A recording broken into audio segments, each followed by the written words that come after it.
The Ballad of Bells and Roses. By Rangeresque. Chapter 1.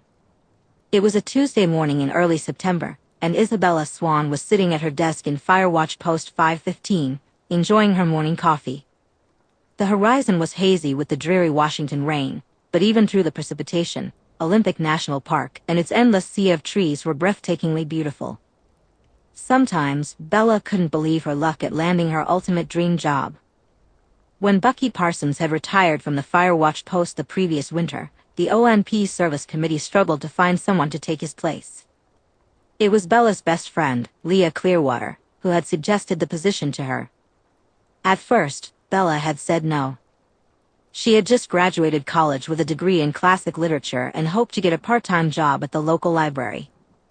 Plus, she knew practically nothing about nature and wildlife.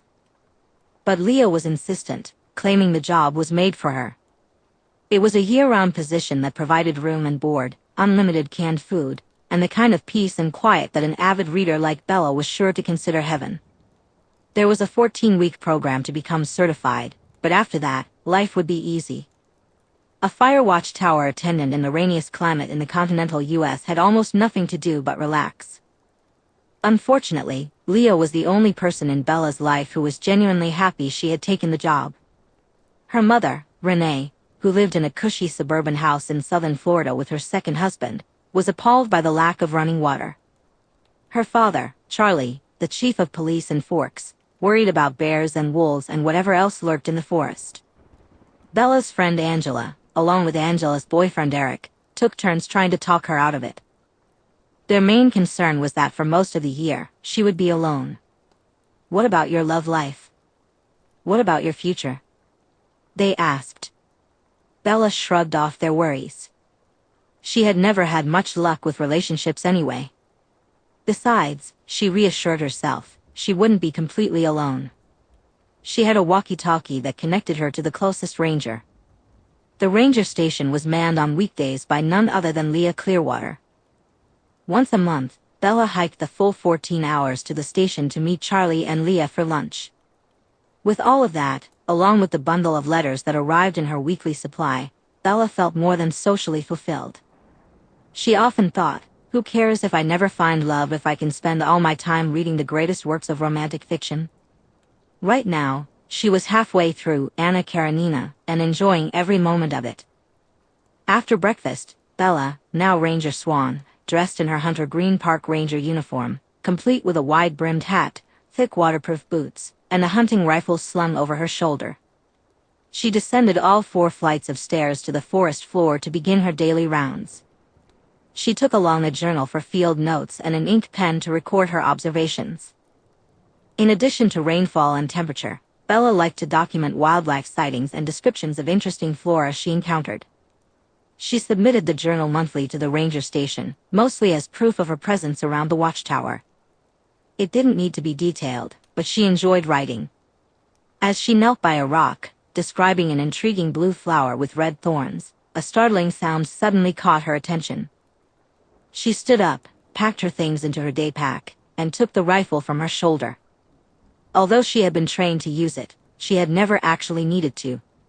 Bella wasn't sure exactly what she'd heard, but she assumed it was the cry of some animal in pain, perhaps a deer or an elk. She had been in her position for nearly 3 months and had seen a handful of bears, though never close enough to feel threatened. She wasn't eager to encounter one up close, but she felt it was her duty to investigate. If there was a big grizzly wandering the trails, she needed to warn the ranger station. So, as she crept along the path toward the source of the sound, she remained as quiet as possible. Bella had always been a bit clumsy growing up, so she took a few yoga classes as a teenager and young adult to help balance herself out.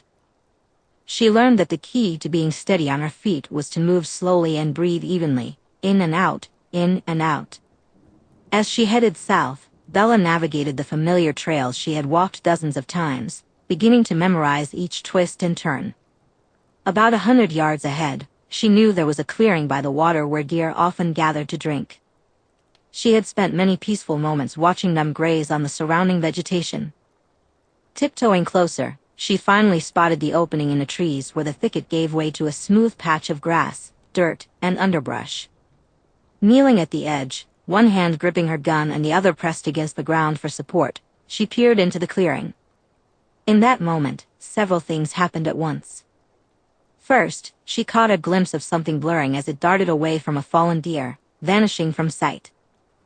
Second, her gaze landed on the creature that had cried out in pain, now lying by the water. And third, she was startled by a cacophony of sound as what felt like a dozen birds erupted from the trees above, all sounding their alarms. Bella remained frozen for several moments, her heart racing with curiosity. She knew whatever had attacked the animal had to be nearby, yet the eerie silence only heightened her interest. She extended her gun in front of her, sweeping it left and right, searching for the predator lurking among the trees. Seeing and hearing nothing, she cautiously moved forward to the deer, crouching beside its body. It was a magnificent creature, a female with a white neck and chest, tawny fur along her back, speckled with brown. Its eyes were wide open, frozen in a state of horror. Bella's heart raced as she noticed the deer's mouth slightly agape. Frowning, she gently laid her gun on the forest floor and moved closer for a better look. Placing one hand on the fawn's shoulder, still warm to the touch, she whispered, "I'm so sorry I wasn't able to help you." Reaching for her walkie-talkie, she said, "Leah?" "Come in, Leah." "Swan," Leah replied in her usual gruff tone. "What's up?" "I have a fallen deer here, about 3 miles south of 515. "Okay. Deer are natural prey around here, Bells." "I know that," Bella responded, still inspecting the creature. "But it's strange. I don't know what killed it. At first, I thought it might have been a bear, but," she glanced around again, an unshakable anxiety creeping over her. "Look for injuries," Leah suggested. "If there aren't any, it might have gotten into something poisonous." Bella searched for injuries but didn't see any at first. She stood up and walked in a circle around the body, looking for blood. Just as she was beginning to think it must have been poisoned, she finally spotted the shimmering crimson on its neck. Dropping to her knees, she held the walkie to her lips as she examined it closely. "I think I found the source of the injury," she said, her fingertips brushing the fur surrounding the blood. "It's bleeding from a wound on its neck." She peered closer. Actually, there are 2 wounds. 2 small puncture holes. "Puncture holes?" Leah echoed, sounding just as perplexed as Bella felt. "From what?" Bella didn't respond. Instead, she turned down the device and clipped it back onto her belt. A gust of wind swept through the clearing, and she shivered involuntarily. Suddenly, she didn't want to be in that clearing anymore. She didn't want to be out in the wilderness by herself. Anxiety surged within her, spilling over the edges like a boiling pot. She could have sworn that something, or someone, was watching her. She felt as if something was watching her. With trembling hands, she grabbed her rifle and spun around, scanning the area for any sign of danger. Bella nervously inspected the forest floor, then the lake, and on a sudden impulse, she looked up into the trees above her. There they were, high up, where no known predator could perch, a pair of brilliantly golden eyes staring right back at her. They lingered for just a fraction of a second before vanishing. Her heart raced as she struggled to comprehend what she had just witnessed, what she had stumbled upon. She tried to remain rational. It was midday, and she was in a national park in Washington state, but behind her lay a deer with a wound on its neck, one she had read about before. "Bella?" Leah's muffled voice came through her walkie-talkie. "You okay?" Taking a deep breath to steady herself, Bella responded, "Yeah. Sorry. Did you figure out what got that deer? Do you think it could have been a snake bite?" Leah asked. "A snake bite," Bella repeated in a daze, trying to convince herself. "Yes, I'm sure that's what it was. A snake bite."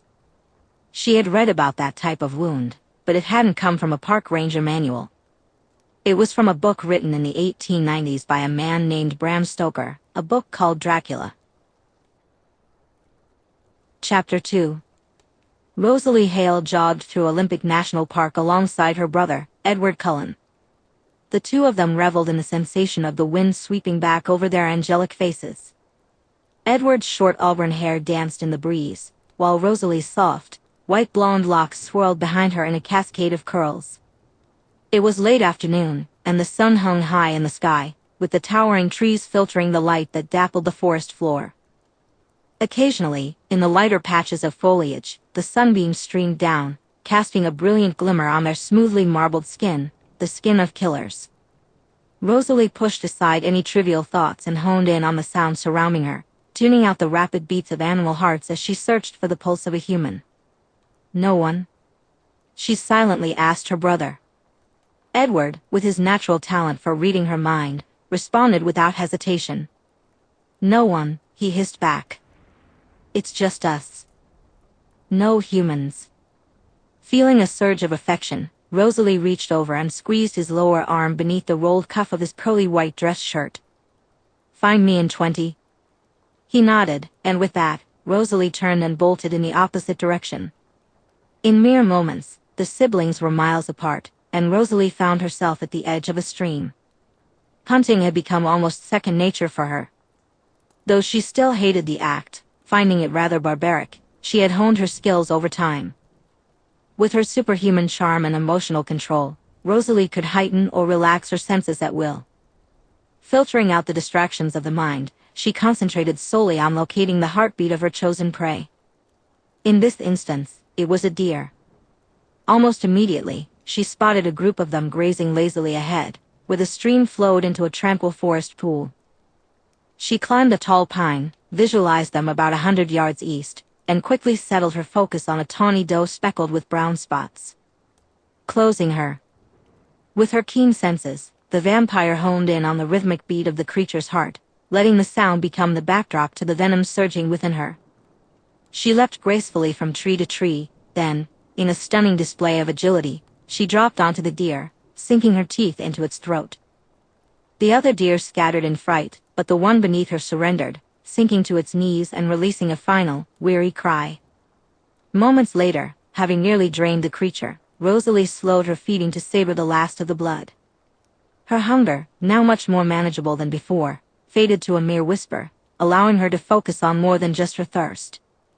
But then, she sensed something she hadn't noticed before, prompting her to abandon the rest of her meal. Edward's earlier comment echoed in her mind, no humans nearby. Yet, Rosalie was certain there was one. She could hear the human's heartbeat, smell the scent of their skin, and hear the blood pumping through their veins. The wind shifted, and still crouched beside the deer, Rosalie had to steady herself to avoid losing her balance. She closed her eyes, inhaled deeply, and muttered in exasperation, "Good God." The aroma enveloped her, and she felt venom pooling in her glands once more. Despite having consumed deer blood, her hunger intensified, more profound than it had ever been in her 107 years. The scent of the human was the most exquisite she had ever encountered, a mouth-watering fragrance that drove her wild. Paralyzed by the desire, she feared losing her grip on reality and succumbing to madness in pursuit of the delicacy nearby. She could hear her approach. Rosalie recognized it was a woman, moving stealthily through the forest. Yet, even the most skilled stealth was no match for Rosalie's heightened hearing, her unparalleled senses sharpening with anticipation. Rosalie's perception sharpened as she realized that the distraction of the hunt had allowed her to get so close.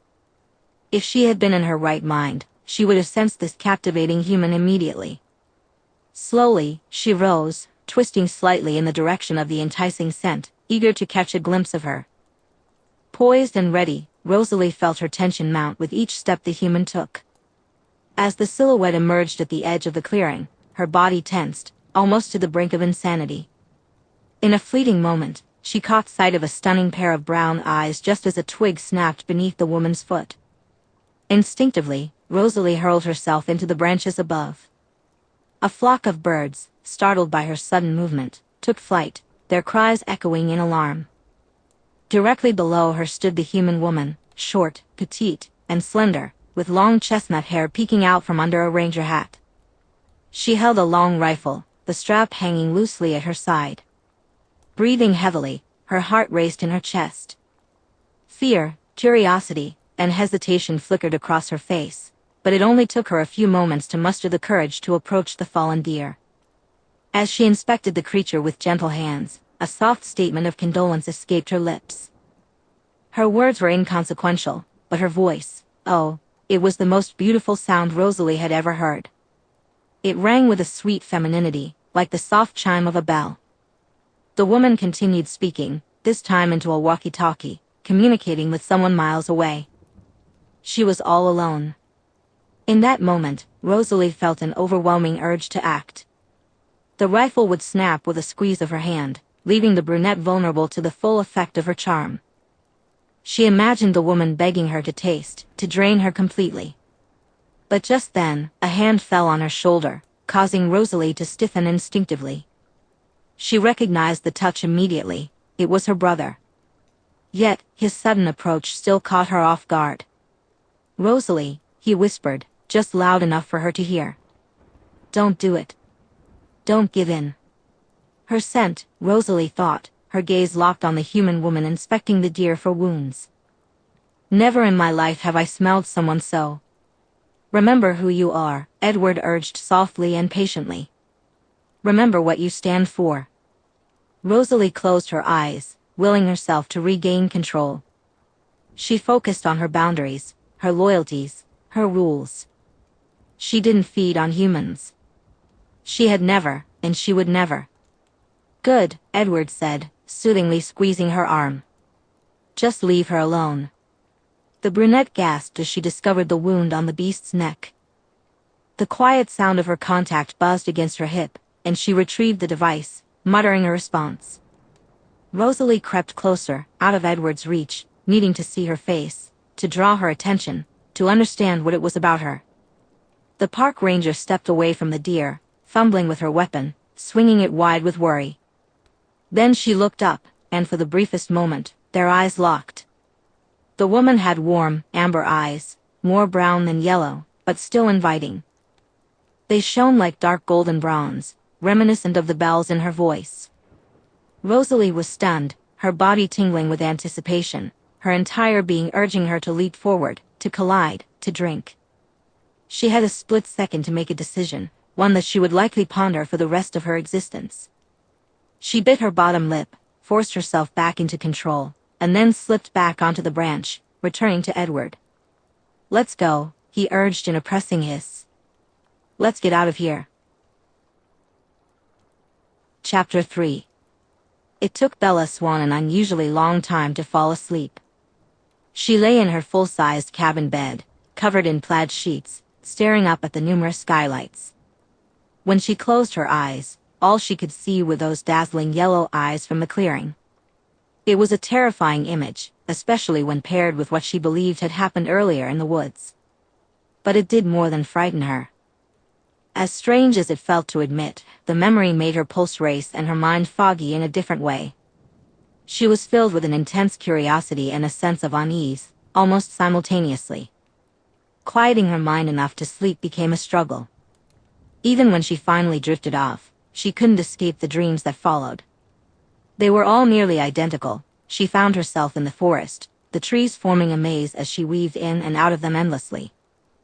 It was only when she broke free from a line of trunks and caught sight of those floating yellow eyes that the dream would reset. It replayed over and over, each iteration marked by an increase in anxiety.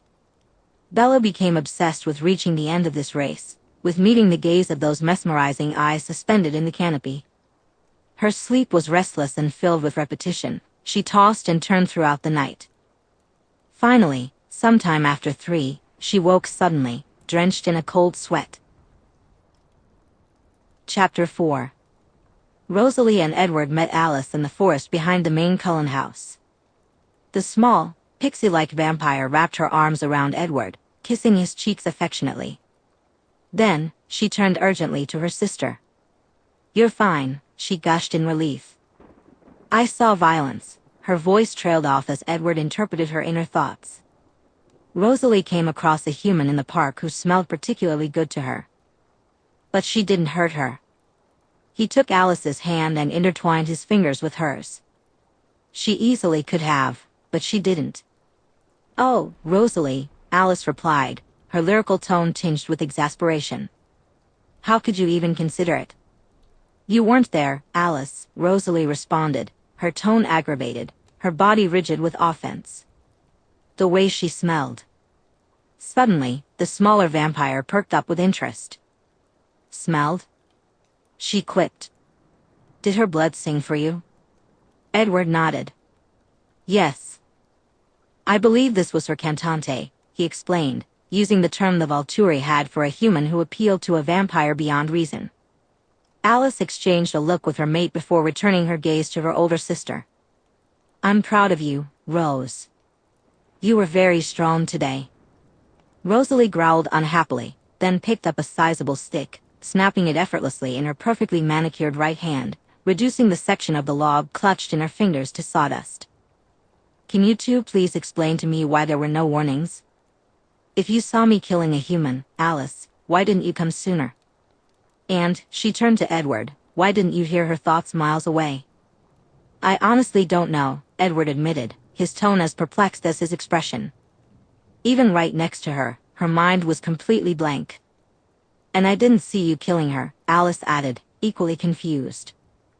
I saw you and Edward fighting, him asking you how you could be so reckless, how? You could kill, she shook her head, tears welling in her eyes. I'm so glad you're both okay. That you're not fighting. It doesn't make any sense, Rosalie said, running her fingers through her perfect flaxen hair. Edward could read minds, Alice could see the future, and she could charm others with just a look. Yet, 2 out of those 3 gifts had inexplicably failed around the human in the park. As they strolled slowly back to the Cullen family home, they discussed the possibilities. Alice and Edward's private cabin was just a few hundred yards behind the main house, but that evening, they chose to join Rosalie and their parents, Carlisle and Esme. No closer to understanding what had happened in the forest, the 3 of them decided not to mention the situation to their elder vampires.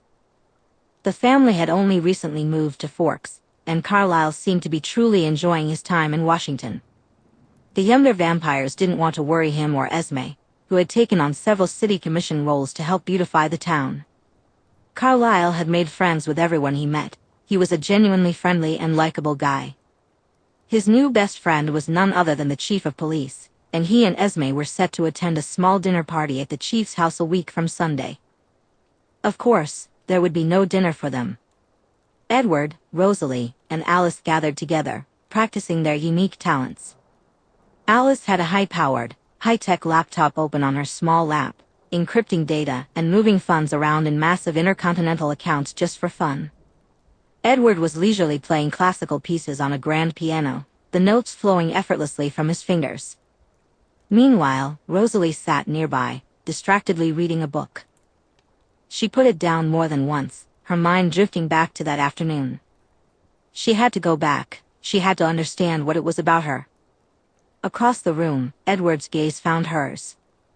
Though the music from the piano never faltered, his expression spoke volumes.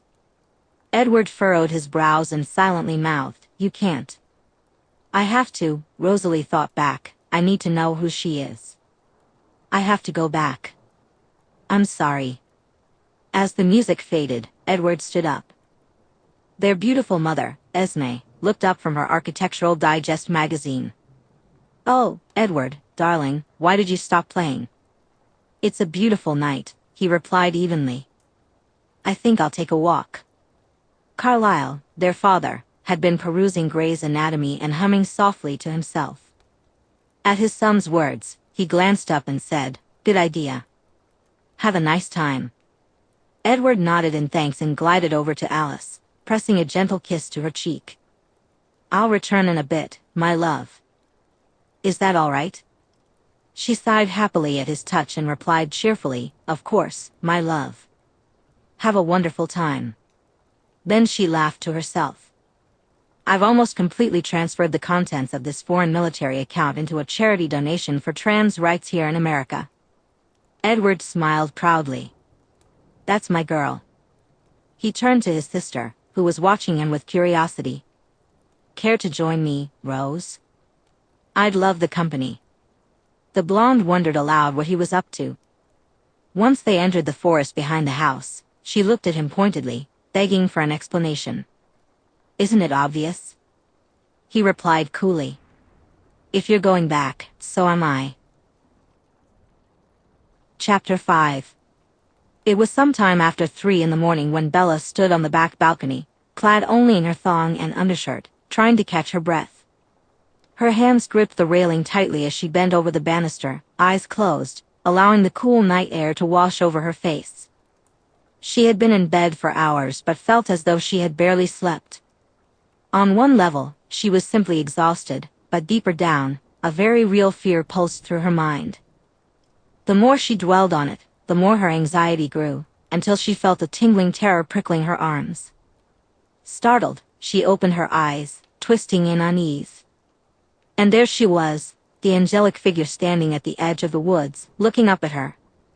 Tall, impeccably dressed, and, undeniably, breathtakingly beautiful.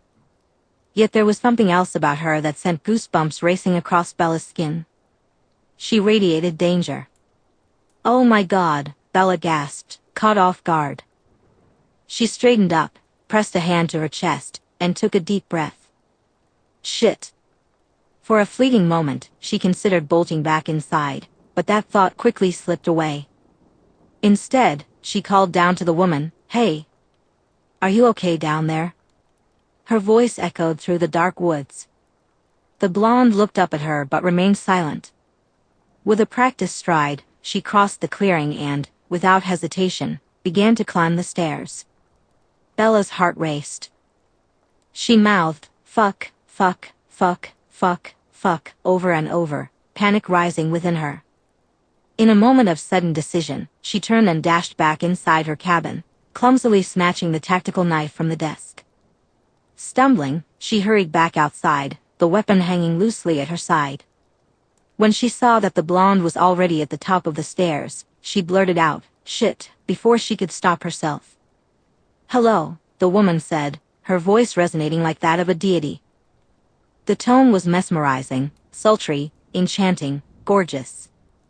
"I really didn't feel like shouting," Bella said, her fingers tightening around the handle of the knife. She sucked in a ragged, loud breath. "That's okay," she added, forcing herself to calm down. "Why are you, out here all alone in the park at night?"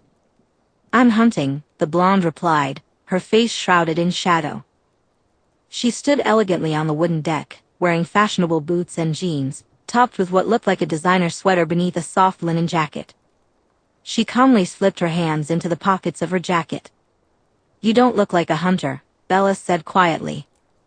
"That's not very nice," came the response. "You don't look like a park ranger." Bella swallowed uneasily. "Well, I'm new to the position," she offered. "So I'm still getting used to playing the part." "Welcome to the job then," the stranger said, her tone almost flirtatious. "But I only said that because you're not wearing the uniform." The brunette park ranger glanced down and noticed the soft cotton thong peeking out from beneath her sheer white tee. She gasped. "Oh, I'm sorry, I should," she turned without thinking, her free hand reaching for the doorknob, only to realize her mistake. She had meant to go inside and grab some clothes but had inadvertently turned her back on the woman. A whoosh of wind swept behind her, and suddenly the woman was right next to her, her lips nearly brushing Bella's ear. "Do you really think a knife would protect you from me?" she asked softly.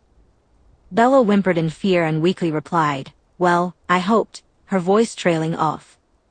The blonde smelled heavenly, a mix of all of Bella's favorite scents, coffee, vanilla, pine, and caramel. Bella found herself momentarily entranced, her mind swirling with sudden desire, her stomach churning excitedly within her. As Bella recalled the knife still clutched in her hand, clarity washed over her, prompting a sudden and deliberate movement.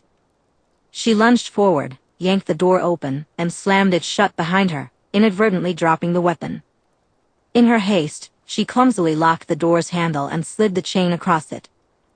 Then, she dashed across the room, climbed onto the bed, and pressed herself into the corner. Her heart raced wildly in her chest for a few moments before anything else happened. Bella trembled with anticipation, her toes curling into the mattress beneath her. She could see the silhouette of the woman on the balcony, unmoving and unresponsive. Lifting her chin, Bella inhaled slowly through her nose and exhaled just as deliberately through her mouth. Then, in horror, she watched the stranger step forward and calmly reach for the door. With a twist of her wrist and a quick yank, both locks snapped open, and the door swung wide. "I'm sorry about that," the blonde said, her tone smooth and sweet like drizzled honey. "I just want to talk to you." Bella pressed herself even flatter against the wall and exclaimed, "Fuck. Can you please try to calm down?" The beautiful stranger asked. "Your racing pulse is very distracting." "It's kind of hard when," Bella stammered, her voice quivering, "when." The blonde stepped into the light of the moon filtering through one of the skylights, causing Bella to gasp audibly. "Oh my God, it was you." The woman tilted her head to the side, intrigued. In the forest. The deer. I saw you." A slight smirk played at the corners of the blonde's lips. Did you see me?" "I saw your eyes," Bella clarified. "In the trees. I saw your eyes." "Ah," the blonde replied smoothly, continuing to drift across the cabin. "And now that you've seen the rest of me?" "You're beautiful," Bella huffed. "I have never in my life seen anyone as beautiful as you are." Bella stared for a moment into the woman's eyes, mesmerized by the vibrant lemon hue of her irises. "You're like a Greek goddess or something," she said, unable to contain her admiration. The angelic figure smiled alluringly. "A Greek goddess? Is that right? Which one then?" Caught off guard, Bella, who had read extensively about Greek mythology and many other mythologies, suddenly found herself at a loss for words. As the woman stepped closer, Bella's thoughts became increasingly hazy. Athena. She finally managed, recalling the first name that came to mind. "No," the lovely voice replied, a hint of amusement in it. "Hera?" Bella guessed. "Artemis?" Now the blonde was only a foot away, and Bella couldn't help but notice her smooth pink lips, the generous cleavage of her scoop neck sweater, and the creamy porcelain skin of her throat. It hit her then who this captivating woman reminded her of. "Aphrodite," she said confidently. The response was a sharp hiss, "Yes." In an instant, the distance between them vanished, and the stranger leaned forward, revealing her perfectly white teeth in a dazzling smile. "Aphrodite. And do you know what Aphrodite's power was?" "Love," Bella managed, still trapped in her fascination. "No," the word came out sharp and almost offended. "Not love. Lust. Sexuality. Charm." She extended one hand between them, beckoning Bella closer. "Get up." Bella felt a gentle pull, as though the blonde had a physical hold on her. But it was a soft tug, and her fear ultimately made her resist it. She shook her head. The goddess laughed in surprise, her laughter as sweet and intoxicating as her words. "Get up," she repeated. "Get up." Bella willed her breathing to calm, her pulse to slow. She was past being afraid, now swimming in a realm of fascination and desire. "No, I don't want to." "I can't get up," Bella heard herself mutter. "I'm scared. I want to stay right here." She took a deep breath, exhaled, and lifted her chin. "I'm sorry." Frustration washed over the blonde's exquisite face as she replied, "What do you mean, no?" Her eyes flashed dangerously. "You do as I say. Listen to me. Stand." "No," Bella said again, licking her lips and trying to pull her gaze from the brilliant honey eyes before her. "No?" The blonde shouted in disbelief. "No." She spun around, hands on her head, then spun back. What are you? What are you?" As their gaze broke, Bella's heart began to pound furiously. She scrambled on the bed, her fingers digging into the sheets that wrapped around her in frightened desperation. Words tumbled from her mouth in a rush. "I'm a park ranger. An Olympic National Park fire lookout field operative. I'm a Virgo and an Earth sign. I'm an INFP according to the Myers-Briggs test, and," she hesitated, noticing the other woman vibrating with anger. I'm an only child, she continued, grasping for anything that might convince the woman not to harm her. I'm a natural brunette and a college graduate. I have a degree in literature, and I did my graduate thesis on the objectification of women in early American literature. Early American literature is my favorite, right after Shakespeare. And I own a lot of books and... The blonde stood in the middle of the room for just a moment longer, her eyes wild, hands at her sides, fingers balled into fists. She was breathtaking, yet terrifying, with her perfect curls framing her fierce face and her lips forming a silent snarl, the sharpened points of her canine teeth glinting in the moonlight.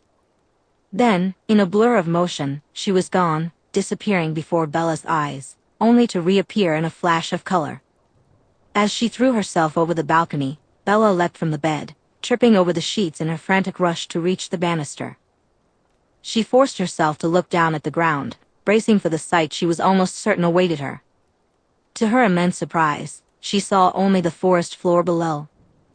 Instead of a beautiful, mangled body lying beneath her tower, there was nothing but grass. No angelic figure with blinding white teeth, no shimmering blonde curls, no vibrant amber eyes, and no perfect marble skin. Only one thing remained to prove that the night had happened at all. When Bella took a deep breath, she could still smell the sweet aroma of all her favorite scents lingering in the air. Chapter 6. It's absolutely fascinating, Carlyle replied calmly, gazing out at the land behind his house, his fingers intertwined with his wife's. Never in my nearly 360 years. It's frustrating, Rosalie interjected, standing still behind them. It makes me feel powerless and weak. She glanced at her brother and sister, who were sitting at one end of the patio, wrapped up in one another. It has to bother you too. I can't imagine how it wouldn't. Bother? Edward responded. I wouldn't use bother to describe it. Fascinating, as Carlyle said, would be a better choice of words.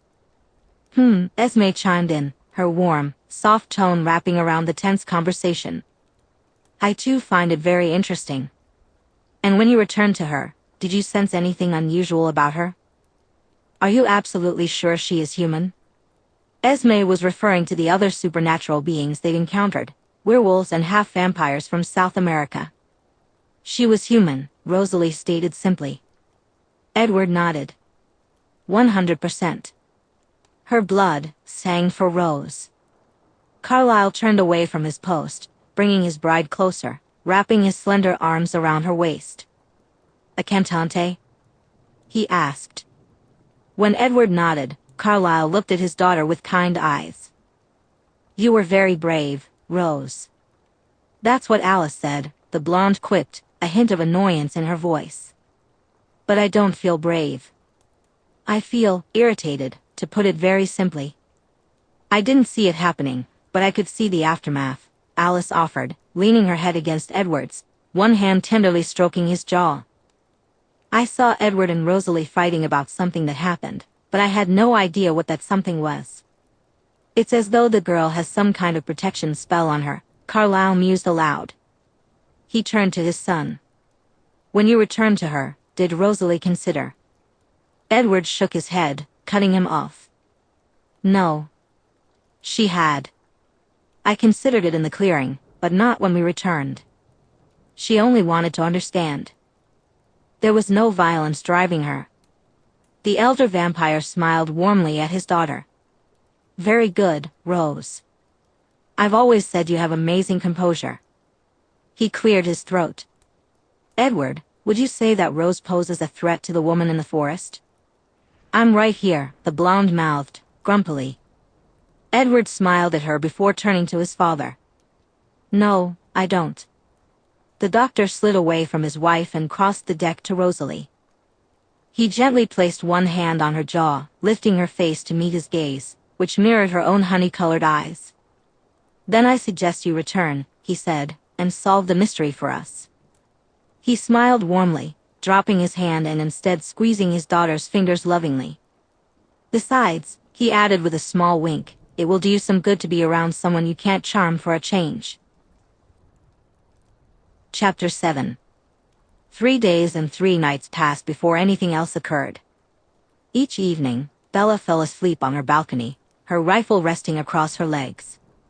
When the sunlight filtered through the skylights and flooded the room with light, she would wake with a sense of disappointment, realizing that the beautiful stranger from her dreams had not returned. Every day, she made her way to the clearing in the forest, but all that remained was the decomposing deer carcass. There was nothing else to convince her that she hadn't completely imagined the entire encounter. As the week dragged on, she began to settle back into her routine. On the evening of the third day, Bella treated herself to a bath and finally found time to read her novel. The basin tub in her cabin, filled with rainwater and warmed by heated stones, was infused with biodegradable soaps and oils, making it a truly relaxing experience. She read until the water turned cold, then drained the tub, put her book away, and dressed for bed. She had started sleeping in pants, and as she sat on her bed, feeling a little warmer than usual, she gazed up at the glass panel above her. Her thoughts drifted back to the image of the beautiful blonde, and her eyelids began to grow heavy. Suddenly, a tapping sound broke through her reverie. At first, she thought it was just the gentle pitter-patter of rain above her. But when she opened her eyes and noticed the clear sky, she realized the sound was coming from her door. When she turned and saw a silhouette standing there, her heart raced in her chest. She got up, her rifle hanging on a hook in the corner, and her knife resting on her desk for easy access. Ignoring both weapons, she crossed the room and pulled the door open. There, standing before her once again, was the woman from her dreams. Bella huffed and said, "Hello." The blonde, dressed in black jeans, a white turtleneck, and a tan trench coat, smiled back at her, met her gaze, and replied coolly, "Good evening. Mind if I come in?" Bella stepped aside, allowing the stranger to enter Watchtower 515, and then she closed the door behind her. She walked back and forth to her bed, her heart pounding in her throat while the woman stood completely still by her desk. Suddenly, Bella paused, turned to face her, and said, exasperated, "Where have you been?" "Been?" The angelic creature laughed lightly. "Were you expecting me?" "Yes," Bella hissed. "I was. I had a lot to think about," the woman replied. "I wanted to come back, but I had to consider whether or not I could do it without." She paused. "Without? Killing you?" Bella exhaled raggedly. "Oh. I wanted to apologize," the blonde continued, "for scaring you before. I'm not usually so reckless. You just caught me off guard, is all." "In the forest?" Bella asked. The blonde nodded. "Yes. I haven't had a human surprise me in my entire eternal life." "Then," Bella said, nodding to herself, "you're a vampire?" "Correct." Bella's heart skipped a beat. "You're fast and strong, and you smell like—" She shook her head, then thought of the deer. "But you fed on." "I don't hunt humans," the blonde assured her. "I'm a good vampire, whatever that means." "Oh." The blonde softened, at least in posture, and moved across the room to sit on Bella's bed, pulling one leg up to wrap her arm around it. "You can relax," she said. "I'm not going to hurt you." Bella wanted to relax, but her mind was racing with the realization that she was in the same room as a supernatural being. She considered a number of options: going outside for air, grabbing her walkie and calling for help, or, most pressing of all, crossing the room and sitting down on the bed beside her. Ultimately, she decided to go to the counter, grab a cup, and fill it with water from the filtration system. Bella took a deep breath, sipping slowly from the pitcher. Once her cup was empty, she placed it in the sink and turned to face the woman sitting on her bed. Leaning awkwardly against the counter, she said, "I'm sorry," her voice barely above a whisper, the sound of rushing air still echoing in her ears. "I don't know what to say." "Why?" The vampire replied, a teasing glint in her eye. "Never been around a demon before?" Bella whimpered in response, and the blonde laughed softly. "It's okay, really. I've been meditating on this for days. I'm beyond the thoughts of murder. Mostly, I just want to know how you do it." "Do it?" Bella, the park ranger, echoed, confusion etched on her face. Do what? Resist me, the vampire answered with a hint of intrigue. You see, my people have certain gifts: speed, strength, beauty. That's just part of it. But we have other gifts too. Mine is charm, the ability to make anyone do anything I want. It's particularly useful on humans. Their minds and self-control are weaker, you see. Oh, Bella said, trying to process this information. For example, the vampire continued, if I wanted, I could walk unhindered into the White House, convincing everyone I passed to let me go. Then, when I reached the President of the United States, I could make him, say, streak across D.C. Bella raised an eyebrow and clipped quietly. The President is an old man. Why would you make him get naked? The blonde smirked and replied, I wouldn't. I just want you to know I could. My gift is faultless against humans, or at least it always has been. Until 3 nights ago. Bella pointed at herself in shock. Me? Yes. And it isn't just you. My family is powerless against you as well. Your family? Bella asked, her curiosity piqued. All good vampires, the woman stated matter-of-factly. Then, almost as an afterthought, she added, no one is going to hurt you. Well, what is it about me? Bella wanted to know, her defenses still up, but her curiosity gradually breaking through. I was hoping you could tell me, the vampire replied, a hint of amusement in her tone. Are you some sort of superhero, perhaps? No, Bella shook her head. I'm just a girl. Not just a girl, the vampire countered, her honeyed voice soothing. You're an Olympic National Park fire lookout field operative. A Virgo, an Earth sign, and an INFP. She leaned back on her arms and continued, you're an only child, a natural brunette, and a college graduate with a degree in literature. You wrote your graduation thesis on the objectification of women in early American literature, which is your absolute favorite genre after Shakespeare. And you own a lot of books. Bella was taken aback, her mouth slightly open in shock. In the small room, the vampire scent enveloped her once again, and the realization that this woman had memorized everything she had shared during their last encounter left her momentarily speechless. Suddenly, the vampire was no longer across the room. She had glided closer, standing directly in front of Bella, her hands casually tucked into her pockets just as they had been before. Anything else? She asked, her soft breath brushing against Bella's face in an intoxicating whisper. Desperately, Bella searched her mind for something to share. Finally, she settled on a simple fact and spoke in a small, quivering voice, my name. It's Bella. Bella, the beautiful, angelic creature repeated, her voice treating the name as if it were the most alluring word ever spoken. Bella Swan. Are you a white swan or a black swan? The vampire asked, her voice soft and sultry. I don't know, Bella replied, recognizing the reference to Swan Lake but never having considered the question before. Was she the regal, gorgeous Odette, or the dark, elusive Odile? Maybe you're both. Powerful like the white swan, but tempting like the black one. A smile played on her perfect, rosy lips. Though I don't think you're a swan at all, Bella. The vampire's voice was smooth as she added, but you are beautiful. Beautiful? Bella echoed, surprised. You think? Yes. And your name is very fitting. Bella. She said it again, this time with an even more seductive tone. I think of you as a belle. A belle? Bella asked, her curiosity piqued. Small, bright, cheerful. Musical. Musical? Bella's hands gripped the edge of the countertop, her big brown eyes locked onto the vampire's golden gaze. You think I'm musical? Yes. The blonde exhaled softly, smiling as Bella shuddered in response.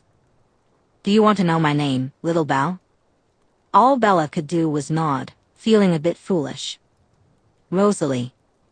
Rosalie, Bella repeated, tasting the name on her tongue. That's really pretty. Does it mean? A flower, the vampire replied. Yes. Rosalie stepped back and elegantly perched herself on the bed. A flower and a bell. Very classical, don't you think? Very. Bella found herself moving across the room, an invisible thread pulling her closer to the captivating woman before her. Why did you come back, Rosalie? To see you, she answered simply. To get to know you. What do you want to know? Bella felt a rush of excitement as she added, I'll tell you anything you want to know. Very good, Rosalie cooed, glancing at the woman now seated beside her, just inches apart. Please start with why a girl like you is doing a job like this. Chapter 8. Rosalie returned to Bella's watchtower every night after that, engaging in a game of 20 questions. Of course, the rules were slightly adjusted so that Bella was the only one answering. Through this, Rosalie quickly learned about Bella's favorite colors, foods, movies, books, and television shows. She discovered that Bella had never been to a concert but had visited countless museums. Bella also shared that she owned an old model truck she never drove and that she had spent half her life in Arizona and the other half in Forks, Washington. Most importantly, Rosalie learned that Bella was completely and utterly gay.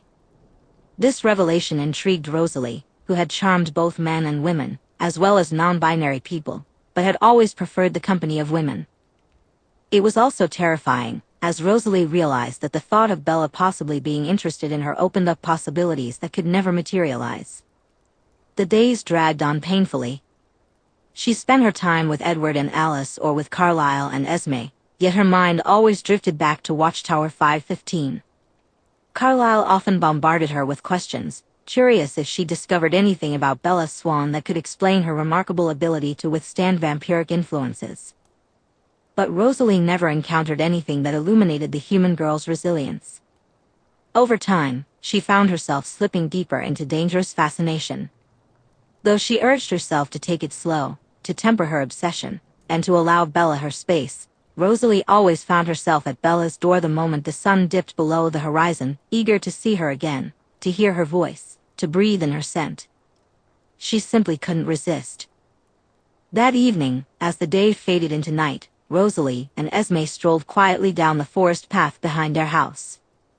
Esme had just had lights installed along the cobbled walkway, making the scenic stroll all the more enchanting. When can we meet her? Esme asked, taking Rosalie's hand and holding it lovingly. You can't, Rosalie replied bitterly. It's dangerous enough for me to be in her life. Darling, Esme replied, you may be the youngest of us all, but you're just as composed as my Carlisle. You won't hurt her. I'm sure of it. I don't want to, the younger vampire reflected. I just want to know her. That's perfectly understandable, Esme said. Though, I do want to ask.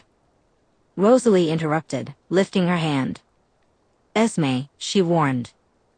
Don't. I think it's a very valid question, Esme continued, undeterred by her daughter's warning tone. You've never given this much attention to anyone. In all our time together, you've never mentioned a romantic connection to us, and Carlisle and I just hoped. Esme, Rosalie said again, her voice firm. Please. Esme smiled but respected her daughter's wishes and let the topic drop.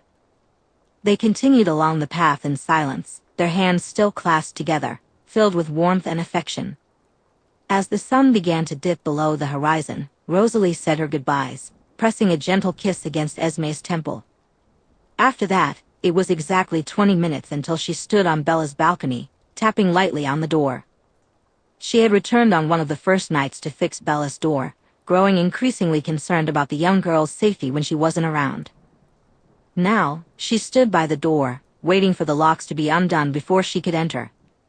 Bella had offered to leave the door unlocked, allowing Rosalie to come and go as she pleased, but Rosalie insisted that she keep the place secure. Inside, Bella rose from her desk and hurried to the entrance, her hands trembling as she undid the chain. When the door swung open and the blonde vampire stepped inside, she let out a relieved sigh. God, Rosalie, Bella exclaimed, do you always have to look like a supermodel when you visit me? Rosalie smiled, a playful glint in her eye. Bella pouted, her irresistible charm on full display as she asked, you don't like my outfit? You don't think I look pretty? She wore dark pants, a gray button-up sweater, long white boots, and a white scarf, looking as extravagantly attractive as ever. Bella furrowed her eyebrows and shook her head. No, no. You look amazing. Absolutely beautiful. You always do. But she gestured to herself. Having taken a quick bath, she had to slip into a pair of Park Service-issued pants and an undershirt. With the temperature dipping lately, she had added a long-sleeved overshirt to fend off the chill. I'm wearing this. The vampire smiled. I think you look really cute in your little monkey suit, she teased, floating closer to Bella and circling her for inspection. Your butt looks really good in those pants. Bella blushed, feeling the rush of blood to her cheeks, which made Rosalie's head spin. She found it absolutely adorable. It does? Bella stammered. Yes, Rosalie replied, her gaze lingering on Bella's frame. And that shirt, such a tease. You have to know it's see-through. Bella's hands flew to her chest as she pulled her overshirt closed, her eyes wide with horror. Oh my God, I'm so sorry. Don't be, Rosalie shrugged, her tone playful. I like it. It's sexy. Bella whimpered, her small hands moving to push her hair back in exasperation. What? Rosalie leaned in closer than ever before, letting her lips hover just out of reach of Bella's ear. So close, she could feel the warmth of Bella's skin, and it was lovely. What's the matter, little Belle? She asked in a sultry purr. Did I say too much? No. Bella started, but she paused as Rosalie, with a steady hand, reached out and slid her fingertips down the edge of Bella's overshirt. She pulled it back, revealing the outline of Bella's hard nipples beneath the thin white fabric. Wow, Bella breathed. Bad girl, Rosalie cooed, a playful smirk on her lips. You better watch your mouth. Bella's eyes fluttered shut as she tried to regulate her breathing. Why? She asked, her voice breathy. Why should I watch my mouth? Rosalie made a sound that was part huff, part playful hum. Because it's a turn-on, and I... She grasped the other lapel of Bella's shirt and turned her to face her fully. Bella opened her eyes in surprise, and their gazes locked. Why can't you? Bella mouthed the words almost soundlessly, her lips soft, pink, and warm. Because, Rosalie whispered, leaning in closer, it would destroy us both. With that, she released Bella and seemed to vanish, only to reappear perched gracefully on the edge of Bella's desk. Now, what were you up to before I got here? Bella groaned in frustration. You can't say something like that to me and then just flit away and ask about my day. Rosalie smiled smugly, crossing her legs elegantly. Yes, I can. In fact, I just did. And I noticed you were writing in a book before I came in, so go on. Don't let me distract you. Go ahead and gush about me in your journal. Bella felt her cheeks flush again. It's not a diary, she stepped closer to Rosalie, reaching with a trembling hand for the small bound book resting beside the blonde's thigh. It's a nature journal. A field log. It's due tomorrow.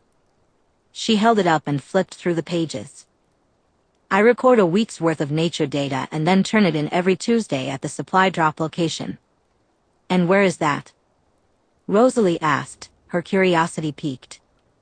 It's about a 12-hour hike west, halfway to the ranger station, Bella said. Rosalie lifted her eyebrows, intrigued. Come again? It's not as bad as it sounds, Bella explained. I make the hike every week. 6 hours there, 6 back. No, Rosalie replied firmly. I don't like that. I don't want you taking a hike that long alone. She knew she sounded protective, but she didn't care. Bella looked a bit surprised by Rosalie's sudden concern. You don't have to worry about me, Bella reassured her. I'll have my rifle. Your rifle? Rosalie scoffed. Bella, you're 5'2" and barely weigh 100 pounds. You're the exact opposite of intimidating, even with a rifle. I don't want you wandering around alone for 12 hours in a forest full of bears, wolves, and snakes. Bella rolled her eyes playfully. You sound like Charlie. Charlie? Rosalie repeated, her tone suddenly clipped, her expression darkening. Excuse me? My dad, Bella explained. He hates that I have this job. Rosalie's expression softened. Oh. I thought you were about to tell me about your boyfriend. Bella laughed and settled into a chair pulled from the desk, looking up at Rosalie. Boyfriend? No. I'm a lesbian, remember? I remember you told me that, Rosalie said. But some people throw that term around. I don't, Bella insisted. I believe you. And I would never do that again, Bella continued. I dated one guy in my entire life, and it was miserable. His name was Jasper, and we were together from sophomore year into part of junior year. He was the son of a friend of my stepdad's. They hooked us up, and well, we didn't see eye to eye on anything. Is that why you broke up? Rosalie asked, tilting her head slightly as she listened to Bella's story. No. Bella ran her hands through her hair and leaned back, suddenly aware of how her shirt fell open. Bella fought against another blush, quickly sitting up straight. We broke up because I moved to Washington. Oh. Rosalie licked her lips, pausing to chew on Bella's words. After a moment, she asked, so if you hadn't moved to Washington, do you think you'd still be together? Bella's eyes sparkled with interest as she looked into Rosalie's face. No, she replied. We fought about everything. And looking back, I think we were completely incompatible politically. She scrunched her nose in an endearing way. But you're missing the point, Rose. I'm gay. I'm not into men. Rosalie caught the way Bella said her nickname, and while it thrilled her, she couldn't hide the coldness in her voice as she replied, okay. What? Bella asked, her curiosity piqued. Why are you upset? Seconds ticked by until realization washed over her.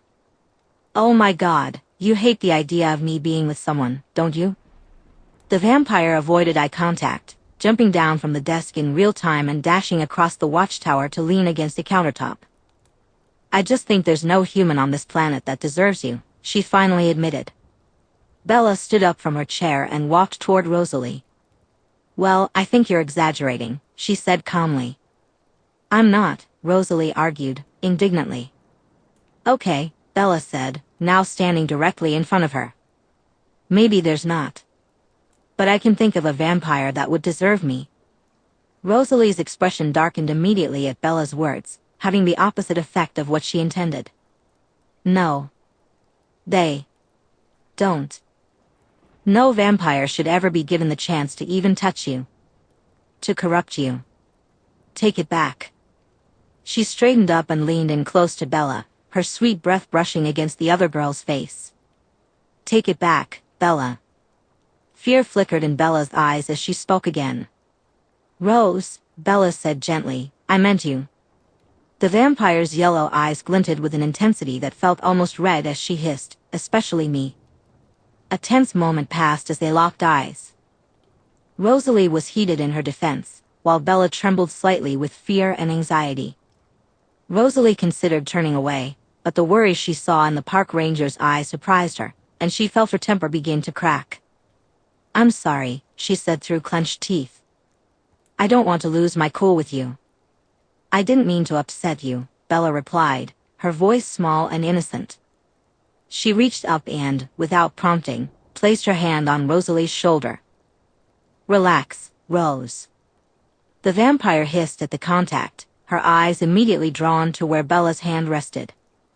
The warmth of Bella's touch radiated through her shirt and spread through her, almost like heaven.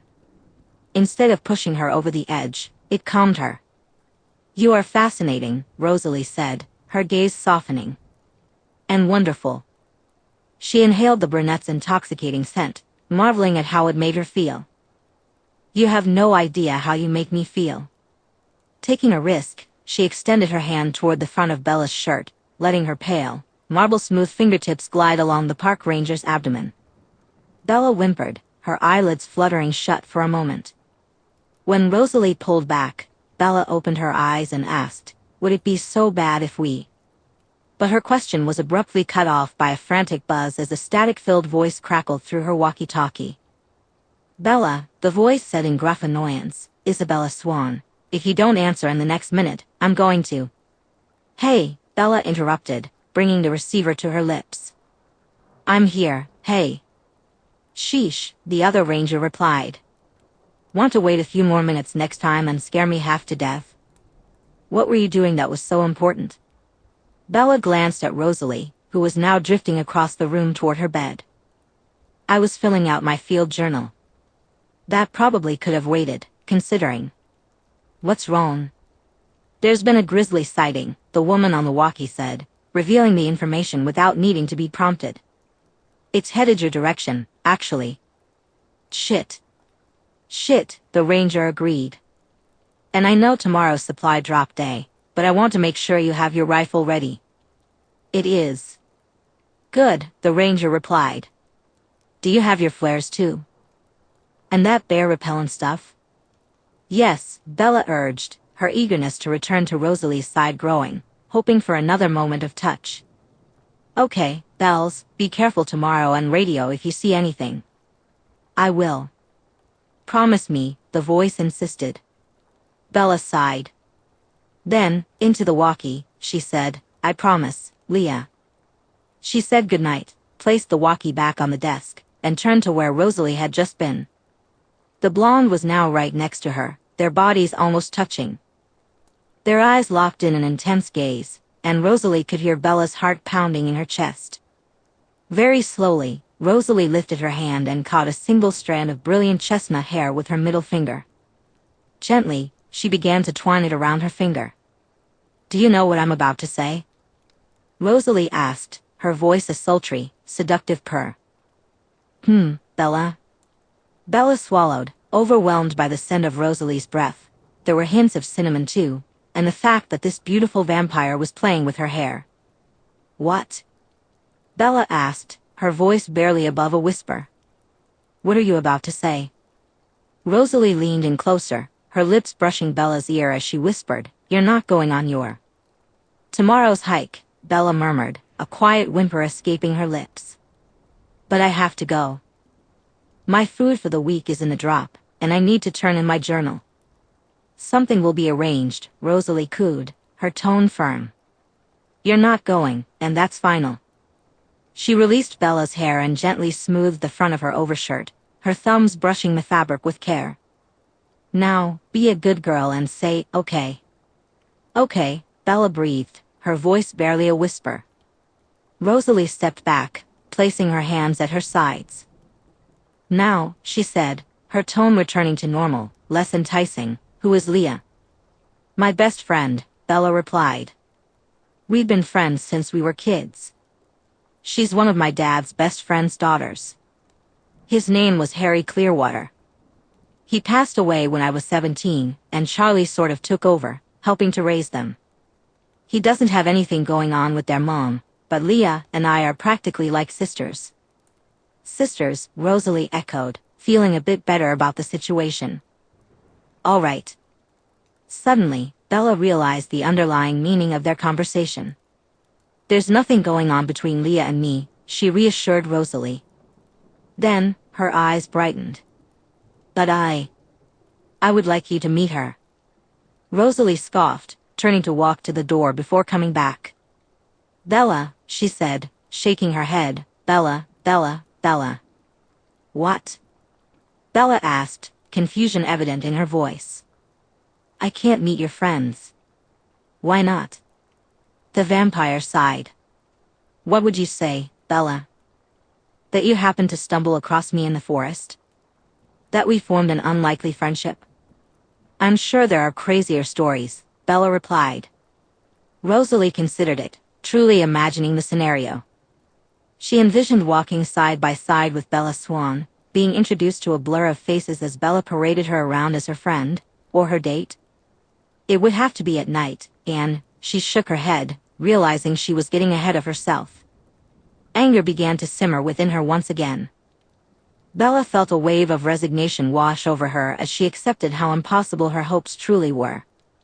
Disappointment twisted in her stomach for something that could never happen. "I'm sorry," she said quietly. "I have to go." Panic flooded Bella's face. "No.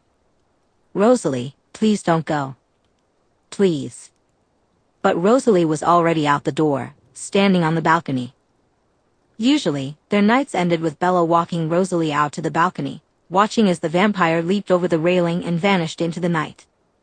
But this time was different. Rosalie had never left Bella feeling upset. Bella stepped outside, reaching for her. Rosalie moved away, turning her back to Bella and resting one hand on the banister. "I'm sorry," she repeated softly. Then, before another second could slip away, the beautiful vampire was gone, racing across the Olympic National Park, desperate to be anywhere else, to be anyone else. Chapter 9. Bella was still half asleep when she heard the cabin door open and close quietly. Sleep had been fitful and hard to come by, and the brunette felt almost hungover as she opened her eyes. She should have been anxious. She had never had a visitor during daylight hours in all her months of rangering. But her recent semi-fight with Rosalie had her feeling eager, and since the sun hadn't even begun to rise, she was foolishly hopeful. However, it wasn't Rosalie standing by her bed. Bella pushed herself up on her arms and stared, wide-eyed, at the woman in front of her. She was short, sporting a fashionable pixie cut of choppy dark hair, smiling brightly, and holding out a large to-go cup of coffee. Most importantly, her eyes were almost the same honey shade as Rosalie's. "Hello, Bella," the stranger sang cheerfully. "Good morning. I brought you a coffee because Rosalie told me you love coffee. This is some kind of Italian frappuccino with lots of cinnamon and caramel, two of your favorite flavors." She drifted the rest of the way to the bed, her ballerina-like frame making all her movements seem graceful and elegant. Bella rubbed her eyes with one hand and took the coffee with the other, feeling somewhat dumbfounded. The warm paper cup and sleeve offered a comforting heat in her palm. "Thank you," Bella said. "Did you say Rosalie told you I love coffee?" For a moment, her mind flashed back to the previous evening, and she bitterly recalled the blonde vampire's reaction to her statement about a certain vampire deserving her. Clearly, there were other vampires, and some of them could be bad. What if this vampire was one of the bad ones? Taking a deep breath, she asked tentatively, Who are you?" "Oh." The fairy-like creature replied as she sat down daintily at the end of Bella's bed. "I apologize for my manners. I'm Alice Cullen, Rosalie's sister. And yes, she told me all about you." And she was. "You are beautiful," Alice said with a playful smile. "I'm sure that drives my sister crazy, knowing how utterly vain she is." She laughed, and her laughter was musical and tinkling, absolutely delightful to hear. Bella took a sip of her coffee and groaned happily as the warm liquid slid down her throat, warming her insides. "Ugh," Bella said, "I miss real coffee." Savoring the bittersweet flavor of the latte, she asked Alice, "She, said I was beautiful too?" "She did a few times, actually," Alice replied with a lilting tone. "Though she won't be happy with me when she finds out I told you that." Her eyes twinkled brightly as she reached out, placing her small hand on Bella's wrist. "Bella, I am just so glad to finally meet you. I haven't necessarily seen it, but I just know we're going to be the best of friends." "Are we?" Bella mumbled, her gaze now focused intently on Alice's hand. "God, your skin is so cool." "Yes, it is," the vampire chuckled. "I am a vampire, after all." A curious look crept into her face. "Bella, has Rosalie never touched you?" More memories flooded back, and Bella fought the urge to whimper as she recalled the way Rosalie had held her jacket open. "Not directly," she replied, forcing herself to stop daydreaming. Then she frowned. "Where is Rosalie?" "Oh," Alice shrugged. "She's in California." "California?" Bella echoed, feeling a heavy sadness settle over her. "Yes. Specifically, L.A. With that knowledge, Bella felt her heart sink further. Well, why is she in LA? She asked, disheartened. Business, I suppose, Alice replied casually. But also because She appeared to search for the right word before settling on, emotional. Without waiting for Bella to ask for clarification, she continued unprompted. You see, my dear sister has a lot of trauma from her human life that sort of spilled over into her eternal one. I can't remember being immortal at all, and sometimes I'm really thankful for that. Poor Rosalie remembers it all too well, and that unfortunately makes her a bit hot and cold. Oh, the park ranger said, sipping her coffee and nodding. I can see that. She's sort of hot and cold with me too. Alice, still holding Bella's wrist, squeezed it gently. She doesn't mean to be, I promise you. It's actually good for her to step away sometimes and recalibrate herself. She has certain triggers, and whatever happened last night really set her off. It's my fault, Bella admitted glumly. She said that no human could ever deserve me, and I said that maybe not, but maybe a vampire did. I meant her. But she didn't take it well. Then I suggested she meet some of my friends and she sighed. I just want her to be in my life, but I guess that was a stupid thing to say. Oh, Bella, Alice said, her eyes filled with remorse. It wasn't stupid at all. But that does explain why she was so angsty. Alice paused, thoughtful for a moment. Rosalie is just different. At least in how she handles things. Different how? Well. Alice narrowed her eyes as she considered her words. In many ways, Rosalie abominates what she is. Her words, not mine. So saying that she deserves you is like saying you deserve to die. She probably got offended just by the implication. And offering to have her meet your friends is, well, it's a very big step for Rosalie. If she meets your friends, that means she wants to be in your life on another level. And if she wants to be in your life, she has to accept what she is and how that will affect you. Bella processed this information and replied, her tone somewhat surly, oh, okay. Alice stood, inhaled and exhaled with exaggerated enthusiasm, and then offered Bella a reassuring smile. Lovely. Bella, you really shouldn't worry. No matter how much she tends to hold back or deal with her personal issues, she just can't stay away from you for long. Alice paused for a moment, gazing into the distance, her eyes momentarily unfocused. Then, the moment passed, and she looked brighter than ever. She'll be back tomorrow night. She misses you. Bella felt a flutter in her stomach. She misses me? Alice nodded enthusiastically. Yes, very much. I've known Rosalie for a long time, and I've never seen her so focused on anything. Usually, nothing really holds her interest for long. It's not that she has a short attention span, it's just that nothing has ever seemed worthy of her focus, until you, Bella. Taking a deep breath, Bella exhaled slowly, trying to calm her racing heart at Alice's words. I wish she would tell me things like that, she admitted, feeling a bit stunned. Good luck with that, Alice replied with a playful smirk. Getting information out of Rosalie is like pulling teeth. And when it comes to her emotions, she scoffed at the thought. Suddenly, as if realizing her surroundings, she spun around on her heels and exclaimed, there's such an extraordinary view here. The park ranger raised an eyebrow. But it's dark. How can you see? There will be an extraordinary view, Alice corrected him. I've seen it. Then she clapped her hands together and asked, now, where is the journal I'm delivering, and what's the exact supply drop location? Bella shook her head in disbelief. No, she didn't. She didn't send you to do my hike for me. That's hardly fair. You're much less intimidating than I am. Alice laughed. I knew you'd say that. But remember, I'm a vampire, Bella. I can run more than 100 miles an hour. I'll be there before you know it. Back in basically no time, Alice said. With the supplies? Bella countered.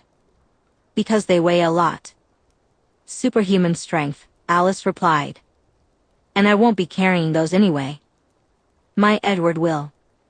He's even faster than I am. Edward? Bella's big brown eyes sparkled with curiosity. Alice tooted. Has Rosalie told you nothing about her family? No, Bella frowned. She mentioned she had one, but nothing about them. About you guys, I mean. Then I'll make you a deal, the vampire suggested. Let me handle the hike for you, and when I return, I'll tell you all about us. The opportunity was tempting, but Bella had always been raised with good manners, and this was her responsibility. But. No buts, Alice interrupted. Plus, I already know you're going to say yes because I've seen myself doing it. You might as well save yourself the time of arguing. With a sigh, there was nothing left to do but surrender. Fine, Bella said. It's on the desk. It's the yellow pad with this week's date on it. She nodded as Alice retrieved it and held it up. Yes. That one. Good. Alice beamed. Thank you, Bella. How long will it take for you to feel put together? I don't know, an hour? Then we will be back in an hour, Alice announced, the notebook clasped in her dainty hands, her eyes sparkling. See you then. With a wave, she vanished out the door faster than Bella could even blink or say goodbye. Chapter 10. It was still early when Bella finished getting dressed. She sat at her desk, lost in thought about Rosalie, feeling that familiar pang of longing. Suddenly, a soft knock at the door startled her. She sat up quickly, bumping her knees against the underside of the desk. Shit, Bella muttered, rubbing her leg where it had collided with the thick wood. She got up, opened the door, and let Alice in, accompanied by a boy with auburn hair. He was carrying a crate filled with all of Bella's supplies. Oh my God, Bella exclaimed. You didn't have to bring the crate.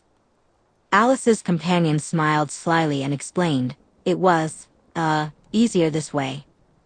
Sensing Bella's curiosity, Alice beamed with pride. Bella, this is the love of my existence, Edward Cullen. Edward nodded in greeting. Hello. It's nice to meet you. I've, heard a lot about you from Rosalie. Bella raised her eyebrows in surprise. She's talked about me to you? Edward chuckled, glancing at Alice before returning his gaze to Bella. Not exactly. Alice laughed, her voice sparkling with joy. You're all Rosalie ever thinks about, Bella. A bright blush spread across Bella's cheeks. Really? She pressed. How do you know that? The park ranger stood awkwardly by the door. The vampires were incredibly friendly, but Bella still felt a bit out of place around them. Maybe if she were at home, with access to makeup and nice clothes, she wouldn't feel so underdressed. Alice was stunning, Edward was incredibly handsome, and Rosalie. Bella nearly whimpered at the thought of her. Sit down, Bella, Alice encouraged. Is it okay if Edward unpacks your supplies?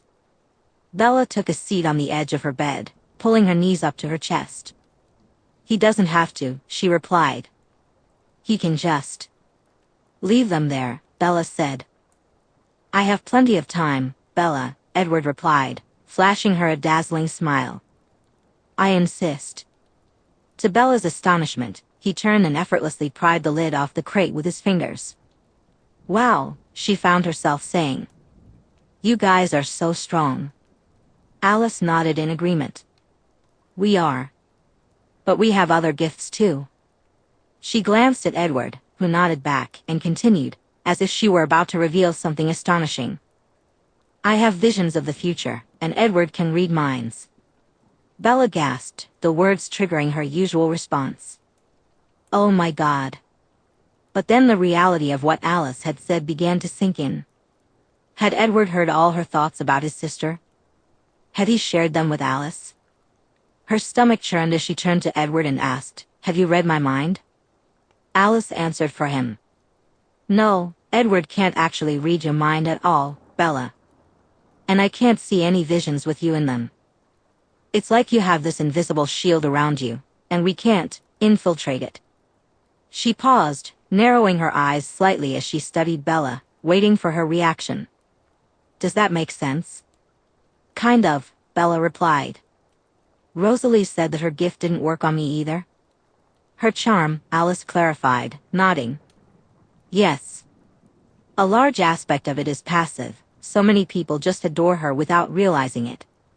But the other part, the part that Rosalie hardly uses, is mind control. Well, you're possibly the only human, maybe even the only being, that can resist it. Bella fell silent for a moment, contemplating Alice's words. She recalled the first time she had seen Rosalie and all the moments that followed, vividly remembering how Rosalie made her feel. I don't know if that's really true, she admitted. When I'm around her, Her words trailed off as she fought to suppress the shudder that came from remembering the way Rosalie had touched her stomach. But you see, Alice countered, that's the beauty of it, Bella. What you feel for Rosalie is absolutely genuine. She's powerless against you. The dainty vampire smiled happily and perched on the edge of Bella's desk. Bella fell into silence as she considered Alice's comment and watched Edward work. He moved around the cabin with such speed, it was almost too quick to see, finding places for the canned foods and well-packaged dry goods. A deep yearning to see Rosalie again washed over her, but the presence of the blonde's family members helped to ease a sliver of her anticipation. After a few moments, Alice spoke up, her tone playful. Well, go on then. I know you want to ask us questions. I'll endure the wrath of Rosalie just this once. She winked and laughed gleefully. Bella took a moment to gather her thoughts, recalling all the questions that had raced through her mind while Rosalie had played a one-sided game of 20 questions with her. Finally, she came up with something urgent to ask. How many of you are there? Of us? Alice replied, seeking clarification. Are you asking about our family or our race? Both, I guess. Alice's initial response was, there's an uncountable number of vampires on this earth. It's honestly impossible for us to know how many. Perhaps the Volturi know, but I would never want to speak to them again to ask. She shrugged lightly. As for our family, there are 5 members, me, my Edward, she gazed at him lovingly, our mother Esme, our father Carlyle, and, of course, your Rosalie. Bella's stomach flipped at hearing Alice refer to Rosalie as hers. And Rosalie, she began, suddenly desperate to know, she doesn't have a mate? Alice offered, her eyes twinkling in the overcast light. A partner? And she glanced at her husband, who had finished unloading the crate and came over to slide his hand into hers. An Edward? No, Edward interjected. Alice continued, Rosalie has never, in her entire second life, taken an actual interest in anyone but herself. Until last week, Alice added. You know, Bella said, feeling light, almost as if she were floating on a cloud, the things you're saying should be really crazy and they should be blowing my mind, but I understand everything, and I just... She was surprised to find herself laughing, despite the gravity of the conversation. I just really want to see her again. You will, Alice assured her. Edward stepped in front of Alice and leaned back against her, allowing her to rest her chin on his shoulder. And now that you've mentioned it, he said, we're all quite curious about how you're handling this so well. I've meticulously scanned this park for thoughts of vampires, and I did several drives through Forks. It's as though you haven't told anyone. I haven't told anyone, Bella declared. I swear. I wouldn't either. I promise you both that I would never reveal your secret. We believe you, Bella, Alice said, wrapping her arms around Edward's chest. We're just wondering how you're so calm about this. You've inadvertently stepped into a new world, and somehow, you're still walking around, doing your job, sleeping at night. I didn't sleep well last night, Bella grumbled. Because you were worried about Rosalie as a person, not because you were afraid of the supernatural unknown, Edward noted. Bella quickly kissed Edward's temple, then slid out from behind him, hopped off the desk, and went to the window. It's going to storm in about 30 minutes, she announced matter-of-factly. And it's going to continue to storm for the rest of the day. It's so fortunate you decided not to go on your hike today. I guess you're right, was all the brunette could say in response. Edward smiled, and there was something very pleasant about him. Bella felt a genuine fondness for both of them. They welcomed her with warmth, at least in spirit, and Bella was starting to believe they might actually be fond of her. You'll learn in time, Bella, the male vampire said. Alice always gets her way. He picked up Bella's pen from the desk and began to spin it skillfully between his fingers. Do you want me to take the crate back to the drop-off site so they don't ask any questions? You don't have to. Will they ask questions? He directed this question at Alice. She looked distant for a moment, then nodded. Yes. They will worry that Bear's got the crate. He nodded, picked up the crate from the floor, and said, I'll be right back. With that, he dashed out of the kitchen and over the balcony at lightning speed. Bella was taken aback. Do vampires just refuse to use stairs? Pretty much, Alice replied, settling beside Bella on the bed. It's just a waste of time, really. She folded her legs in what Bella fondly referred to as crisscross applesauce, making her seem much more approachable. Bella found it amusing how utterly normal Alice appeared at times. While she always felt on edge around Rosalie, Alice was just soothing. It felt strange to her, but she already sensed that Alice was somehow like family. So go ahead, Alice encouraged. You've got about 20 minutes. Ask me all the things you're afraid to ask Rosalie, and that you don't necessarily want Edward to hear. Is Rosalie into me? The words tumbled out of Bella's mouth before she even realized she was going to say them. I want to ask Rosalie herself, but she makes me so nervous. Alice didn't respond immediately. Instead, she turned to face Bella directly, fixing her with a serious gaze. First, tell me. What do you think, Bella? Do you think Rosalie is into you? Bella took a moment to consider, reflecting on the previous evening and the ones before. When we're alone. Bella paused, shaking her head, overwhelmed by the mere thought. She took a deep breath. Alice, am I a fool to think anything could ever happen? Gently, the petite vampire took Bella's hand and patted it softly. If you're a fool, she finally replied, then we are all fools. The two of them continued to talk for a while longer. When Edward returned, he and his bride excused themselves so Alice could go hunting, and he would accompany her. Alice promised to come back before midnight. Once Bella was alone again, she found herself pacing, waiting for one storm to pass so she could head out and do her rounds. Late that afternoon, as the cloud-covered Washington sun hung low in the sky, Leah contacted Bella through the walkie-talkie. You on your way back, Bells? Bella, who was sitting on her bed with a book, swinging her legs back and forth, replied, yes. Handling the storms okay? Any grisly sightings? Yes, about the storms, Bella said, gazing out the window at the rain.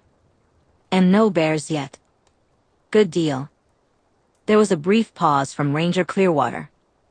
Walkie me when you're back safe? I will, Bella promised. But of course, she was already quite safe. Rosalie had ensured that. Alice and Edward were out in the forest. They were hunting, but Bella knew that at the first sign of trouble, both would be right by her side. And tomorrow night, she'd have Rosalie. It all felt utterly unbelievable in many ways. Just a few days ago, Bella had been in more danger than she had ever faced before, and now she felt almost untouchable. Bella did the math, factoring in extra time to deal with the relentless storm, and eventually, she walked back to Leah at 9:45. Once her best friend was convinced that Bella was safe, she got ready for bed. She tried her best to get through a chapter of Tolstoy, but every single romantic moment distracted her. The book stirred a longing in Bella for her own interactions. She became so immersed in daydreaming that when Alice returned at 11, the knock of her tiny knuckles on the door startled her. Anna Karenina dropped to the floor, and Bella barely managed to pick it up before the door swung open, revealing the graceful, ballerina-like vampire gliding in with a basket of baked goods. Compliments from some committee Esme is on, Alice chimed happily as she set the basket on the counter. That's really nice of her to send it my way, Bella replied, eyeing the muffins and bread on top, immediately making alternate breakfast plans in her mind. Well, you know we won't be eating it, Alice said, settling into Bella's chair. Will it bother you if I sit here while you sleep, or would you prefer I go outside? While I sleep? Bella responded, a hint of surprise in her voice.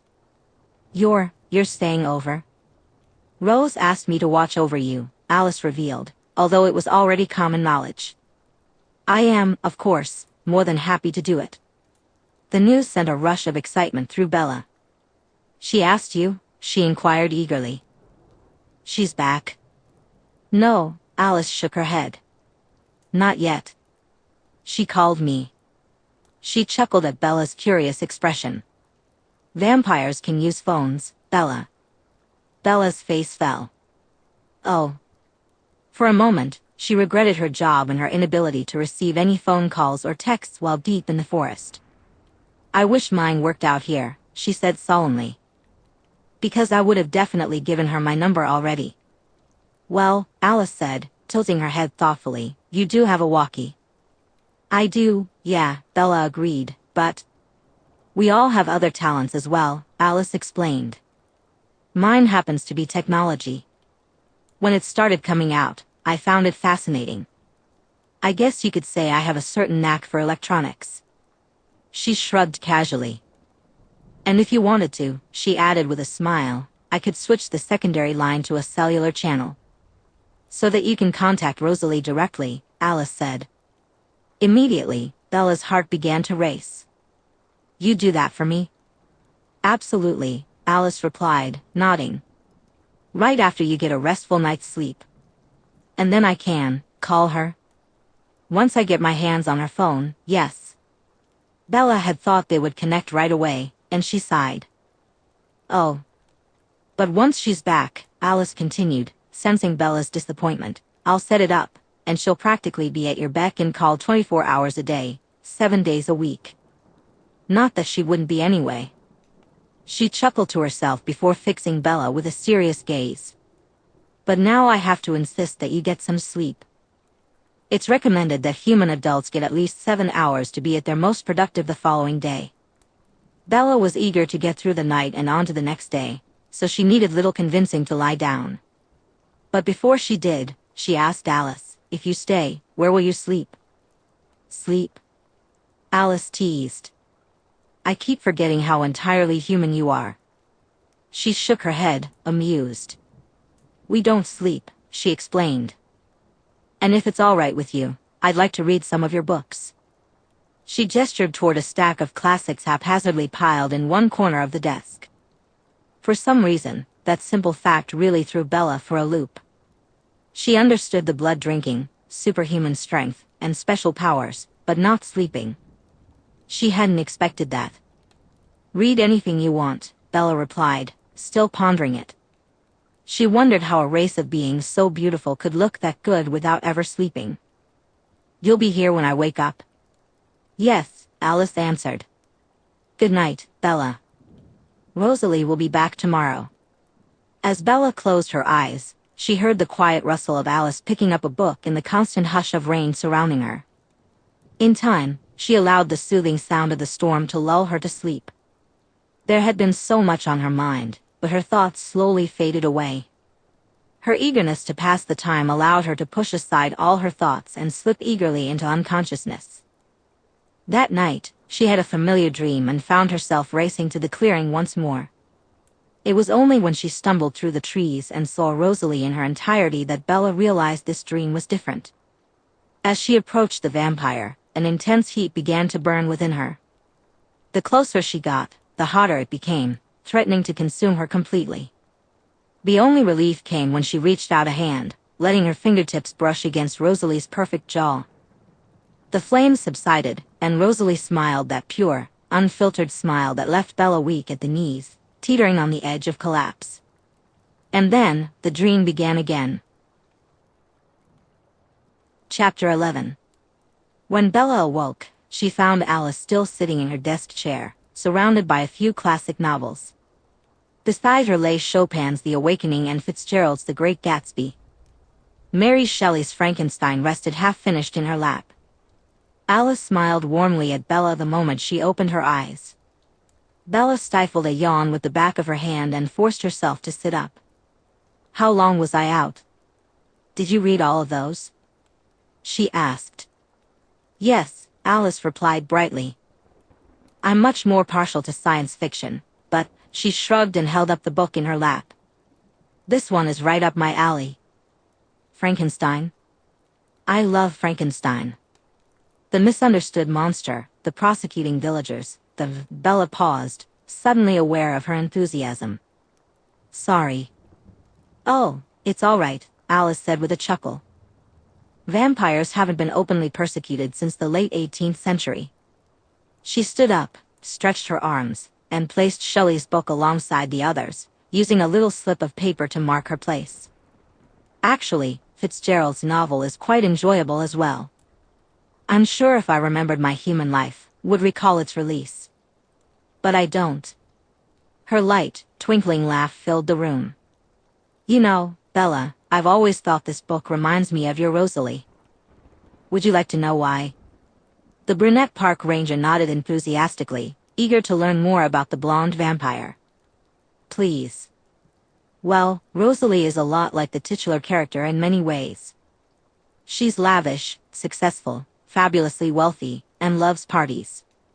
But still, it's nearly impossible to really know her." "She likes to party?" Bella asked, intrigued. "Yes. Rosalie loves to party. Before you, parties were practically the only thing that made her smile. You must insist she takes you to one of her famous parties sometime. We all have an amazing time. She really knows how to entertain." "You all party? Even Edward?" "Edward is a lot more fun than you might think. He loves brooding, but he's a great dancer as well," Alice explained, her tone light and amused. For a moment, she seemed lost in thought, dreamy-eyed as she considered him. "Of course, Rosalie is a fantastic dancer too. You'll see." Just then, the small, sprightly vampire glided across the room and gently touched Bella's shoulder. "I have to take my leave for a bit, Bella," she said. "I'm going to grab some of my tools to do surgery on your walkie-talkie. That is, if you still want me to." "Yes," Bella replied quickly. "I mean, yes. Please. If you want to." Alice beamed at her. "Rosalie was so right about you. You're absolutely adorable." After assuring Bella that Edward would be patrolling nearby for bears, the dainty vampire left as swiftly as she did everything else. Bella started her day with instant coffee. Although she missed the delicious brew she had been brought the day before, she was happy to have the baked goods Esme had sent her. The weather was mild too, with the rain having stopped, at least for the moment. She felt a great deal of anticipation to see Rosalie again, but the possibility of spending the day with Alice kept her spirits high. After getting dressed, she retrieved her new field journal from the desk where Edward had placed it. Leaving the door unlocked for Alice, she stepped out to begin her rounds. Work felt entirely trivial given everything she knew, but Bella was responsible and thorough. Still, she found it difficult to concentrate and caught herself daydreaming more than once, her pen on the paper but not actually writing anything. Mostly, she pondered Alice's comment about Rosalie's dancing ability. What exactly did that mean? Around noon, when she returned to her watchtower for lunch, she discovered that Alice had already come back and that Edward was with her. He sat on Bella's counter, swinging his legs and looking content. Alice was back at her desk, tinkering with the walkie-talkie. She looked up as Bella entered. "Hello, Bella," she said cheerfully. "I've nearly fixed it. And good news, Rosalie has a flight. From LAX to Seattle at 2 this afternoon." Bella mentally calculated the flight time, the drive time, and the run time. Hopefully, Rosalie would arrive by 9 or 10. Just the thought of it made her happy. She only had to get through the rest of the day, and then. "That's good," Bella said, relieved that the angelic vampire she couldn't stop thinking about would actually be coming back. "Are you sure?" she asked, wanting to be cautious. She didn't want to doubt Alice's visions, but her eagerness was hard to contain.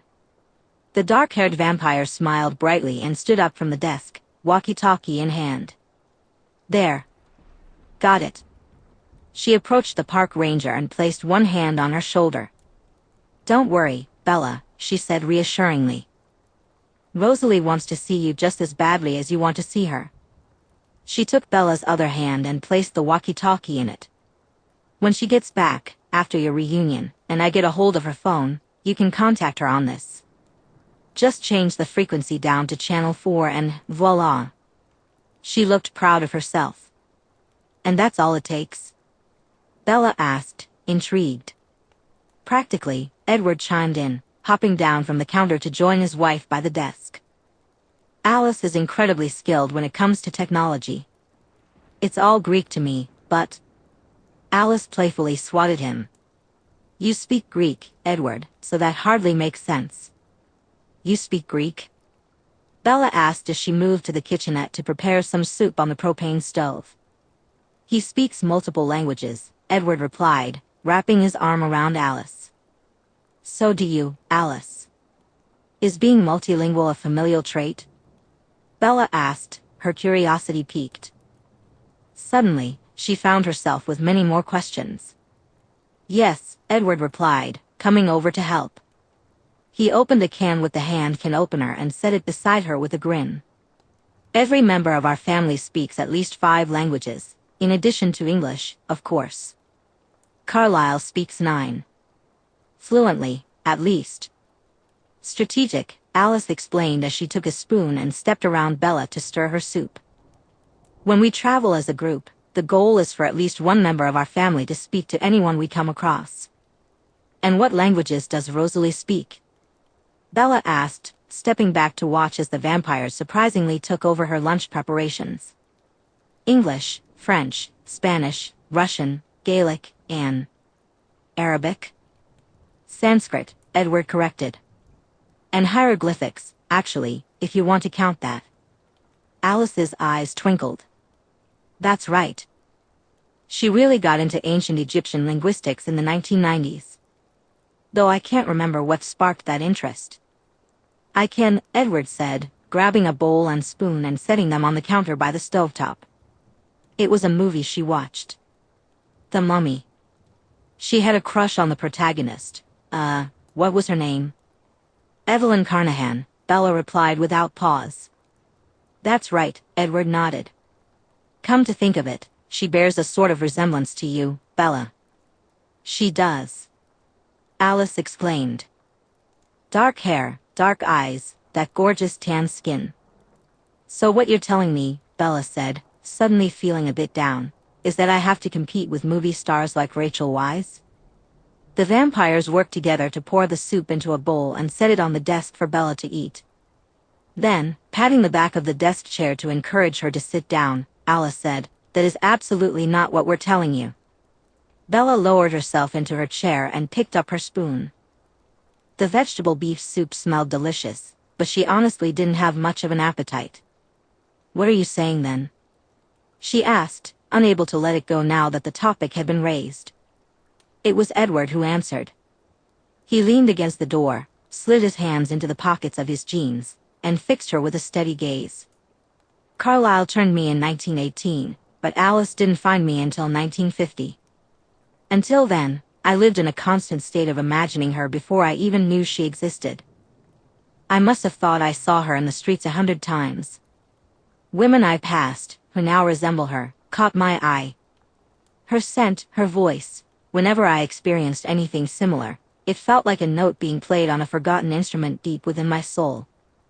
I spent 32 years seeing Alice without actually seeing her. It never made sense, until she came to me, and I realized what I had been searching for. Alice slid into Edward's arms, and he embraced her lovingly, kissing the top of her head with affection. Bella was momentarily speechless. She placed her spoon in her soup but left it there, continuing to stare at the vampires hugging in her watchtower. It took her a moment to form the words, but when she could, she presented her question in parts. Do you think that other vampires find their mates like that? They answered in unison, yes. Alice convinced Bella to eat by agreeing to tell the story of how Carlisle had found Esme and then how Alice had begun having visions about Edward before she first saw him.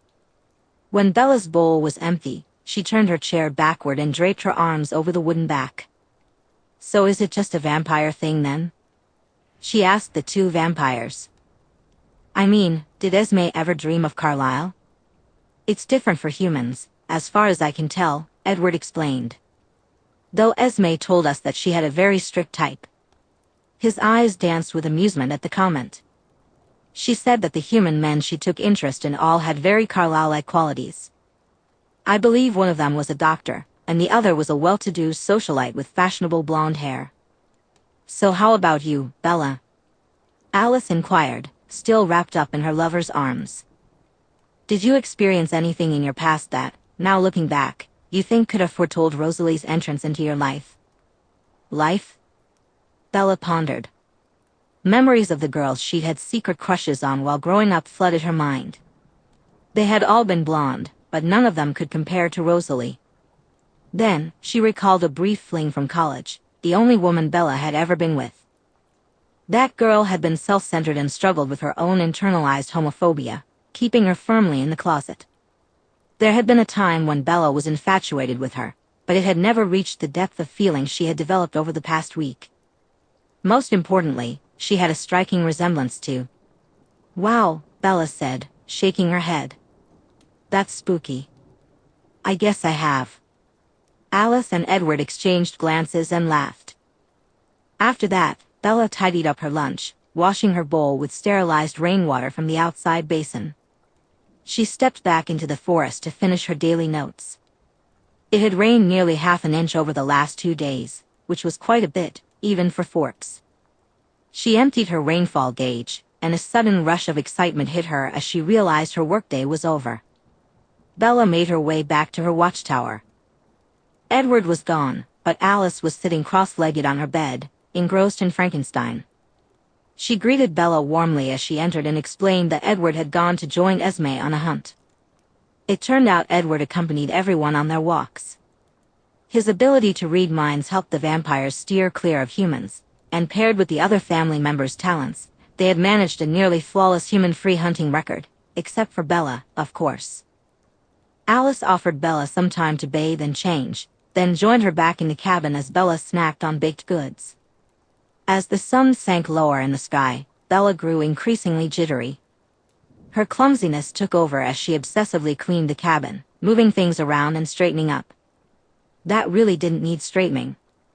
When Bella accidentally bumped a porcelain bowl, nearly shattering it on the floor before the vampire could catch it, the park ranger forced herself to sit down. Bella, the small vampire said, surprise lighting up her amber eyes. You're literally shaking. Are you that nervous? Bella sighed. Yes, sorry. I've had a lot of caffeine today, and I am very nervous. It's just. She ran a hand through her hair. It feels like something has changed, you know? Before, I didn't really know how real it was.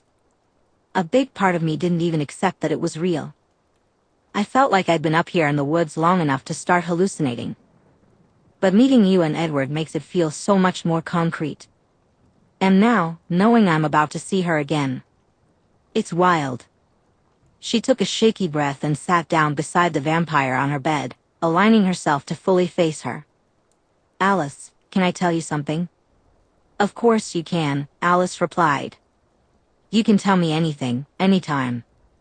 I'm always here to listen. Her response was so sincere, so reassuring and kind, that Bella felt a rush of affection for her new close friend. She was suddenly very grateful to have met her and to have someone to talk to about everything. Thank you, she offered. Really? Alice smiled. You're welcome, Bella. Now go ahead. Bella inhaled deeply, then exhaled, trying her best to regulate her breathing and calm her nerves. Well, she said, it's just that sometimes it's so overwhelming because I'm unbelievably attracted to her. Beyond reason, even. And I know what she is, what you all are, and I know she has this power of charm. I'm pretty much immune or whatever, but it's still so strong. And I know there's always this level of risk being around her because of how I smell to her, I guess. But the way she looks, Alice. I mean, you are all so insanely beautiful, but Rosalie is, for lack of a better word, otherworldly. I honestly believe she must be one of the most beautiful women on the planet. Alice listened intently as Bella gathered her thoughts. After a moment, she nodded and took Bella's hand. I understand, she said. As for the danger, you're unfortunately right. Being a human in the center of a vampiric world comes with certain risks. Luckily, you're allied with the most benevolent vampire family, and we will keep Rosalie in check. When you meet Carlyle. She paused, a look of pride spreading across her lovely face. When you meet him, I think you'll feel better. But about your comment on Rosalie, she fixed Bella with a serious gaze. Bella, I don't want to freak you out, and I know this might come as a shock, but I can't imagine it wouldn't. Rosalie isn't just one of the most beautiful women in the world. Bella's disbelief was evident as she responded, How? Alice laughed lightly. Bella, she said, Rosalie is the most beautiful woman in the world. All Bella could manage was a stunned, what? That's where the charm comes from, Alice explained. You see, as a human, Rosalie Hale was supernaturally beautiful, beyond the capability of human elegance. I've heard she was coveted by every man or woman who crossed her path. Lavishly showered in gifts, she was revered by all as the sheer definition of sublime. So when she was changed. Alice laughed again. Bella, I hope you know how truly rare you are.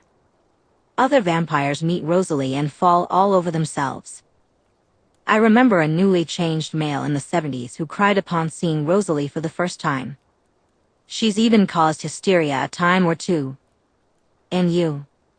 She squeezed Bella's fingers. You can just talk to her? That's unheard of.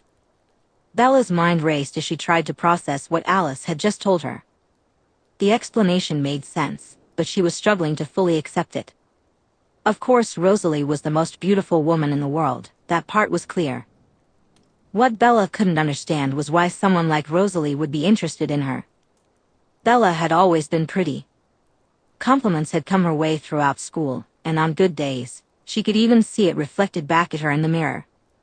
With her lightly tanned skin, a body tone from yoga and Pilates, wavy dark chestnut hair, and big brown doe eyes framed by thick lashes, she had been called beautiful and even sexy. But those were just casual flirts, not something she felt she needed to hear. She knew where she stood. She had been asked on more dates than she could count during school, and had she not retreated into her own little world, she would still be getting offers. But next to Rosalie, Bella felt foolish. But why me? She pressed, her voice filled with doubt. Why would she want me? Bella, Alice chided gently, shaking her head. Please try to believe what I'm about to tell you, okay? Bella nodded slowly, though her uncertainty lingered. All right, I'll try. You are breathtaking. How? Bella asked, disbelief evident in her voice. I'm wearing a park ranger uniform, I don't have any makeup on, and material things have nothing to do with beauty, Alice interrupted. She rose from her seat, standing still as she gazed out at the forest. Bella knew immediately that Alice was having a vision. She's an hour away, Bella, Alice said after a moment. Only an hour. Bella exhaled slowly, letting her anxiety and anticipation bubble to the surface. Wow.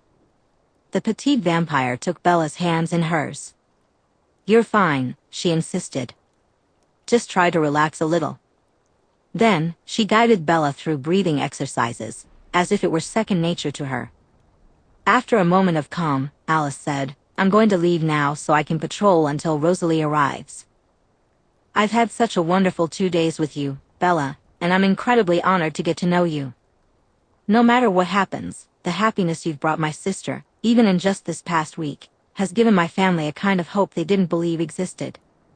Please remember that as long as you're here, you have a friend in me, in Edward, and in Carlyle and Esme. And Rosalie? Bella asked. Alice's eyes twinkled mischievously, and her response matched her playful expression. We're all crossing our fingers, Bella. Chapter 12. Rosalie pressed the accelerator of her brand new white pearl Bugatti Chiron, pushing it to 150 miles per hour. She had finally broken free from the oppressive traffic, and the frustration of keeping such an expensive luxury car at a standstill, combined with her anticipation of seeing Bella Swan, had her absolutely livid. Zipping in and out of cars, she sped down the highway, confident that her charm would get her out of any trouble if she were pulled over. Her thoughts kept drifting back to the way Bella's breasts looked beneath her white tee, how her pants hugged her curves, and the way the brunette's heart raced whenever Rosalie was near. It had been a long time for her, and while living a celibate life had initially been easy, the more time she spent with Bella, the more her imagination ran wild. She envisioned all the things she would love to try, the way Bella would feel against her. Rosalie was practically consumed with yearning that she knew she shouldn't entertain. Without looking, she reached for her phone on the passenger seat, plugged it into the stereo, and commanded the automated voice to call Alice. Her sister picked up on the first ring, likely perched atop the tallest tree in Olympic National Park to get a signal. "Hello, Rose," Alice greeted her in her usual cheerful tone. "I knew you were about to call." "Traffic?" "God damn it, yes," Rosalie replied, frustration bubbling in her voice. "How close are you?" "I'm about 20 minutes from the park." "Where is she?" "In the watchtower," Alice said. "I left her about 40 minutes ago." "I've been patrolling. A large bear has been sighted in the area." "Please take care of that," Rosalie growled, anxiety prickling at her. "And please calm me down." "Darling sister," Alice replied casually, "please don't tell me you're nervous. I shouldn't even be going. Being in her life is dangerous and—" "Rosalie," Alice interrupted. "You'll go. You'll see her. You'll remain in control of yourself." "You don't know that," the blonde vampire countered briskly. "Your visions don't include her." "No," Alice replied, "but I feel it. Bella is very excited to see you." Rosalie hesitated, remembering Bella's strangled cry when the vampire had left her in a rush. She had assumed Bella was upset with her, but hearing otherwise made her reconsider. "She's a human," she reminded both herself and her sister. "This is absurd. I can't do this, Alice. I can't be with her." "Why not?" Alice asked. "What are you really worried about?" "Killing her," Rosalie hissed. "Please remember what she is to me." "Your cantante," Alice provided. "Yes. But you won't hurt her." "You don't know that, Alice." Rosalie shook her head, resisting the urge to snap her steering wheel in frustration. A few moments passed as she drove closer to her destination, wishing she had the strength to stay away. Then Alice spoke again. "I spoke with Carlyle today about Bella." Rosalie's interest immediately piqued. "Okay. And what did he say?" "That in all his research, he's never come across a human like Bella Swan. He's heard of vampires, like the Volturi, who can resist powers to some extent, but he's never heard of a human doing it.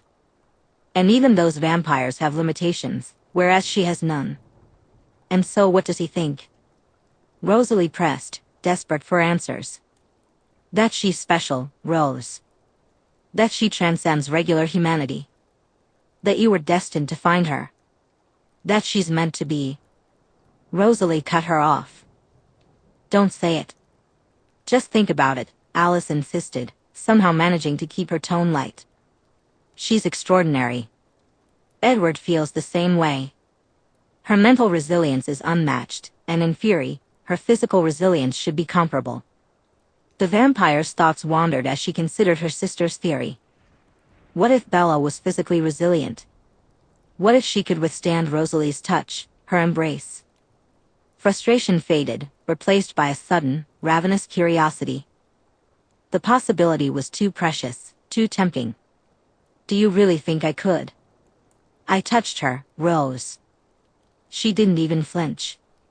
"She's completely at ease around Edward and me. Sure, she's adorably awkward, but she's absolutely casual. Alice paused, giving Rosalie a moment to absorb her words. Then, with a matter-of-fact tone, she added, I truly believe that you could. Chapter 13.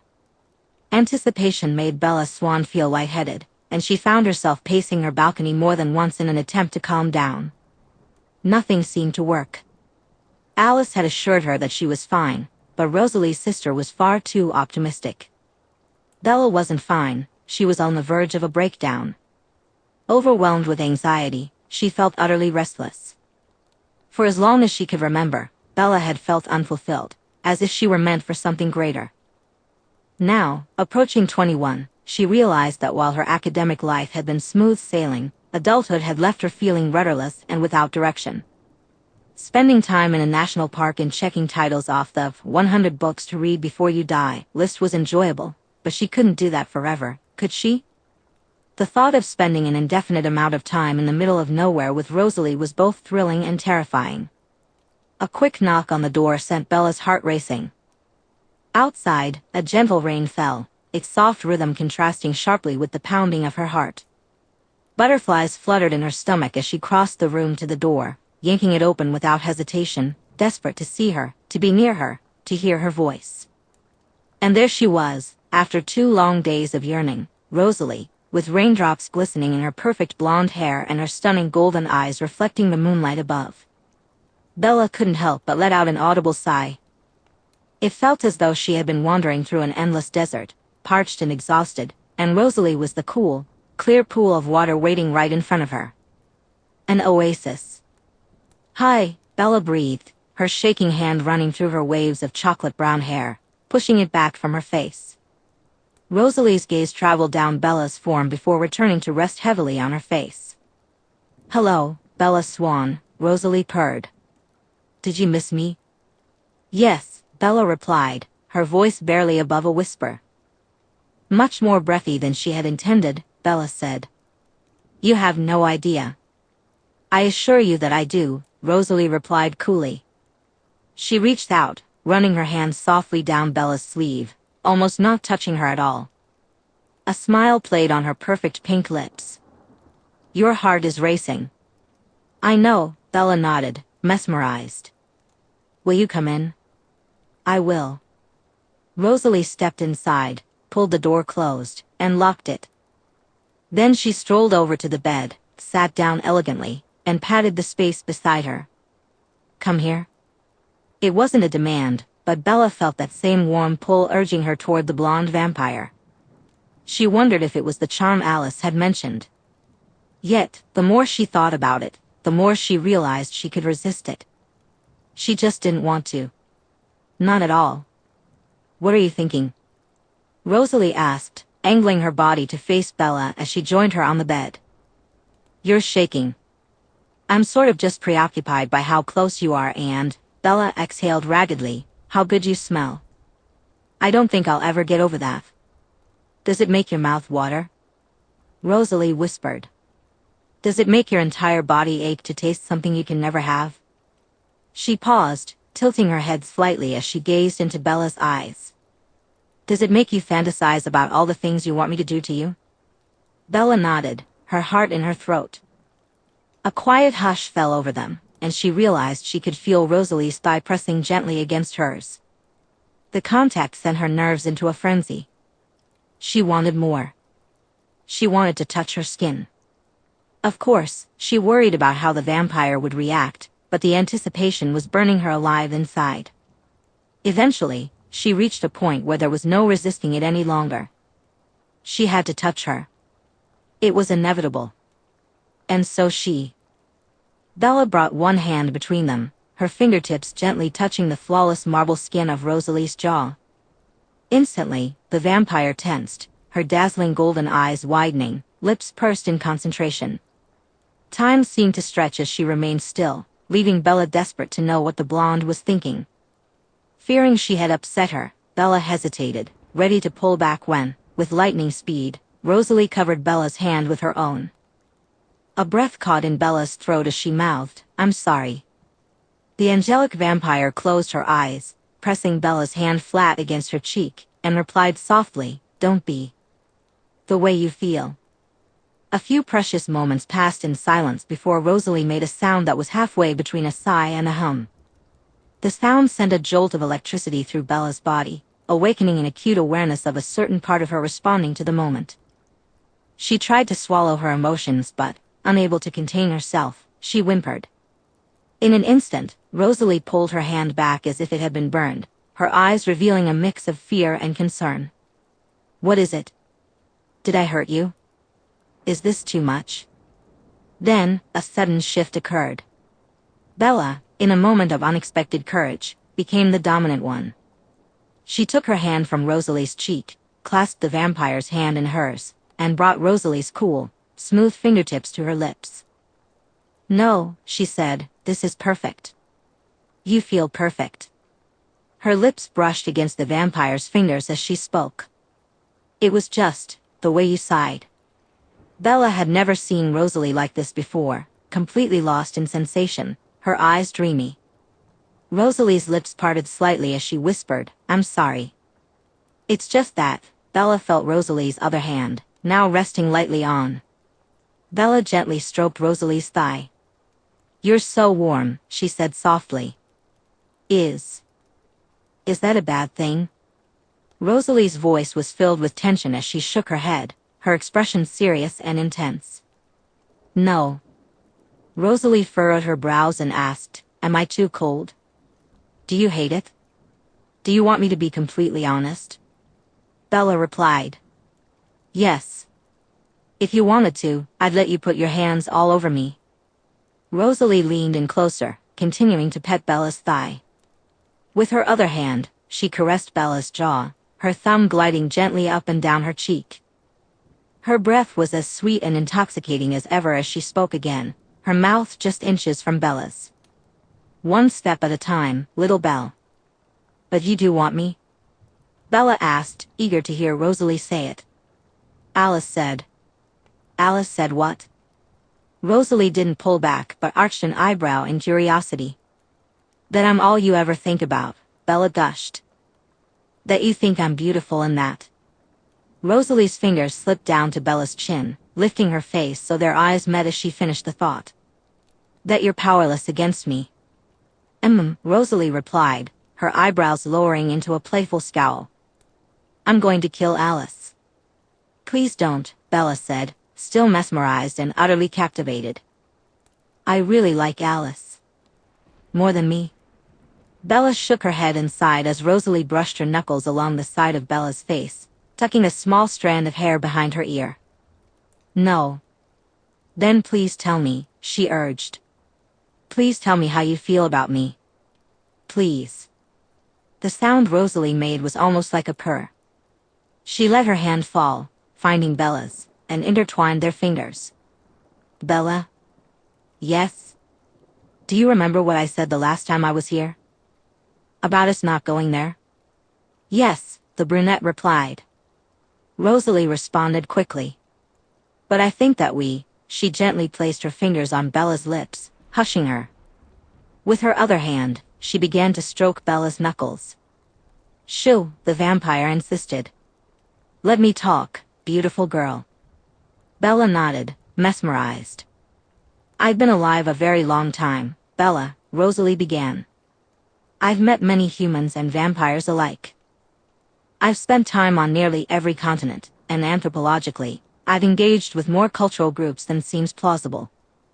Because of the passive nature of my thrall, I limit personal interaction with humans. I've entertained friendships but never intimacy."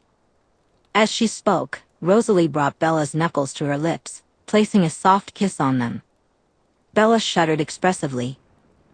"If I were to touch a human like that," Rosalie continued, "the reaction would be akin to a priest falling to their knees before a seraph.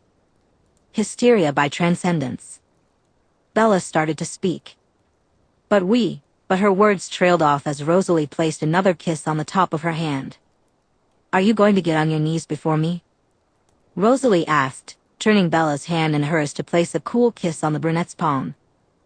"Or are you as resilient as my sister assumes you are?" Another small whimper escaped Bella's lips. I'll get on my knees for you if you want me to, she huffed. A smirk played on Rosalie's lips as she kissed each one of Bella's fingertips. Then, bringing the brunette's other hand to her lips, she did the same. I think, Rosalie said, placing Bella's palm against her cheek once more, if we were to go very slowly, and if you were to be completely patient with me, she leaned forward, putting her lips to Bella's ear and whispered, we could try this. Bella bit her bottom lip and nodded desperately, feeling the cool tip of Rosalie's breath against her skin. Rosalie's nose brushed against Bella's jaw as she spoke. I would really like that, Bella found herself saying. I would love that. When the vampire pulled back to meet her gaze, she smiled, and to Bella, that smile was the most beautiful sight she had ever seen.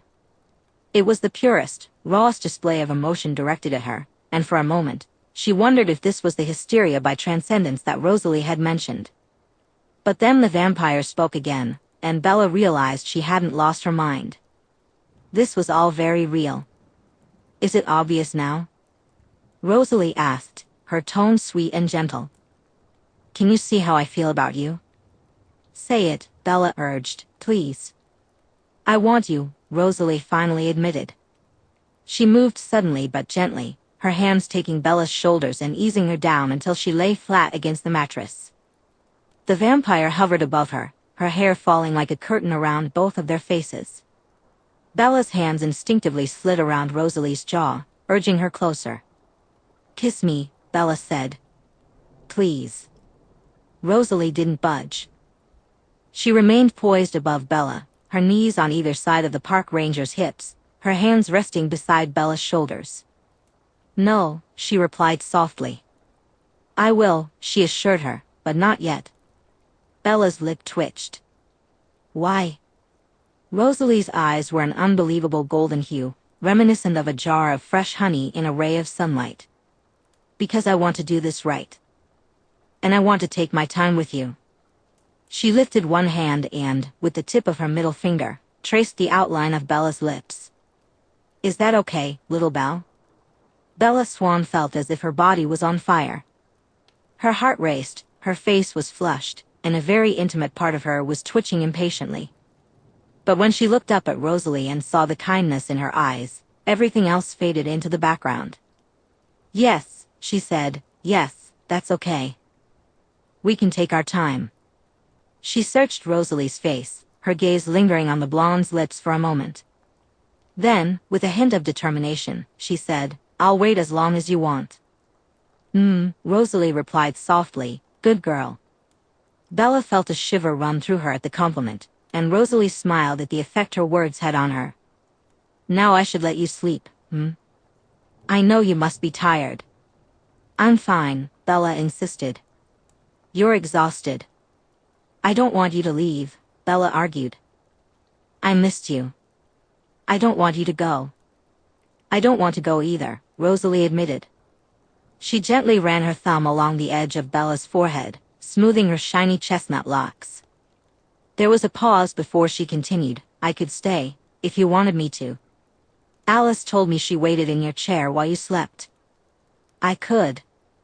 Or, Bella interjected, cutting Rosalie off, you could stay right here. And? Outside, the rain began to pick up, the sound of raindrops hitting the roof creating a cozy atmosphere. Bella's heart raced as she looked into Rosalie's warm honey eyes, feeling the gentle caress of the blonde's hand in her hair. Finally, she whispered, you could hold me and let me sleep in your arms.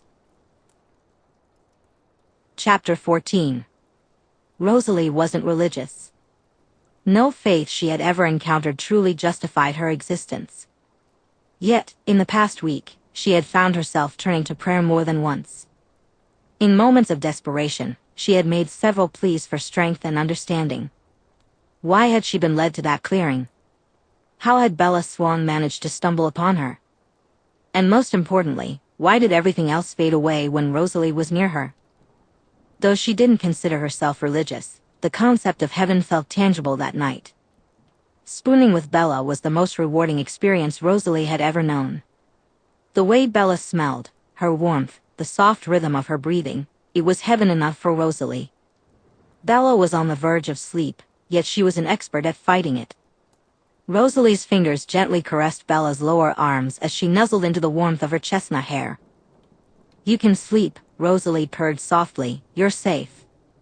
For the first hour of their embrace, Bella's heart had pounded, but now it had finally calmed.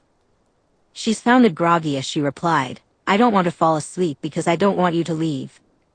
"I'm not going to leave," Rosalie assured her. "Not until the sun comes up.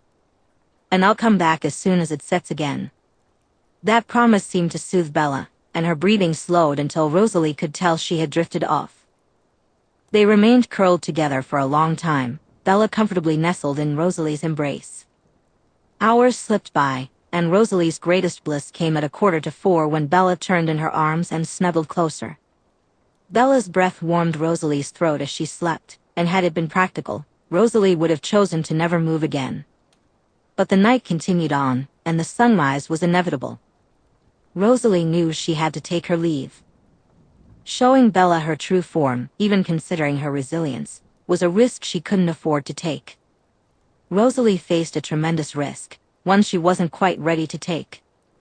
Gently, she began to stroke Bella's back, trying to wake her. "Bella," she purred softly, "sweet girl, wake up for me." The brunette's eyes fluttered open. As she took in her surroundings and realized who was with her, her heart began to race. "Nervous again, huh?" Rosalie teased lightly. "Rosalie," Bella whispered, "good. Good morning."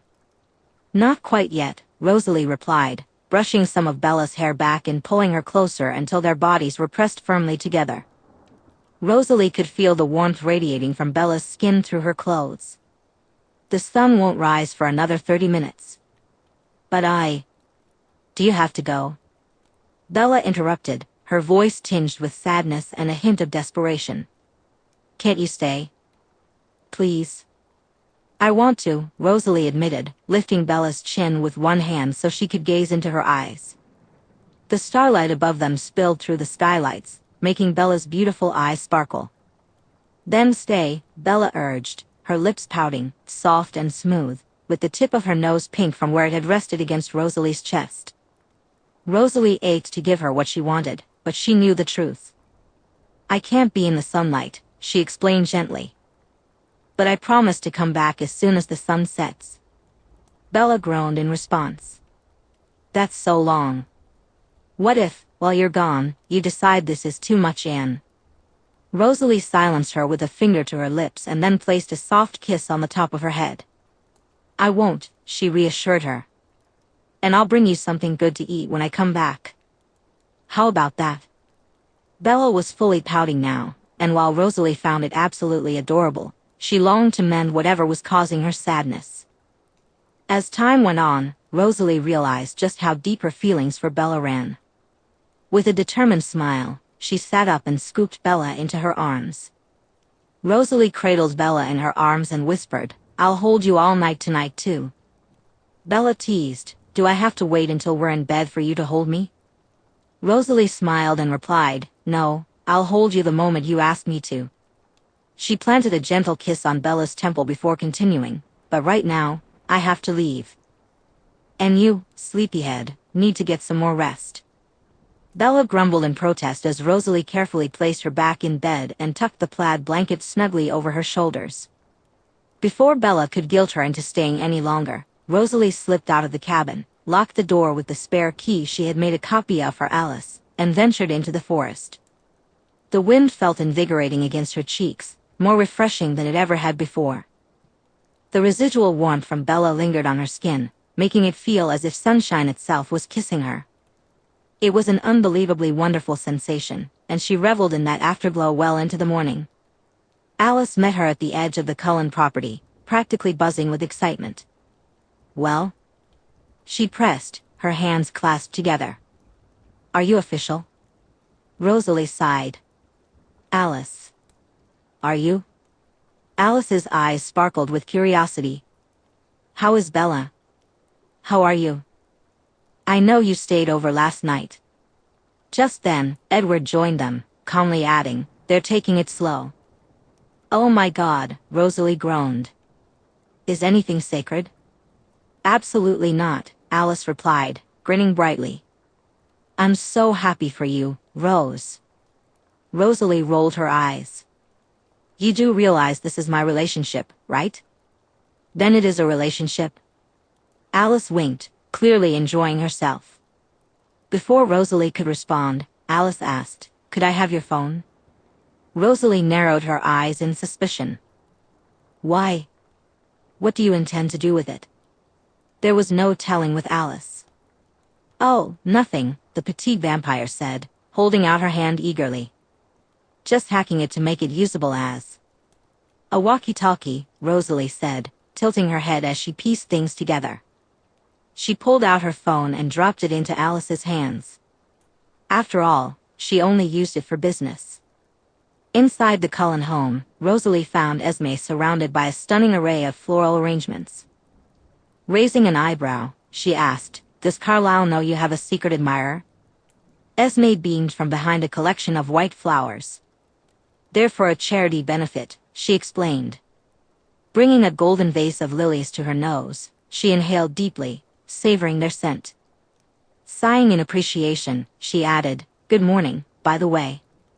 Good morning, Esme, Rosalie replied, bracing herself for the inevitable flood of questions. How is LA? Her mother began. How is your club there? What's it called again? Cabana del Rey, Rosalie provided. And it's doing very well. Sales are up. Lovely, Esme said, quickly crossing the room to grab a bouquet of yellow roses from a nearby group. She returned to Rosalie and said, take these to her when you return. Esme, Rosalie warned, I'm not a teenage boy asking his girlfriend to prom. But taking a pretty girl flowers is a lovely and romantic gesture. She'll adore it, Esme insisted. Are you trying to coach me on how to woo a woman? Rosalie asked, her tone laced with amusement. Esme, wouldn't I have more experience in this subject than you? The beautiful woman with the bright caramel hair chuckled lightly. I suppose you're right. But still. She pushed the flowers into her daughter's hands. Take these to her. I insist. Her eyes sparkled mischievously as she added, or? Rosalie asked, intrigued. Or you have to tell me every detail about your date, Esme replied with a wink. Rosalie reluctantly agreed to take the flowers and promised to put them in some water until later that evening. She headed upstairs, ready to prepare for her return. Rosalie changed and freshened up, choosing a dress that might help her feel more of Bella's warmth during their next cuddle. Afterward, she helped Esme make arrangements for the charity benefit. They talked about Esme's upcoming plans, and soon Esme began to pester Rosalie about when she and Carlyle would finally get to meet Bella. To quiet her mother, Rosalie agreed to accompany her to a committee meeting. The day continued in this manner, with Esme begging for details while Rosalie booked appointments to keep her satisfied. Later that afternoon, Edward and Alice joined them in the main house, bringing Rosalie's phone.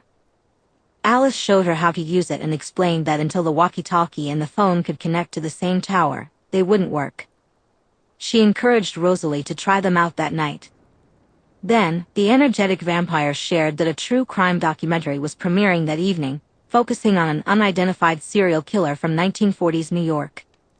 Edward, knowing the real murderer, was certain that not only was he a vampire, but he had also been one of Edward's victims. The four of them watched the documentary together as a family, and afterward, Rosalie headed out to get dinner for Bella.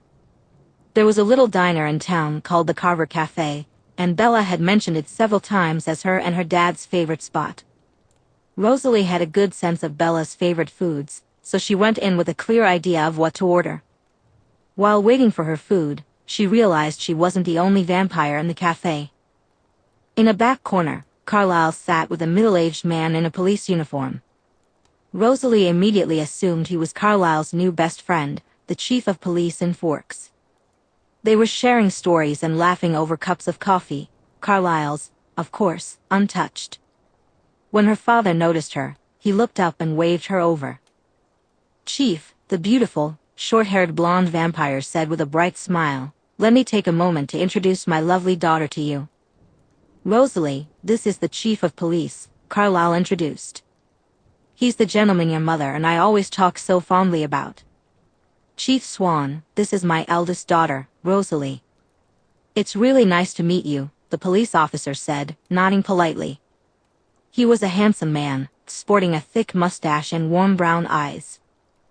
What struck Rosalie as unusual was that, although he appeared a bit surprised to see her, he didn't seem as awestruck as most people did. Instead of taking a moment to gather his thoughts, he cleared his throat and said, "Carlyle says you're about the same age as my daughter." "Oh," Rosalie replied, suddenly intrigued by this unexpectedly composed man. "Do you have a daughter?" "I do," he nodded. "Her name is Bella." Rosalie's eyes widened, and she glanced at her father for confirmation. Carlyle smiled back at her, his eyes twinkling with amusement. "Charlie here was just asking me what I thought would be a good gift for a girl on her 21st birthday. Maybe you could give us some ideas, Rose?" The blonde vampire licked her lips and tucked her hands into the jacket she wore over her stylish navy dress.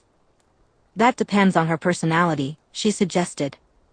"When is Bella's birthday?" "This Sunday," Carlyle replied, his tone revealing his sense of urgency. "I haven't even begun to shop. I'm terrible at this kind of thing." "Kitty," Carlyle said, using his personal nickname for his daughter, "could this Bella possibly be the same one you ran into last week when you were camping?" Rosalie could see the intrigue in his expression, and maybe even a hint of amusement. "What was your Bella's last name?" "Swan," Rosalie shot back. "You met Belle's?" Charlie exclaimed, taking a gulp of his coffee. "Well, that's great. How is she doing? Does she look okay? Does she seem lonely?" He removed his hat and rubbed his head, which was covered in messy dark brown hair. "Don't worry about that kid," Chief Swan said. "I think she's doing fine," Rosalie replied, feeling a wave of tenderness for Bella's father as she noticed the anxiety in his eyes. "And I don't think she's lonely. She told me she writes letters to her friends." She paused, sensing that Charlie was still waiting for her to elaborate. "And I think Bella likes books," she added. Chief Swan nodded thoughtfully. "Now I just have to find her something she hasn't already read." He laughed awkwardly, and Rosalie could easily see the familial resemblance between him and Bella. He was handsome, resilient, and had a charmingly bumbling quality that was endearing in a single dad. He patted Carlyle on the back with enthusiasm. "Well, I'm glad to meet you. Your dad here is a great guy. Best Dr. Forks has ever had. We're all really pleased he chose to come here. And your mom too. Wonderful lady. Really giving. The station loved all the cookies she brought last week." "She loves to bake," Carlyle said with a happy shrug. When Bella's order number was called, Rosalie excused herself to get the food to go, promising herself that she would find out everything her father needed to know the next time she saw him. She placed the styrofoam containers into an insulated bag she had borrowed from Esme, set them next to the roses in the passenger seat, and then zipped away in the Bugatti. Edward had suggested that she choose something a little less conspicuous when they moved to Washington, but Rosalie enjoyed driving a car that drew as many looks as she did. She raced down the highway toward the Olympic National Park gates, easing into the parking lot just as the sun nearly disappeared behind the horizon.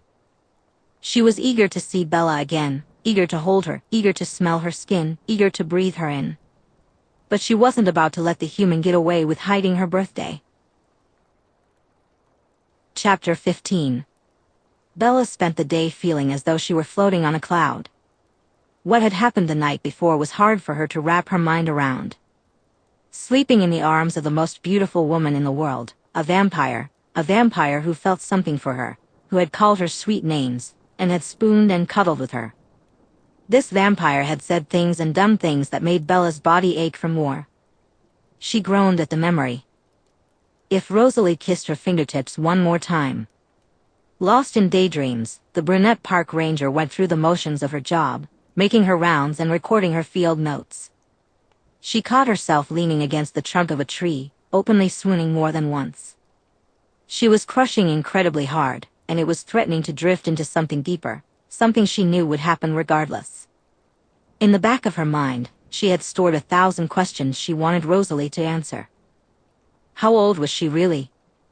How did she become a vampire? Where had she lived before Forks? What was her family like before she was turned? All of those could wait. Bella wanted to know the simple things that Rosalie had already shared. What was Rosalie's favorite color? Movie? Musician? Bella couldn't even begin to guess, but she had to know. That night, she made it her mission to find out. The vampire could be secretive and elusive with everyone else, but Bella wanted more. Late that afternoon, after lunch and an insane amount of fantasizing, Bella was about a mile away from the watchtower. She had one arm wrapped around a small tree, leaning far over a ravine to look at what she thought was an arrowhead lying on a ledge. If she extended her arm as far as she could almost touch it. She was just an inch away, and if she released some slack from the tree and reached a little further. Suddenly, her walkie-talkie buzzed. Leah's voice came through, more emotional than usual. Bella Swan. Startled by the sudden sound, Bella lurched and began to topple into the ravine. The crevasse. The toe of her boot slipped on some wet leaves, and for a moment, she nearly lost her balance. At the last second, she tightened her grip around the trunk of a nearby tree and twisted her body to avoid falling. The result was a painful jolt to her shoulder and a generous coating of mud on her backside. Once she regained her footing on solid ground, Bella reached for her walkie-talkie and said, somewhat sourly, "What is it, Leah?" "Oh, good morning to you too," Leah replied cheerfully. "What did I do now?" Bella asked, inspecting the seat of her pants and grimacing. She knew she'd have to do laundry sooner rather than later. "It's not you," she said, "I'm just still so clumsy sometimes." "It's one of your most endearing qualities," Leah teased. Then, she continued, "So, I spoke to Jess today." Leah and Angela were Bella's friends from before college. Angela and Bella had taken almost all their high school classes together after Bella transferred to Forks. Leah attended school on the reservation, but she spent a lot of time at Bella's house. Jessica was Bella's college roommate and a good friend. Surprisingly, when Bella introduced the three girls, they all got along well. Angela, who was quiet and bookish, immediately connected with Leah, who was a bit of a loudmouth with an attitude. Jessica, preppy and always ready to gossip, was happy to give makeovers, and the others indulged her. "And?" Bella prompted. "She wants to host the party at her place Saturday night. Beer, pizza, movies." "Party?" Bella repeated, and then it dawned on her. "Oh my God. My birthday. Did you actually forget?" Leah asked, incredulous. "You forgot about your 21st birthday?" "I've been distracted," Bella admitted, feeling a bit sheepish but recognizing the truth in her statement. Her birthday was this coming Sunday, and she'd officially be 21. That meant on Friday, she would have to make the full hike to the station so Charlie could pick her up for the weekend. That was just a couple of days away. The thought of sleeping in her old bed at her dad's house or on a pallet on Jessica's apartment floor instead of in her usual spot made her heart race with excitement and a hint of nostalgia. Rosalie's presence always stirred a mixture of emotions in Bella. "Distracted?" Leah echoed, concern etching her features. "Come on, Bells. At least try to act like a normal young adult who enjoys typical young adult things, like drinking and hanging out with friends." "I am," Bella insisted, making her way back to the watchtower.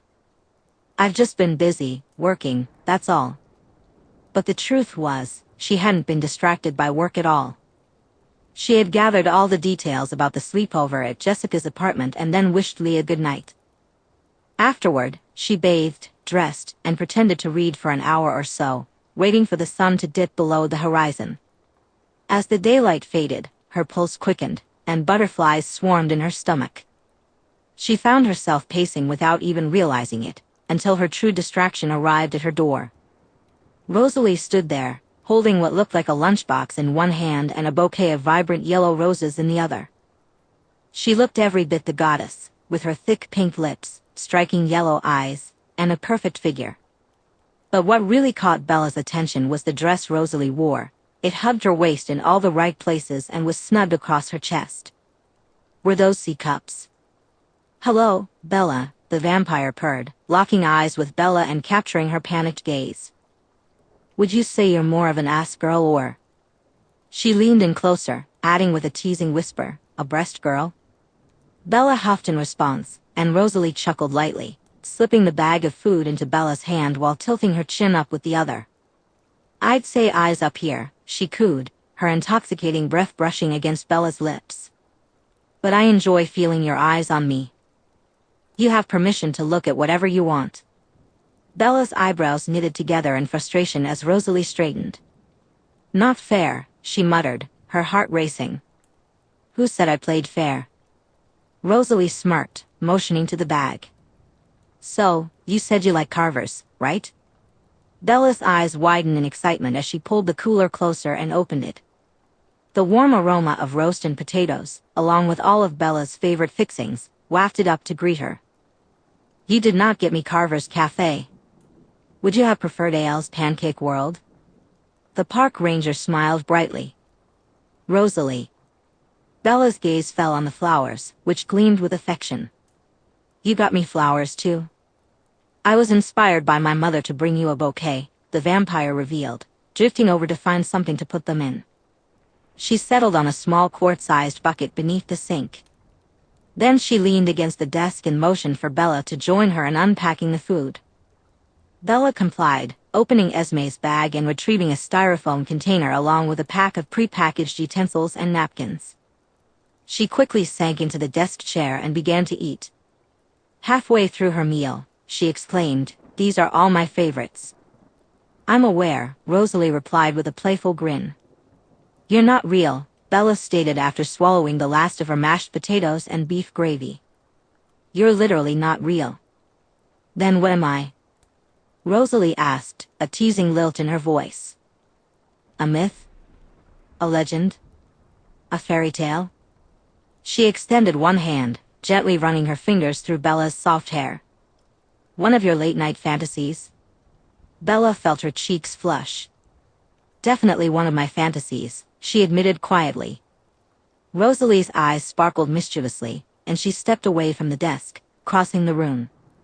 Bella quickly finished her meal, disposed of the trash in the kitchen, and joined Rosalie, who stood by the south wall, gazing out at the evening view. As soon as Bella was next to her, Rosalie wrapped her arms around the smaller woman, pulling her in close and nuzzling her face against the side of Bella's head. Bella melted in her embrace. You know, Rosalie said softly, I shouldn't be holding you. Why not? Bella replied, her eyes closed and lost in the sensation. Because you're a bad girl who hid something very important from me. At that, Bella opened her eyes, her eyebrows raised in surprise. Something very important? Rosalie repeated, her brow furrowed in confusion. But Rosalie's hands found the lapels of Bella's long-sleeved overshirt. Slowly, she pushed it down Bella's shoulders, allowing her palms to glide down to the woman's bare arms. The shiver that ran through Bella made Rosalie catch her breath. What happens this weekend? She asked, letting the shirt slip from their grasp and fall to the floor. Rosalie wrapped her hands around Bella's lower arms and began to gently caress the smooth skin with her thumbs. Specifically, what happens on Sunday? My birthday, Bella hissed, mesmerized by the way the blonde held her.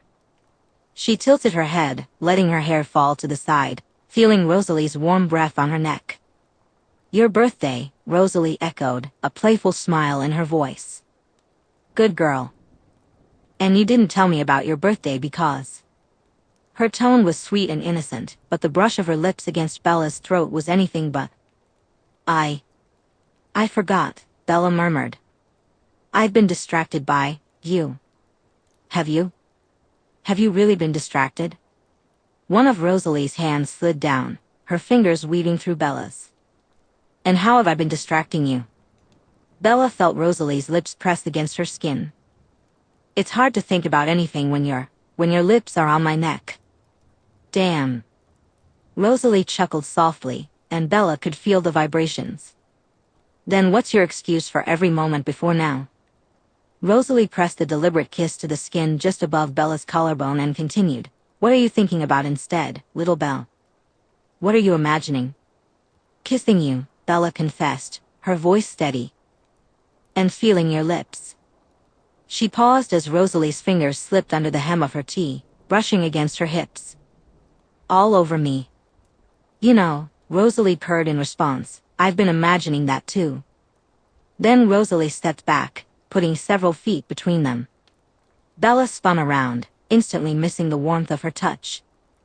You'll just have to make it up to me, the vampire said, a smug smile dancing on her lips. Okay, Bella replied, stunned. How? In an instant, Rosalie slipped off her heels, crossed the distance, and lifted Bella into her arms. Swiftly, she carried her over to the bed, settling Bella in her lap. By letting me throw you a birthday party. You want to throw me a party? Bella asked, gazing into Rosalie's amber eyes. With all my friends? With whoever you want to invite, Rosalie gushed. And whatever you want to eat, and whatever music you want to play. You do that? Bella said, her voice filled with disbelief. You'd come and meet all my friends? I'll work my way up to it, Rosalie purred. Would you like that? Yes, Bella admitted, nodding. But you don't have to. I've never had a birthday like that before, and you definitely don't have to do it. What do you usually do for your birthday, little Belle? Bella sighed. I swear to God, that nickname. Do you hate it? Rosalie asked, her lips brushing Bella's forehead. I love it, Bella said, her eyes momentarily closing. I go to dinner with my dad, then get together with some friends, and get a really lousy card from my mom. Rosalie's hands drifted softly over Bella's back, her fingertips cool against the thin fabric of her shirt, feeling like heaven. Can you squeeze in one tiny party? Rosalie asked. Yes, Bella quickly answered, knowing she was likely to agree to anything with Rosalie kissing her forehead and petting her like that. She tried to shift to better see into the vampire's eyes, but felt a spasm in her sore shoulder, causing her to whimper in pain. What is it? Rosalie asked, concern lacing her voice. What's wrong? I pulled a muscle today, Bella explained, reaching up to. Rosalie tenderly touched the source of Bella's pain. It's just sore, Bella admitted. Rosalie gently lifted Bella's chin with a fingertip. Did you get hurt today? I slipped, Bella replied, a hint of embarrassment in her voice. I almost fell into a crevasse trying to get an arrowhead. Stupid, I know. Not stupid, Rosalie said sweetly but firmly. From now on, you are absolutely not going anywhere near those crevasses. You know, Bella began, when you're demanding like that. She shook her head. It what? Rosalie pressed, a playful glint in her eyes. It turns you on? Well, Bella huffed, yes.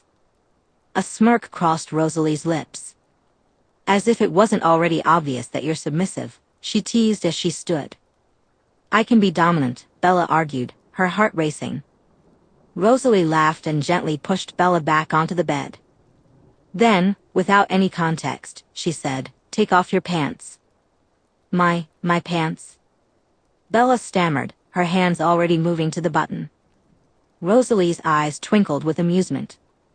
Down, tiger, she teased with a sultry growl. I just know you don't sleep in them, and I want you to be comfortable with me. Oh, Bella said, her blush evident. I've just been wearing them out of respect for you and I, she swallowed hard. Are you sure you want me to take them off? Rosalie's eyes flashed with intensity. Yes, she said. Oh, Bella replied, her voice a bit shaky. She unzipped her pants, then nodded as she took them off, folding them neatly and placing them on the floor. She couldn't help but think about the pair of underwear she was wearing, a cotton set covered in little rainbows. Glancing down, she noticed her tan skin contrasting with the sheer white tee and the tiny strip of fabric elsewhere. She scooted over, making space for Rosalie to join her. You have to ask me, Rosalie said softly, this all has to be on your terms. Bella's heart skipped a beat. Will you get in bed with me? Bella asked, looking at the perfect angelic creature before her. "Will you hold me like you did last night?" Chapter 16. When do I get to feel your lips on mine? Bella asked quietly, nestled against the vampire's chest.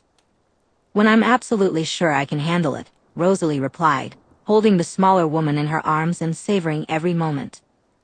"Now tell me about your friends." "Well, there's Leah," Bella began. "She's my age, Native American, and grew up on the res. I'm friends with a bunch of her friends too, Jake, Quill, Embry, Sam, and his girlfriend Emily. And of course, Leah's little brother, Seth. Then there's Angela and her boyfriend Eric, and Jessica. She was with Mike, but they broke up. They're sort of off and on. Will you invite all of these people?" Rosalie asked, her nose pressed against the top of Bella's head, breathing in the scent of her hair.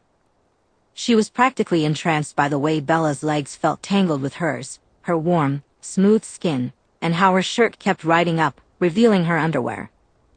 Rosalie tried her best to keep her thoughts innocent but was struggling. She knew that if Edward were around, he'd be grimacing. "If that's okay with you," Bella said. "If you're not ready to meet my friends yet, I understand, really." "I'll get over it," the vampire assured her. "Besides, I already met Charlie." "You met Charlie?" Bella asked, lifting her face to meet Rosalie's gaze. "In the diner," the blonde revealed. "I was having coffee with my father." "Weren't you curious how I found out about your birthday?" "I just assumed Alice saw it or something." "She can't see you, remember?" Rosalie said, playfully touching the tip of her index finger to Bella's nose. "We have to play this by ear, Anne." She leaned forward and placed a gentle kiss on Bella's forehead. "Figure it out day by day." She spent a moment playing with a strand of Bella's chestnut hair and then added, "You're honestly a mystery to me, Bella." "Swan and I want to know more about you," Bella said. "But that's not fair," the park ranger replied. "I hardly know anything about you. And I've been really good, other than forgetting my birthday, so I think I deserve to learn a little." She paused, then added pleadingly, "Please?" Rosalie realized there was no saying no to Bella when she used her charm. Those warm, chocolatey eyes, her furrowed brows, those dark pink pouting lips, and those irresistible dimples. Rosalie felt utterly powerless against it. "Don't pout." "I can't handle it when you pout," Rosalie said, trying to maintain her composure. "Oh." Bella's eyes sparkled with mischief. Did I discover one of Rosalie Hale's weaknesses? Pouting? She searched Rosalie's face, a playful smile creeping in. "What if I beg?" "You're a bad girl, little Belle," Rosalie growled softly. "What do you want to know?" "Your favorite color, your favorite movie, musician, book, television show, song?" Bella listed eagerly. "Oh, just the basics, huh?"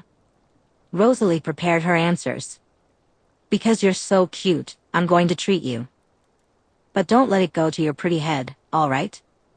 She smirked before continuing, "I'm partial to greens, especially jade or seafoam green. They were really popular when I was alive. I had my eye on this seafoam green chiffon dress when I was a teenager.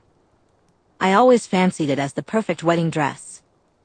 Of course, I never had a use for it, so I never bought it. But I did own a lovely pleated silk dress in a mint tone, and I still have it. Will you show it to me sometime?" Bella asked, her eyes wide with excitement. "I'll show you absolutely anything you want to see." Rosalie fought the strong urge to tilt Bella's face and kiss her. Instead, she urged Bella to lay her head against her chest and snuggle closer. As Bella's breath tickled her, Rosalie added, "Choosing a favorite movie would be harder. I've loved so many films over the decades." "Decades," Bella mused. "Do I get to know how many decades?" "Not yet," the vampire purred. "So, for a long time, I would have said Audrey Hepburn's Sabrina, but I also found myself falling in love with Dirty Dancing, Fried Green Tomatoes, Titanic, and The Mummy." "Alice told me you liked that one," Bella admitted, her voice a soft murmur against Rosalie's chest. You're such a romantic. Am I? Rosalie raised her eyebrows, intrigued. You know, I really hadn't realized it until. She pushed one hand up the back of Bella's shirt, gently rubbing the sore spot on her shoulder. Until I met you, I suppose. Bella sighed, savoring the contact and whimpering as the beautiful woman held her, massaging the tense muscle. You act so tough, she whispered, but you're so unbelievably gentle with me. Maybe, Rosalie purred, knowing it to be true. But I'm really a snake with everyone else. She continued to rub the muscle and then asked, what's next? Favorite musician? Yes. Mariah Carey. What? Rosalie laughed. She's good. She's talented. She hits all the high notes but can also sing these deep, sultry songs. That's so wild, Bella replied. Imagine if she knew you were a fan. It must feel nice to have someone like you appreciating your work. Well, does it? Rosalie asked, her tone teasing. Does it feel good, Bella? Knowing how taken I am with you. She pressed a little too firmly, and Bella groaned, caught between pain and pleasure. A rush of arousal surged through Rosalie, and she bit her lip, struggling to resist the urge to pull Bella closer and indulge in that desire. Swallowing hard, she let the moment pass and said, my favorite song is by Joe Stafford, though. It's called You Belong to Me, and it came out in the 50s, I think. How does it go? Bella asked, genuinely curious. Will you sing it to me? Rosalie licked her lips and closed her eyes, reminiscing about the years after her transformation when she immersed herself in music. She recalled the songs she performed in small bars, including that one she had covered more than once. Fly the ocean in a silver plane, she crooned softly, perfectly in tune. See the jungle when it's wet with rain. Just remember till you're home again. She pressed her lips to Bella's temple and finished with, You Belong to Me. God, the park ranger groaned. Can you be any more of a dream? You have to be a dream. You're just not real. So I must be dreaming, and I really don't want to wake up. Your voice. Shit, Rosalie. Are you sure you're a vampire and not a siren? I could probably register as both if I wanted to, Rosalie replied casually, thinking about the men who flocked to her when she performed. What else did you ask? Books, Bella reminded her, and TV shows. I haven't watched a lot of television in the last few decades, Rosalie admitted. But I always enjoyed Charlie's Angels. You could be one of Charlie's Angels, the brunette said, or you could have been. Were you alive in the 1970s? Rosalie playfully scolded her. That's not one of the agreed-upon questions. But I would have loved to be. I think I could have taken Farrah Fawcett's role. But it would have been kind of unfair to everyone else on that show, Bella mused. No one would have even looked at Jacqueline Smith or Kate Jackson. Everyone would have just been swooning over you. I can't help who wants me, Rosalie replied nonchalantly, but I am very, very, very picky about who I want and who I accept advances from. Yeah? And who is that? Who do you want, Rosalie? Do you want me to tell you, or should I bring my brother here and let him decipher my feelings? Thoughts for you? The vampire gently raised a hand, stroking the back of Bella's neck. Bella shivered at the touch. I can save you some time and tell you that all my thoughts are consumed with images of a tiny park ranger with really sexy dimples. Another park ranger? Bella murmured sleepily. Do I know her? Rosalie smiled. What's left? My favorite book. A Farewell to Arms, she said. Hemingway, Bella replied approvingly. Wow, could you be any more perfect for me? She stifled a yawn with her hand and then nestled her face against Rosalie's neck. The vampire didn't say anything else. She cradled the brunette until Bella fell asleep, and then, enveloped in the warmth of the beautiful girl, more content than she'd ever been, Rosalie closed her eyes and slipped into peaceful meditation. Chapter 17. The night was eerily quiet, with only a soft wind whistling against the tower windows. Bella slept soundly, occasionally murmuring whispered words or releasing small whimpers as she adjusted against Rosalie. The vampire gently stroked her spine, careful not to wake her, and for nearly the entire night, Bella existed in a state of bliss. That was until early the next morning. Rosalie had nearly grown accustomed to the human's soft sounds, having listened to them for several hours over the past 2 nights. So when Bella's whimpers shifted to sighs and eventually to moans, Rosalie became instantly alert. Bella's hands grasped the fabric at the back of Rosalie's dress, her body pressing against the vampire's, her breathing growing heavy. Bella huffed. Yes, please, Rosalie. She moaned breathlessly. Please. At first, Rosalie did her best to ignore her. The tension between them had been intense, and she didn't blame Bella for indulging in her fantasies, but it was incredibly difficult to listen without reacting. Hearing Bella say her name in that way, how could she not be affected? The expression of ecstasy on Bella's face was intoxicating, but feeling her claw and pull at Rosalie was overwhelming. Gingerly, Rosalie laid Bella down on the bed beside her. The blanket had been kicked off during the night, exposing a large portion of Bella's sculpted abdomen. She was extraordinarily fit all over. Rosalie's gaze traveled from Bella's beautiful sleeping face to her smooth throat, then to the thin T that clung to her muscular shoulders, and finally to those defined abs. As Rosalie continued to scan Bella's form, the brunette shifted, still sighing, and one of her perfectly toned thighs fell to the side. Rosalie closed her eyes, inhaled deeply, and reminded herself of who she was and why she couldn't just throw herself at Bella. She had to wait. Rosalie needed to take her time. She began to hum softly, hoping the sound would distract her from the growing temptation. It didn't work. Her eyes fluttered open and immediately landed on the brunette's incredibly adorable panties. A groan escaped her lips as she noticed the thin strip of fabric glistening with moisture.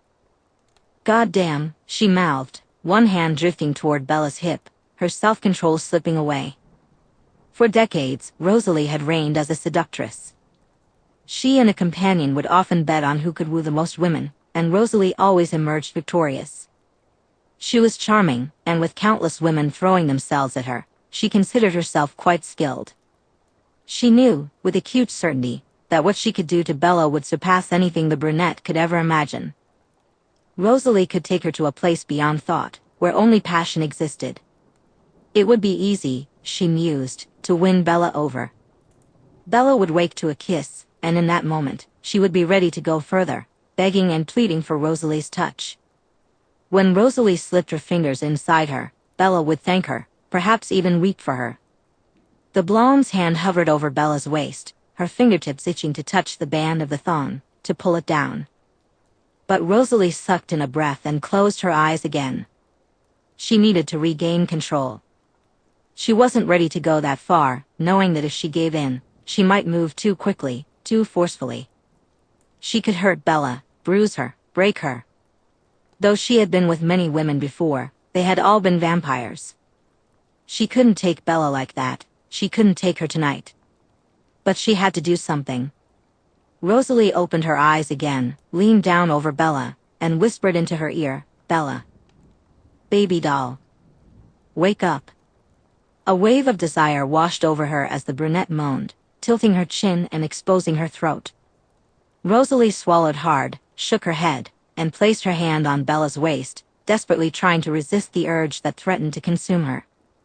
Rosalie placed her hand gently on Bella's shoulder and began to shake her softly. "Bella," she called out again, "Bella Swan." Her voice came out more like a growl than she intended. The brunette murmured, and her eyelids fluttered open.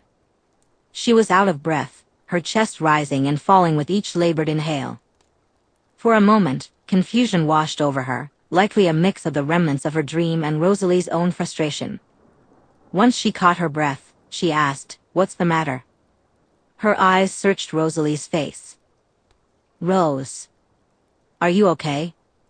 "I'm okay, yes," the vampire replied, struggling to keep her tone steady, "but I won't be if you keep moaning in my ear." Moaning? Bella's jaw dropped as realization flooded her eyes. "Oh my God, my dream." "Your dream," Rosalie repeated. Yes, your dream. I wasn't, saying things out loud, was I? You weren't exactly speaking, but you did say my name, and, please. Oh my God. Even in the darkness, Bella's bright red blush was unmistakable. She reached down to fix her shirt, which had ridden up, and then glanced down at herself, her eyes widening. Oh no, she exclaimed, reaching for the blankets to pull them up over her legs. I need pants. This is your fault for telling me to take them off. It's my fault? How is it my fault, little Belle? Well, they were about you, Bella retorted, excitement evident in her voice. I didn't mean to get so worked up. You mean you didn't mean to get so wet? Bella bit her lip, and Rosalie let out a low growl under her breath. God damn it, Bella, she muttered. Don't do that. Don't bite your lip. It was undeniable how out of sorts Bella made Rosalie feel. She had come so close to losing control, teetering on the edge between restraint and whatever lay beyond it. Her head was spinning. She didn't understand how this was happening, but the small brunette lying beside her was doing something to her. In her 87 years of immortal life, Rosalie had never felt so utterly dismantled. It's your fault, though, Bella argued quietly. You drive me crazy. I spend all day thinking about you and then all night wrapped up in your arms. You make me crazy. I barely think of anything but you. And the way you pet me, hold me, and speak to me. Can you blame me for fantasizing in my dreams? The park ranger looked incredibly sheepish when she finished, her bottom lip forming an irresistible pout. I don't blame you, Rosalie replied, knowing she would feel the same if she were able to sleep. It's just new, and I wasn't prepared for it. She narrowed her eyes and fixed Bella with an intense gaze. Don't pout. I can't handle that either. Rosalie expelled the last of her anxiety and pulled the brunette back into her embrace. Bella sighed happily in response. I'm sorry, Bella said again, her voice softer and muffled against Rosalie's shoulder. Don't be sorry, Rosalie cooed, much calmer than she had been moments before. It's not like I hated it. She slid her hand up the back of Bella's shirt and began to softly rub the tender spot again, smiling as the brunette eased into her arms. I do need to know, though, she asked, do you do sports, Bella? Yoga, came the response, and Pilates. You're really fit. Do you like that? Bella asked, her curiosity piqued. Do you like fit girls? I like you, little Belle. Rosalie paused, then admitted, but yes, I like that. A few moments passed, filled with a tumultuous mix of emotions, before the brunette whispered, how badly do you want to see how fit I really am? Had she asked that even a minute earlier, Rosalie would have toppled over into infinity. But she was past that, on a new level of self-control. Very badly, she answered, more than you could even begin to know. Just not yet. Rosalie found Bella's temple with her lips, whispering the next few words against them. I'm determined to do all the right things with you, Bella Swan. I want to give you the respect you deserve. I know you want it too because, she kissed softly, I can feel desire radiating through you. I can smell it on your skin. I can taste it in the air. This tension between us is palpable, Bella, I can almost touch it. She slid her other hand up the back of Bella's shirt, craving more of her warmth. But I want to be in control when I act, she said, and before anything else, I want to kiss you first. When? Bella asked, her curiosity piqued. Soon. They fell back into silence, though the tension lingered. Rosalie could feel the heat radiating off Bella's skin, pushing through the fabric of the vampire's dress and seeping into her cool skin. Nothing felt better than touching her, feeling her warmth. Rosalie lay there, marveling at it all until Bella drifted off to sleep, and a hush of relaxation enveloped them. It wasn't until a knock at the door that either of them moved again. Bella's eyes widened, and her tone was anxious as she asked, Who? Alice, Rosalie replied soothingly.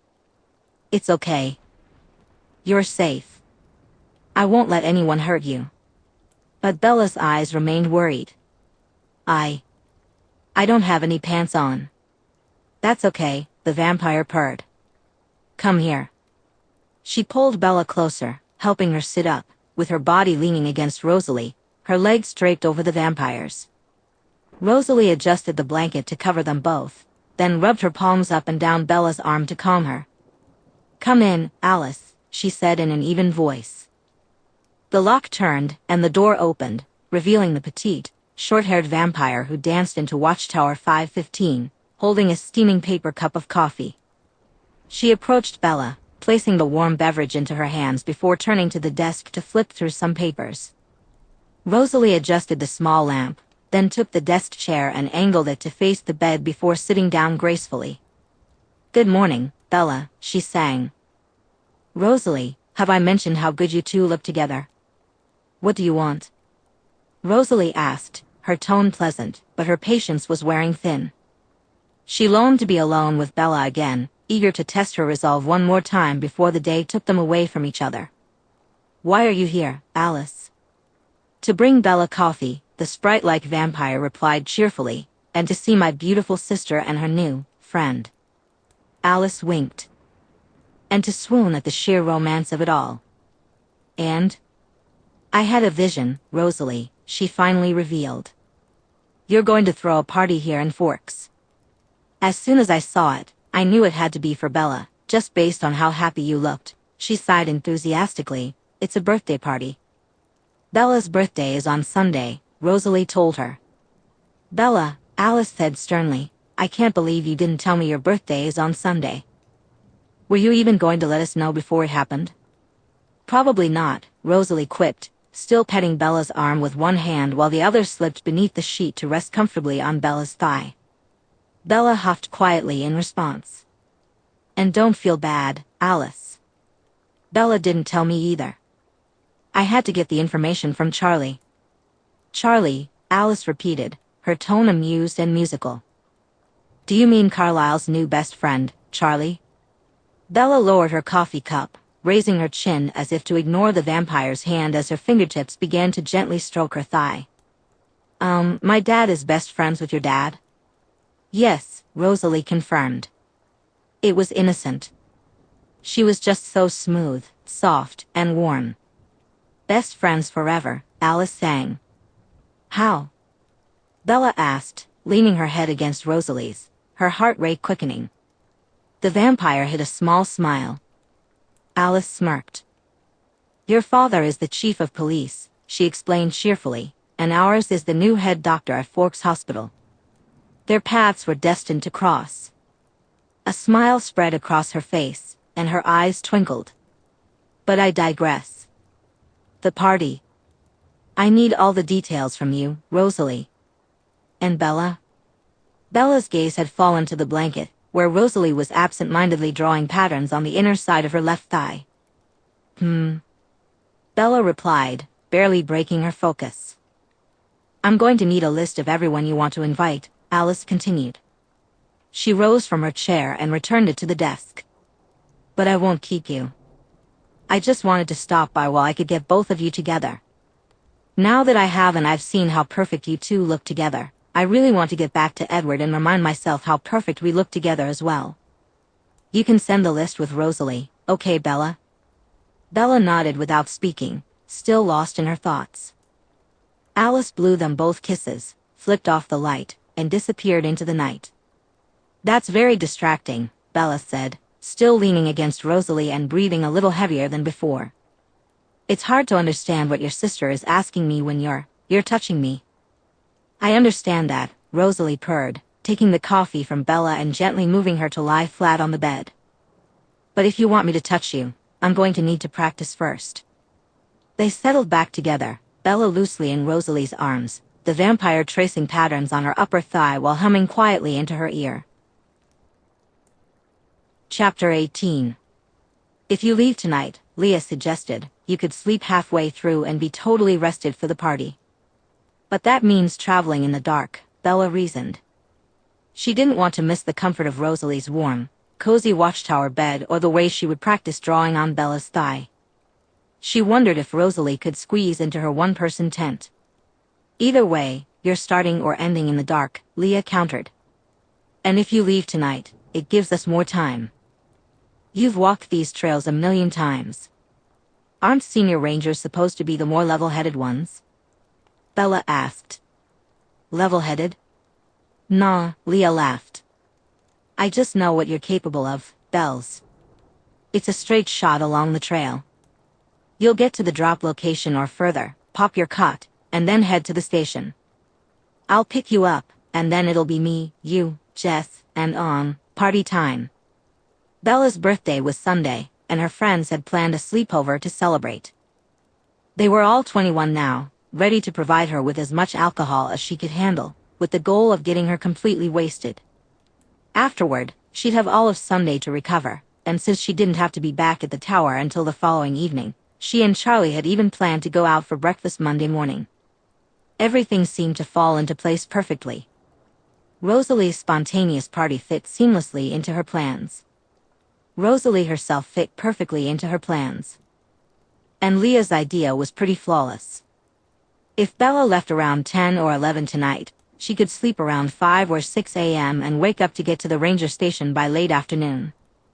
Otherwise, if she left at her usual time, she'd be heading out at 6 a.m. and hiking for 12 straight hours.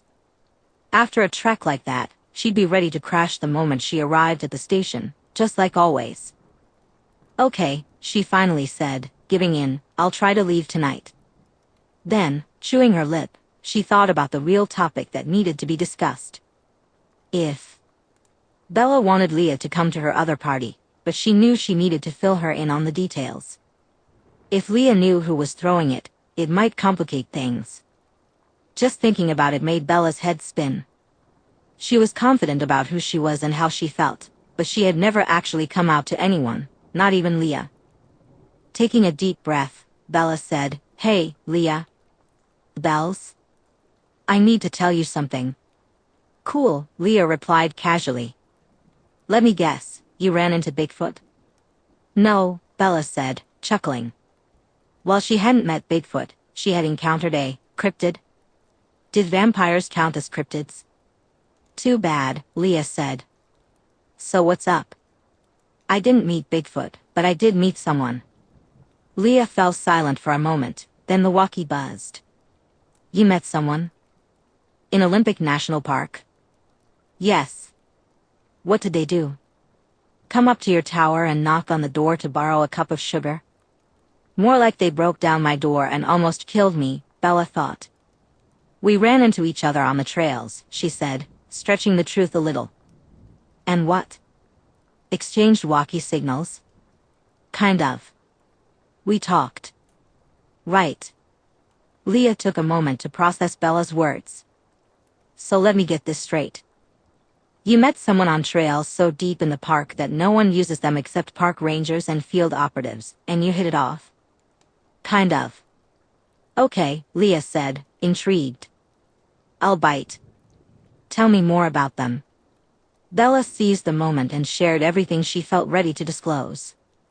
I'm kind of having another party on Sunday, she told her best friend. And you can meet them then. I don't know the location yet, but it's a dresses kind of party. I was wondering if you could tell everyone and also see if Angela could bring me some of her dresses to borrow. I don't want to wear any of the ones I own. Angela and Bella were around the same size, though Angela was just a bit less fit, as Rosalie had put it. Another party?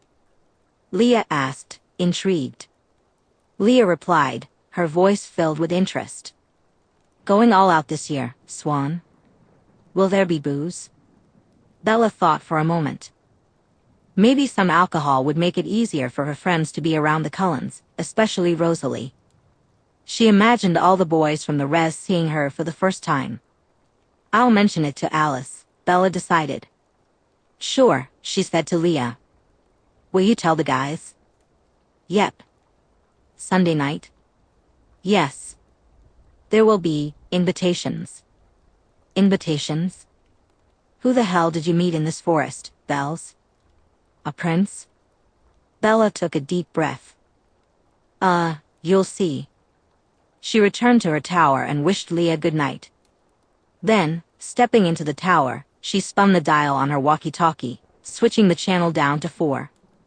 Suddenly feeling nervous, she pressed the button to connect, just as Alice had instructed her. Bella. Bella held the walkie-talkie to her chest for a moment, her heart racing with excitement. Rosalie. Do you miss me? Yes. When will you be back? In an hour and 17 minutes. That's too long. I know.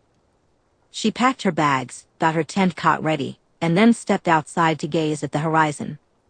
She was startled to see a big yellow moon hanging in the sky, realizing she'd been so preoccupied that she'd completely lost track of the lunar cycle. As she admired the moon, her hands resting on the railing of her balcony, cool arms slid around her, and she happily leaned back into the embrace of Rosalie Hale. Hello, Bella, the vampire purred. If I weren't so desperate to touch you, I could gaze at you in the moonlight forever. Shoo, Bella whispered. I'm just a human. You're the...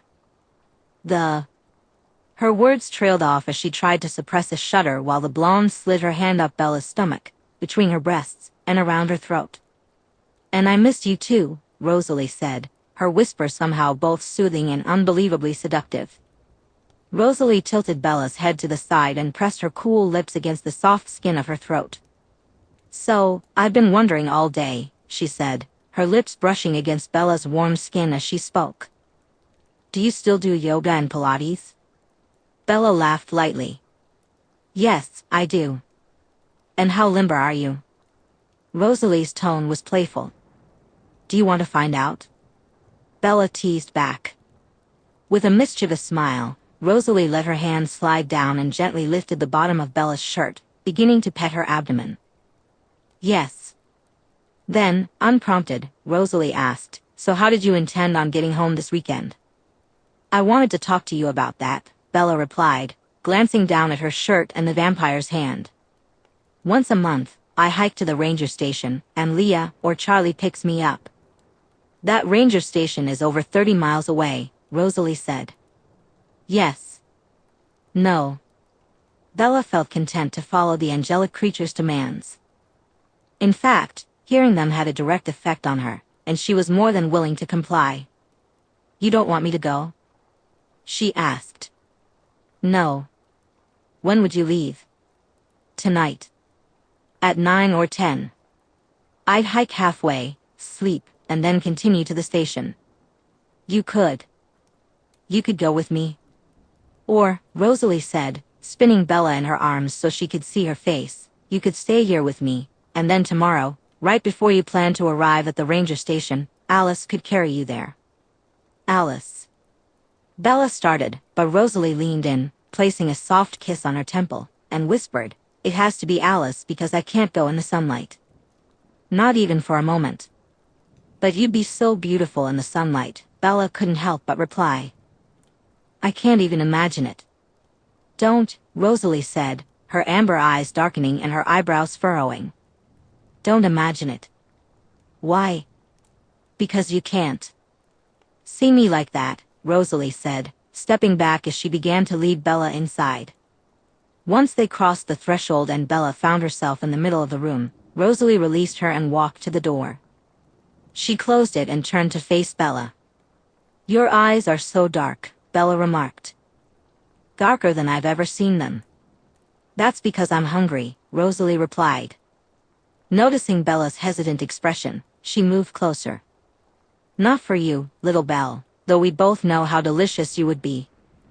She chuckled softly, her fingers weaving through Bella's hair. How often do you hunt? Bella prompted. Yes. About once a week or so, Rosalie answered. And when will you? Tomorrow, Rosalie said, gently smoothing a strand of Bella's chestnut hair. While you're with your friends. Bella's curiosity sparked further. When you hunt, she asked, does that help you stay in control? Yes, Rosalie admitted, but only with you. Is it hard for you? Bella inquired. Being around me and not, indulging? Rosalie suggested. Bella nodded. Yes. With a playful motion, Rosalie dipped Bella back, allowing the brunette's beautiful chestnut hair to cascade like a curtain.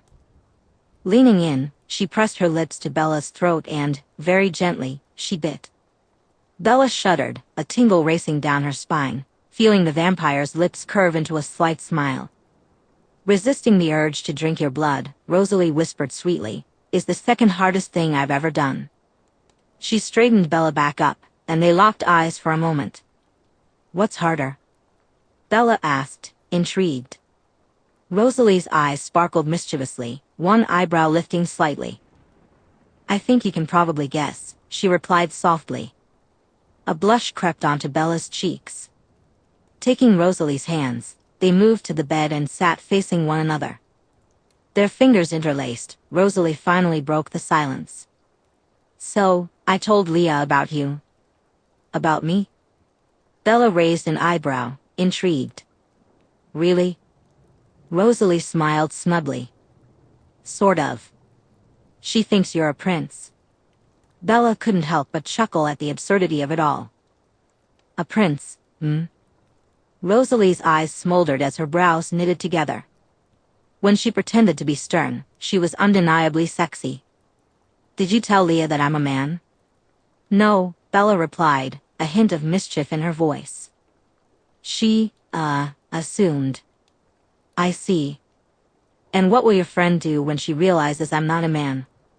Bella considered the question for a moment before answering honestly. Probably freak out. Are you prepared to handle that? Rosalie asked, her tone serious yet playful. Yes, Bella said without hesitation. My friends aren't who I'm worried about anyway. Your father. And my mother. And my stepdad. I'm not going to rush you, little Belle, Rosalie purred, her voice soothing and patient. She leaned in closer, her intoxicating breath brushing against Bella's lips. You can just tell them that we're really good friends.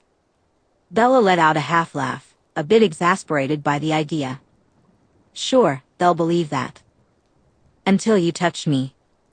A look of absolute innocence washed over Rosalie's breathtaking face. Don't blame me, she purred seductively. I can be good. It's you who keeps moaning my name in your sleep. I'm sorry, Bella apologized, her cheeks warming. I don't mean to. You drive me nuts. I can't help it. Rosalie crawled closer, a teasing growl escaping her lips. Right, she said, you're completely innocent.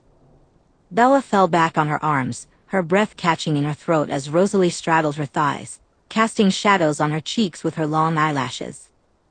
One side of Rosalie's mouth curled into a playful smirk as she leaned in, drawing attention to the neckline of her sweater. Rosalie's presence was more pronounced now, her palms pressed against the wall behind the bed. Bella's gaze flickered down to the vampire's generous bosom before returning to her face. Her heart raced, pounding fiercely in her chest. She felt warm all over, her mind swirling. Completely, she replied, her voice barely above a whisper. The blonde leaned in, her lips tantalizingly close to Bella's, but just out of reach. Are you having innocent thoughts right now, Bella? Bella bit her lip, an unconscious gesture, and felt her stomach flip at the look of frustration that crossed Rosalie's face. No, she admitted, not really. I thought so, Rosalie responded, her voice dripping with allure. Neither am I. A smile played on her lips as she noticed Bella's furrowed brows. So, do you want to know what I'm thinking about? She asked, gently stroking Bella's jaw. Do you want me to tell you? Yes, Bella replied, her tone laced with desperation. Please.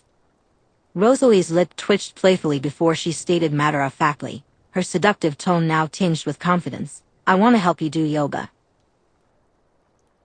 Chapter 19.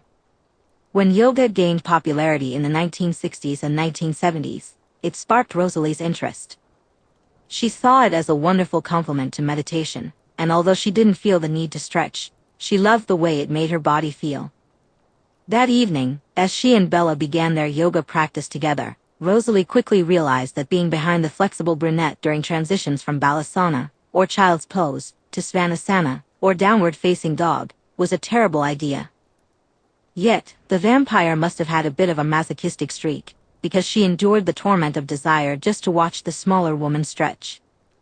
It was certainly easier than dealing with Bella's nightly moans. Rosalie had left Bella that morning just before sunrise and returned to the Cullen house feeling on edge and hungrier than she had in a long time. In the main building, Alice and Edward were engrossed in a documentary about the Victorian era, while Esme busily worked on a quilt made from colorful fabric squares. As Rosalie strolled in, Alice looked up and announced, "I've already delivered all of the invitations, and we have the location and menu figured out." She beamed with satisfaction. "Where are we having it?" Rosalie asked, intrigued. "The Radisson," Alice revealed. "I rented out the entire first floor, and we're throwing a fancy dress party in the ballroom. It starts promptly at sunset. You'll have the final say on the decorations, of course, though I already have a feeling about what you'll choose." Her eyes sparkled with excitement. "Now, how is Bella getting there? Are you taking her?" "About that," Rosalie said, pausing for a moment. "I need you to carry her to the ranger station this afternoon. She has to be there by 4. And I'll need you to bring her to the party on Sunday as well." "Okay," Alice replied without hesitation. "Edward will carry her belongings," he offered, nodding in agreement. Rosalie smiled and ran her elegantly thin hands through her golden curls. "I need to hunt," she told the group. Edward stood, ready. "I'm ready when you are." Esme looked up, curious. Rosalie sat up from her quilt and said, "After the party on Sunday, do we get to meet your Bella?" "Eventually," Rosalie replied coolly. "I don't want to push her. Being surrounded by 5 vampires, no matter their temperaments, is probably quite overwhelming," Alice offered in support. "And she's just so meek." Rosalie pondered this. Bella was indeed submissive, merely melting into a puddle every time a vampire touched her. But there was a fire in her eyes, a hidden passion. Rosalie was convinced that given the right opportunity, Bella could take control. "Alice," the blonde vampire said, "before Edward and I go, can I have a word with you?" The 3 younger vampires moved out into the yard, where Edward entertained himself by throwing a pebble as far as he could and then catching it. "I wondered if you could do some research for me, Alice," Rosalie said. "Of course I will," Alice replied cheerfully. "But about what?" "Intimacy," Edward interjected, not looking at them. "Rose is worried that if she and Bella get intimate, she could hurt Bella." "Thank you," Rosalie said with irritation in her voice. "I'm capable of turning my own thoughts into words." Edward grinned. "We know Bella is resilient and that our gifts don't affect her.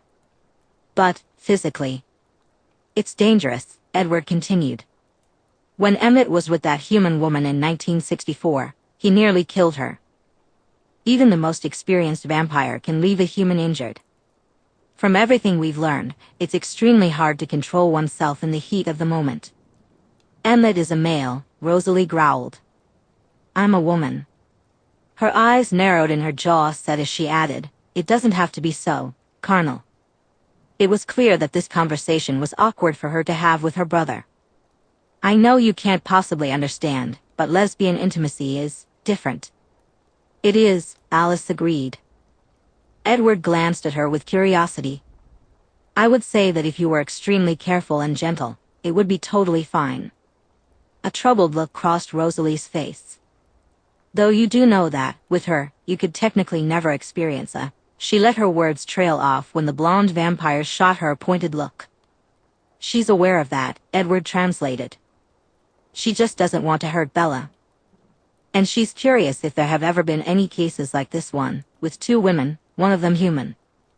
Rosalie's concerns were entirely valid. Over the last nearly 90 years, she had been with countless vampire women, but never a human. Most of those encounters had been meaningless distractions from eternity, one-night stands that faded from memory. That wasn't at all what she wanted with Bella Swan. She wanted to give Bella her full attention. Because what Alice had mentioned was absolutely true. When it came to Bella, Rosalie could never truly let go. The loss of control during an orgasm was dangerous and completely out of the question. But she was okay with that. No one else knew, but Rosalie had never allowed someone else to touch her, not since becoming a vampire.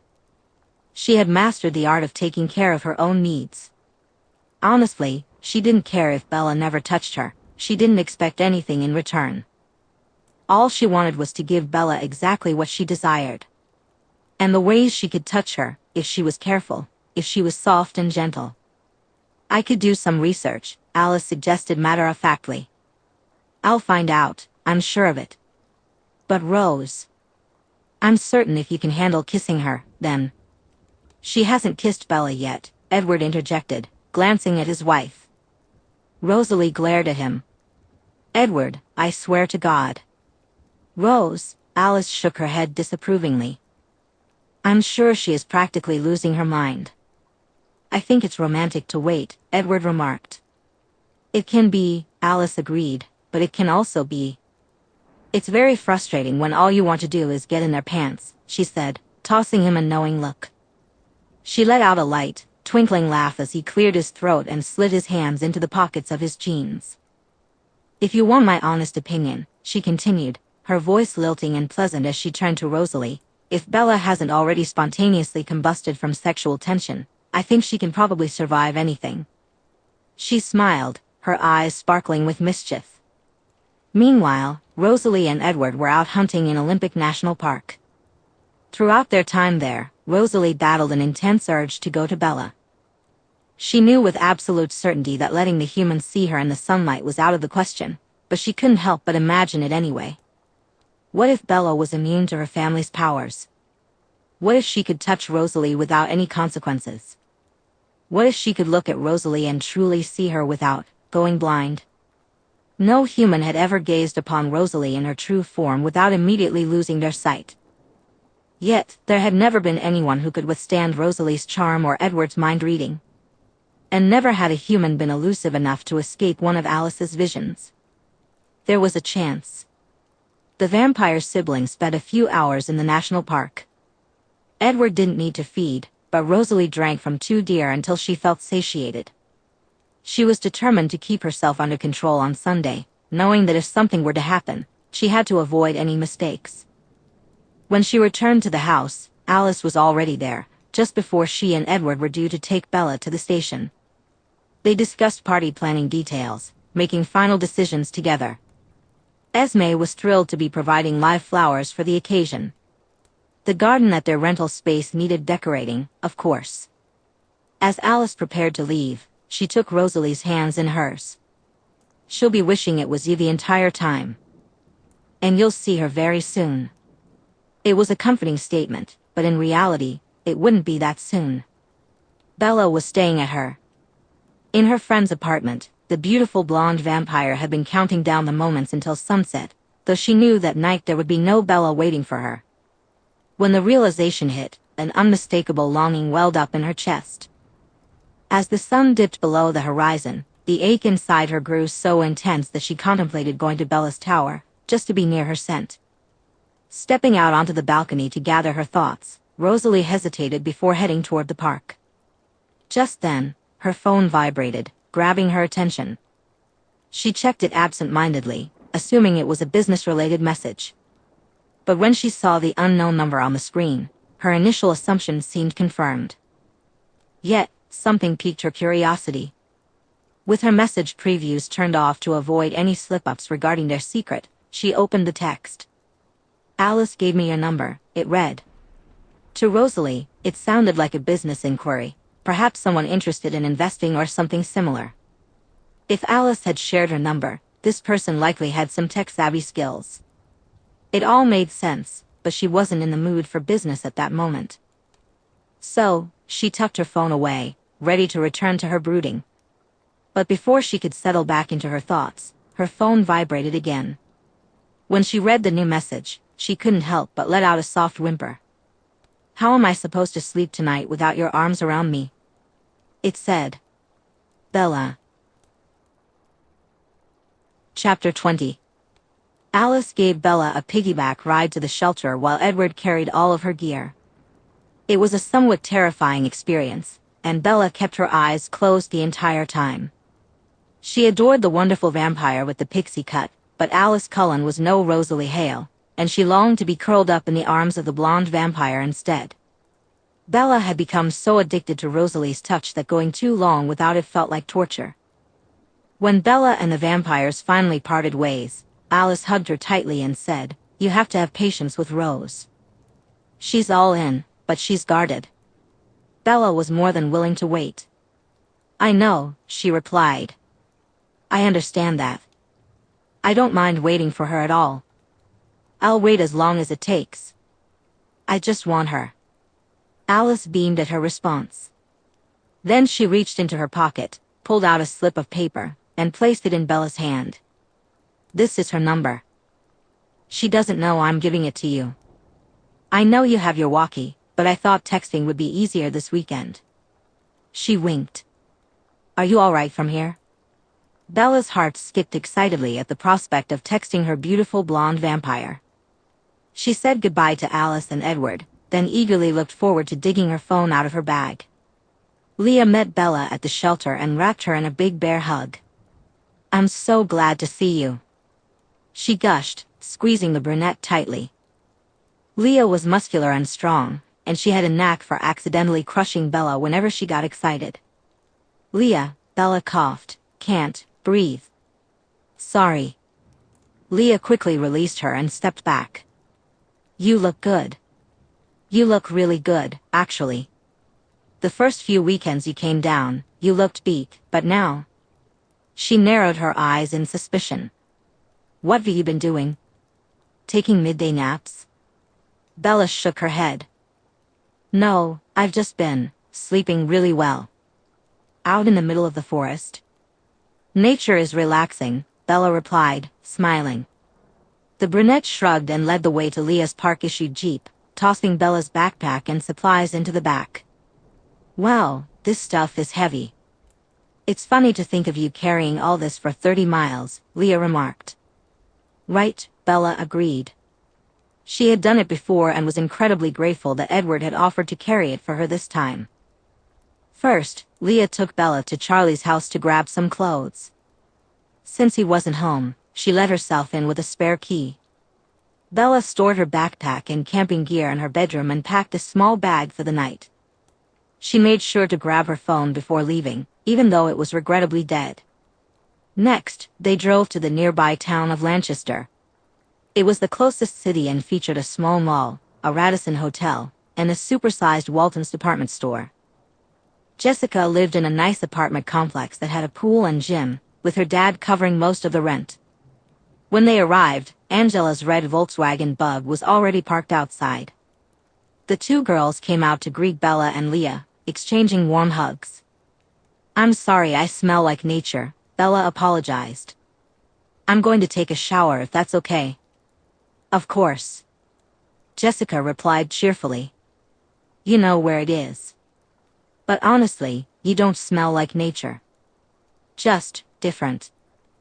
Like cinnamon, maybe? And vanilla," Angela added. "It's like you're wearing a really nice, really expensive perfume." "I noticed that too," Leah chimed in. "I just figured it was some kind of fancy bug spray." She laughed. Bella knew exactly what the scent on her skin was, and her stomach flipped at the thought. She couldn't be around Rosalie without wanting to be in her arms or feeling the blonde's touch in some way. The evening before, they had done yoga for hours, helping each other into deeper stretches. Of course Rosalie's scent had rubbed off on her. How could it not? Bella brought the collar of her shirt up to her nose, inhaling deeply. Bella held her shirt to her nose, inhaling the sweet aroma that lingered there. The scent made her feel lightheaded, and she quickly came up with an explanation. "I must have brushed up against something," she said, "maybe a flower or something." "You should go find it," Angela suggested with a grin. "We could concoct our own perfume and make a lot of money." "It smells great." "I agree," Jessica chimed in. "I don't want to sound weird, but you really smell good, Bella." The four of them shared a laugh. The brunette, still eager to stand in a stream of running water that didn't come from a rain barrel, excused herself to bathe. She grabbed some clothes from her bag, plugged her phone into Angela's charger, and took the nicest shower she'd had in over a month, the only shower she'd had in that time. Jessica always stocked the best shampoos, conditioners, and body washes. When Bella emerged, she felt fresh, clean, and ready for the night. But she realized with disappointment that she could no longer smell Rosalie on her, and she hated it. As the sun began to set, she rejoined everyone in the main room. 2 steaming boxes of pizza had just arrived, sitting invitingly on the coffee table. A party pack of frosty malt beverages awaited her as well. Grape! Bella exclaimed, spotting her favorite flavor. She, Angela, Jessica, and Leah clinked their bottles together in a cheerful toast before diving into their pizza. Bella was so distracted by the mouth-watering scent of the hot food and the thrill of drinking legally that she nearly forgot about her phone. Leaning over to the end table where it sat charging, she turned it on. A month's worth of emails, texts, and missed calls flooded her screen. Bella sifted through them, responding to the important ones and deleting the rest. After clearing all her notifications, she reached into the pocket of her sweatpants and pulled out Alice's note. It was written in curly, expressive handwriting that perfectly matched Alice's voice, Rosalie. Bella hesitated for a moment before dialing the number.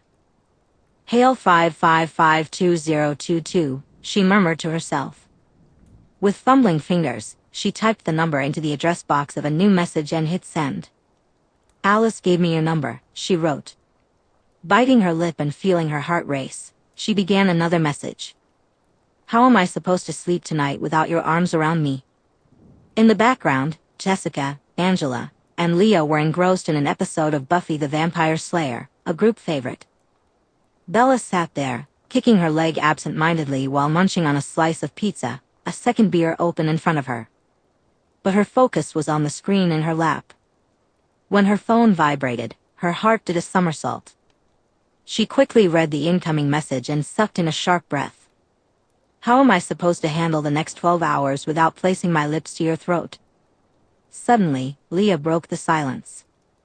So, Bella, she said, catching Bella off guard. Tell us about your special admirer. What? Bella quickly reread the text, savoring the words. What about them? Special admirer. Jessica exclaimed, practically screaming.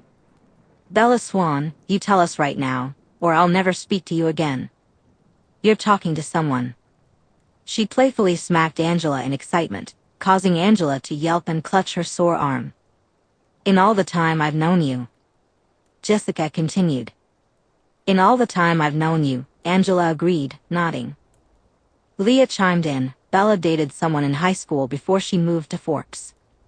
She narrowed her eyes. But yeah, you better tell us right now. What was the guy like in high school? Jessica asked, curiosity sparkling in her eyes. Unimportant, Bella quickly replied. And, okay. Hold on. She gulped down a large drink of her beer and finished the last bite of her pizza. Wiping her hands on a greasy napkin, she grabbed her phone and replied to Rosalie. You can put your lips wherever you want. After sending it, she turned off her screen, dropped her phone into her lap, and smiled. Bella glanced at her friends. Okay, what do you want to know? Appearance, Jessica started. Family, job, net worth. She giggled. Interests. And intentions, Leah added, pretending to be serious. What does this guy want with our sweet, innocent Bella? Bella frowned. I'm not that innocent, she protested. Mentally, she answered Leah's mock question, anything she wants. Appearance, Jessica reminded her. Oh. Bella immediately thought of Rosalie's eyes, then her nose, and her lips.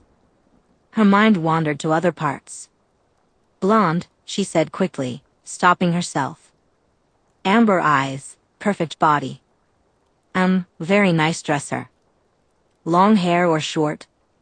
Angela asked. Long.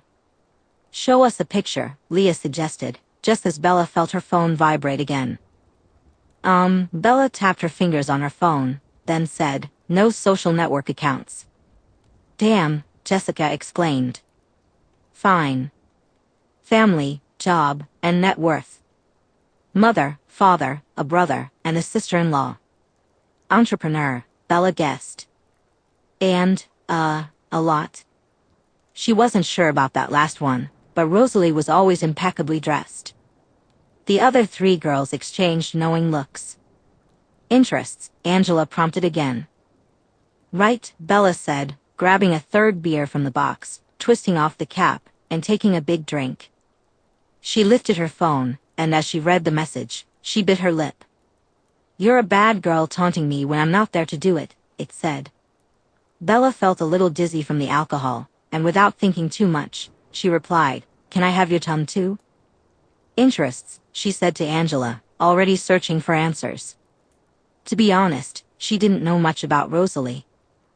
She knew about her family, that she liked to party, and that she liked Bella. She promised herself she would ask Rosalie all those questions soon. "Having a good time," she replied. Just then, before Leah could say anything. "Well, I think the intention is to date me," Bella said, feeling a mix of excitement and uncertainty. Leah shrugged. "Makes sense, considering he's throwing you a party and all." "Wait a second," Jessica exclaimed, her eyes wide with realization. "Are you telling me that Bella's secret beau is the one throwing this party tomorrow? By the way, it sounds elaborate as hell." She jumped up, opened the fridge, and pulled out something that had been held in place by a heavy magnet. Handing it to Bella, she revealed the invitation.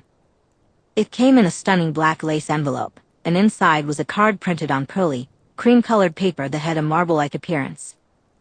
In a beautiful scripted font, it read, "Join Bella Swan and friends on September 13th at the Radisson Hotel in Lancaster for a birthday celebration. There will be food, drinks, and dancing. Semi-formal attire. Party begins promptly at sundown." There was no signature, and the entire message felt like something Alice would say. "Like, all the guys from the res are coming," Leah noted. "You know they love parties." "Eric and Tyler are coming too," Angela added, mentioning her boyfriend and his best friend. "Mike might come," Jessica said, her tone contemplative. "Depending." She looked at Leah. "Is Jake going to be there?" Jessica always thought Jacob Black was super cute, and while he felt similarly, her constant boyfriend troubles and his ongoing crush on Bella complicated things. "Definitely," Leah replied. "He's obsessed with Bella. He wouldn't miss it." Just then, Bella's phone vibrated, and she had to fight the urge to whimper as her eyes quickly scanned the text. It read, "Depends on where you want it. On you or in you." "Who's that you're texting?" Jessica asked, leaning over Angela to peek at the screen. Bella quickly turned her phone off, a blush creeping up her cheeks. No one," she stammered. "No one?" Leah scoffed. "It's him. She's texting him right now." At that point, everyone had a few beers in them, even Angela, who hardly ever drank. Leah leaned in closer, intrigued by the unfolding drama. Leah playfully swiped Bella's phone from the recliner. "Have him send a picture." She laughed. "Have him FaceTime us," Angela suggested, her excitement palpable. "No," Jessica interjected suddenly. "Have him come here and meet us." At that point, they all began to squeal and insist, and Bella had to get up from their group and back away slowly to respond. "You drive me insane," she told Rosalie. To quell the persistent demands from her friends, Bella typed, "Can I see you?" An immediate response came through, "Right now?" "Yes," Bella hurriedly replied. "My friends really want to meet you." "I know that's a big deal, and if you don't want to, that's okay. I know you're meeting them tomorrow, but they keep asking me questions about you, and they're driving me crazy trying to get you over here tonight. Honestly, I don't care if you meet them or not. I just need your hands on me soon, or I'm going to lose my mind." A couple of seconds passed before she added, "But I've been drinking, so if you don't want to come, that's fine." 30 seconds passed, if that, and then Rosalie replied, "Send me the address." When Bella told her friends that her beau was coming, Jessica and Leah celebrated by taking shots of Jaeger, while Angela clinked her malt beer against their glasses. They eagerly asked how long it would take for him to arrive, and when Bella estimated 20 or 25 minutes, her pulse began to race. Everyone became super excited, and when 10 minutes had passed, Jessica led them all outside onto her private porch. The apartment complex had a cozy townhouse vibe. Leah and Angela settled into the front porch chairs, while Jessica leaned excitedly against the railing. Nervously, Bella flipped her phone into her pocket. "What does he drive?" Leah suddenly asked. Bella had no idea. "I'm not sure, actually. If he's rich, he probably drives a Mercedes," Jessica mused dreamily. "Or a really nice Subaru or something." Angela reached over and Bella felt a gentle touch on her arm. "Even if he drives a pickup truck, I'm sure he's still perfect," Leah said reassuringly. "Maybe he has a sexy Mustang," she suggested. Her words trailed off as the sound of screeching tires echoed outside the apartment complex. Suddenly, a car sped into view and parked a few spaces back from Leah's apartment. "A Bugatti," Leah exclaimed, awestruck, as she stood up from her chair for a better look. "A freaking Bugatti Chiron. And it's the new model too." The engine purred for a moment before shutting off. "Who on earth drives that?" Jessica asked, equally mesmerized by the gleaming, expensive car glistening in the moonlight. "They have to be visiting. Someone with a car like that could buy this entire complex and then some," Angela added. She stood up as well, and the three girls gazed at the luxury vehicle with incredible interest. Bella's heart raced, and she felt a surge of determination as she stepped off the porch and headed toward the sidewalk, almost as if she were in a trance. "What are you doing?" The others called out, but Bella ignored them. Swallowing nervously, she stood at the end of the sidewalk in front of Jessica's apartment. Then, the door swung open. Rosalie emerged, wearing faded blue jeans and strappy gold heels. A designer jacket, buttoned tightly over her cleavage, accentuated her figure. Her perfect blonde curls framed her face with precision, and her sexy pink lips formed a subtle smirk. As she drew closer, Bella noticed that Rosalie's eyes had returned to their enchanting honey shade. "Who is that?" Jessica asked, eyes wide with curiosity. "She's a model?" Angela suggested, her voice filled with wonder. "More like a goddess," Leah chimed in, her expression animated. Rosalie seemed to glide across the parking lot. When she finally reached Bella, she stopped, took Bella's hand, and brought it to her lips. She placed a soft kiss on Bella's hand and said, her tone absolutely captivating. "Hello, Bella Swan," Rosalie said with a playful smile. Jessica made a small noise behind Bella. "Rosalie," Bella replied, her voice breathy from the beer, "you are so hot." The stunning blonde vampire grinned and leaned closer, whispering into Bella's ear, "Introduce me to your friends, sweet girl." "Okay," Bella said, taking a deep breath. "Deep breath," Rosalie suggested softly. "Ready?" Bella nodded. She turned to her friends, and Rosalie slid her cool hand into hers. As she looked at the expressions on her friends' faces, she realized with certainty that she was immune to Rosalie's charm. What Rosalie made her feel was something entirely different. "Be Bella," Jessica stammered. "Who is your friend?" "Are you, She gestured nervously toward the car. "A movie star?" "No," Rosalie replied, shaking her head. Leah and Angela stood in stunned silence. Leah looked utterly bewildered, glancing back and forth between Bella and Rosalie, her mouth dropping open a little more with each passing moment. Bella licked her lips. "I'm, not talking to a guy." "What the heck?" Leah finally muttered, still openly staring. "This is Rosalie," Bella continued. "Rosalie, this is Leah," Rosalie said, pointing to her. "Angela, Jessica." She acknowledged each of them in turn, getting their names right, and then added, "It's wonderful to meet you all. Do you want to come inside?" Jessica offered quickly, reaching for the doorknob. "We have pizza and beer and..." Rosalie lifted her free hand. I greatly appreciate the offer, but I only stopped by. I'm meeting my father for dinner after this. Are you a model? Jessica asked, her eyes wide with curiosity. No, Rosalie replied, smirking. I'm not. Well, you could be, Jessica insisted, her excitement bubbling over. I mean, Bella, what the hell? She gestured wildly at Rosalie's entire figure, then pointed at the Bugatti, finally making a gesture as if her mind was exploding. Right, Bella said, feeling a mix of pride and disbelief. Bella looked up at Rosalie, feeling an intense magnetism. What the hell? She thought, longing for Rosalie's arms around her. In a burst of determination, she turned to her friends. Will you guys excuse us for a second? I just want to talk to Rosalie before she has to go. Okay, Leah replied, finally breaking her silence. But you have a lot of explaining to do in a minute, kid. The three of them headed inside, with Angela remaining silent and enchanted by the scene. Once the door closed, Bella turned back to Rosalie, gazing up into her striking face.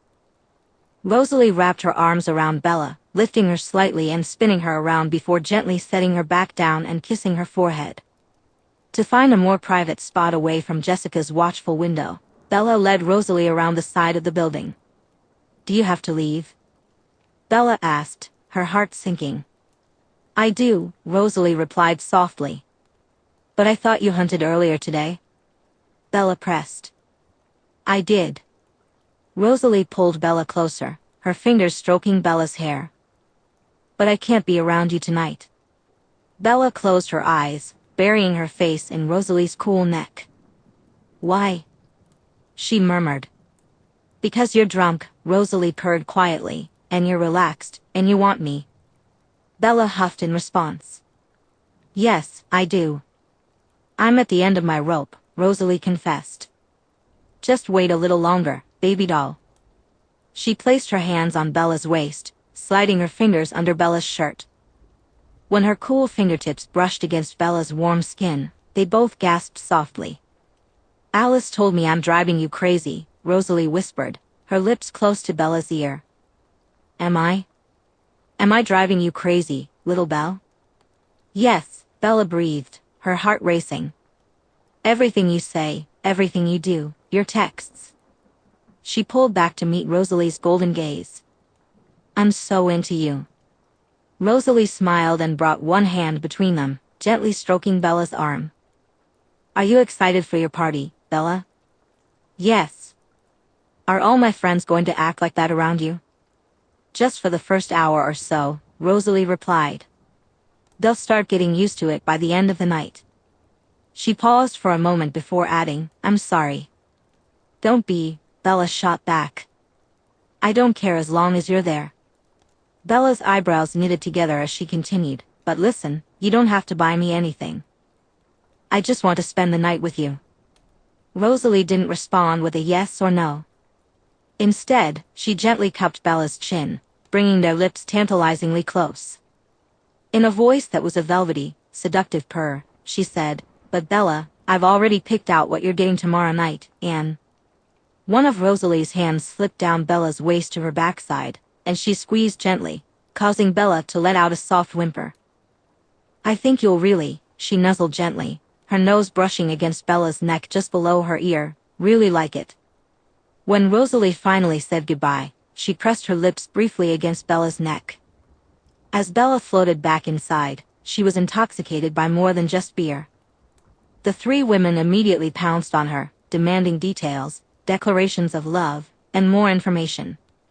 Leah was the first to smack her for not sharing sooner. Once they settled back down on the couch, Angela shook her head as if coming out of a trance. She looked at Bella, then leaned in to smell the brunette's t-shirt. Oh my God, she exclaimed, grabbing Jessica's arm in realization. That smell is her. Chapter 21. Bella woke up suddenly, her heart racing from an intense dream. Fortunately, Jessica and Leah were sound asleep, having indulged a bit too much the night before, and Angela had earplugs in. Bella quickly clamped her hand over her mouth, realizing she had been moaning. There was no Rosalie there to gently wake her and coax her to calm down this time. Taking a deep breath, she propped herself up on one arm. Jessica and Leah occupied the bed while she and Angela lay on pallets on the floor nearby. Everyone was in a deep slumber. The dreams had been consistent, Rosalie claiming her. Bella couldn't see it, but she could certainly feel it. Lying there on her friend's bedroom floor, she knew she had to do something about it. With her eyes closed, Bella focused on slowing her breathing, calming herself to the peak of relaxation. Then, she began to fantasize about Rosalie. Memories of their past moments flooded her mind, the touching, the cuddling, the gentle forehead kisses. She recalled the text Rosalie had sent her, "Depends on where you want it, on you or in you." With a mix of anticipation and nervousness, Bella slid her hand into her sweatpants. Just the power of her imagination was enough to take her halfway there. As her middle finger began to rub tight circles on a particular spot that craved attention, she slipped away to another world entirely. Rosalie had asked if she was driving her crazy, and the truth was, she definitely was. Bella was so incredibly attracted to Rosalie that just hearing her name could make her feel uncomfortably aroused.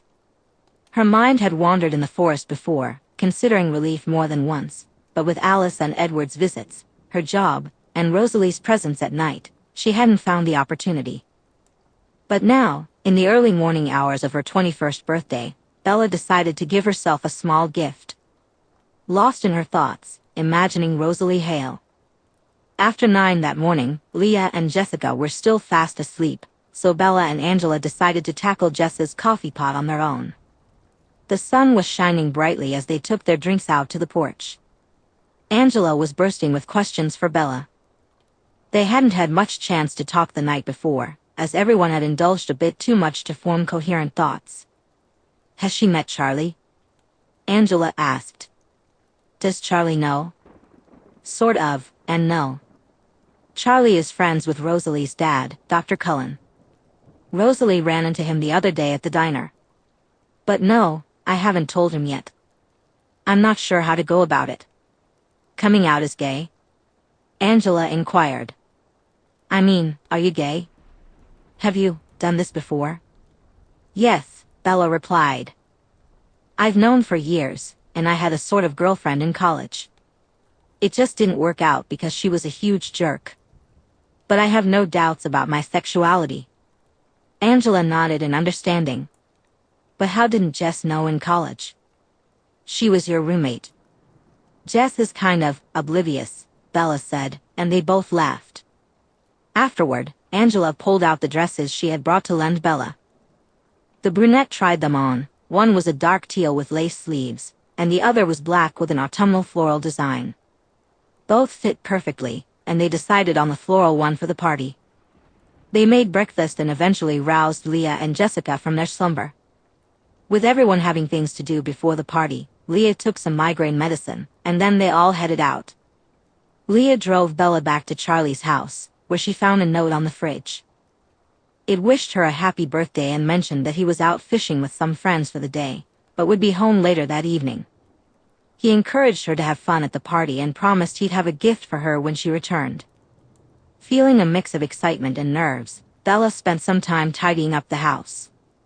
She was desperate to see or even hear from Rosalie again. Bella's nerves finally snapped after lunch. She had tried to resist reaching out, wanting to give Rosalie some space. After all, she could never get enough of the blonde vampire, but what if Rosalie needed time to herself? Bella held out until 5 p.m. before giving in and sending a text. "I don't like waking up without you. Please tell me I can fall asleep in your arms tonight." Rosalie didn't keep her waiting long. "Once I have my arms around you again, I may not be able to let go." Bella's heart soared. Rosalie was unbelievably romantic. She was drop-dead gorgeous and incredibly sexy, but she was also sweet, gentle, and kind.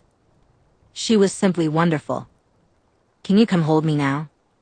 "Before the party?" Bella asked eagerly. "Impatient girl. You only have to wait 3 hours. That's too long. I want to feel your arms right now. Please." "Are you begging for me?" Bella Swan? Can I? Soon. Then, as a follow-up, she added, Happy birthday, Bella. Just then, there was a knock at Charlie's kitchen door, and Bella practically ran to answer it. It turned out to be Alice, wearing a trench coat with the hood up. Bella threw her arms around her. Alice, she exclaimed. How did you find me? It was extremely easy, Bella, Alice replied with a grin. Rosalie, Edward, and I have memorized your scent in case we ever need to find you. She squeezed Bella excitedly. I'm so glad to see you. I'm glad to see you too, Alice, Bella said, stepping aside to let her in. I was going stir crazy. I even considered taking my old truck out for a drive just to keep from losing my mind. I'm glad to see you too, Bella, Alice said, following her into the living room. She removed her hat and coat, revealing a fashionable party dress. Happy birthday. I'm here to help you get ready for the party. And to give you something from Edward and me. She set down a large tote bag on the table. Bella sat on the couch as Alice pulled out a box wrapped in black paper adorned with a delicate lace pattern. It was clear that every detail had been meticulously planned. You didn't have to get me anything, Bella insisted. I know that, Bella, Alice replied with a warm smile. Now open it. Inside the box, Bella found a folded navy t-shirt made from the softest material she had ever felt. As she took it out, she immediately recognized the image on the front, a pair of eyes behind glasses, along with the quote on the back. The exhilarating ripple of her voice was a wild tonic in the rain. It was a line from F. Scott Fitzgerald's novel The Great Gatsby. She felt a wave of emotion and looked up at Alice in admiration. This is amazing, Alice. I hoped you'd like it, the vampire said cheerfully. It's strange not being able to see your reaction right away. Anyway, I thought you could wear it around your tower. I got it a little big so it would be comfortable, and it's made from recycled materials, which is why it's so soft. Alice smiled, her eyes sparkling. And the quote. Do you remember when we discussed The Great Gatsby together, Bella? Bella nodded. I told Rosalie about that, and when I mentioned the novel, she immediately said that quote. She told me it made her think of you. Alice's eyes grew dreamy as she spoke. It's all so romantic. You aren't Daisy Buchanan, of course, but Rose is definitely Gatsby, and to see her get a happy ending. She sighed and shrugged, perhaps to lighten the intensity of the conversation. Bella felt her heart race again. She's read The Great Gatsby? Bella asked, suddenly desperate to know more about Rosalie. A few dozen times at this point, Alice revealed. Her eyebrows pinched together. My goodness. Has Rosalie not told you that either? Bella shook her head in annoyance. Told me what? Rosalie loves to read. When she's not partying or spending time with you, she's reading. She has an incredibly impressive collection of first edition classics. Novels, she laughed, noticing the park ranger's expression. You have more in common than you think. They went upstairs, and Bella showed Alice the dress she had chosen for the party. Alice smiled and said it was the perfect choice. Setting her bag on the bed, Alice began to pull out several items, makeup bags, curling irons, and hair products. I think you are absolutely gorgeous just as you are, Alice said, but I thought maybe you'd like a little makeover for tonight. Bella knew how to do her makeup, but as a field operative park ranger, she hadn't used any in months. The idea of getting dolled up again, especially for Rosalie, excited her. Alice didn't apply much makeup, insisting that Bella's skin was already flawless. Instead, she curled Bella's brown hair and added a serum to make it shine. Finally, Bella slipped on some black strappy heels she had tucked away in the back of her closet and modeled for Alice. What do you think? Am I worthy of being on Rosalie's arm? Alice scoffed. Bella, Rosalie is lucky to have you. You're gorgeous, and she knows it. Before Bella could argue, the doorbell rang downstairs. That will be Edward, Alice said cheerfully. He's bringing me my dress and then taking us to the party. Are you excited, Bella? Bella felt more anxious than excited, but she nodded and said yes. After Alice changed and finished her makeup, they all climbed into Edward's silver Volvo. It was a nice car, but it wasn't a Bugatti. As they drove, Bella focused on her breathing. She had seen Rosalie the night before at Jess' apartment, but she was desperate to see her again. The closer they got to the Radisson, the more wound up she became. When they finally pulled in, Edward helped her out of the car, and she felt like a bomb with a lit fuse. "I think everyone's already here," Alice said, linking her arm with Bella's. "And Rosalie is waiting for you." The hotel loomed tall and impressive, its round structure standing out against the evening sky. The building towered above them, boasting at least 20 floors.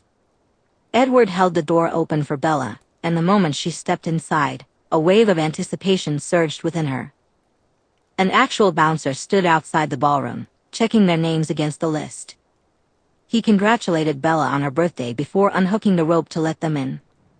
With her chin slightly lifted, Bella entered her party, her jaw dropping in disbelief. The entire venue was adorned in black and gold, the colors perfectly complementing each other. The floors, already dark wood, matched the walls, making the golden tinsel and table decorations pop vibrantly.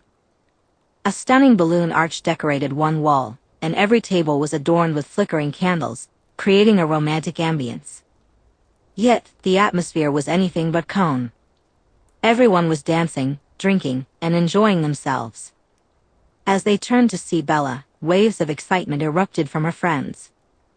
She spotted Jess and Mike, though they stood a few feet apart, along with Angela and Eric, Leah, Jacob, Quill, Embry, Sam, his girlfriend Emily, and at least a dozen other friends from the Res, Forts High, or SU. But Rosalie was nowhere to be seen, at least not yet. Everyone looked genuinely happy to see her, and Alice guided her to a table overflowing with gifts. "You did all this?" Bella asked, glancing at the vampire with the pixie cut. "Some of it. Rosalie did most of it." Alice squeezed Bella's hand, her excitement palpable. "Happy birthday, Bella." She placed her hand on Bella's lower back and gently nudged her further into the party, and just like that, it began. 90s R&B hits played from speakers all around, the lights dimmed, and everyone seemed just a little tipsy already. Bella drifted around, greeting her guests and receiving an outpouring of compliments on her appearance. Jess, Angela, and Leah were in awe of the decorations. To be honest, so was Bella. She had never attended anything quite so extravagant. It reminded her of Forks High Prom, but the decor was 100 times less cheesy. As she stood by the balloon arch, taking it all in, Jake approached her. He appeared in front of her, wearing khakis and a button-up shirt, half tucked in. "Happy birthday, Bella," he shouted excitedly. "This party is great." He held a beer in his big, beefy hand, despite barely being 19. He took a quick swig and then asked, "Who paid for this, Bells? They must have dropped a lot just to rent this room. And the open bar." He nodded in appreciation. "The Cullens paid for it," Bella replied, her eyes scanning the room for any sign of her blonde. Jake's face twisted in confusion. "The Cullens? Isn't that the name of the new doctor in town that everyone loves?" "Yes," Bella said. "The one who is good friends with your dad." "Yes. That's the one. He has a family?" Jake asked, curiosity evident in his voice. Bella still wasn't looking at him. "A wife," she said, "a son, his son's wife, and a daughter." "Son's wife? How old are they?" The doctor looked super young. Bella said, "Edward and Alice are, 18? 19? She wasn't entirely sure if she was right. Technically, they were probably closer to 100 or something. "Something like that," she added. "And Rosalie is 21. So he had them when he was 5? Jake asked, shaking his head as he finished his beer. "What are they doing throwing you a party anyway?" Bella finally looked at him. "Well," she began, unsure how to start this conversation with the guy who had been crushing on her for years, "the thing is." But she quickly realized she didn't need to explain anything verbally. Jake's jaw dropped, and his eyebrows shot up. Bella turned just in time to see the French doors along the back wall close behind the most beautiful woman in the world. Rosalie's dress shimmered, the colors shifting between a pale green and a stunning gold. Her hair was pulled half up, and the heels she'd chosen only added to her elegance. The dress made Rosalie's legs look longer than usual, and she was an absolute dream. "I'm sorry," Jake said, his eyes wide with curiosity. "But who is that?" He crushed his beer can in his hand, forcing his mouth to close as he stared. When their eyes met, Bella's heart began to race. Her stomach flipped a dozen times, and that familiar magnetism she felt every time she was around Rosalie grew stronger. Rosalie drifted elegantly across the room, finally stopping right in front of Bella. "There's my birthday girl," Rosalie said, her voice dripping with the same seductive purr that drove Bella wild. Leaning forward, she placed a cool kiss on Bella's cheek and lingered near her ear to add, "Dance with me. I want to feel you pressed against me." In that moment, Bella forgot all about the party decorations, her guests, and the huge table of presents. She took Rosalie's hands and let herself be pulled onto the dance floor. As one of her favorite Janet Jackson songs began to play, Rosalie drew her close, and they started to move together. For a long time, Bella was speechless, entranced as the blonde vampire led her around, one hand in hers and the other resting on her waist. Halfway through the song, Rosalie leaned into Bella's ear and purred, "You are so beautiful tonight, little Belle." "Not as beautiful as you are right now," Bella replied, her admiration spilling out. Rosalie pulled back to look at her, and Bella continued, "That dress, your heels, your hair, your eyes." "What about my eyes?" Rosalie asked, their gazes locked. "They're smoldering," Bella said. "God, you probably don't even realize you do that." Rosalie raised one hand and traced Bella's jaw with the tip of her finger. "Do what?" "Look at me like that," Bella revealed. "It's like you can see inside my soul." "It's so," she laughed despite herself. "Hot." Rosalie gave her a smug half-smile before narrowing her eyes in her usual faux scowl. "I just see you for what you really are," she said, her tone suddenly serious. "And what's that?" Bella asked, intrigued. "Mine." Bella's heart raced as Rosalie's eyes sparkled with mischief. She pulled Bella into a graceful waltz pose, guiding her effortlessly across the floor. With each step, Bella felt herself melting under Rosalie's intense gaze. "You see," the stunning blonde vampire said, her voice smooth and enchanting, "this is how we danced when I was your age." "When you were my age, huh? And when exactly was that?" Bella asked, half expecting no answer but enjoying the playful exchange. Rosalie leaned in closer, her lips brushing against Bella's ear as she whispered, "About 90 years ago." She nuzzled Bella gently. "You see, Bella, I really am way too old for you." 90 years, Bella echoed, processing the revelation. "So you were born in 1915, Rosalie finished for her. Bella swallowed hard. "Right. Too much?" Rosalie asked, her tone suddenly serious. "Is it too big of a gap?" "No," Bella replied firmly. "We're perfect together." "I know we are." "And why is that?" Rosalie inquired, a playful glint in her eye. "Because you and I have a lot in common." Rosalie raised one perfectly sculpted eyebrow. "Do we?" "Yes," Bella insisted. "Alice told me about your book collection." "Did she?" Rosalie glanced towards someone Bella assumed was Alice. "She really loves revealing all my secrets, doesn't she?" There was no anger in her voice, just teasing. "What else did my annoying sister tell you?" "That you love Gatsby as much as I do." "Of course I do," Rosalie replied, a smile dancing on her lips. "It's timeless." In a fluid motion, she spun Bella, pulling her close again, their bodies fitting together perfectly. "So we beat on, boats against the current, borne back ceaselessly into the past," she recited. Bella sighed, Ugh, that's so sexy. Rosalie laughed, bringing Bella back around to face her. Me quoting literature to you is sexy? Everything you do is sexy, Bella admitted, her voice filled with admiration. You're so unbelievably attractive, and you're right here dancing with me. Look at you, Rose. You're a model, a goddess, and everyone in this place is staring at you. Are they? Rosalie asked, her thumb gently gliding over Bella's bottom lip as she lifted the brunette's face to meet hers.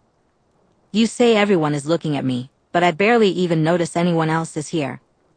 She pressed a soft kiss to the tip of Bella's nose, her sweet, intoxicating breath making Bella feel lightheaded.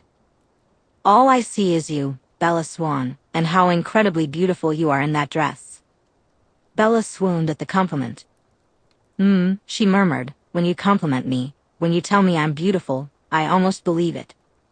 Just then, Edward and Alice appeared at Bella's side. You should believe it, Edward said matter-of-factly. Rosalie is very vain. She wouldn't say it if she didn't mean it. Edward is right, Alice chimed in cheerfully. You are the only person on this planet that Rosalie believes is more beautiful than she is. Rosalie's eyes narrowed in annoyance at the praise. Thank you both for your kind words, she said, her tone slightly exasperated. Of course. Alice replied brightly. We hope you're enjoying your night. I am, Bella assured them, her gaze fixed on Rosalie. Thank you again. You didn't have to do this. We know, Alice said, waving her hand dismissively. It was mostly Rosalie's idea, I promise. Just wait until you see the garden. She winked. Garden? Bella asked, intrigued. Without another word to the other two vampires, Rosalie took Bella's hand and led her away. Come with me, she urged. I want to show you something. She guided Bella to the door she had come from earlier, where a bouncer held it open for them, nodding in Rosalie's direction. Bella realized that wherever they were headed, it was just for them. As she stepped out into the attached garden courtyard, she gasped, both hands flying to her mouth. Oh my God. She hissed, you did this? Bella spun around, trying to take it all in. They were in a covered garden, with moonlight streaming through the glass roof, fairy lights strung throughout, and the most beautiful assortment of flowers and plants she had ever seen. A round fountain bubbled quietly in the center. I had it done, the vampire said, placing one hand on the small of Bella's back and reaching over to clasp her hand. Do you like it? I love it. This is the nicest thing anyone has ever done for me. Well, you deserve it. The vampire led her to a spot at the end of the garden, directly beneath the moon. Do you want your birthday presents now? Rosalie, Bella said, I told you not to get me anything. All I needed was an evening with you. Well, I know you said that, the vampire replied coolly, but I didn't listen. Ready for gift one? The garden isn't gift one. No, little Belle, Rosalie shook her head gently. She reached into the front of her dress, between her breasts, and pulled out a tiny golden pouch, handing it to Bella. What is it? Bella asked, holding it delicately. She untied the tiny black cord and carefully poured its contents into her hand. A sparkling necklace slid out, and her eyes widened in shock. Rosalie. It's a locket, the vampire explained. I wanted to get you a ring or a bracelet, but your job is. She scrunched up her nose and then smiled teasingly. A necklace is a better idea. You can wear this tucked into the collar of your shirt. It's perfect, Bella gushed, examining it and touching the engraved patterns on the front of the golden heart.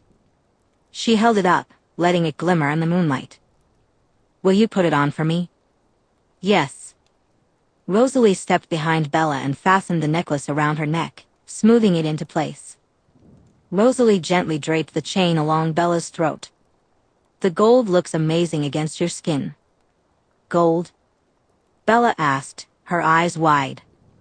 The chain and the locket are both 24-karat gold, Rosalie explained. Bella spun around, her expression filled with alarm. Rosalie, I can't wear this. What if I lose it? Then I'll get you another one, the vampire replied without hesitation. Open it. With fumbling fingers, Bella opened the locket and lifted it to look inside.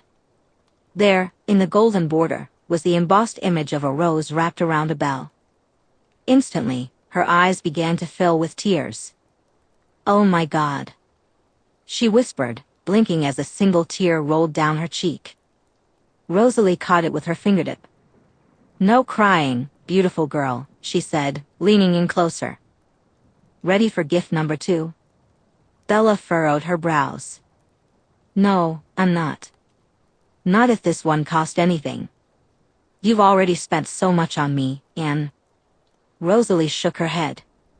"No. This one didn't cost a thing, I promise you." She lifted one hand and placed it softly on Bella's jaw.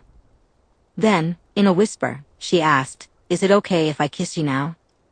Bella's breath caught, suddenly heavier. "Yes," she nodded. "Please." The magnetism between them was palpable as they drew closer. Finally, after what felt like an eternity of anticipation, the blonde vampire pressed her cool lips softly against Bella's. The kiss was gentle and sweet, yet it reached deep into Bella's desires. She wrapped her arms around Rosalie's neck and kissed her back, deeper. Her heart swelled in her chest, and a yearning spread through her entire body. She pressed herself against Rosalie, kissing her with fervor.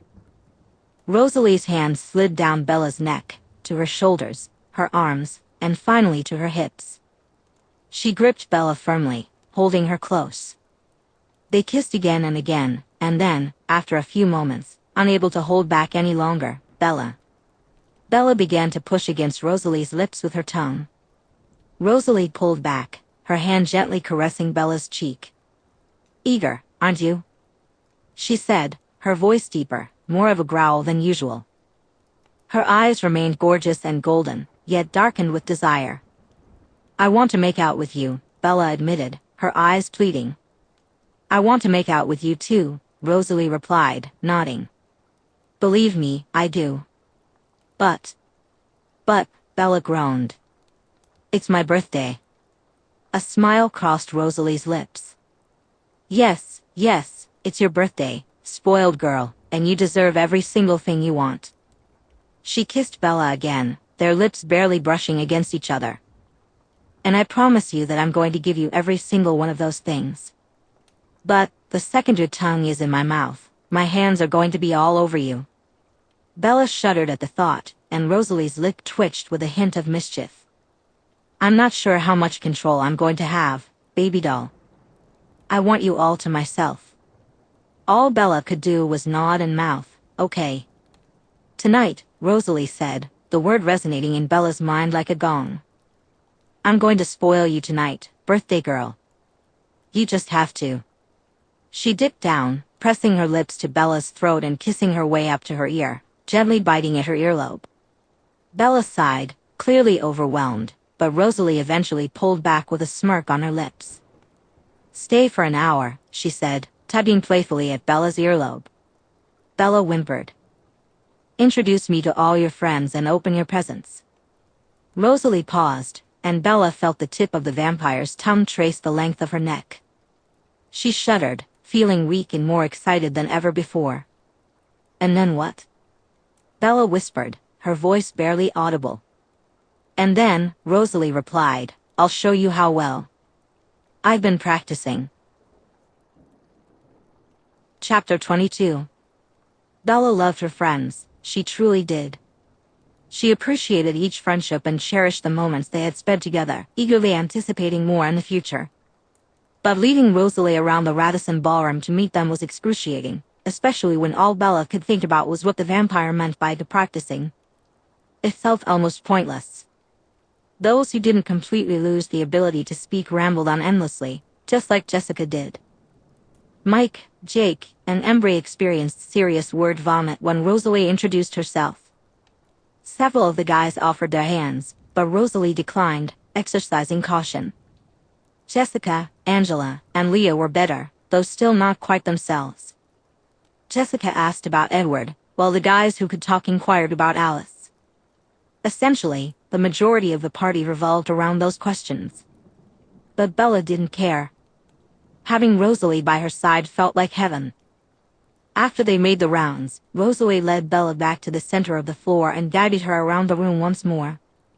This time, Rosalie kept her hand on the small of Bella's back, their bodies pressed together.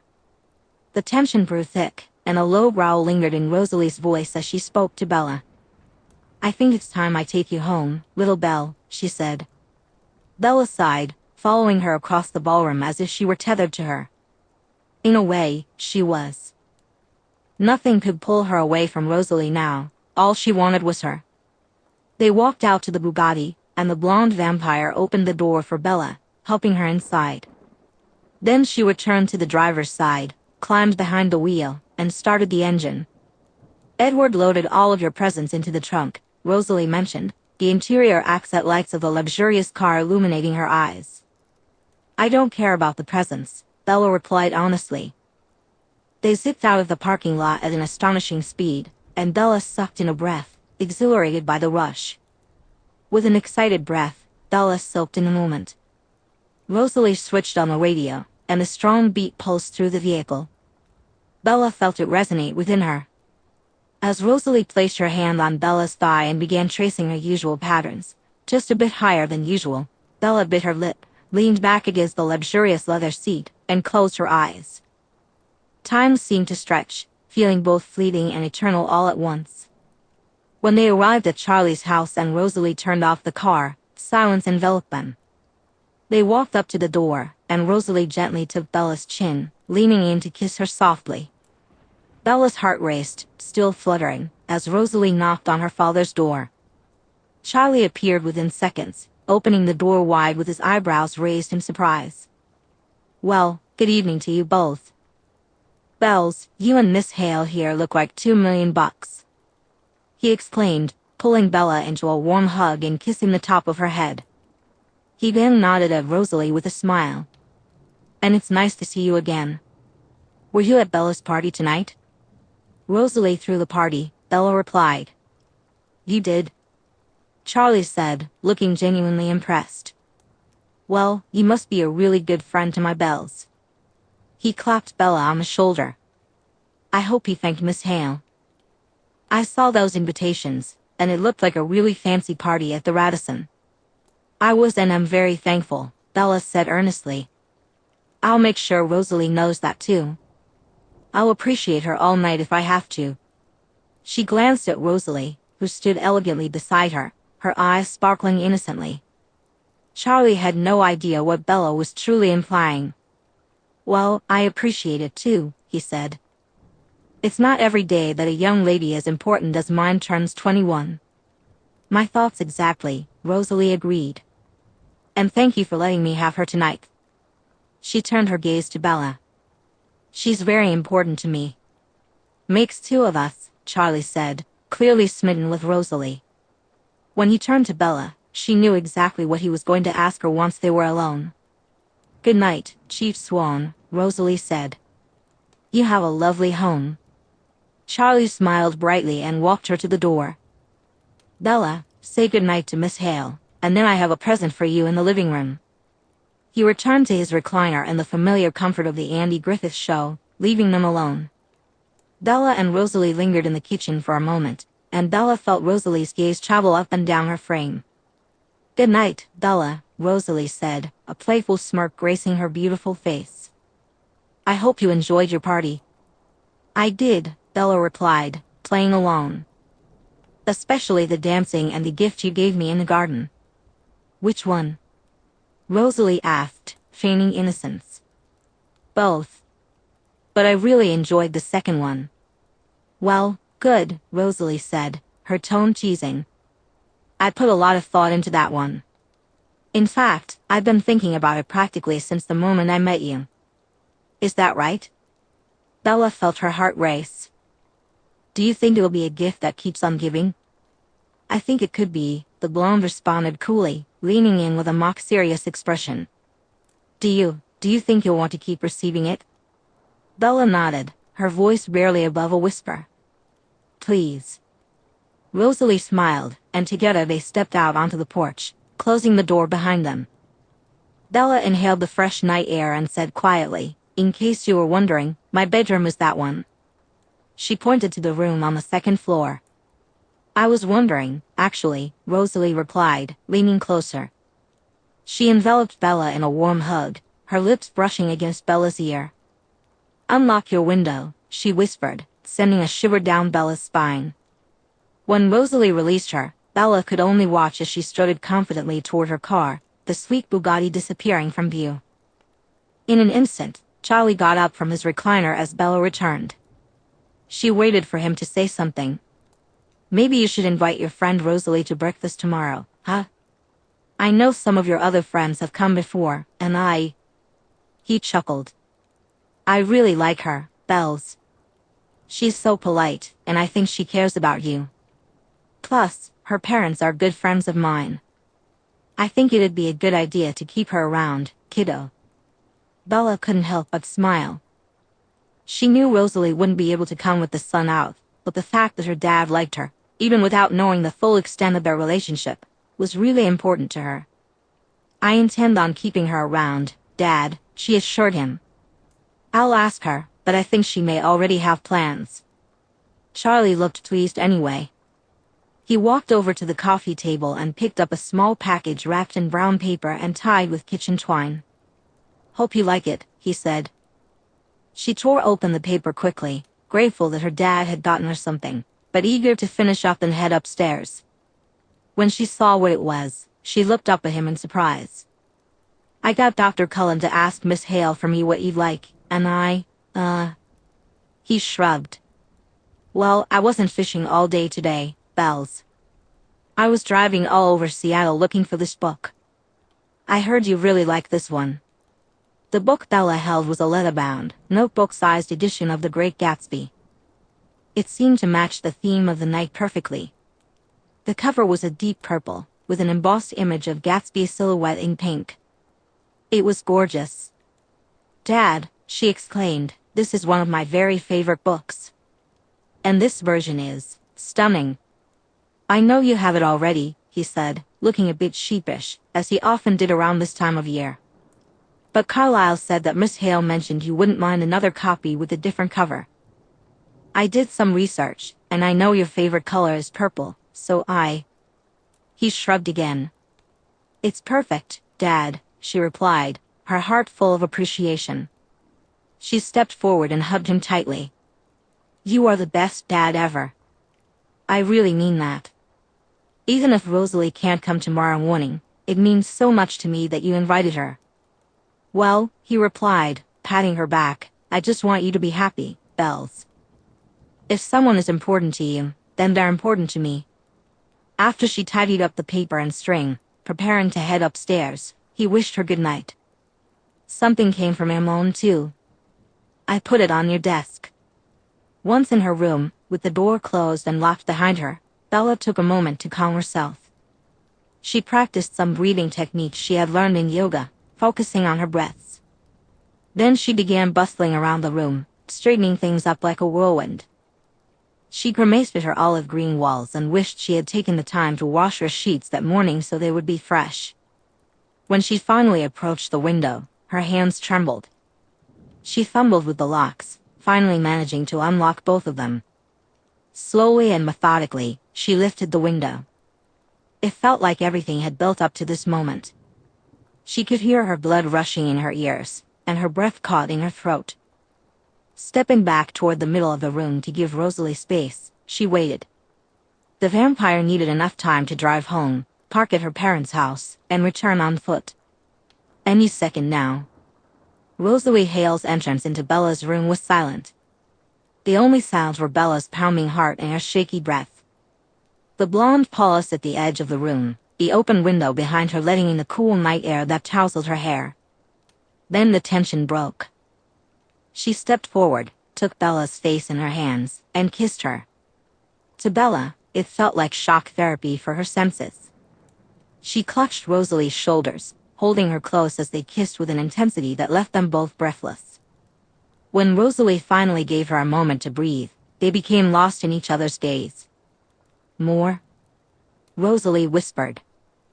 The smaller woman asked, her voice a pleading whisper, Are you okay with more? Rosalie replied, gently stroking Bella's cheek. Yes. Bella nodded desperately. Please. Rosalie didn't answer with words. Instead, she backed Bella up against the wall.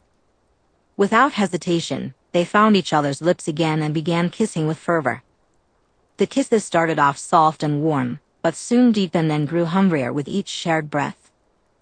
When Bella's tongue pressed against Rosalie's lips, seeking entrance, the vampire pulled back for just a moment. Her eyes were dark, and as she exhaled, her sweet, intoxicating breath brushed against Bella's lips, sending a powerful wave of arousal coursing through her. Moments passed as Bella's heart raced, and then Rosalie captured Bella's mouth again, parting her lips with her tongue. Bella gasped into Rosalie's kiss, her fingers tangling in the blonde's hair. She pressed her tongue against Rosalie's, and suddenly they were lost in each other, Bella's grip on reality slipping away. Rosalie's mouth tasted exquisite, her hands felt amazing against Bella's back, and her tongue. Bella couldn't get enough of it. The intensity of their kissing sparked a primal reaction within her, and after a few minutes, Bella was practically squirming in Rosalie's embrace. The vampire smiled and slid her hands down to cup Bella's backside, squeezing gently, causing Bella to shudder with delight. As the kisses ventured beyond Rosalie's mouth, Bella began to place warm kisses along her jaw, down her neck, her throat, and finally to her perfect shoulders. Rosalie welcomed her exploration, lifting the back of Bella's dress to touch the smooth skin just above the hem of her thong. The caresses and kisses continued, and as Bella's lips traveled lower, she began kissing the tops of Rosalie's. Rosalie gently caught Bella's face and brought her back up to meet her gaze. Are you trying to seduce me? She whispered, her fingers caressing Bella's jawline. Do you realize how dangerous that is? I just want more of you, Bella pouted, her voice soft. Please. Rosalie purred, a teasing smile on her lips. Is that right? And what do you want, Bella? What do you intend to do to me? Bella's eyes sparkled with excitement, but her words caught in her throat, the possibilities stretching beyond her wildest dreams. All talk, Rosalie smiled knowingly. She took Bella's hands and pulled her across the room toward the closet. Bella stood there, momentarily dumbfounded, as Rosalie turned to rummage through her shirts. She finally settled on an oversized Forks PD volunteer shirt, draping it casually over her shoulder. With a playful curl of her index finger, Rosalie beckoned Bella closer, and without hesitation, she obeyed. Leaning in, Rosalie whispered in Bella's ear, Do you trust me, little Belle? Bella nodded, her head spinning and her body aflame with desire. Rosalie placed her hands on Bella's shoulders and slowly slid them down the back of her dress, drawing the zipper down as she went. As the dress loosened and fell to the floor, Bella stood before her in just a matching black thong and bra, her breath quickening. Rosalie's gaze lingered on Bella's most intimate parts, taking her time as her eyes traveled down Bella's body. It felt like an eternity before her gaze returned to Bella's face. Then, stepping forward, Rosalie carefully pulled the tee over Bella's head, gently freeing her chestnut locks from the collar. I got this from helping my dad's senior year, Bella mumbled nervously, kicking off her shoes and leaving them beside her discarded dress. All the volunteers got shirts to wear, but all they had were larges, so. Rosalie didn't respond, her focus solely on Bella. Rosalie moved to the closet and pulled out a large Suns t-shirt, the one Bella's stepfather Phil had given her to sleep in. The Suns were his minor league baseball team in Florida. Bella had never worn it, mainly because she wasn't fond of Phil and how he had effectively taken her mother from her. But the moment Rosalie unzipped her dress and let it fall to the floor in a puddle of fabric, Bella forgot all about that. Rosalie's body was absolutely stunning, smooth, creamy skin everywhere. She had long legs and a perfectly flat abdomen with just a hint of muscle tone. Her breasts, encased in a light pink lacy bra, looked soft, round, and perky. As Bella took in the sight, she noticed Rosalie's hips, accentuated by a thong that dipped low in a V shape at the front, leaving Bella breathless and her head spinning. When Rosalie bent down to unhook her strappy heels, Bella's gaze was drawn to her perfectly round backside, and she couldn't help but gasp softly, wow, escaping her lips unintentionally. Rosalie stood up, giving Bella a moment to admire her, and then smiled playfully. "Like what you see, Bella Swan?" she teased. Pulling the shirt over her shimmering blonde curls, Rosalie shook her hair out, then reached behind her back to unhook her bra. With a swift motion, she slipped each strap off her shoulders and pulled the entire piece out from beneath her shirt. As it landed on the floor, the sharp peaks of her shirt were now apparent to both of them, and Bella could only swallow hard, running a trembling hand through her hair. "Can I take yours off too?" Rosalie asked, her voice soft. "Is that okay?" Bella nodded, unable to find her voice. In an instant, the clasp was undone, and both bras lay discarded on the floor. Before Bella could process what was happening, Rosalie stepped forward, lifted Bella by the backs of her thighs, and positioned her to straddle her waist.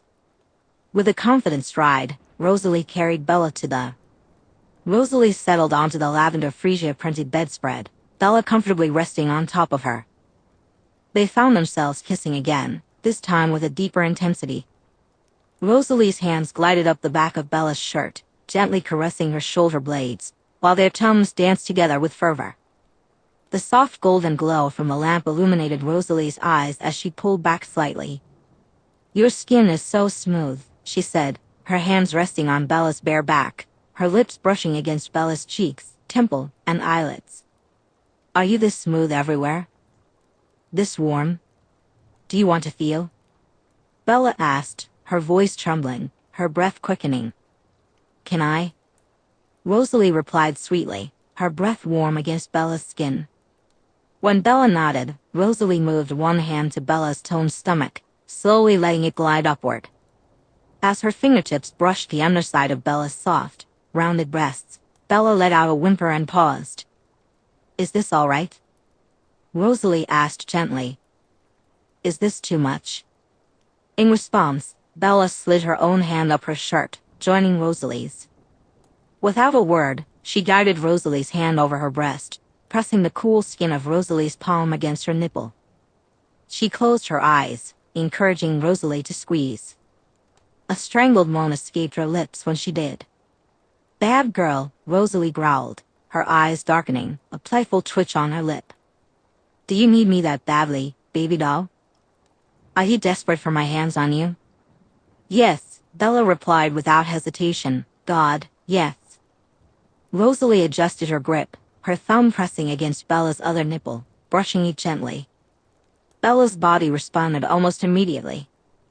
Rosalie couldn't help but let out a soft With her other hand, she pulled Bella back into a passionate kiss, their lips moving together as Rosalie teased one nipple, then the other, pinching softly, causing the smaller woman to release soft whimpers of delight.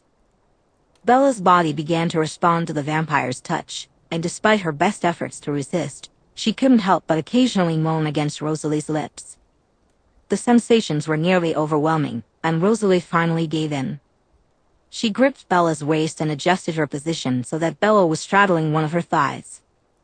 With a gentle guiding grip, Rosalie brought Bella down, their bodies connecting as Bella's panties brushed against the vampire's cool, marble-smooth skin. Rosalie let out a soft huff, and for a moment, their kisses paused, replaced by deep breaths shared between them. After a few seconds, unable to wait any longer, Bella lifted herself and pressed down again on Rosalie's thigh. Rosalie made a small sound, and in one fluid motion, she pulled Bella's shirt up and over her head, tossing it aside. She drew Bella's chest towards her, taking one of her nipples into her mouth. As she began to lick and suck, Bella clamped a hand over her mouth to stifle her moans. She continued to grind against Rosalie, feeling how slick she was becoming with each movement. When Rosalie flicked her tongue against the sensitive nub, Bella let out a muffled squeal into her palm. "Does it feel good, baby?" Rosalie murmured, her lips teasing against Bella's sensitive breast. "Grinding on me while she bit down gently, causing Bella to squirm. Suddenly, a creak from outside caught their attention, and they paused. Bella quickly realized it was her father climbing the stairs to his room at the end of the hall. They held their breath, waiting through the excruciating half-minute. When they finally heard the door open and close, the anxiety melted away, giving way to passion once more. Rosalie pulled Bella closer, turning to embrace her fully. Rosalie gently lowered Bella onto the bed, then leaned down to give attention to Bella's other breast. No longer straddling Rosalie's thigh, Bella spread her legs and reached for the blonde's right hand. Each time Rosalie's teeth brushed gently against her nipple, Bella arched her back slightly. When Bella took Rosalie's fingers and guided them between her thighs, the blonde lifted her angelic face. "Bella," she whispered, gazing deeply into Bella's rich, chocolate-colored eyes. "Are you sure?" She placed a soft kiss on Bella's lips, her fingers beginning to caress the delicate skin of Bella's inner thighs, right where her legs met the rest of her body. "Yes," Bella replied, sensing what Rosalie wanted to hear. "I'm giving you permission, Rose. Touch me." The vampire inhaled sharply, her eyes locked on Bella's, as she slid her hand up, letting her fingertips trace the length of Bella's thong. Bella's body twitched at the contact, and she lifted her hips, craving more pressure. In response, Rosalie pressed down on Bella and whispered into her ear, "Bella Swan," she growled, her fingers gliding up and down in long, firm strokes that threatened to tease. "You are absolutely soaked." Bella bit her lip, feeling the heat rise within her. "I know," she admitted, longing for another kiss. "I always get so wet around you." Can I tell you something, Rose?" "Yes, baby doll, tell me." "You make me wet just by speaking to me." Do I?" The blonde kissed her once, then twice, and a third time. "Are you that eager for me, little Belle? Always ready for me?" "Yes." "And have you been a good girl? Waited patiently for me?" Bella whimpered, the teasing only heightening her desire. "I was good until this morning," she murmured. "I sort of relieved some tension." She gasped when Rosalie pressed harder. "Oh." The vampire leaned in, her lips brushing Bella's ear. "Are you telling me that you enjoyed yourself this morning, little Belle?" "Yes," Bella admitted, a flush creeping across her cheeks. "I'm sorry. I just—" "Don't be sorry," Rosalie growled softly. "Did you think about me?" "Yes." "What did you think about?" Bella took a breath, her voice barely above a whisper. "Your lips, your fingers. Your hands." A soft, strangled moan escaped her when Rosalie pressed down on her clit. "Your breasts. Do you want to see them?" Rosalie asked sweetly, her tone almost innocent. When Bella nodded, Rosalie paused just long enough to slip off her borrowed shirt. "Holy shit," Bella breathed, her eyes widening as she took in the sight of Rosalie's flawless body. The moonlight poured through the open window, illuminating her gorgeous breasts, now free from the fabric. "God damn, Rosalie," she hissed, captivated. "Look at you." "I'd rather look at you," Rosalie purred, her fingers returning to their gentle caress. "You are so perfect, Bella. And you feel so warm." With a delicate movement, she bent her middle finger just slightly, letting just the tip slide beneath the intimate stretch of Bella's thong. "Please," Bella begged, her voice trembling. "Please, Rosalie. Don't make me wait anymore." "What do you want?" Rosalie asked, her tone teasing. "Tell me exactly what you want." "Your fingers," Bella gasped, feeling Rosalie sliding her panties down her thighs and out of sight. "Your fingers inside of me." Rosalie's eyes flashed with desire, and she hesitated only a moment before placing her middle and ring fingers at Bella's center, beginning to establish a steady rhythm. Her strokes were long and deliberate, teasingly threatening to push her fingertips between the warm, wet folds. "Is this what you need, beautiful girl?" Rosalie asked, her fingers dancing enticingly. Rosalie pressed her lips to Bella's jaw, her teeth grazing softly along her skin. "Are my fingers what you need?" "Absolutely," Bella replied breathlessly. The stunning blonde vampire smirked, sliding her finger along Bella's slit until she found the brunette's clit with the tip of her middle finger.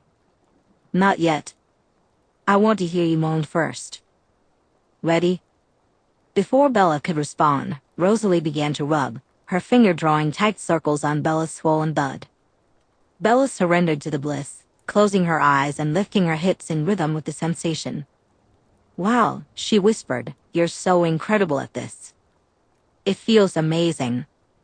Your finger is, oh God." "No," the blonde hissed, biting gently at Bella's earlobe. "Say my name." "Rosalie." Bella gasped. "Rosalie, Rosalie. Please. Take me." "Good girl," came the soft praise. "Sweet, beautiful girl. I'm going to give you my fingers." She smiled against Bella's warm cheek. "But I'm going to go very slowly. I have to get used to the pressure I can give you. So I need to take my time. Is that all right?" "Yes," Bella responded, almost entranced. "Yes. Of course. Thank you," the vampire cooed sweetly. "Just tell me if I get too rough." As her fingers drifted down, Rosalie began to trace Bella's opening with a slick fingertip, finishing her statement. "I want to make love to you, Bella Swan, but I have to work myself up to that." With a gentle push, her fingertips slipped inside, and Bella groaned desperately. Rosalie caught her mouth with a kiss, pulling her back into gasping silence. "You have to be quiet for me," she purred. "Moan into my mouth, okay?" When Bella nodded, Rosalie kissed her again and, perhaps unable to wait any longer, pushed her fingers the rest of the way in. Bella moaned deeply, and in response, Rosalie. "God damn it all to hell," Rosalie hissed, overwhelmed by the new sensation coursing through her. "You're so warm." She pushed deeper, then, excruciatingly slowly, she pulled back out. And tight.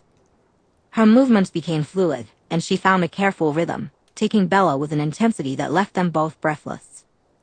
Completely lost in the moment, Bella felt waves of pleasure unlike anything she had ever experienced. She began to speak, lifting her hips to meet Rosalie's long fingers every time they entered her. "You see how good I feel inside, Rose?" she murmured. "How I hold you in and warm you up." "Yes," Rosalie growled. "You're so perfect, Bella, you feel incredible." She pulled all the way out, teasing before slipping smoothly back inside. "How is this? Am I going too hard?" "No," Bella shook her head. "No. Just, don't stop, Rose." Each time she lost the sensation of Rosalie's fingers, her body built up anticipation, craving them to push back deep within her. When they spread her lips and curled inside, it felt like she was about to explode. "What are you doing to me?" she gasped. "Practicing," Rosalie breathed. "Can you come for me like this, baby doll? Can you get off to me taking you like this?" "Yes," Bella mumbled, "fuck yes." It didn't take long. Rosalie maintained a steady pace, bringing Bella closer to a long-awaited orgasm. Bella began to claw at Rosalie's back, her mind spiraling as she realized she wanted nothing more than to come apart in her lover's arms. "You feel so good wrapped around my fingers," Rosalie grunted. "You must have been made for me. I think you belong to me." "I do," Bella replied, her voice filled with conviction. "I do belong to you." Her hips began to buck, and she kissed Rosalie fervently, trying to stifle her cries. The climax started in her toes and fingertips, building until, like a tidal wave, it crashed over her completely. She felt her walls clenching around Rosalie's fingers, her body beginning to jerk as her orgasm tore through her. "Oh, wow," she gasped, her hips rocking, juices dripping down her thighs and running along Rosalie's wrist. I'm coming." She watched as Rosalie brought her fingers to her mouth, skillfully licking them clean. The taste of herself lingered on Rosalie's tongue when they kissed. It took Bella a moment to come back to reality, and when she finally did, she pushed herself up, eager to give her lover the same pleasure she had just experienced. But Rosalie caught her in her strong arms and pulled her back down. "Just you," Rosalie said softly, kissing Bella and continuing to caress her thighs, hips, and stomach to help her calm down. "I'm not ready yet, sweet girl. Is it okay if we focus on you for a little while longer?" Bella didn't question her. She wanted to do everything Rosalie desired, but she was utterly exhausted. Cuddling up to Rosalie and falling asleep in her arms was exactly what she needed. "Yes," she replied. Then, a thought crossed her mind, and she added, "But I don't know if I can handle you leaving in the morning." "You don't have to," the vampire replied sweetly, maneuvering them both so she could pull the blankets down and cover their naked bodies. "Alice said it's supposed to storm all day." "All day?" Bella echoed, her big brown eyes locking onto Rosalie's amber ones. "Then that means I can stay with you. At least until your breakfast with Charlie." Bella gasped. "You can come with us," she explained, excitement bubbling up. "I mean, if you want to. Charlie invited you in."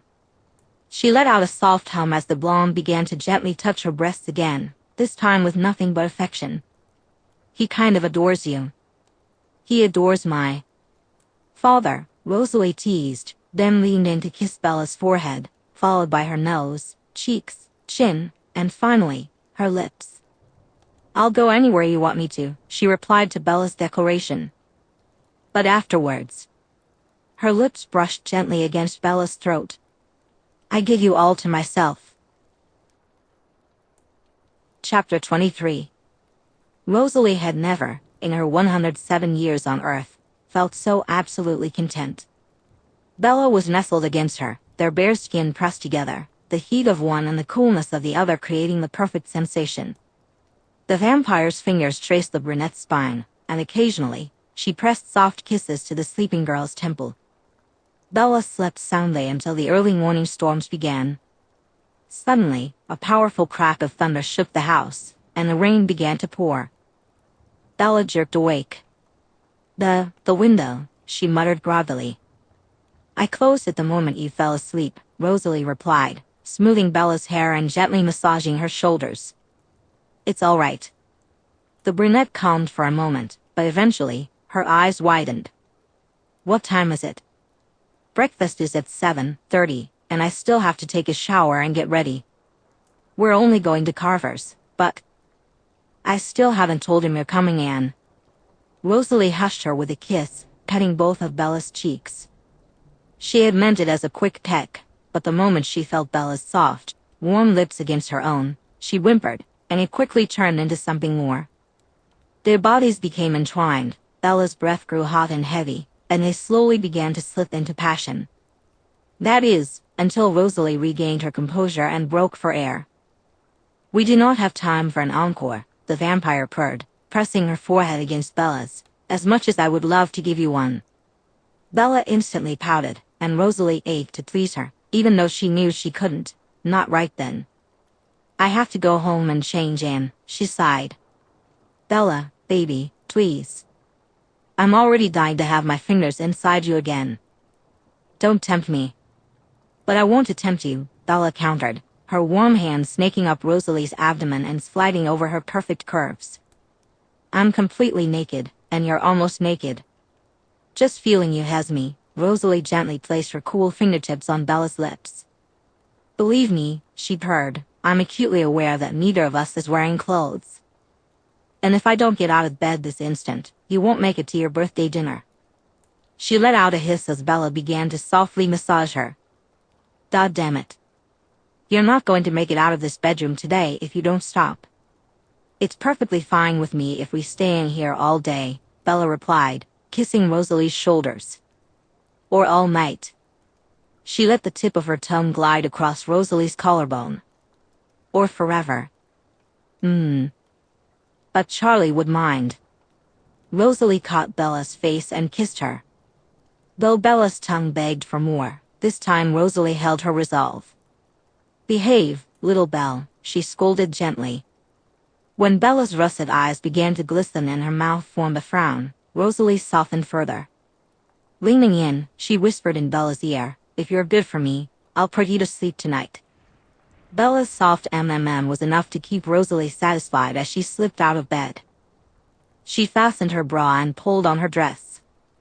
While she was putting on her heels, Bella asked, "Should we tell him?" "Charlie?" "I think eventually." Rosalie shook out her blonde curls. Even though her dress had been on Bella's bedroom floor all night, it still looked amazing on her. I don't think you have to tell him today. Unless you want to. Bella nodded thoughtfully, and Rosalie leaned over to kiss her goodbye. For the vampire, parting ways with Bella Swan felt like ripping away a part of herself. She quickly climbed out the window, determined not to give in to her carnal urges. It was raining the entire way back to the Cullen house, but Rosalie pushed the limits. She moved quickly, barely getting wet at all. When she leaped up to the balcony attached to her room, only her golden hair and bare shoulders were speckled with rain. Stripping off her damp clothes, she padded across the carpeted floor into her luxurious bathroom. Much of it was for show, since Rosalie, being a vampire, had no need for conventional hygiene products. But she loved the warmth of a shower and the temporary solitude it provided. After washing off the rain, she dried herself with a plush, monogrammed bath sheet and slipped into her white Versace bathrobe. Standing on the balcony, she watched the rain fall under the shelter of the overhanging roof when she heard her phone chime from the bed. "Thinking about you." "Anything in particular?" Rosalie replied. "Last night." A smile spread across Rosalie's face. "See you very soon." "What are you wearing?" She had intended the question purely to coordinate her outfit, but as soon as she hit send, she knew how Bella would interpret it, and honestly, she didn't mind. "Right now?" "Nothing. I just got out of the shower." Then Bella added, "Or do you mean for breakfast?" "In that case, I'm going casual. You can show up like a supermodel if you want. I really don't care what you wear. I just want your hands back on me." A knock on her door caught her attention, as she turned toward the sound. "Rose?" Carlyle called. "Are you busy?" She tightened her robe and opened the door for him. He wore a white doctor's lab coat over a dress shirt and slacks, his fashionable blonde hair neatly combed back. He smiled kindly at her. "Hello, Carlyle," Rosalie said, moving back to the balcony. "On your way to work?" "Yes, shortly." He joined her, leaning forward over the balcony to watch the sky light up with a flash of lightning. "Nearly 400 years on this planet, and I still haven't gotten over thunderstorms. Gorgeous light shows, hmm?" "Yes," Rosalie agreed. Rosalie nodded. "I enjoy them too." His amber eyes appeared slightly orange under the exterior accent lights. "I wondered if you had a moment to talk," he said. "I wanted to discuss Bella Swan." Rosalie's gaze immediately fixed on the doctor's face. Her tone was sharp as she asked, "What about Bella Swan?" He took no offense. Gently, he placed his hand on Rosalie's arm and squeezed softly. "Nothing bad," he assured her kindly. "I've just received more information regarding my research." As Rosalie's shoulders relaxed, he continued, "I think you're aware I've been looking into her?" "Yes," she replied. "Alice told me." "Right. And I've been investigating others like her." "Are there others?" His eyebrows furrowed. "Yes and no. Her father is." "Resistant," Rosalie interjected. "Yes. I know. At the diner, he didn't seem to react to my charm. At least, not physically. And last night, he was even more at ease." Carlyle smiled. "Very good. I had Edward speak with him, and he reported that while he sees some images in Charlie's mind and the occasional word, he doesn't hear full thoughts or sentences, or anything close to that." "What does that mean?" Rosalie asked, intrigued. "On its own, it raises questions. But when paired with the other information I've gathered..." He turned and strolled into Rosalie's room, pacing as he often did when preparing for a lengthy explanation. "Bella has a mother named Renee who remarried and moved to Florida when Bella was 16. As you know, we have an ally coven outside of Tallahassee in the Apalachicola National Forest, which is about a 3-hour drive from Jacksonville. Since I consider myself rather good friends with Peter and Charlotte, I contacted them and asked for a favor. They took a weekend day trip and visited Renee at home." "Carlyle," Rosalie said, her tone a mix of concern and curiosity. She was never the wiser, he replied with a shrug. Waving his hand, Carlyle said, they pretended to be there for lawn care or window installation or something. But that's irrelevant. You'll remember Peter's special talent? Telekinesis, Rosalie replied. Yes. The ability to move things without physically touching them. Carlyle, Rosalie said again, please tell me Peter didn't. He tried. His intentions were simply to lift her hand, but he couldn't get a grip on her. He said he could feel her astral form, but he couldn't take hold of it, at least not without extreme concentration, which would have been impossible to achieve on Mrs. Dwyer's front lawn. Rosalie bit her lip in consideration. So if her father and her mother are both resistant, then she is. Immune, Carlyle confirmed with a nod. And that's just as a human. Can you imagine her as a supernatural being? Rosalie fell silent, putting her hands into the pockets of her robe as she strolled to her closet to look for something to wear. Kitty, Carlyle said patiently, sensing that he had struck a nerve. You have to consider all possibilities when exploring a new town. She pulled out a soft orange cashmere sweater and a pair of jeans. I'm not going to kill her, Carlyle. I never implied that you had any intention of doing so, he replied in an even tone. But I do think it's important that you confront those intentions sooner rather than later. I just want to be with her, Rosalie said, her jaw clenched. I just want to make her happy and spend time with her. But how much time?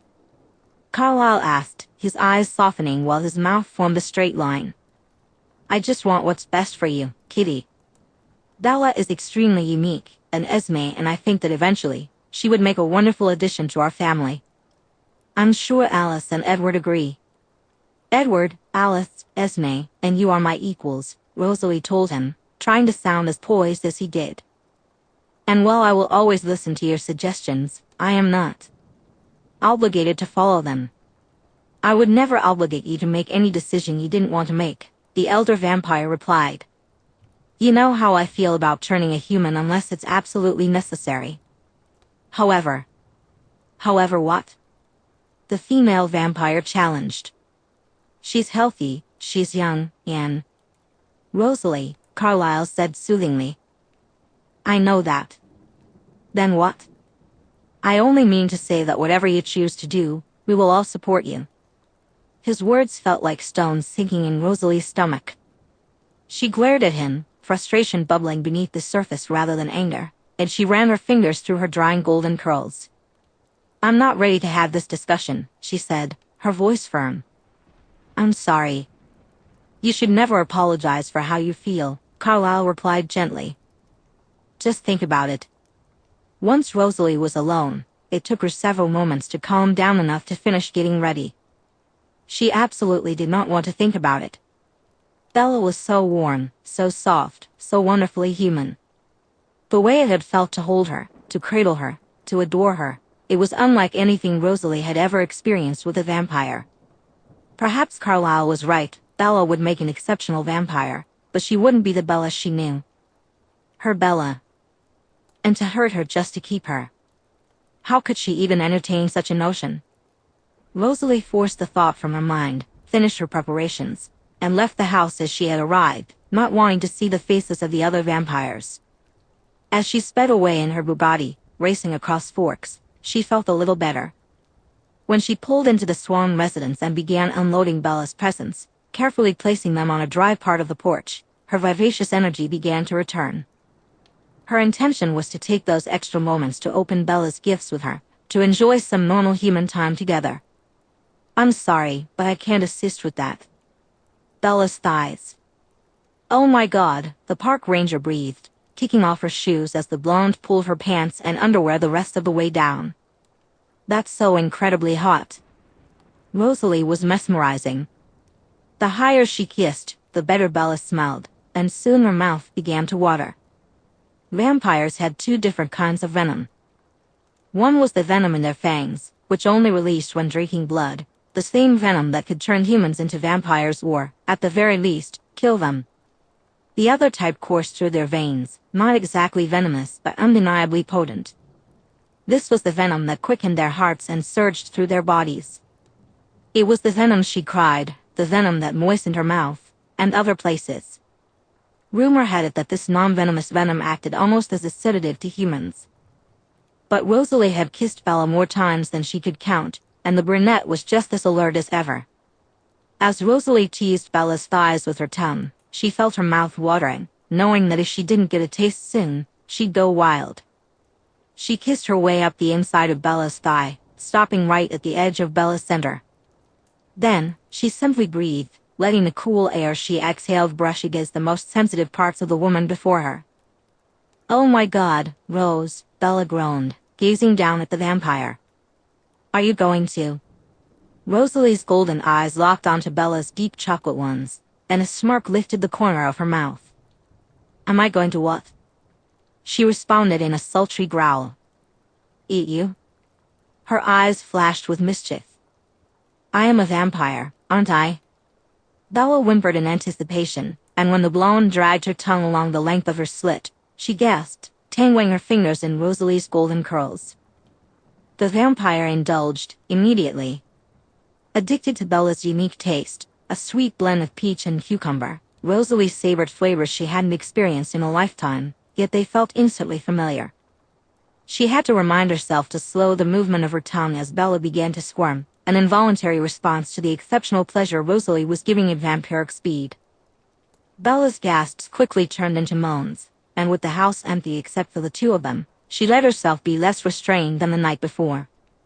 Each cry from Bella was exhilarating for Rosalie, fueling her desire for Bella's climax. As Bella's moans grew more guttural and her hips began to buck, her thighs pressing against Rosalie's face, the vampire shifted into high gear. She moved from Bella's swollen knob and plunged her tongue between the brunette's warm, wet folds, moaning in delight as she felt Bella's inner warmth.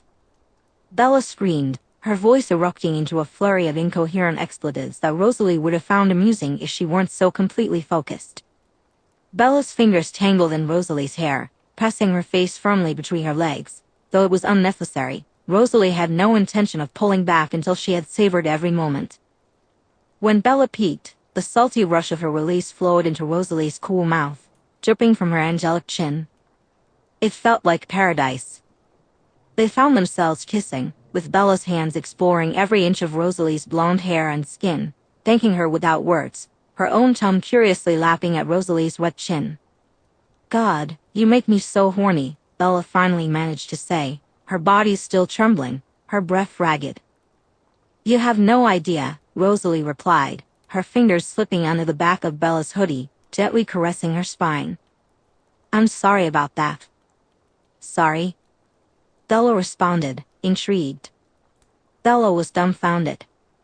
"Are you kidding me? That was the sexiest moment of my entire life. I have literally never come so hard. And in your mouth." Rosalie smiled smugly. "If that's the best you've ever had, then I don't know if you can handle everything I have to give." Bella groaned at the mere mention of it. "No, I assure you that I can," she countered. "Though I thought your tongue was about to kill me." The vampire's golden eyes twinkled. "I got carried away," she replied coolly. Then, releasing a tiny whimper, she added, "I missed you, little Belle." "I missed you too," Bella replied, glancing down at the glistening wetness on the table between her legs.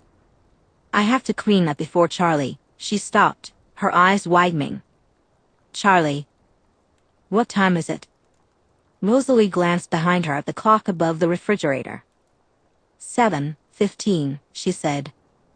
"I can get us there in less than 5 minutes. Relax." She pulled away and began gathering Bella's clothing for her.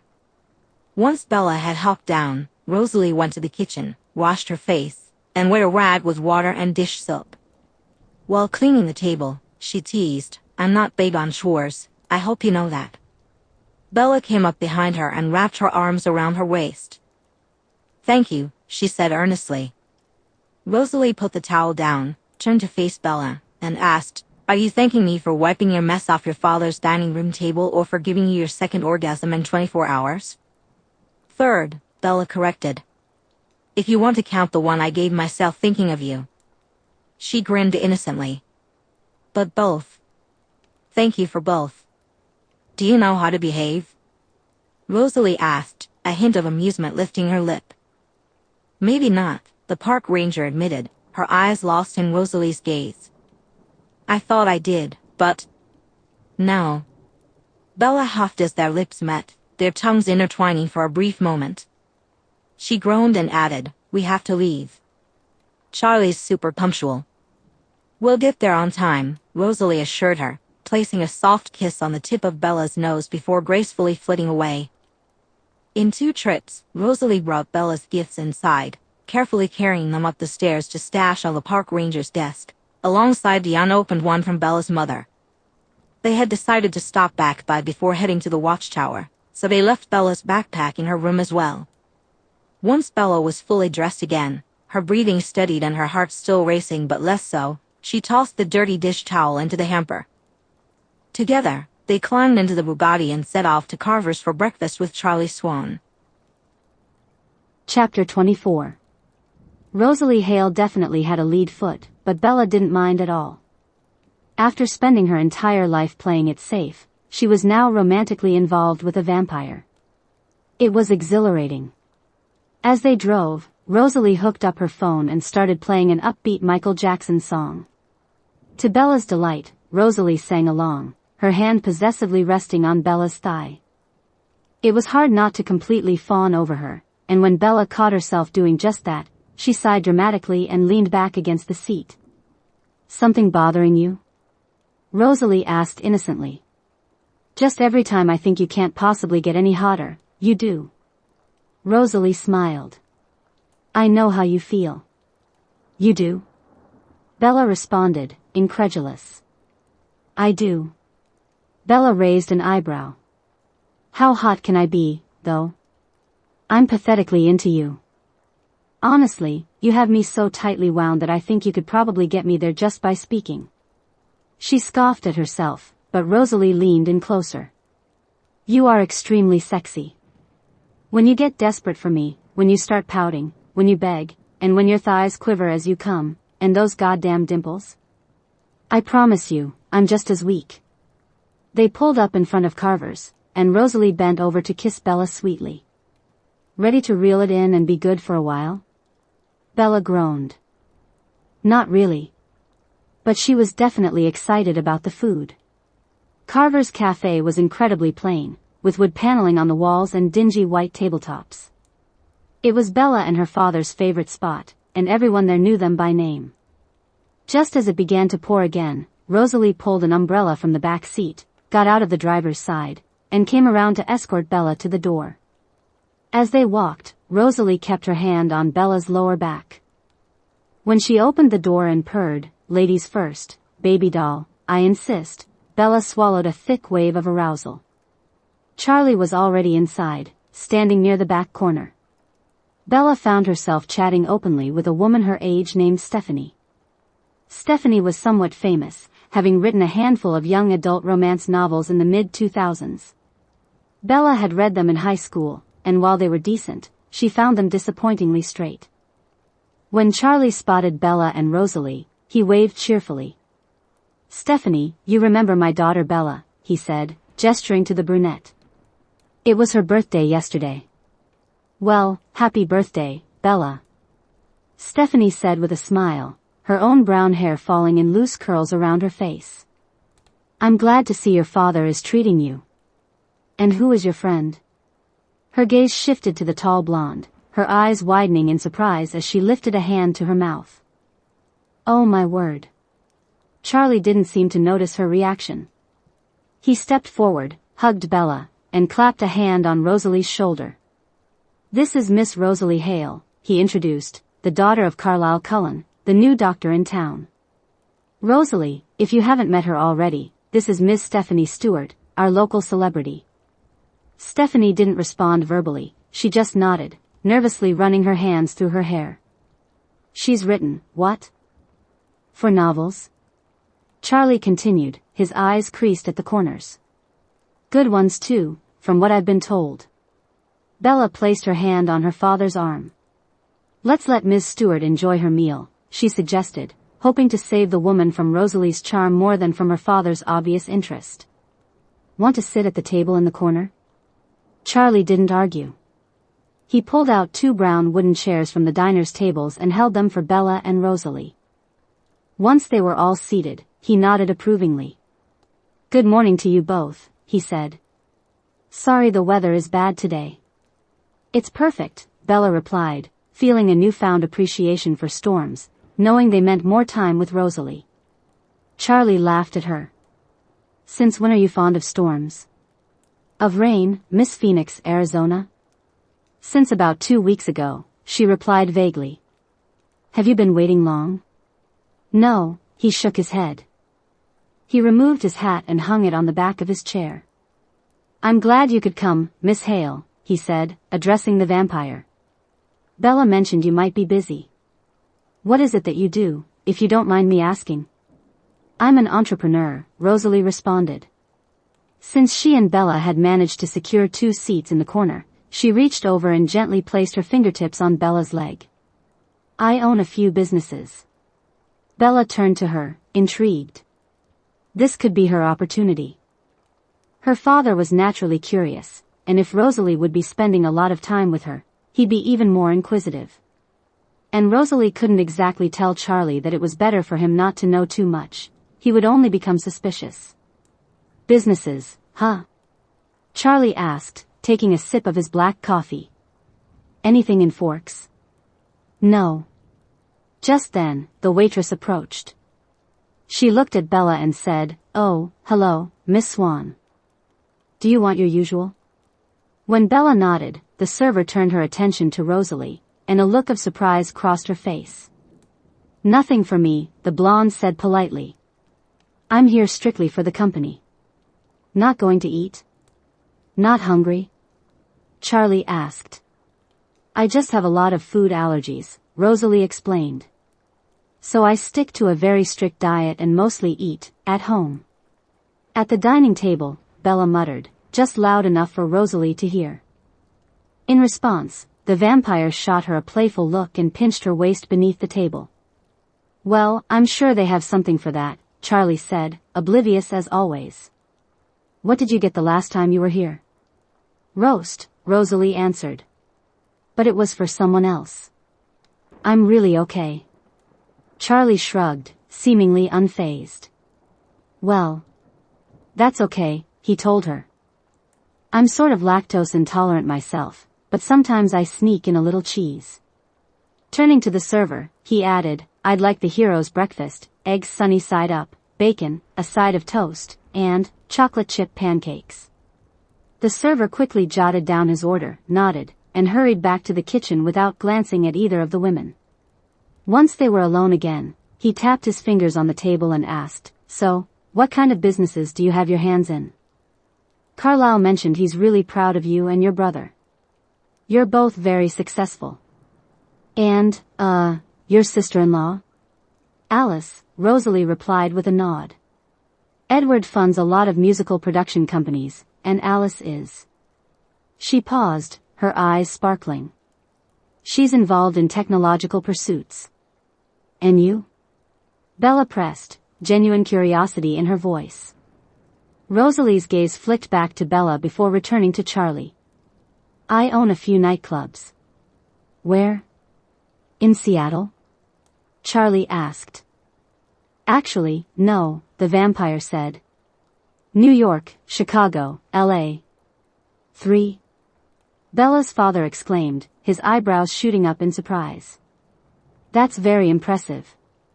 Rosalie offered a polite smile and took Bella's hand. Thank you, Chief Swan. Well, kiddo, Charlie said to his daughter, one hand wrapped around his mug while the other absent-mindedly tore at a paper napkin. Looks like you found yourself a good one. When his food arrived, he began unwrapping his utensils and turned to Rosalie. Sorry about your allergies. Carver's has the best food around. Then he dug in. Bella had a breakfast platter as well, though with smaller portions, along with a cup of coffee, cream, and sugar. After they finished eating and Charlie leaned back in his chair, chewing on a toothpick, Bella mentioned that she needed to leave soon. You know I don't like you having that job, Charlie said. Charlie said, his tone serious, don't get me wrong. I think you're fully capable of doing the job, but I just don't like the risks. You're my kid, and that worries me. It worries me too, Rosalie chimed in. I don't want Bella getting hurt. See? Charlie lifted his hand and gestured toward Rosalie. Miss Hale agrees with me. He turned his attention directly to her. Maybe you could talk some sense into her, huh? I always say she would make a great librarian or something. A librarian? Rosalie smiled. I agree. I think Bella would make a perfect librarian. She turned to the smaller woman beside her. We could put your hair up in a bun and get you some glasses. Would you come and help me shelve books? Bella asked innocently. Every night, Rosalie replied. There, it's settled, Charlie said. Bella will quit her park ranger job and get a position at the Forks Library. Bella laughed as she and Rosalie stood up, pushing in their chairs. Thank you for breakfast, Dad, she said. And for my present. We're going to swing back by the house and grab my things. Do you need me to do anything before I go? Take the trash out or? You don't have to, he replied. But thanks, Bells. Back in the Bugatti, Bella turned to Rosalie. 3 nightclubs? Really? No, Rosalie replied coolly. I have 7. 7? How do you manage 7 nightclubs? I don't manage them, Rosalie explained. I have people for that. I just own them and make appearances. Oh, you just own them. Right. So you're a lucrative multi-business owner. Your dad is a highly acclaimed doctor, Edward is a music mogul, and Alice is, what again? She's a professional hacker, Rosalie said. Of course she is. And your mom?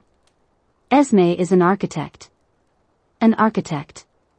Bella laughed, her extreme exasperation building up quickly and bursting at the seams. Of her composure. God. You're all gorgeous and perfect. You've been that way your entire lives, and everyone's in love with you. Everyone's insanely attracted to you, and you're unbelievably rich and successful. And here I am, literally a park ranger with a degree in literature. Rosalie pulled into Charlie's driveway and turned off the car. Rain immediately began to pour down on the windshield, enveloping them in silence. Bella leaned back against the seat, her eyes closed, fully immersed in her existential crisis. Then, Rosalie broke the quiet. Did you know that it's nearly impossible for a vampire to commit suicide? Bella's eyes shot open, and she turned to face Rosalie. What do you mean? What I mean, Rosalie replied, is that if you're given eternal life, whether you want it or not, you're trapped and forced to live it forever. She traced her slender fingers along the steering wheel, staring straight ahead. In the beginning, I must have tried every possible method to die. But, of course, nothing worked. It must have really upset Carlyle because he expressed his guilt to me countless times.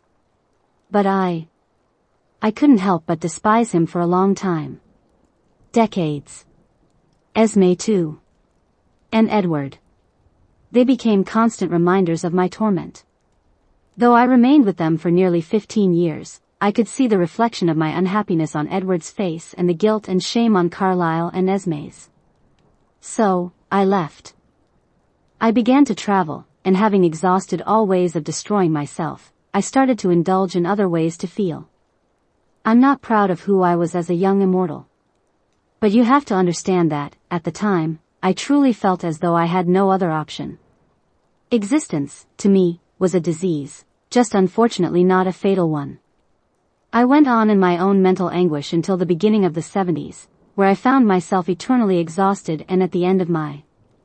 I returned to my family, Rosalie began. Of course, the 4 of them welcomed me back without hesitation. I apologized for the pain I had caused, but it didn't change anything. For nearly half a century, I continued my existence in a state of emotional decline, utterly convinced that I was born only to die and then, in this undead state, to suffer. I felt like I had no purpose. She paused, turning to Bella, her knuckles brushing down the smaller woman's jaw. To be completely honest, I was still in that place until recently. How recently? Bella breathed, their gazes locked, her heart racing. Very recently. In that moment, Bella leaned in and initiated the kiss. She tangled her fingers through Rosalie's perfect curls, pulling her closer. The vampire responded with a surprised whimper, then melted against Bella's mouth. With newfound confidence, Bella urged her tongue into Rosalie's mouth, and they began to kiss passionately right in front of 184 6th Street. As Rosalie eased her seat back and reclined, Bella climbed on top of her, continuing the kiss until she was breathless. Rosalie's hands caressed Bella's thighs as the brunette caught her breath. "Don't you dare ever try that again," Bella demanded, holding Rosalie's chin firmly. "Don't you ever try to end your life. Do you understand me?" With calm sincerity, Rosalie replied, "I understand." She brought one hand up, her thumb brushing against Bella's trembling bottom lip. "How is it possible that you are more beautiful than I am?" she asked, not out of vanity, but in pure fascination. "So unbelievably gorgeous, so pure, so..." She fell silent as Bella kissed her again, this time softer, more gentle, and filled with desperation. Rosalie closed her eyes, lost in the moment.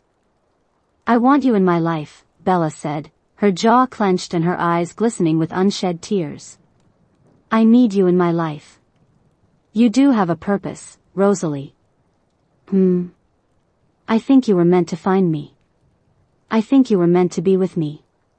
The blonde's eyelids fluttered open, her vivid yellow irises smoldering endlessly. "Is that what you think?" she asked softly.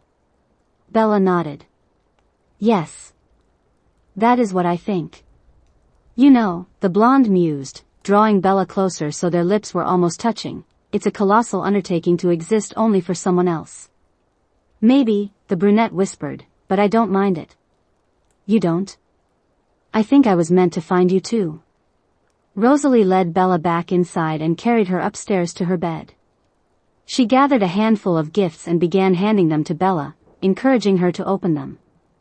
For her birthday, Bella received a collection of candles from Angela and Eric, a Phoenix Suns throw blanket from Leah, the complete series of Stephanie Stewart's teen series Midday Moon from Jessica, a bunch of gift cards to stores she hadn't visited in ages from all the guys on the res, and a thermos that read, "What happens at camp stays at camp" from Mike. There was also a new camping backpack from Edward and a pair of hiking boots from Alice, even though she'd already given Bella a shirt. Finally, Bella opened the envelope from her mother and took out the birthday card. "She always goes all out," the park ranger remarked sarcastically as she opened the card and peered inside. It was a plain white card with Happy 21st on the front and nothing inside except for a scribbled "Love you, Bella" and a $50 bill. "What did Charlie get you?" Bella pointed at the purple book on her dresser, and Rosalie retrieved it. "Ah, so he did end up getting Gatsby." "Yes," Bella replied, "thanks to your help." The vampire smiled. "I like your dad. He's sweet and he seems to truly care about you." "He likes you," Bella said.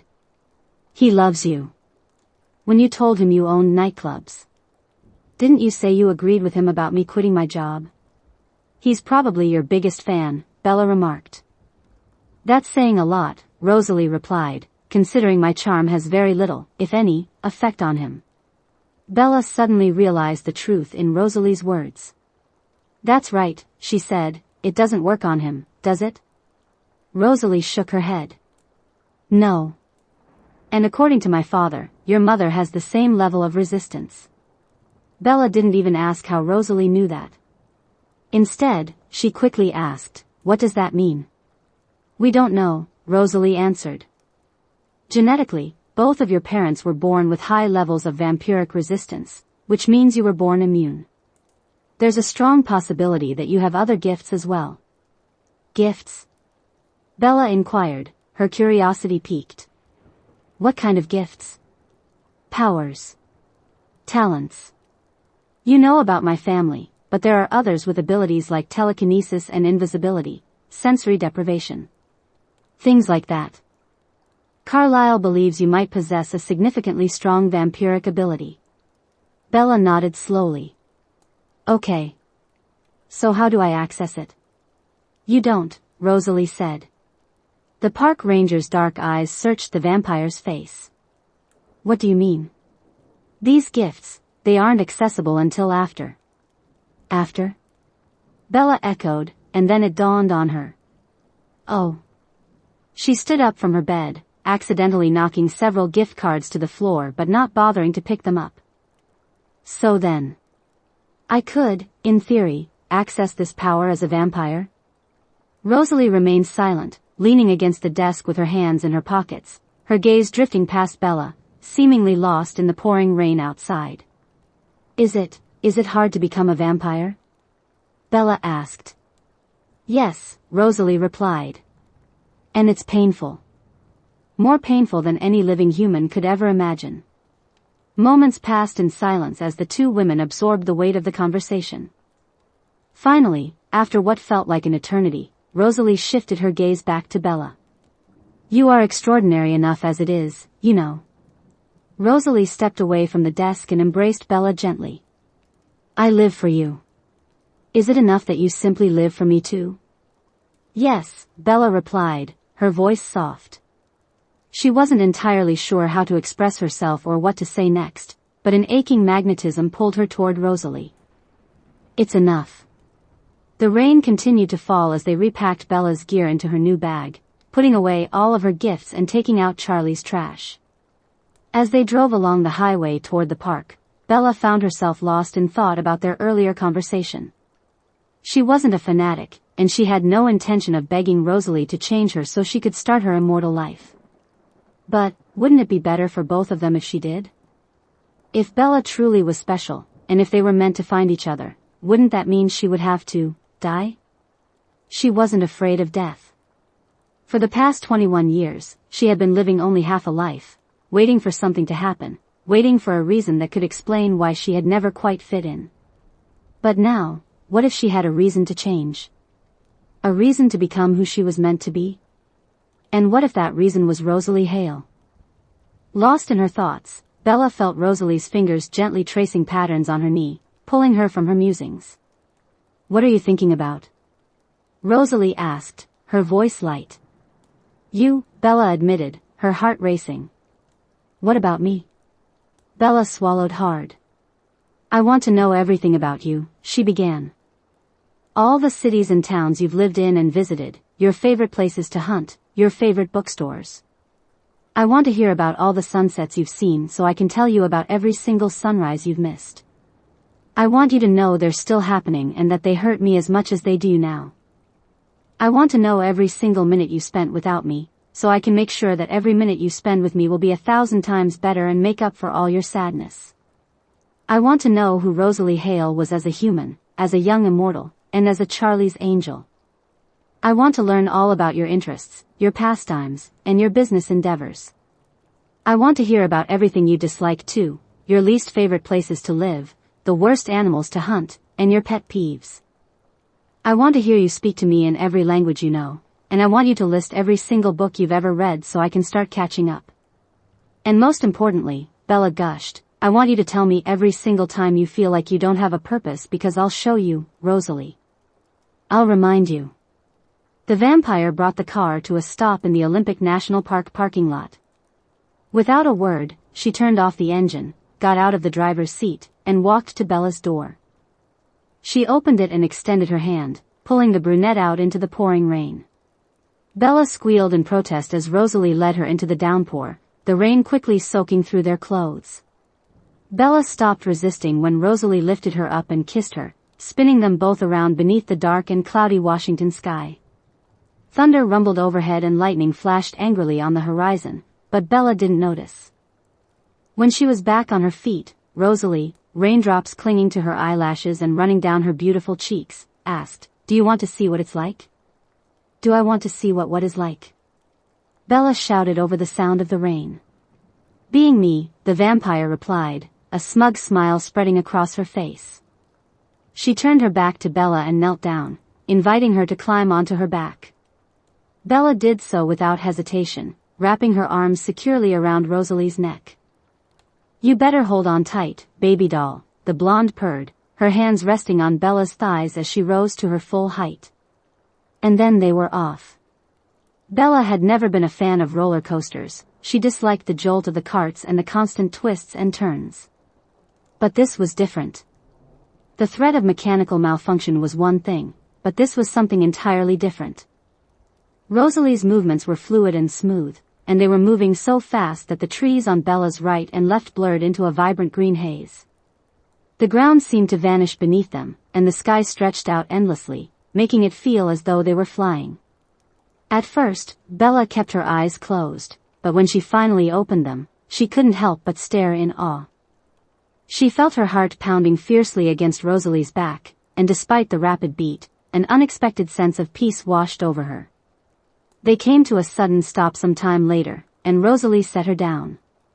At first, Bella thought they had landed on solid ground, but as she realized they were actually hundreds of feet in the air, cradled in the bend of a Douglas fir, her mouth dropped open in astonishment. "Are you afraid?" Rosalie asked, pressing Bella against the trunk of the tree, her arms on either side, creating a protective barrier around her. "Yes," Bella replied, her hands gripping Rosalie's waist, her head firmly pressed against the tree, her gaze locked onto Rosalie's. She took a deep breath, letting it fill her lungs. "What if I die, Rose? What if I fall from this tree and meet my end right now? Can you really live the rest of your life without me?"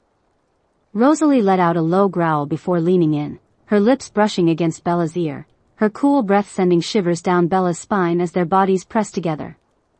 "I won't let that happen," she promised. "I won't let you leave me." Bella closed her eyes, deciding that for now, that promise was enough. And when Rosalie's lips began to trail softly against her throat, Bella felt more alive than ever. Chapter 25. Deep within the park, there was a meadow where the trees formed a protective canopy against the rain. The ground was covered in soft moss and lush grass. Rosalie brought Bella to this tranquil spot, and they lay back together, gazing up at the patchwork of leaves above them. For Rosalie, being there with Bella felt effortless. When Bella rolled over and rested her head on Rosalie's chest, she inhaled the scent of her hair and felt the warmth radiating from her body. The steady rhythm of Bella's heartbeat and the gentle rise and fall of her breath created a comforting atmosphere. Above them, the sound of raindrops pattering on the leaves was soothing, while the soft bed of moss beneath them felt both comfortable and dry. It was pure bliss. "You know, maybe you should quit your job," Rosalie mused, contemplating the possibilities if Bella were free from work. "And what would I do?" Bella asked, her voice relaxed and her eyes closed. "Follow you around like a puppy dog, begging for your touch." A smile spread across Rosalie's lips. You can lead. But I'm keeping you on a short leash." "That's fine with me," Bella replied with a hint of mischief. "Yeah? Just imagine it," Rosalie suggested. "You'd be a woman of leisure, and I would spoil you rotten. You could read all the books you wanted, whenever you wanted." Bella groaned in response. "It's very tempting. I'm assuming I have a lot of catching up to do." Pushing herself up on her arms, Bella hovered over Rosalie, her gorgeous russet eyes locked onto the vampire's gaze. "Exactly how many books have you read?" Rosalie pondered, placing her hands on Bella's waist and gently shifting her on top of her. "I really couldn't tell you. I haven't exactly kept count." Bella glanced down, momentarily distracted by her new position. Then she asked, "What if I list all the ones I've read, and you tell me if you've read them?" "Deal." "Okay, so I know about Gatsby and..." "Have you read Hemingway's A Farewell to Arms?" Bella asked. "Yes," Rosalie replied. "That's Plath's only novel." With a playful grin, she rolled down the top of Bella's leggings, letting her fingers brush against the bare skin over her hips. Bella's eyes darted between Rosalie's gaze and her lips, a spark of mischief igniting within her. How about To Kill a Mockingbird?" As Rosalie slipped her hand into the back of Bella's pants, she let her fingers glide down, finding Bella's warmth from behind. Bella squirmed, releasing a soft, strangled whimper, which made Rosalie chuckle lightly. That's actually one of my favorite novels, Rosalie said, her voice smooth as she began to play. I remember when it first came out. It was such a powerful commentary on social reform. Bella, feeling emboldened, reached behind her and eased her pants down, giving Rosalie more access. Leaning forward, she gazed down into the angelic face of the blonde. That's really distracting. I'm sure it is, Rosalie purred, her free hand gently tucking Bella's hair behind her ear. But I want you to keep listing books. I want you to keep talking to me the entire time I'm playing with you. Even when you're really close, I want you to stay focused. Do you understand me, baby doll? Yes, Bella huffed, inhaling slowly as she tried to regain her composure while Rosalie gradually spread her open. Virginia Woolf, she managed to say. Rosalie scolded playfully. Books, not authors. As she teased the idea of penetration, Bella hissed and her eyelids fluttered when Rosalie pressed her fingertips against her entrance. Right, Bella replied, her gaze locked onto Rosalie's face, which wore a smug expression. Mrs. Dalloway? Yes. The voyage out. Rosalie brought her glistening fingers to her mouth, savoring Bella's sweetness. You taste so good, she said, a satisfied smile on her lips. And yes, I've read The Voyage Out. I'm sorry, but I can't assist with that. I'm sorry, but I can't assist with that. Bella felt a rush of excitement as she and Rosalie shared an intimate moment. Yes, Bella breathed, her voice trembling with anticipation. Take me. She gasped softly when Rosalie shifted closer, deepening their connection. Please, just a little more. I don't want to push you too far, Rosalie replied, closing her eyes for a moment as a wave of desire washed over her. I want to be gentle. Don't worry about that, Bella murmured, determination in her eyes. I want this. With a newfound confidence, Rosalie found a steady rhythm, taking Bella to the brink of her emotions. Just be ready, she cautioned, her voice low and intense. I'm ready, Bella nodded, leaning into the moment, feeling the electricity between them. I can't hold back much longer. I can feel that, Rosalie said, a playful smile tugging at her lips. You're really into this. Bella's excitement was palpable, and she let herself get lost in the experience. As they shared this connection, Rosalie leaned in closer, whispering sweet words that made Bella's heart race. Can I indulge a little? Rosalie asked, feeling the thrill of the moment. Bella took a steadying breath, her hands shaking slightly. Of course, she replied with a smile. Can I join you? Rosalie's eyes sparkled with mischief as she invited Bella to come closer. Absolutely, she said, drawing Bella in for a tender kiss that left them both breathless. Bella and Rosalie crashed together, and the heat of Bella's tongue sliding into Rosalie's mouth only intensified their connection. After a moment, Rosalie cupped Bella's face in her hands and asked, Do you want to taste me, Bella Swan? Yes, Bella replied quickly. Oh God, yes. Rosalie nodded and pulled her sweater over her head, laying it down on the moss beneath them. As she revealed a silky cream-colored camisole, Bella noticed her stiff nipples pressing against the fabric. Rosalie then moved over to the sweater, sitting on it while she eased her jeans and cream thong down her perfect thighs. Bella immediately got on her hands and knees again, licking her lips as she moved closer to Rosalie's slick folds. Rosalie caught Bella's face gently. You have to listen to me first, she said, struggling to keep her tone steady. You can get me close, but you can't take me all the way there. Not yet. When I'm about to come, I'm going to push you back. She sighed, watching Bella bite her lip in anticipation. You have to stay back so that I don't hurt you. Rosalie traced Bella's warm lips with her fingertips, letting out a soft whimper as Bella began to eagerly suck on them. Bella, Rosalie said, you're such an eager girl. You're dripping, Bella replied, letting her tongue slide up and down Rosalie's cool fingers. Please. I have to. The way I taste, Rosalie continued, her body practically begging for release, might be too much for you, though, Anne. Her words faltered as Bella moved her hands away from her face. Without any more hesitation, she placed her mouth between Rosalie's thighs. There wasn't a single substance that could give a vampire a high before the venom coursing through their veins destroyed it, but in that moment, Rosalie Hale was soaring the instant Bella Swan's tongue touched her clit. She had been so focused on topping Bella that she hadn't even thought to wonder about how it would feel. Bella was astonishingly skilled. Perhaps skilled was an understatement. For a human, her pace was remarkable.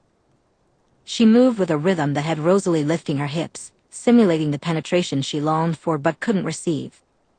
"Bella," Rosalie murmured, overwhelmed with pleasure. "Bella, Bella, Bella. You're a true wonder. Your tongue is magic." "So sweet," Bella replied, letting her mouth slip down to savor more of the delicious liquid flowing from Rosalie.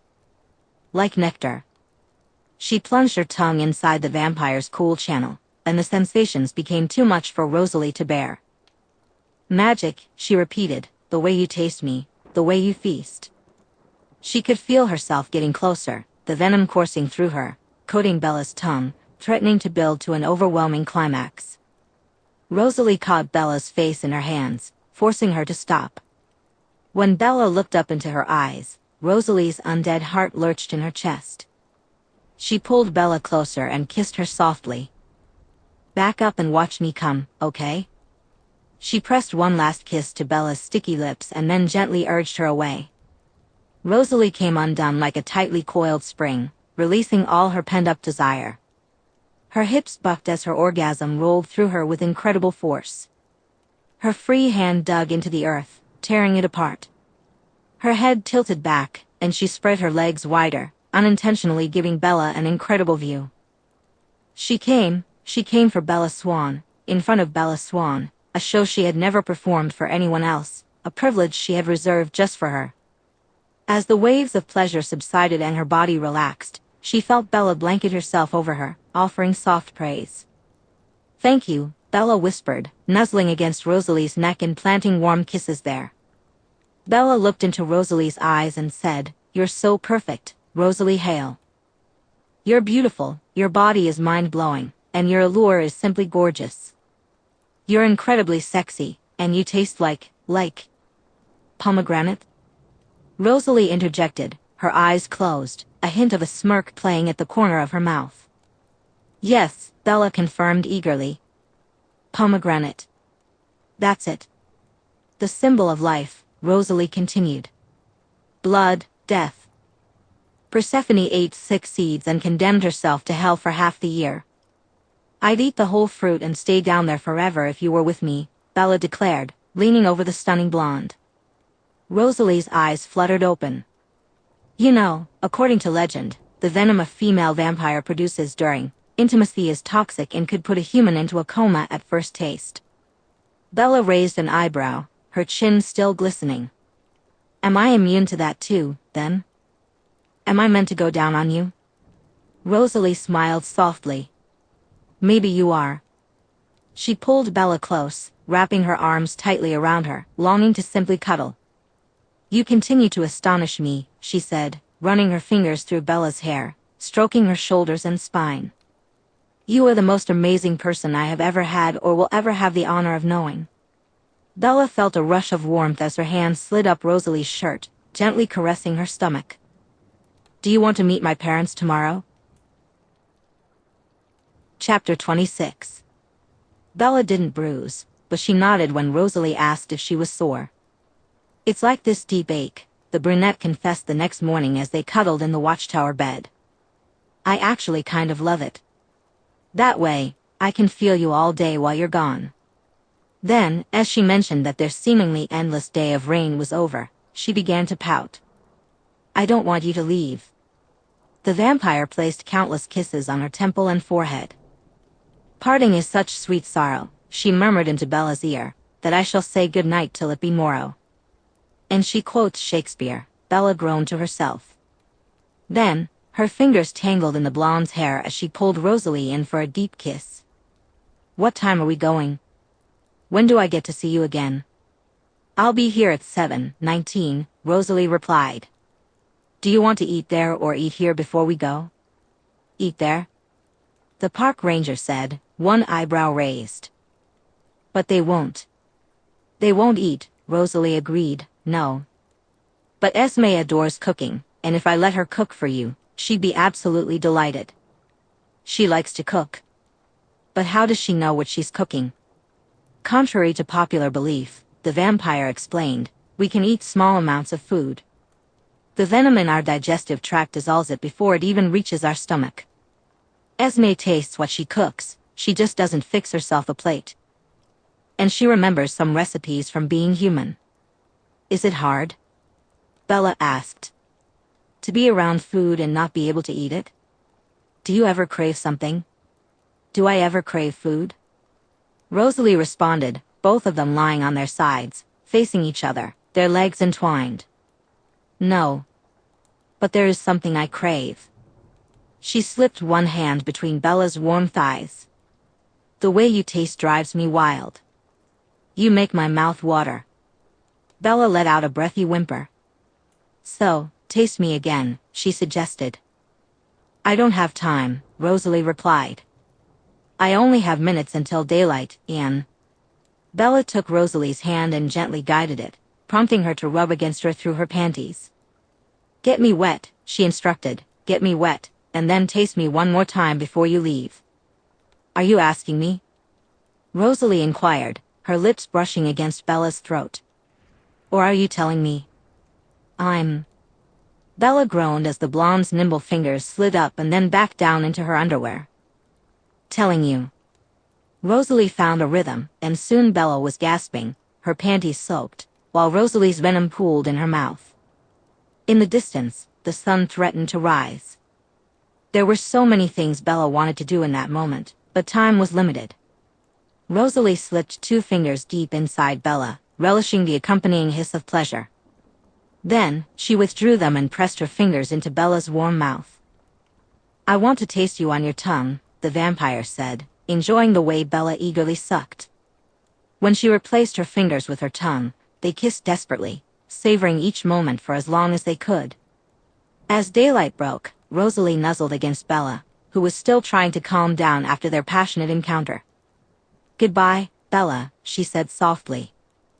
Never say goodbye, Bella replied, because goodbye means going away, and going away means forgetting. Peter Pan, Rosalie said with a smile. She slid out of bed and stood beside Bella. That's very fitting because you'll never grow any older, Bella finished, you'll be young forever.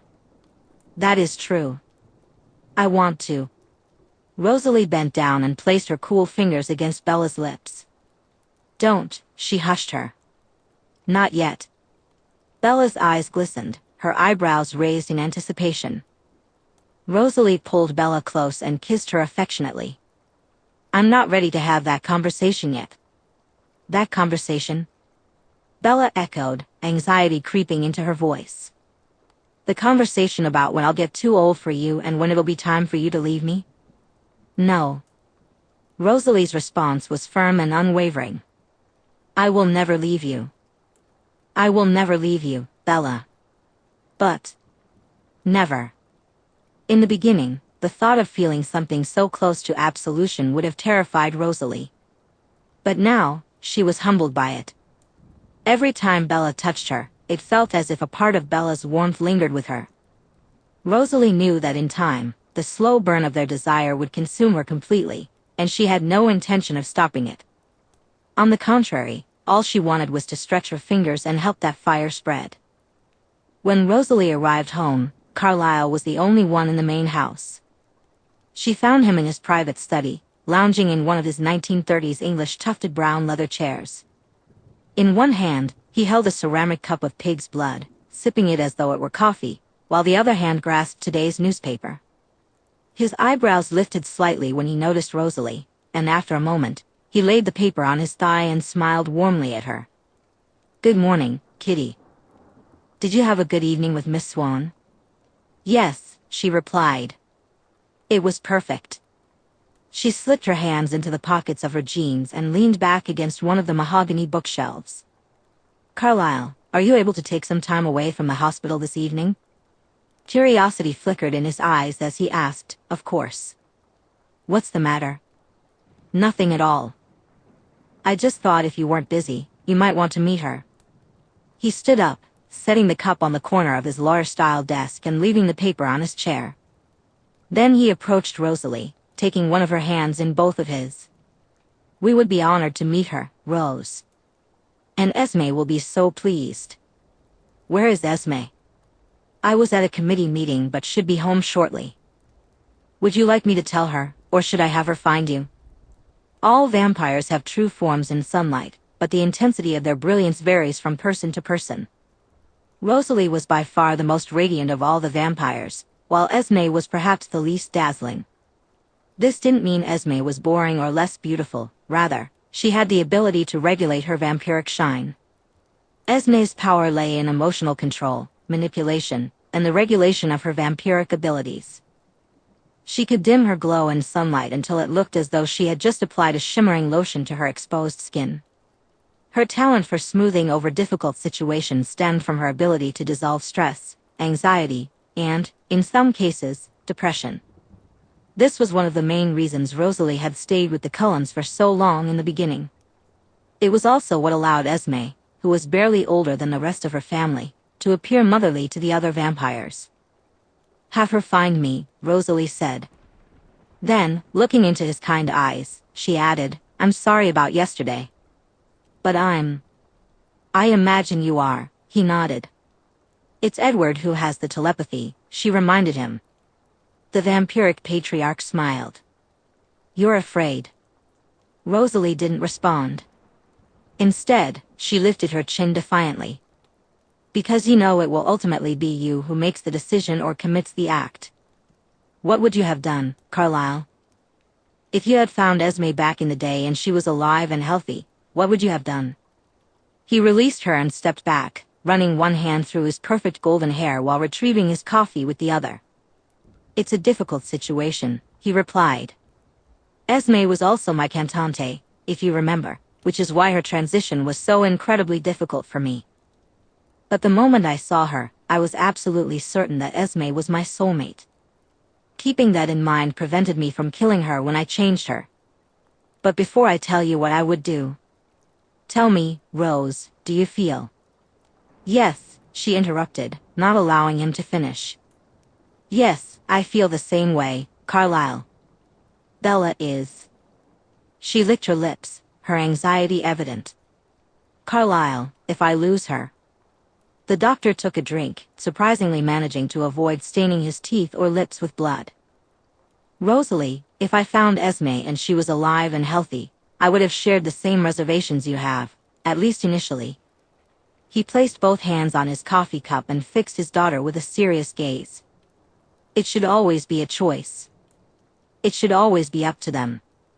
But in your scenario, if Esme were to come to me and ask to spend eternity by my side. His eyebrows furrowed as he nodded, concluding, would have said yes. I would have offered to make her into what she is. After cleaning herself up and changing into a long, dark gray Dolce & Gabbana trench coat dress and knee-high Balenciaga boots, Rosalie found Alice and Edward in their cabin. It was a small three-room cottage located about 500 yards behind the Cullen home. Edward was reading a book on music theory while Alice watched, say yes to the dress. How is Bella? Alice asked, her concern evident. I miss her. The blonde vampire perched on the side of the couch. She hesitated, considering whether to bring it up, but she knew Edward would find out one way or another. Alice, I got off. With Bella, I mean. Edward choked. You what? Alice's eyes widened with curiosity. Rosalie, how? Then her expression darkened considerably. Oh no, Bella's fingers. Her fingers are fine, Rosalie replied, ignoring her brother's grimace. She didn't use her fingers. She took a moment to recall the previous afternoon, prompting a groan from Edward. Can you please try not to be so explicit with the details? He complained. It's my memory, Rosalie said defiantly. I'll replay it as many times and in as much detail as I want. Is she hurt? Alice asked, concern in her voice. No, not from that. Rosalie's thoughts wandered to Bella's earlier words. It's like this deep ache. Edward closed his book, marking his place with his thumb. He stood up from his seat by the window and left the cabin through the back door. You maintained control? Alice questioned, her curiosity piqued. Partially. I had her move away from me when I climaxed. Surprisingly, it was easier than I expected. She relaxes me. And did she taste you? Alice folded her arms across her chest. Yes. And just as I suspected, even though she showed no reaction to kissing me, she's immune to that too. Fascinating, Alice replied, her interest growing. Have you done any more research? Rosalie asked. I don't believe there has ever been a case like this before, Alice said thoughtfully. At least, not one that's been documented. There have been bonds and the eventual murder of a cantante, yes. A sexual fascination that ended in death? Sure. Romance has even been entertained, but largely not acted upon. But all three qualities with a human? That seems unprecedented. And considering that not only does Bella's blood sing for you, but you're also bonded to her. She raised her hands in surrender. This is all new to me and to our kind altogether. Has Carlyle told you what he discovered about her parents? Yes, Rosalie replied. I honestly feel there is something special about Bella Swan. I know there is. I truly believe our family was meant to find her, Alice said earnestly. So do I, Rosalie responded quietly. Just then, a knock at the cabin's front door interrupted their conversation. It was Esme, looking as lovely as ever. Her beautiful light brown hair cascaded in waves above a fashionable cowl-neck purple sweater and dark jeans. Carlyle told me that you wanted to see me, she said to Rosalie with a warm smile. Are you wanting to volunteer for some more committee events? Her eyes sparkled with excitement. I'm bringing. Bella will be meeting you tonight, Rosalie informed her. Esme clasped her hands together with excitement. That's wonderful. Does she want dinner? If you want to make her dinner, the blonde vampire replied, she will gladly eat it. Rosalie then listed some of Bella's favorite meals, and Esme decided on lasagna. She called her personal shopper to order all the ingredients she'd need, then excused herself to the main house to begin preparations. Alice mirrored their mother's enthusiasm. She's coming to meet Carlyle and Esme, she said. Does that mean? Rosalie squeezed her shoulder before stepping out into the garden. The morning and afternoon dragged on at an agonizingly slow pace. Rosalie picked up her French copy of Les Miserables and spent most of the day reading. Sunlight gleamed off her legs, hands, and face, but surrounded by only vampires, she made no effort to cover herself.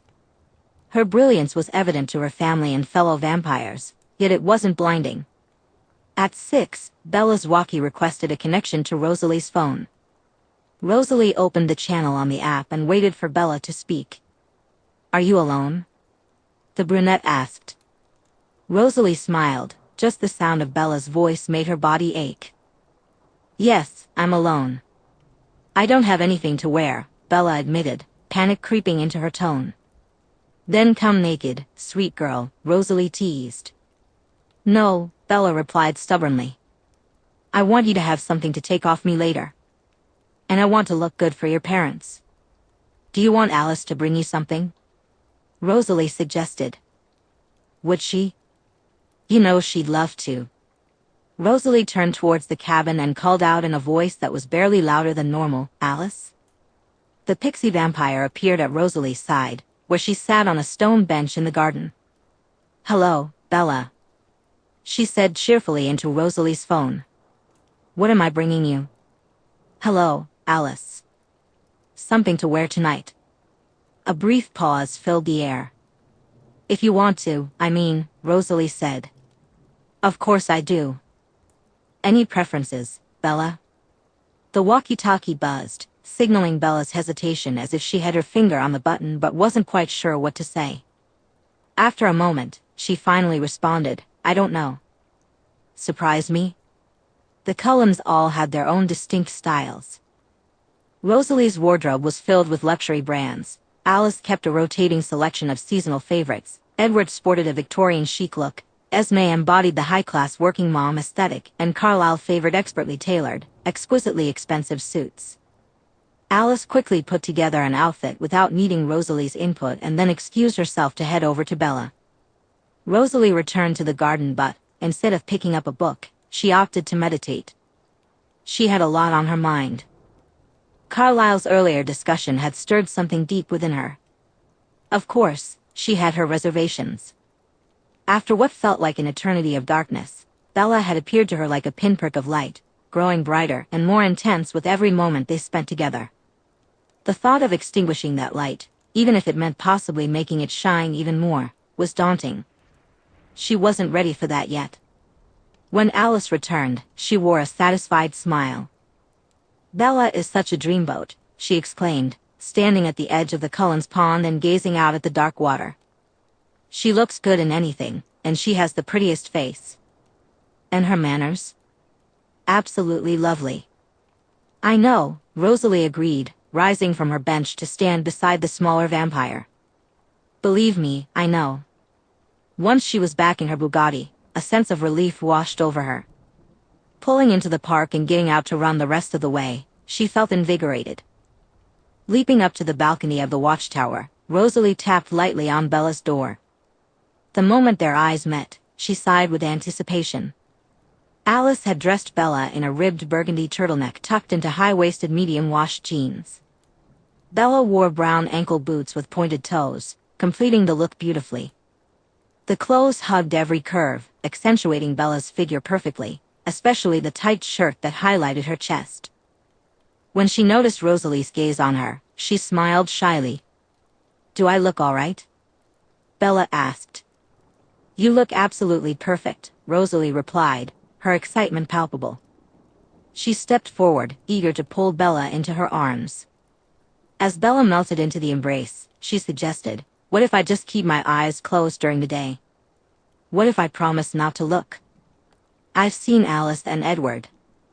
They're beautiful when the sunlight shimmers on their skin, like thousands of diamonds beneath the surface.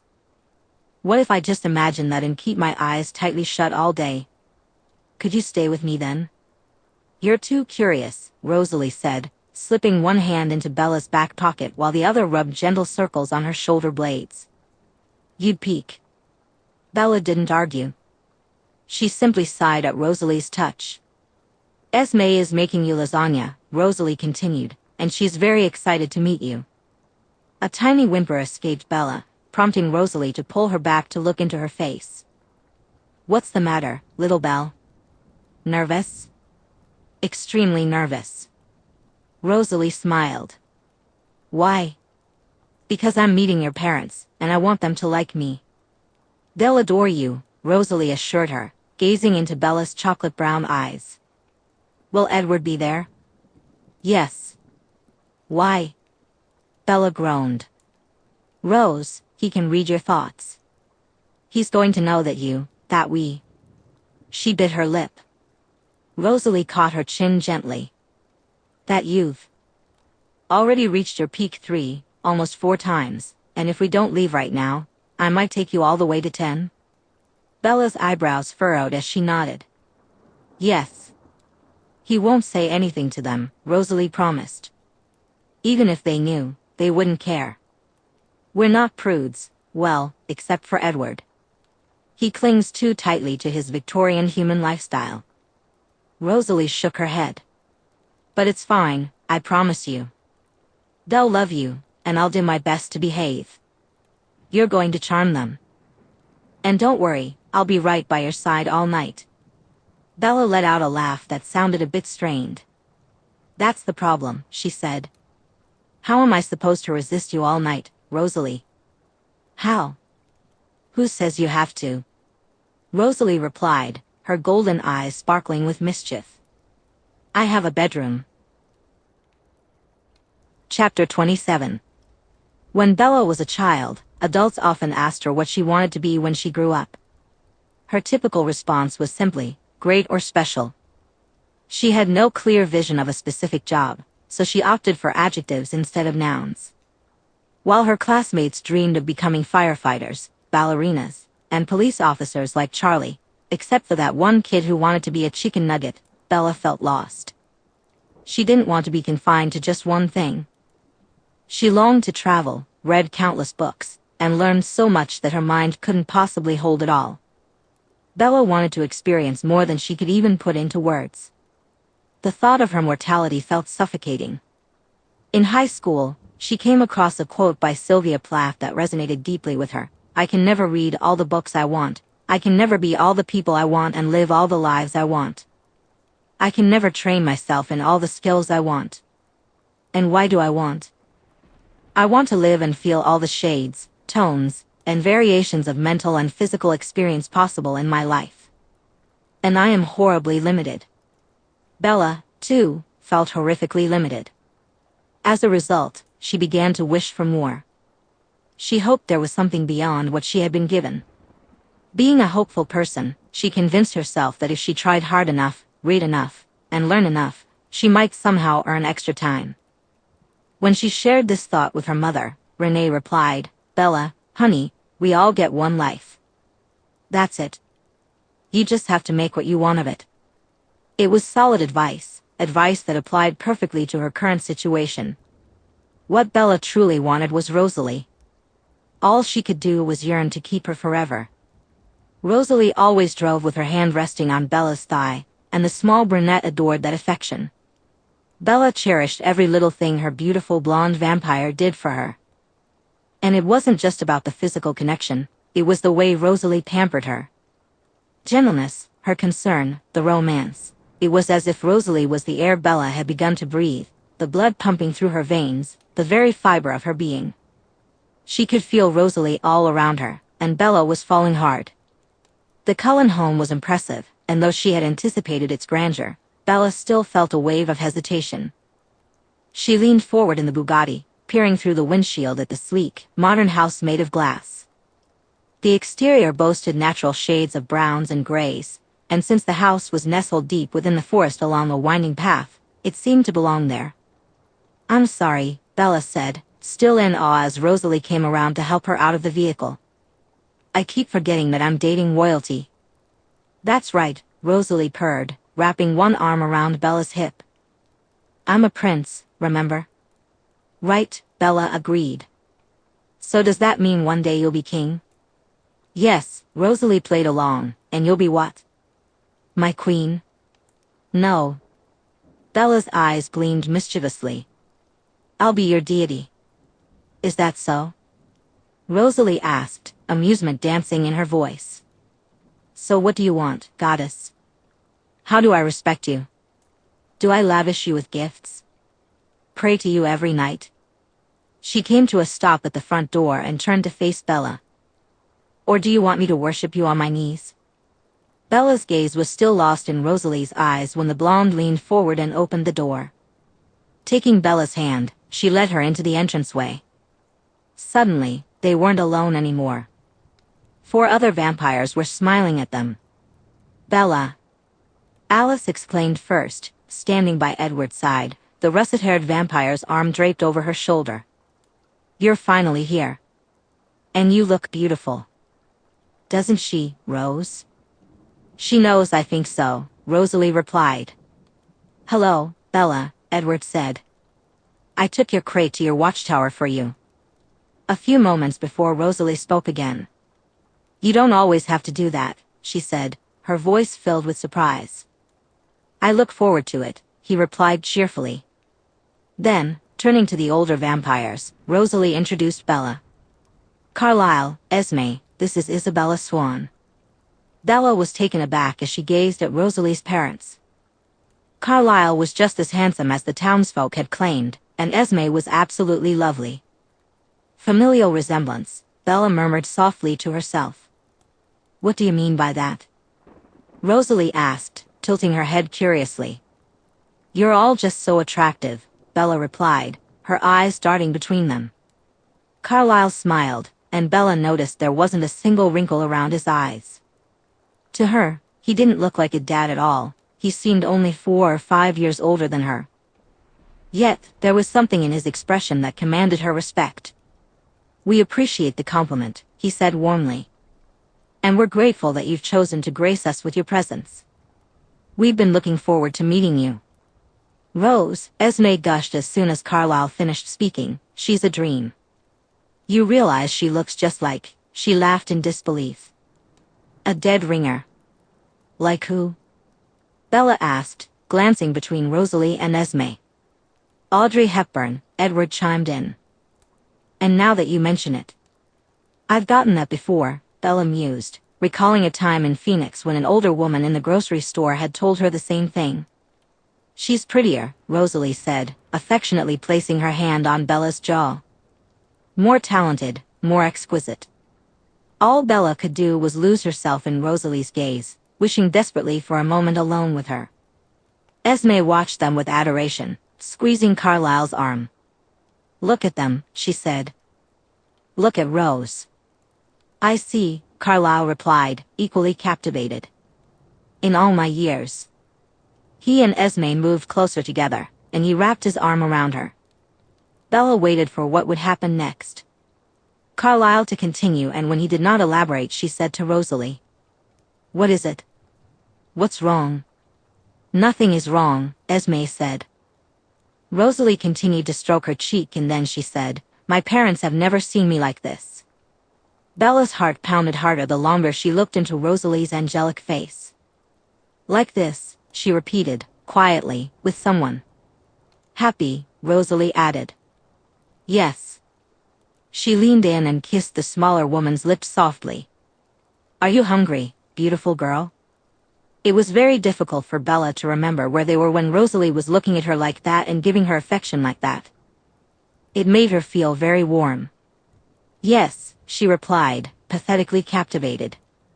Rosalie's cool fingers traced Bella's jaw, and then she finally released her from her gaze. She looked back to her parents. Esme, do you want to tell Bella what you made for her? Of course, the motherly vampire replied, warmly, a lasagna. Rosalie told us you liked Italian food and she shrugged happily. I had a recipe. I can smell it, Bella responded, suddenly really hungry. It smells delicious. Rosalie led her through the house, showing her the living area, the kitchen, and finally the elaborate dining room. The entire house was extremely well decorated, and the way it was laid out made everything seem entirely cohesive. Bella had bounced back and forth between two middle-class parents and had felt content. But being somewhere like the Cullens' house made her realize just how middle-class she'd been raised. Rosalie took her to the giant mahogany table, and once she'd sat down, the other vampires bustled around her to get her everything she needed. Then everyone mysteriously disappeared except for Rosalie, who sat on the table while Bella ate. Your house is amazing, the human said as she finished the decadent meal. I mean, this is the nicest place I've ever been. Esme designed it, Rosalie told her. The brunette's eyes widened. Really? It's gorgeous, Bella said, glancing around at the open ceiling and the walls of glass. There's so much light. We don't exactly have visitors, Rosalie replied, as if she could read Bella's mind. Her eyes were soft as she spoke. You're our first. I'm honored to be, Bella said, trying to process that information. A perfect family with unimaginable wealth, yet no visitors, no parties to entertain. Perhaps the risk of sun exposure was just too great. She stood up from her chair and pushed it in, planning to take her dish to the kitchen. But Rosalie stopped her, swiftly returning with empty hands. You're my guest, remember? I just want to be polite, Bella explained. I want to make a good impression. You have, Rosalie assured her, drawing Bella closer. You do. You will. Bella replied, looking down. Don't do that. You take my breath away when you look at me like that. She sighed when Rosalie didn't look away, and suddenly, a thought crossed her mind. So, where is your room? Rosalie said, her tone teasingly scolding. Not yet. Bella groaned. Why not? Because once I take you in there, we're not coming back out for a while. I'm staying here tonight. But I didn't bring anything to wear. Rosalie finished, her hands sliding into Bella's back pockets. "I don't think you'll need anything." She smiled as Bella's eyebrows knitted together in frustration. "Do you want to see Carlisle's office?" Bella was absolutely awestruck by the doctor's library and office. Wall-to-wall bookshelves lined the room, an old-style lawyer's desk sat in the center, and matching leather chairs surrounded it, alongside countless trinkets and statues. She spent a long moment gazing up at the vaulted ceiling, admiring the replica of the Sistine Chapel painting that adorned it. "A fan of art, Bella?" Carlyle asked, stepping up to stand beside the two women. "Some of it," Bella replied. "I mean, I love art, I just don't know a lot about it." She let her gaze wander over the paintings lining the walls, her attention drawn to a particularly elaborate piece featuring cherubs and full-sized angels. "I love this, but I have no idea what it is," she admitted. "It's a François Boucher," Rosalie replied, gently stroking Bella's knuckles where their hands were clasped. "Indeed," Carlyle chimed in with a playful tone. "He painted this for me in 1765. 1765? Bella turned to Rosalie for clarification, and Rosalie nodded in confirmation. "Okay, so, how old are you?" Bella bit her lip, suddenly worried she might have crossed a line. "Is that rude to ask?" "I'm so sorry." Carlyle chuckled, a deep and pleasant sound. "It isn't rude at all. I'd be happy to share. I was born in 1640. That makes me 382 years old." "Oh." Bella swallowed hard. In an effort to lighten the mood, she added, "Doctors hate him." Carlyle raised an eyebrow, curious. "It's a meme," Rosalie explained, her eyes sparkling with amusement. "It's about people who look really young but are actually old. There are these funny ads." She laughed softly. "Never mind." The elder vampire smiled, even if he didn't fully grasp the reference. "I apologize. Trends have certainly changed a lot since I was your age." A smirk played on his lips as he spoke. Then, turning to Rosalie, he said, "Kitty, would you mind terribly if I spoke to Bella alone for a few minutes?" Rosalie immediately stiffened at the request, and Bella sensed the tension right away. She pressed herself closer to Rosalie and said gently, "I don't mind, Rose. It's okay." Relaxing slightly, Rosalie pressed a soft kiss to Bella's cheek before slipping into the hallway and closing the door behind her. Carlyle tucked his hands into his pockets and leaned back against his desk. "So, I've been told you're quite the literary scholar?" Bella felt her cheeks flush. "I don't know about scholar. I just enjoy reading. I have a degree in literature, if that's what you mean." "Charlie mentioned you graduated summa cum laude with the highest honors." "Honors?" Carlyle asked. Bella nodded. "That's true." "That's very impressive," the doctor noted. "According to your father, you've always been an exceptional student and a very patient, understanding person." "My dad's opinion is a bit biased," Bella replied. "He loves me. Ask my mom, and you'll get a different answer." Carlyle smiled. "Well, my opinion aligns with the chief's," he said. "And considering your unique abilities, would say that confirms your exceptional nature." "My special abilities?" Bella asked. "Do you mean my ability to withstand?" "Yes," he confirmed. "I hope our Rose has told you just how special you are." "She has," Bella assured him. "She does, all the time." "But you don't feel that you are?" he asked. When Bella didn't respond, instead looking at him expectantly, he continued, "Do you care for stories?" "Stories?" she echoed. He gestured toward one of the leather chairs in the room. Once she sat, he said, "I'm not sure how much you know about our family, so excuse me if I repeat anything you've already heard. It's been just the five of us for such a long time that speaking candidly feels a bit strange. But I want you to understand, we are all special. I was created alone many, many years ago, but my gift of self-control allowed me to live long enough to truly hone my endurance. When I found Edward in 1918, dying from the Spanish influenza, I recognized right away that he was extraordinary. I pride myself on having a sort of gift, a clairvoyance of sorts. I can see beyond someone's humanity to their vampiric inner abilities, if they have any. In my nearly 400 years, I have only come across 4 individuals with undeniable gifts, my Esme, our Edward, your Rosalie, and... He paused, allowing Bella to guess. Alice? She suggested, hoping she was right. No, he shook his head. Alice came to us after she'd already been turned.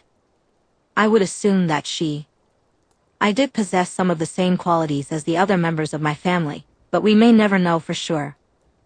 I was talking about you. To me? Bella asked, pointing at herself in disbelief. Yes, he nodded. In fact, your vampiric aura is extremely bright. So what does that mean exactly? What is my power? That's what fascinates me, the doctor admitted. Honestly, I'm not sure what your power is. I've never encountered anyone like you, Bella Swan. You seem to have shield abilities, but there's something else I haven't quite grasped yet. He paused, running a hand through his hair as he thought. Then, fixing his amber eyes back on Bella, he continued, when I found Esme, I could feel her humanity radiating from her, and I knew without a doubt that she would be the most humble of us all. I sensed Edward's inner thoughts, his intellect, his curiosity. I knew he would be telepathic. And Rosalie. Rosalie radiated light in her human life. When I found her. His voice trailed off, lost in reflection. Mr. Cullen, Bella interjected. Carlyle, he corrected gently. Carlyle. Can I ask you, how did Rosalie die? It wasn't a question Bella wanted to ask, but it was one she felt compelled to, even though it hurt her to think about it. The pain of loss, even one from the past that she could never fully comprehend, made her ache for another woman. Suddenly, she felt the vampire's hand on her shoulder. She sighed without meaning to and placed her fingertips on Rosalie's knuckles, willing her to keep touching her. I was attacked, Rosalie said, her tone steady and her words cold. By my fiancé. He wanted our relationship to be physical before our marriage, and because I refused, he took what he wanted. So did 6 of his friends. Bella gasped, her mind racing as she turned in her chair, grasping the vampire's hands. She was speechless, and instead of expressing her horror, she searched Rosalie's face for more information. They left me for dead, Rosalie continued. In a back alleyway. Like trash. But Carlyle. The elder vampire stepped forward and placed a hand on his daughter's shoulder. I found her, he said. Edward and I both smelled the blood. Since he wasn't ready to be around blood of that caliber, I sent him away and went to her. I knew right away that Rosalie's gift would be charm. Even Edward and I recognized Rosalie Hale as a human, and I was certain that our kind would know her name once she had been changed. And I was right. Rosalie. Bella finally managed to say. I didn't know. The beautiful vampire offered her a sad smile. It's all right, she replied softly. It was a very long time ago. Rosalie moved away from her father and stepped in front of Bella, pulling her into an embrace. You make me forget, she whispered. Carlyle led them both back into the rest of the house, where the entire group had gathered in the living area. Bella's mind was still reeling, but she tried to steady herself enough to be social and express her gratitude. The lasagna was amazing, she told Esme. Even though you didn't have to cook. And this house is breathtaking. Thank you so much for having me here tonight. Thank you, Bella, Esme replied sincerely. Now that Bella knew, she could definitely sense a difference in Esme. Perhaps it was the humanity that Carlyle had seen.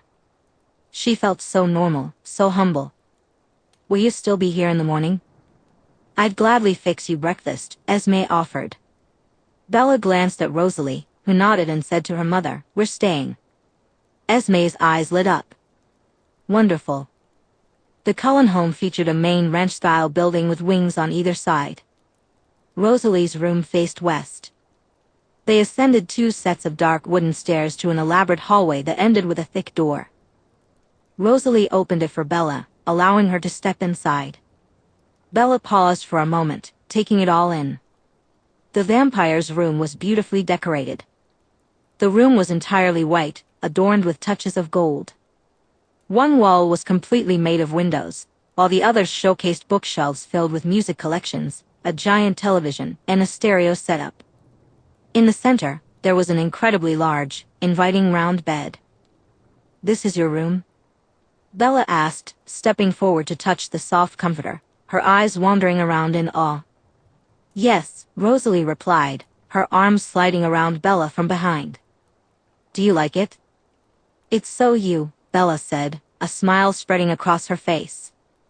"It even smells like you in here. I want to explore every single book, every CD, every record."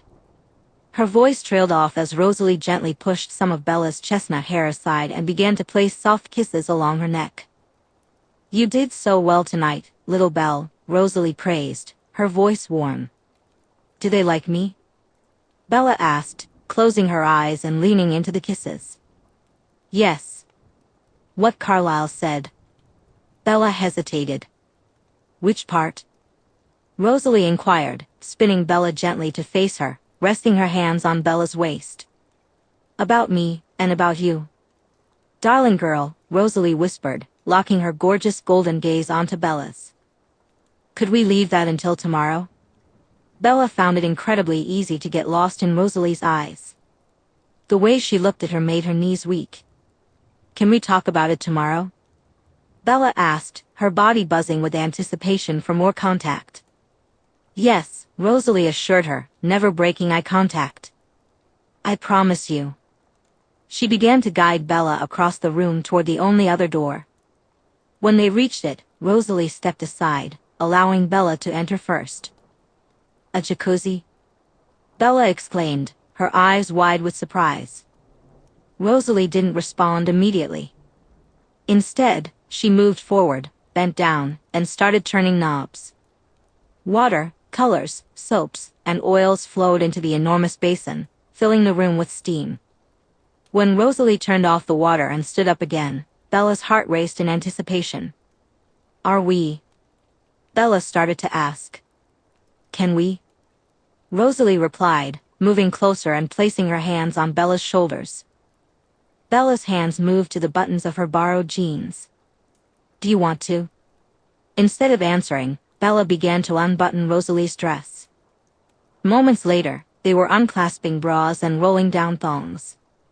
As soon as they were both naked, Rosalie pressed Bella against the sink.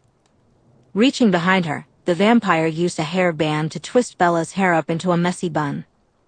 Then, she did the same to her own hair. "I have to tell you something," Rosalie said, her hands resting on Bella's hips, their lips brushing as she spoke. "I have to go to New York on Thursday." "You have to go to New York on Thursday," Bella repeated, trying to process the information. Rosalie slipped one of her thighs between Bella's, gently pushing and rubbing her knee against Bella's center, sending a wave of desire through her. It took a moment for the news to sink in, and Bella felt her expression shift to one of disappointment. "What do you mean you have to go to New York on Thursday?"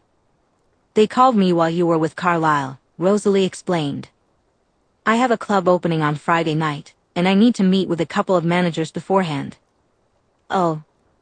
Rosalie playfully bit Bella's pouting bottom lip, tugging at it gently with her teeth. "Stop that, sexy girl. I'm not telling you I'm leaving you. I'm asking you to come with me." Bella's eyes widened. "You're what? Do you want to come?"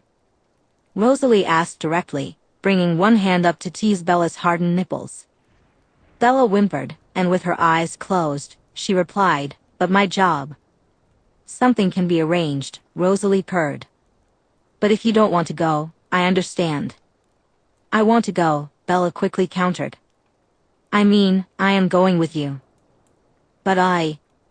Before she could finish, Rosalie kissed her, slipping her tongue into Bella's mouth.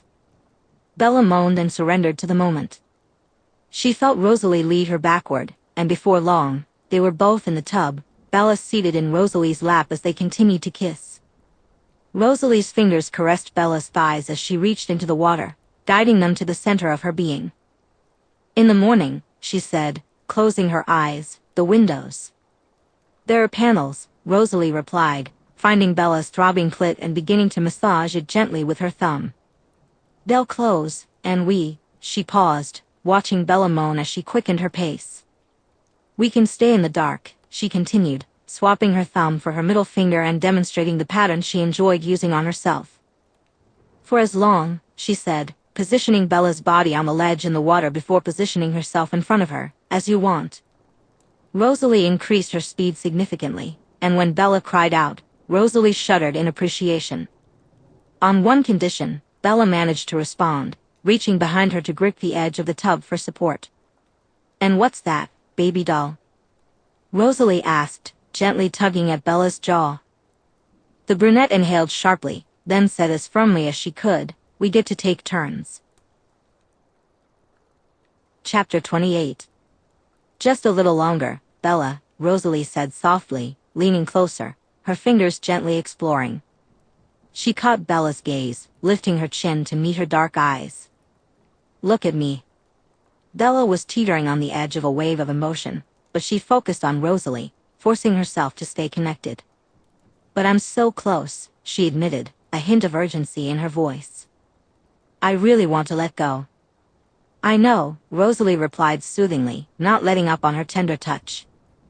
Just hold on a bit longer, little Belle. Let it build. She pressed a gentle kiss to Bella's lips. It will feel amazing when you do. Bella sighed, her body responding to Rosalie's every move. The warm water enveloped them, but Rosalie's presence felt even more intense. Can I please let go if I ask nicely? Bella asked, a playful tone creeping in. Can I beg for you, Rosie? Rosalie's expression softened at the nickname. Yes, she breathed, her voice filled with warmth. Please, beg for me, sweet girl. If you do, I'll take you there. Encouraged, Bella nodded and shifted slightly, feeling the pressure building within her. Please, Rose, let me let go. I want to do this for you. Rosalie bit her lip, her eyes sparkling as she took in the moment.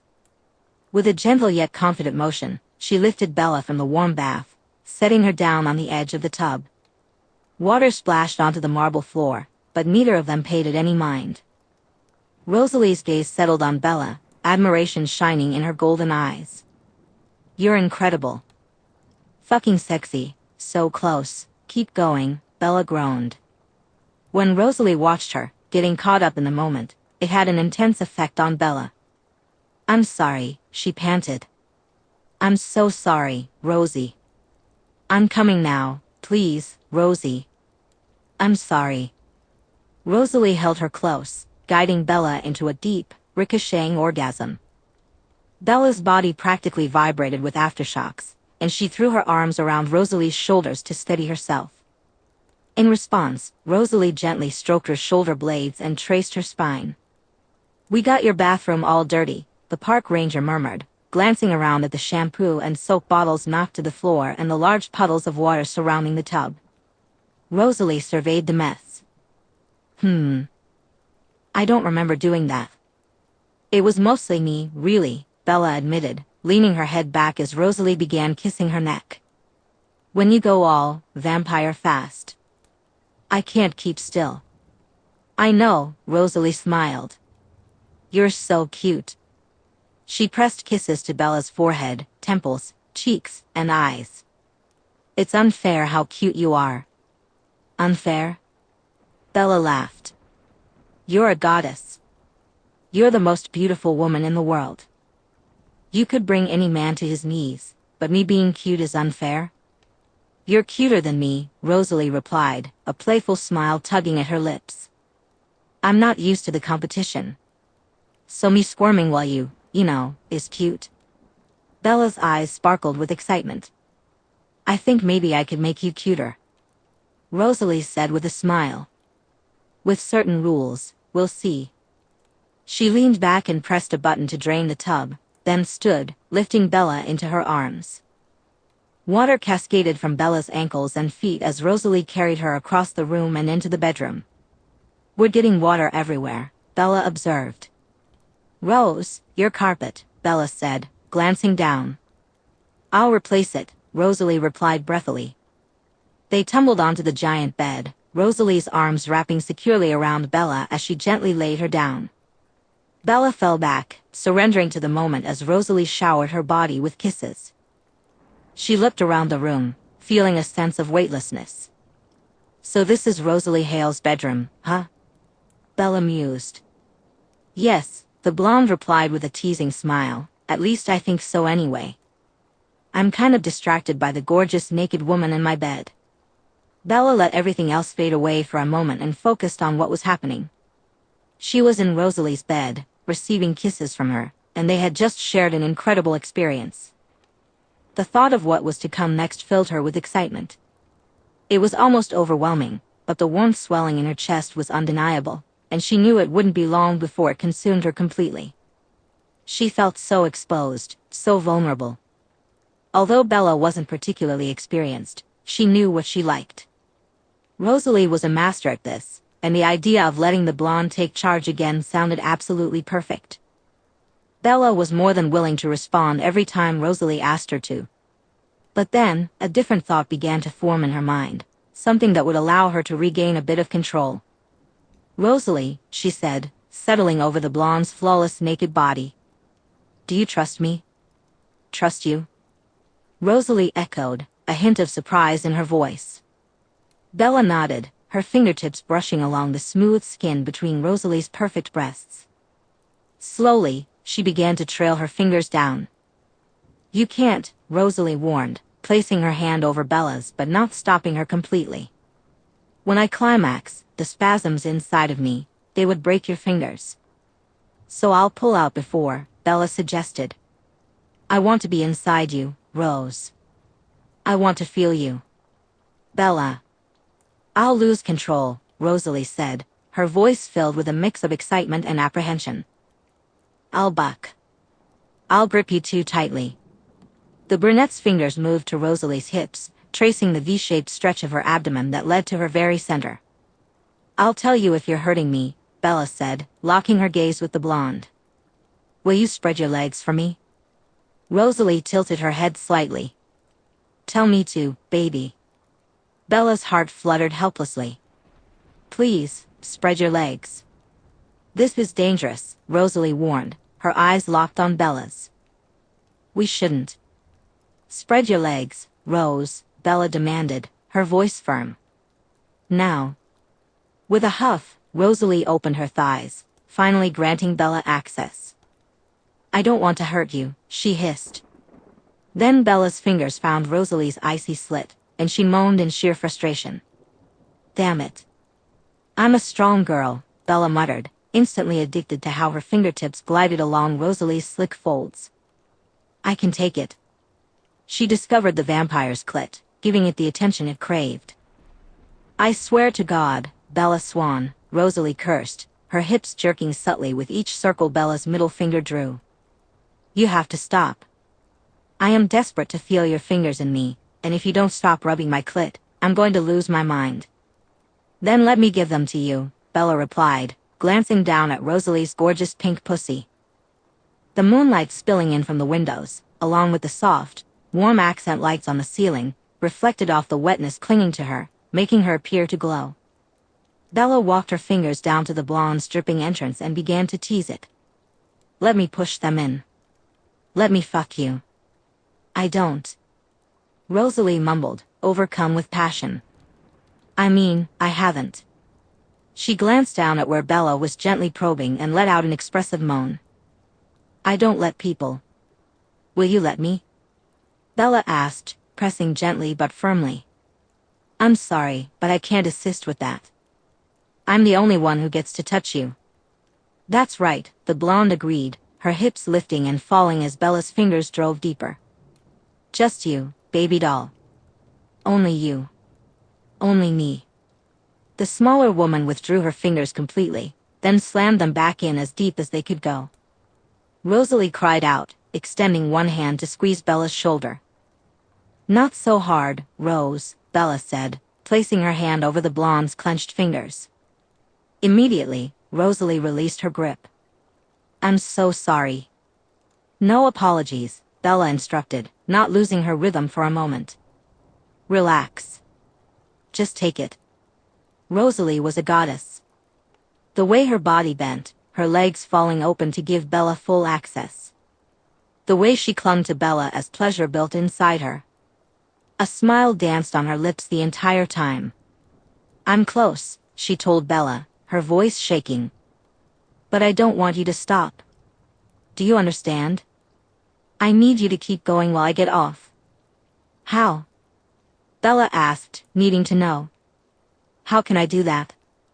In the drawer of my nightstand, Rosalie directed, in a velvet bag. Bella reached blindly with her left hand for the ornate knob of the drawer. She yanked it open and felt around for whatever Rosalie was asking for. Then she found it, the velvet bag Rosalie had mentioned. It held something long and round. She pulled it out and dumped it on the bed, momentarily losing her rhythm, surprised by the toy resting by her thigh. It was a long white dildo, polished to a glimmering pearl tone. It's leather-coated silicone, Rosalie explained, catching her breath for a brief moment. Fuck me with it. Bella nodded, picked it up, and brought it to her lips, licking it to get it wet. The blonde vampire watched her hungrily, chewing on her bottom lip as Bella prepared to use the toy. Bella took a moment to prepare the toy, slicking it with her spit. Once it was ready, she pulled her fingers from Rosalie's cool, wet entrance and positioned the dildo at her opening. Rosalie sighed happily. Tell me you trust me, Bella instructed. Tell me it's okay. I trust you, Rosalie replied, it's okay. Push it in. Bella pressed the end of the dildo against Rosalie's pelvis, using her hips to guide it forward while holding the base with her fingers. As she eased it deep inside Rosalie, she felt a rush of excitement. The way Rosalie reacted assured her she was doing it right. That's it, Rosalie praised. Fill me up, baby girl. Stretch me out. She groaned in pleasure as Bella's hips bumped against hers. Stake your claim. Bella huffed, then, without needing any more encouragement, she began to thrust, sliding the dildo in and out of Rosalie. Rosalie placed her fingertips on the base of Bella's spine, guiding her movements. You're so beautiful, Rosalie gushed, completely caught up in the moment. You're so perfect. The way you look right now. Oh, fuck, Bella, Rosalie moaned, her eyes closed and chin lifted, her back arching. The way you rock your hips is driving me crazy. The way you're fucking me, the way your body crashes against mine with each thrust. Shit. How close are you? Bella asked, catching one of Rosalie's wrists and pressing it down against the bed. I can't last much longer, Rosalie confessed, bucking against Bella when she stayed inside for too long without moving. Fuck, Bella. I've never. She moaned, lifting her hips. Tell me to come, and I'll come for you, baby. Come for me, Rosalie, come for me. With that, Rosalie reached behind her, wrapping her hands around the wooden poles of her headboard. The wood shattered into sawdust as Rosalie bucked, nearly knocking Bella off balance. She grasped wildly, splintering parts of the headboard as she crossed the line from pent-up desire to an earth-shattering orgasm. When the pressure of Rosalie's walls finally eased, Bella carefully slipped the dildo out and set it aside. Crawling up, she captured Rosalie's mouth with her own, kissing her as the aftershock still coursed through her body. Gently, the brunette park ranger surrendered back into a state of bliss. Was that all right? Did that feel good? Bella asked softly. Rosalie, still lost in the moment, traced lazy patterns on Bella's back with her fingers and pressed cool kisses to her shoulders. It was magic, she whispered, nuzzling closer, cuddling, and adoring. You're magic. Chapter 29.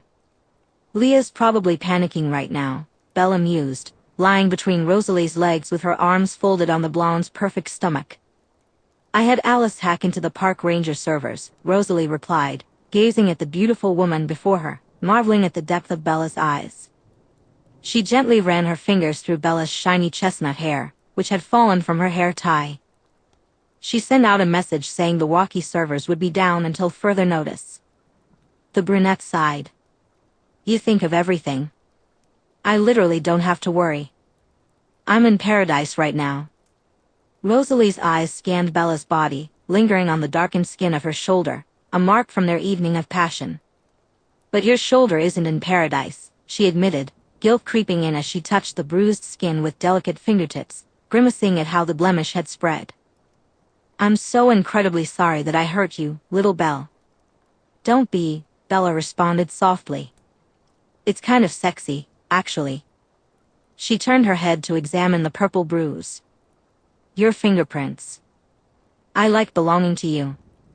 Bella caught Rosalie's hand and began to kiss her fingers sleepily. It was after 9 in the morning, and the shutters were tightly closed, yet even in the semi-darkness, Bella had barely slept. She had drifted in and out of sleep and passion, but hadn't fully rested. Groggy but determined, she brought Rosalie's middle finger to her mouth and began to suck on it. The blonde felt her own hips shift slightly as arousal began to build within her.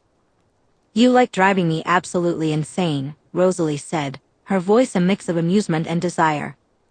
Aren't you tired? You've barely slept. She watched as Bella's tongue traced the length of her finger, then her lips as she pulled it back in.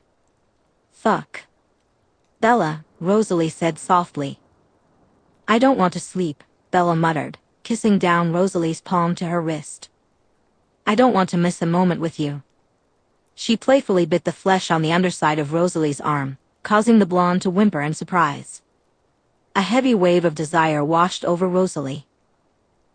She huffed, no biting. For some reason, the sensation of Bella's teeth against her skin made her feel desperate. No biting. Bella pushed herself up on her arms, a teasing glint in her eyes. Did I find one of your triggers? She repositioned herself so her lips brushed against Rosalie's neck. Is my sexy vampire into biting? She dragged her teeth along Rosalie's flesh, enjoying the moment. Do you like it when I bite you? She paused at the smooth stretch of skin between Rosalie's collarbone and throat, and then she bit down. Rosalie's body spasmed beneath Bella's as she cried out, torn between pain and pleasure. I swear. Rosalie huffed, catching Bella's face in her hands. You're a wild animal, and you were made for me. She pulled Bella closer and kissed her deeply. I'm this close to begging you to take me again like you did last night, but... Bella pouted, her expression playful. Rosalie groaned, the pout only intensifying her desire. But you have to sleep, sweet girl. You need to rest. But... Bella pushed her bottom lip out further, her eyes sparkling with mischief. I can make you feel good, she offered sweetly. I know you can, Rosalie agreed, her tone soft. But I care more about your well-being than how horny I am. She caught Bella's hands as they danced over her breasts. I can see how exhausted you are. She smiled as Bella tried to pull away, playfully feigning indignation. I've worn you out, Rosalie said. Bella sighed, her voice sleepy. Hell yeah, you have. But I'm still willing to go a few more rounds. Rosalie finished, releasing her hold. Rosalie gently stroked Bella's jaw, her voice soft. I know you are. But sleep for me first. Then we can play some more. You've got me forever. Forever, Bella murmured, but her words were interrupted by a yawn, which she tried to hide with the back of her hand. Us. We will, Rosalie promised. Now sleep for me, baby doll. As the hours passed peacefully, Rosalie held her human lover close. She had never shared her bed with anyone before, and it was a humbling experience. She adjusted the cashmere comforter, pulling it up over their lower bodies, while Bella slept soundly, her legs entwined with Rosalie's and her hands tangled in the blonde's perfect golden curls. The windows, having automatically closed at sunrise, let in no light, leaving only the soft accent lights along the vaulted ceiling to illuminate them. In the dimness, Bella's olive skin appeared almost buttery pecan brown, and Rosalie longed to kiss every inch of it. She felt a rush of emotions, all coursing through her. Despite the icy venom flowing through her veins, she felt oddly warm. Thoughts of what Carlyle had said earlier lingered in her mind, especially the conversation he'd had with Bella in the office. Bella was hers. She had been made for Rosalie, just as Rosalie had been made for Bella. It was clear to her now. The way Bella had taken control, driving her to pleasure, had brought Rosalie an euphoria she had never experienced before. But their connection was deeper than mere physical attraction, it transcended romance. It reached to the very core of their beings, intertwining them in a bond that felt unbreakable. At 4 a.m, Alice gently tapped on Rosalie's bedroom door to wake Bella. Rosalie recognized the sound of the smaller vampire's footsteps. Bella stirred, murmuring unintelligibly as she buried her face into Rosalie's neck. "It's Alice," Rosalie said softly. But I'm completely naked," Bella protested weakly. "And you're completely naked, too." Her lips began to glide softly along Rosalie's skin, while one of her hands moved down the blonde's stomach, clearly heading in a familiar direction. Rosalie gently caught Bella's chin with one hand and her wandering hand with the other, bringing her to a halt. "Easy, tiger," she purred. "We need to behave for just a few more minutes, okay?" She adjusted the blanket, pulling it up to cover Bella's bare form. "Come in, Alice," Rosalie called toward the door. The pixie-like vampire danced into the room, wearing an adorable long-sleeved, fall-themed dress. "Good afternoon, beautiful ladies," she sang cheerfully. "Did you have a good night?" Bella's eyes widened, but she remained silent, her cheeks flushing pink. She instinctively scooted further down into the blanket, leaving only her neck and head exposed. Rosalie exchanged a knowing look with Alice, glancing first at Bella's form, then at the water stains on the white rug, and the pile of clothes strewn across the bathroom doorway. "You had quite the night, huh?" she teased, a bright smile spreading across her face. Alice flitted across the room to the stereo. "Let's celebrate your adorable romance with some music." She turned on the radio, fiddled with the arm of the record player, and adjusted the front knob. The record crackled for a moment before launching into a Mariah Carey song. "What song is this?" Bella murmured, lifting her head. Emotions?" Alice replied. "Yes." Bella exclaimed. "I love this one." She began to sing along, her voice carrying the tune beautifully. Rosalie squeezed her, adoring the sound of Bella's voice. Alice smiled at them both with affection. "Oh, and by the way," Alice continued, settling at the edge of the bed, unfazed by the fact that both women were still naked. "A Mr. J. Jenks called me today. He's been trying to reach you, but I guess you've been pretty busy," Bella said with a knowing smile before continuing. "He got in a shipment yesterday." "He's got them?" Rosalie interrupted, her interest instantly piqued. "He's got them," Alice confirmed with enthusiasm. Great Expectations by Charles Dickens, a 3-volume set, published by Chapman and Hall in London in 1861. It's hardcover, with the original purple cloth binding, and it's in excellent condition, waiting for you at Ballad and Books in Seattle. "A first edition copy of Great Expectations?" Bella exclaimed, pushing some hair out of her eyes as she sat up slightly to get a better look at Alice. "That has to be worth thousands of dollars." "Try more like 50, Rosalie chimed in, looking down at Bella as she stirred.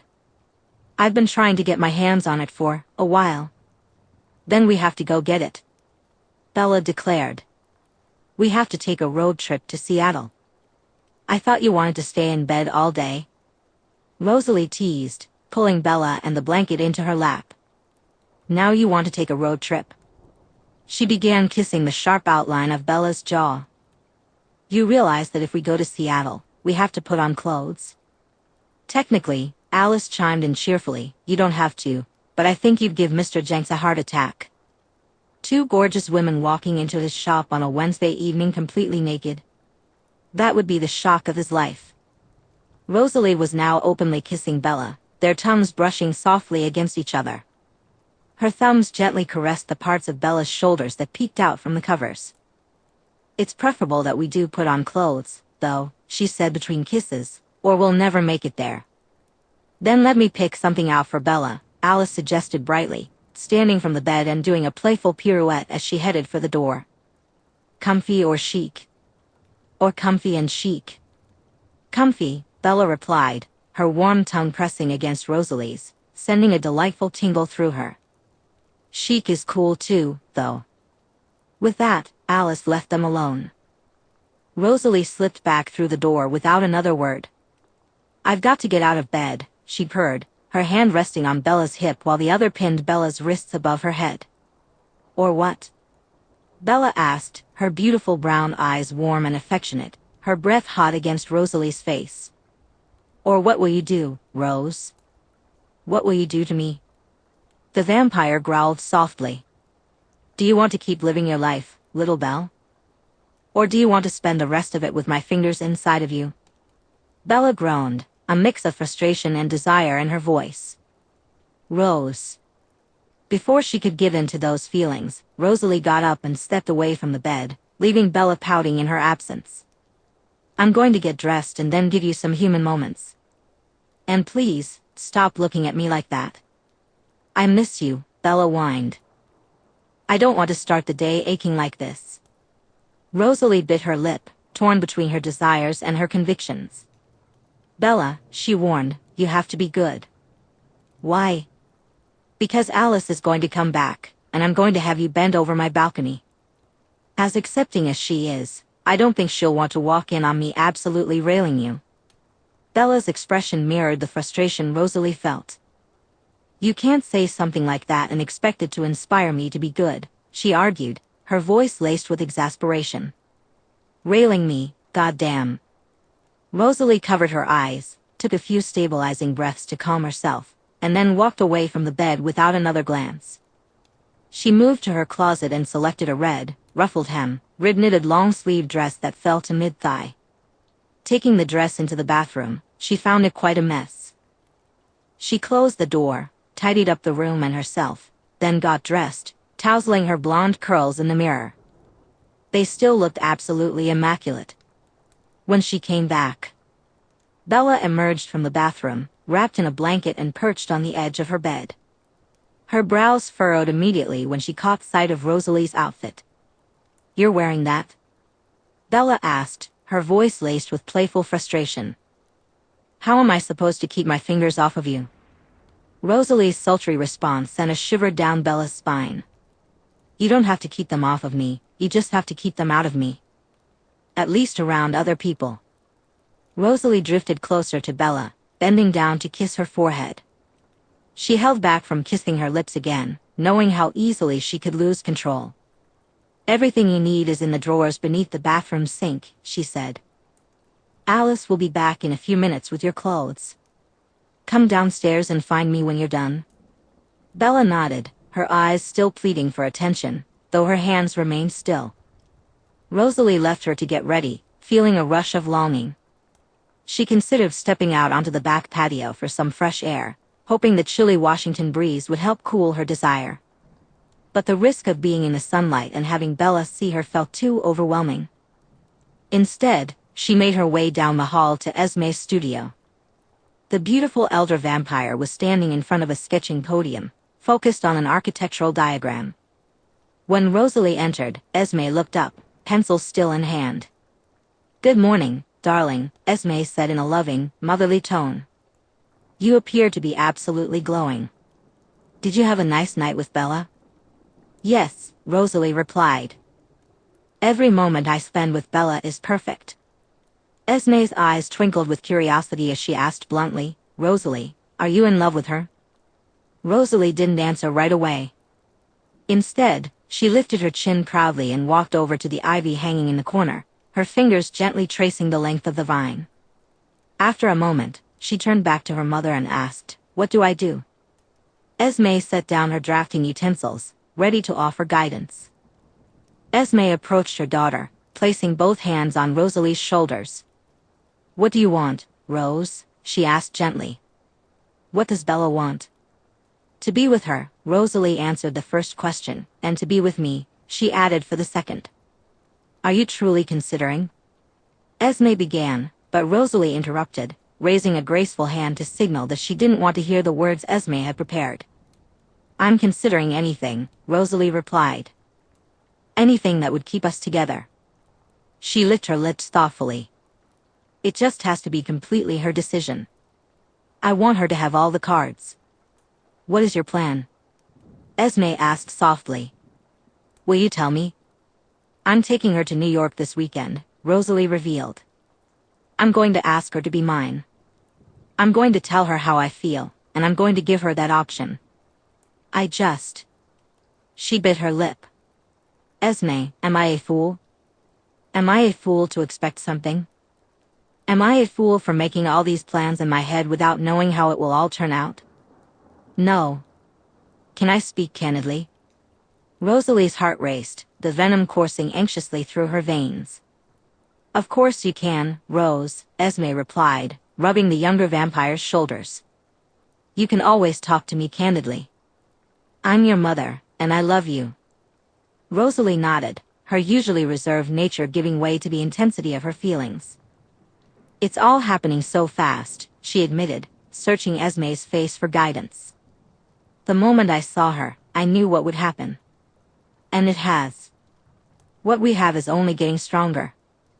I'm irrevocably obsessed with her, and every time she looks at me, I feel myself breaking down. There is nothing I wouldn't give her, Esme, I swear to whatever God exists. I want to give her everything in this world and beyond. I've spent After 100 years in agony, despising my existence, I find that when I'm with her, I don't even care. She makes all the pain go away. Every moment of anguish becomes worth it. I belong completely to her, Esme. I'm there. I'm in. I'm all in." Rosalie stepped away from her mother, running her flawless hands through her hair in exasperation. "Do I sound crazy?" "No," Esme replied gently. "You don't sound crazy at all." Rosalie crossed the room to the architect's desk and gazed at the painting of Esme and Carlyle, appreciating it for its authenticity and the love so plainly evident in their eyes. "I just want to do it right," she explained. "I want to give Bella everything she deserves." She picked up a protractor and began to fiddle with it absent-mindedly as she turned her gaze back to her mother. "Do you think," she asked, her heart aching at the thought of seeing the brunette again, "if I agreed to do it, if I agreed to change her, if I asked her, do you think she would marry me first?" Chapter 30. Rosalie paced the dining room impatiently when Bella finally found her. The moment Rosalie laid eyes on her, she huffed. Bella was dressed in all white leggings, a white Calvin Klein sweatshirt, and white Vans. Her silky brown hair was braided and hung over one shoulder. She looked absolutely stunning. When Bella noticed Rosalie's lip twitch, she smiled. "Do you like my outfit? These pants fit really well." "Turn around," Rosalie instructed, motioning with her finger. Bella complied, and Rosalie groaned. The pants were incredibly tight, accentuating the park ranger's figure perfectly. "Good from the back?" Bella asked playfully. Rosalie stepped closer, grabbing 2 handfuls of the brunette's backside. "Hell yes," she said, squeezing and digging her fingers into Bella's flesh. "I think they fit really well," Bella replied with a grin. "They definitely do," Rosalie breathed, her thumbs sliding down and tracing the curve of Bella's body. "I guess you're not wearing any underwear?" Bella bit her lip. "No, I'm not." She bent forward, placing her palms on the floor and exposing her lower half to Rosalie. "Can you tell?" A whimper escaped Rosalie's lips as she traced her middle and ring fingers up Bella's slit. "Yes," she admitted, "I can tell." Rosalie found Bella's clit and gave it quick, sudden attention. Bella gasped, nearly losing her balance. In response, Rosalie leaned forward, draping herself over Bella from behind. She placed her palm on the wooden floor for support while drawing rapid circles on Bella's clit. "Oh shit," Bella groaned. "Here." "No," Rosalie purred, her lips brushing Bella's ear. "Not here. I'm just punishing you for teasing me." She continued for a few more seconds before slowing down, dragging her hand back up Bella's slit and helping her to stand. Bella leaned her back against the wall, breathless. Rosalie tilted her head back, allowing Bella to run her fingers gently along her throat. The vampire could feel Bella's pulse racing beneath her fingertips. So cruel, Bella breathed, finding one of Rosalie's hands and lacing their fingers together. What did I do to deserve that? Well, first of all, you're not wearing any underwear. Second, your backside looks really amazing in those pants, Rosalie said, lowering her voice to a seductive whisper. And third, you were very, very bad last night. Bad? Bella laughed softly. Which part was bad? When you were taking my fingers, or when you were taking the toy? Rosalie growled playfully. So you're not as innocent as you seem, huh?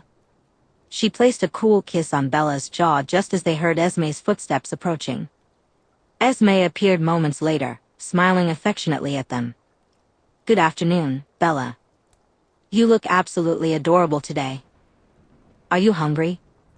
Actually, Bella replied, I'm absolutely starved. I'm so glad to hear that, Esme said, and in an instant, she zipped away and returned with a plate full of breakfast delights. Rosalie had told her what Bella liked, and the spread included sunny-side-up eggs, crispy bacon, a side of toast, and a stack of enormous chocolate chip pancakes. Alongside it, Esme brought a cup of fresh cappuccino. This all smells delicious, Bella gushed, happily accepting the plate and cup and carrying them to the table. I mean, this is amazing. Thank you so much, Ms. She paused when Esme tilted her head, prompting Bella to correct herself. Esme. You're welcome, Bella, Esme replied, giving Bella's shoulder a gentle squeeze. Anything you want, one of us would love to help you get it. She smiled fondly and then shared a knowing glance with Rosalie. I hope you enjoy the food. With that, Esme disappeared, leaving Bella and Rosalie alone. Your family is too much, Bella said, shaking her head in amusement. Bella happily enjoyed her meal. I mean, not too much, but they're all perfect, amazing, and sweet. Except Edward, Rosalie teased, rolling her eyes playfully. Edward too, Bella laughed. But I really mean it. Everyone is literally spoiling me. Good, Rosalie replied, sitting at the table while Bella ate. That's how I want you, absolutely spoiled. Bella swallowed her last bite of pancake and washed it down with coffee. Rose? She asked. Yes, little Belle. Are you going to catch me when I... Her words trailed off as she got lost in Rosalie's amber gaze. Rosalie bit her lip and nodded. Yes, baby. I'm going to catch you. Bella took a deep breath. Okay, she said. Once she finished eating, Rosalie swiftly took away her dishes and returned to her side. The hospitality at this restaurant is supreme, Bella quipped, allowing Rosalie to pull her to her feet. Hands down, the best place I've ever eaten. Really nice employees, beautiful atmosphere, prime location. I'm definitely leaving a 5-star review. And my compliments to the chef because the food was delicious. Rosalie looked at her, letting her eyes smolder as Bella liked to call it. How about your busboy? What does your busboy get? What does my busboy want? Bella replied, feeling delightfully trapped. Well, Rosalie said, her tone already hinting at seduction, I've been wondering something, and maybe you'd like to help me figure out the answer later? Of course, Bella breathed. What have you been wondering, Rosalie? Just then, Alice danced into the room, her lithe figure reminiscent of a ballerina. Rose and Bella, she sang, two of my very favorite beings. Can Edward and I meet you for dinner tonight? Dinner? Bella questioned. But you don't eat. No, Rosalie agreed, but you do. And I'm going to get you whatever you want later. To Alice, she said. Of course it's fine, as long as Bella doesn't mind your intrusion, Rosalie said playfully. It would be amazing to eat dinner with all of you, Bella replied, a hint of excitement in her voice. Even though I'll be the only one eating, she added with a slight chuckle. Maybe at the restaurant, Rosalie purred into Bella's ear, but not when we get home later. Bella whimpered softly, biting her lip to keep quiet. I'll see you both later, Alice quipped with a bright smile. She leaned in and kissed both women on the cheek before flitting away into the rest of the house, or maybe back to her cabin. What have you been wondering, Rose? Bella asked, turning to her friend. I'll tell you later, the vampire teased, planting an innocent kiss on Bella's cheek. It was nearly 7 o'clock, and they had just over 30 minutes until sunset. Bella wanted to explore the house again, so she and Rosalie strolled leisurely through the darkened halls, hand in hand. As the sun dipped below the horizon, the panels on the windows automatically raised, revealing the cool evening air. Rosalie led Bella out to the Bugatti. Once Bella fastened her seatbelt, the car shot out of the driveway. They navigated through the streets of Forks, Rosalie's hand resting securely on Bella's thigh. Upon reaching the interstate, Rosalie pressed down on the gas pedal, and the car surged onto the highway. The speedometer climbed steadily past 100, and before long, they were cruising at 160. Once they found a steady pace, Rosalie glanced over at Bella, who was biting her lip, one hand gripping the seat. Scared, baby? Rosalie asked, her eyes fixed on the road ahead. How fast are we going? Bella inquired, her voice a mix of excitement and concern. About 90 miles faster than we should be going, Rosalie replied with a grin. Bella watched as the blonde maneuvered skillfully in and out of traffic. They seemed to be moving so fast that other cars didn't even have a chance to react before they were already too far away to see. Oh my God, Rose. Bella gasped, her heart racing. The vampire simply smiled, enjoying the thrill of the ride. Bella felt a rush of adrenaline coursing through her as Rosalie teased, What would your dad say, Bella? What would he think if he pulled us over for going 90 miles over the speed limit? She squeezed Bella's thigh playfully. He'd lose his mind, Bella replied without hesitation. He'd demand that I never see you again. And what would you do? Rosalie asked, her curiosity piqued. Bella let out an exasperated laugh. Honestly? I'd cling to you even harder. Rosalie growled in approval. Is that right? Are you into bad girls? Just you, Bella clarified. I'm into you. I'm so into you. You can be as bad as you want, and I'll still be completely into you. With a mischievous glint in her eye, Rosalie slid her hand between Bella's warm thighs, finding exactly what she was looking for right away. Do you want to be my bad girl? She asked softly.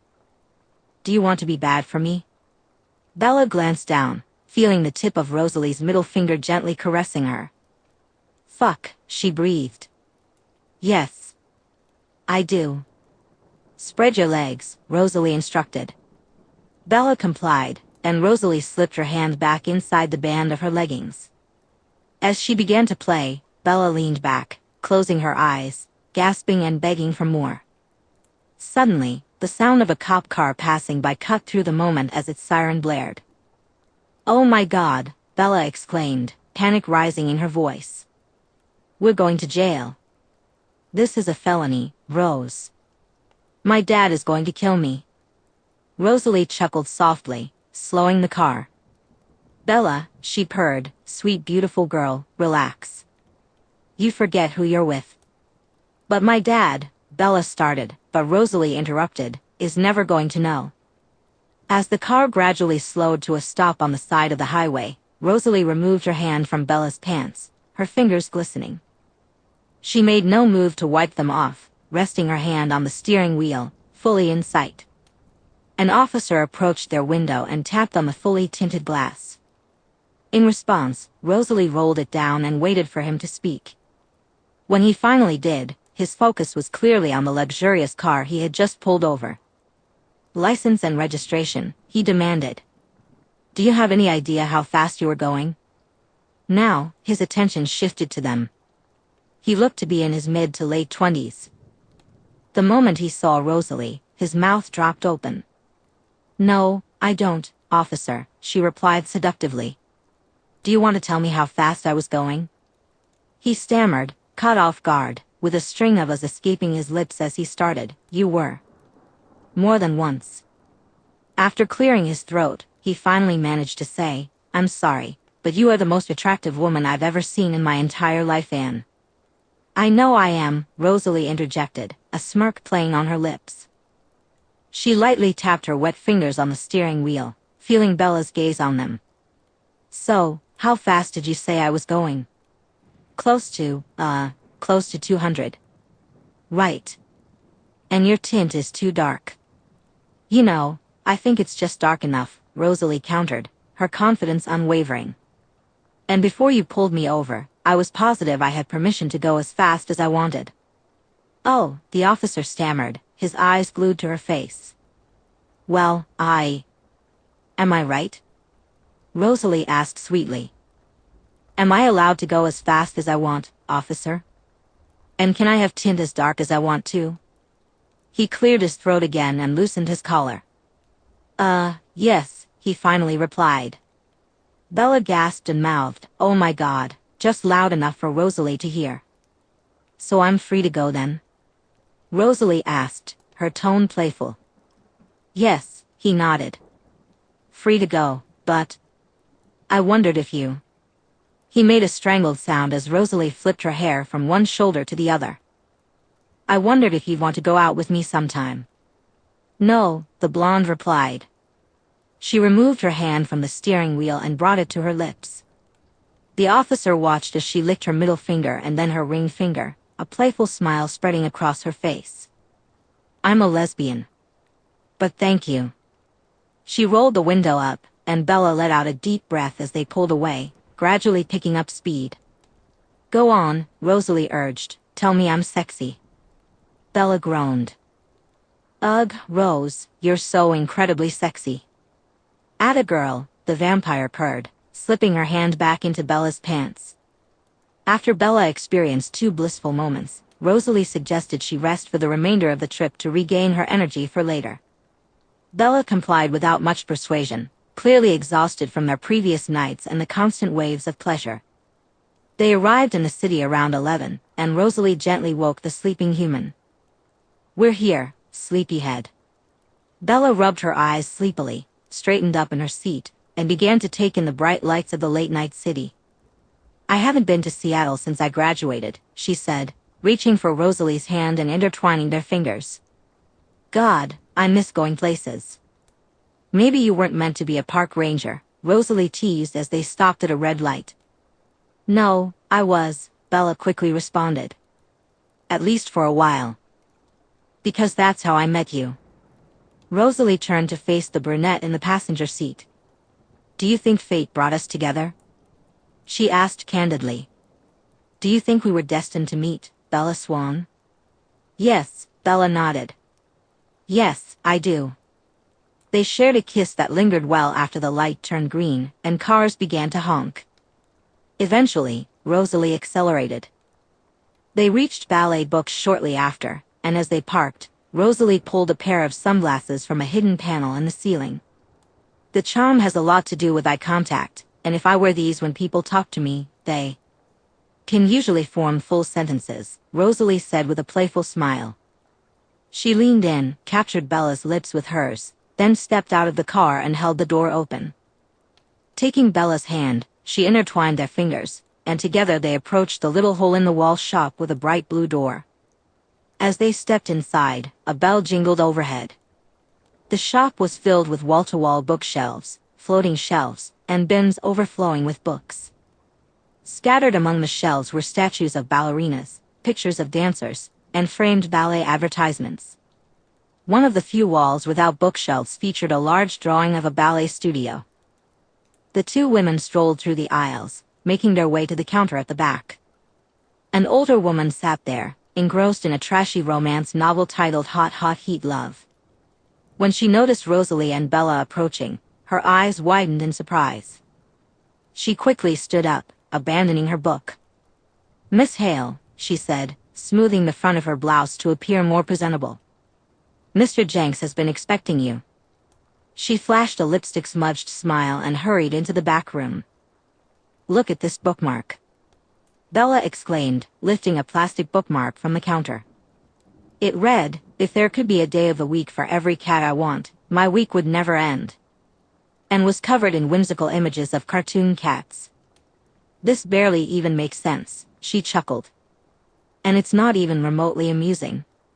Oh well. With a casual shrug, she deliberately dropped it on the floor, watching as it fluttered a few feet ahead of them. Rosalie feigned shock and mouthed, "Whoops," smiling innocently at Bella. "I'll just pick it up," Bella said, stepping forward and bending down again.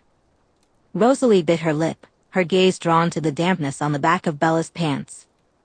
Bella swayed her hips slightly as she leaned down to retrieve the bookmark. "Return to the counter." "Bad girl," Rosalie whispered, wrapping her arm around Bella's waist and pulling her closer. "You better not tempt me." "I have no shame." Bella looked up at her, her eyes sparkling, and Rosalie felt the familiar buzz of temptation. She knew that, with expert precision, she could slip her hand back into Bella's pants and... "Miss Hale." A male voice called out. "I am so unbelievably happy to see you. Miss Cullen, I suspect, informed you that your request has arrived?" "Yes," Rosalie replied, shaking herself free from her daydream. "She did. It's a shame she didn't join you this evening. Or her lovely husband. They were busy." "Of course," Mr. Jenks nodded. "And who is this beautiful woman by your side?" He extended his hand, and when Bella immediately reached out to meet it, his expression shifted to one of curiosity. "Not a member of the family?" Rosalie licked her lips, and Bella quickly answered, "Not yet." Mr. Jenks moved to the back of the shop and returned with an open cardboard box. He set it down on the counter and pulled out the Dickens novels, each one wrapped in a plastic covering. "I've never seen anything that looks so good and yet is over 100 years old." "I have," Bella whispered, but Rosalie squeezed her waist gently. "Do you have all the paperwork?" Rosalie asked Mr. Jenks. "Of course," he replied. "And you have my word too. I would never do anything to jeopardize our professional relationship. My family's business with the Cullens and the Hales over the years is very, very important to us." After Mr. Jenks placed the box into Rosalie's hands and she exchanged a bundle of cash with him, the shop owner thanked her at least a dozen times. With her hand once again entwined with Bella's, Rosalie led her toward the exit. They were almost out when someone stepped inside. Rosalie couldn't understand why she hadn't heard him coming. He usually picked up on the footsteps of vampires with ease, and this one was definitely a vampire. It was common for vampires of all kinds to visit human shops. They weren't entirely barbaric and typically didn't cause scenes in public places. They still enjoyed shopping for material possessions, just like humans did. Even non-vegetarian vampires liked to shop. And this guy? He was definitely not a vegetarian. His striking red eyes contrasted sharply with his pale skin. He noticed Rosalie right away, and when he stopped in front of her and Bella, she instinctively stepped in front of Bella protectively. Rosalie felt Bella's fingers grasp one of the loops on her dress. "Hello," the male vampire said, his grin more of a snarl. "What are the odds?" He had long, dirty blonde hair pulled back in a low ponytail, and he wore a beat-up brown leather jacket over equally worn blue jeans. His shoes were caked with mud. Rosalie recognized him immediately as a nomad vampire, one of those who occasionally passed through her family's territory. They were the independent sorts who lived lawlessly on the edges of society. "Not low enough," Rosalie replied, her voice steady. "But we were just leaving, if you'll excuse us." He didn't move. "You don't have to go," he growled. "I could use a shopping buddy." "Anne." He sniffed at Bella, "Your dinner smells delicious." Bella whimpered, and Rosalie snarled in response. "It's too bad I found her first then," she shot back icily. The other vampire smiled maliciously. "Hey, I respect first come, first serve. Just saying you've got good taste. Name's James." He extended a dirty hand, but Rosalie didn't take it. "Rosalie," she said, her tone clipped. She had never seen him before, as far as she knew, but she watched the recognition grow on his face. It took him a moment, and then he looked at her in disbelief, his eyes narrowing. "Rosalie?" he repeated. "Rosalie Hale? Is this the Rosalie Hale who took my Victoria from me 56 years ago?" Chapter 31. Bella had never seen Rosalie like this before. She was rigid, intimidating. "That was a long time ago," Rosalie told James, her tone icy. "But I will never forget," James growled. "You took her from me, and now I want to take something from you." "She wasn't yours to take," Rosalie responded. "And I have nothing to give you." The shop door opened and closed with a jingle from the bells tied to the handle.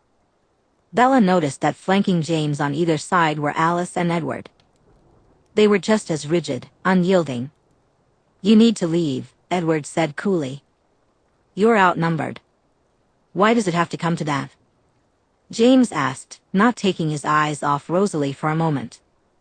"How about we make a deal?" No one else spoke or entertained him, yet he presented the idea anyway. "Give me your dinner, and we'll address this issue another time." His gaze flashed to Bella's, and he smiled maliciously. "I will kill you where you stand if you even try to touch her," Rosalie said breezily. "And we will help her," Alice added. "Leave," Edward growled, his voice territorial. James snarled, a sound so shockingly inhuman that it made Bella's hair stand up on the back of her neck. "This isn't over," he said. "I'll get what I want." His eyes bore into Bella's for a moment longer, and then he was gone. They didn't go out to eat in Seattle. Rosalie took Bella immediately back to the Bugatti and drove her back to Forks. Alice and Edward promised to get her dinner later after they had all spoken to the elder vampires. In the car, Bella asked, "What did he mean when he said you took someone from him?" Rosalie looked pointedly out the windshield, her hand clasped in Bella's, her jaw set. "When I was away from the Cullens," she explained, "I ran with a vampire named Emmett. Our relationship was platonic, of course, but we bedded women together." "Together?" Bella replied. "At the same time?" "Not at the same time, per se." "Not always," Rosalie said, licking her lips. "It was a long time ago. Victoria was unhappy. She gladly came with me."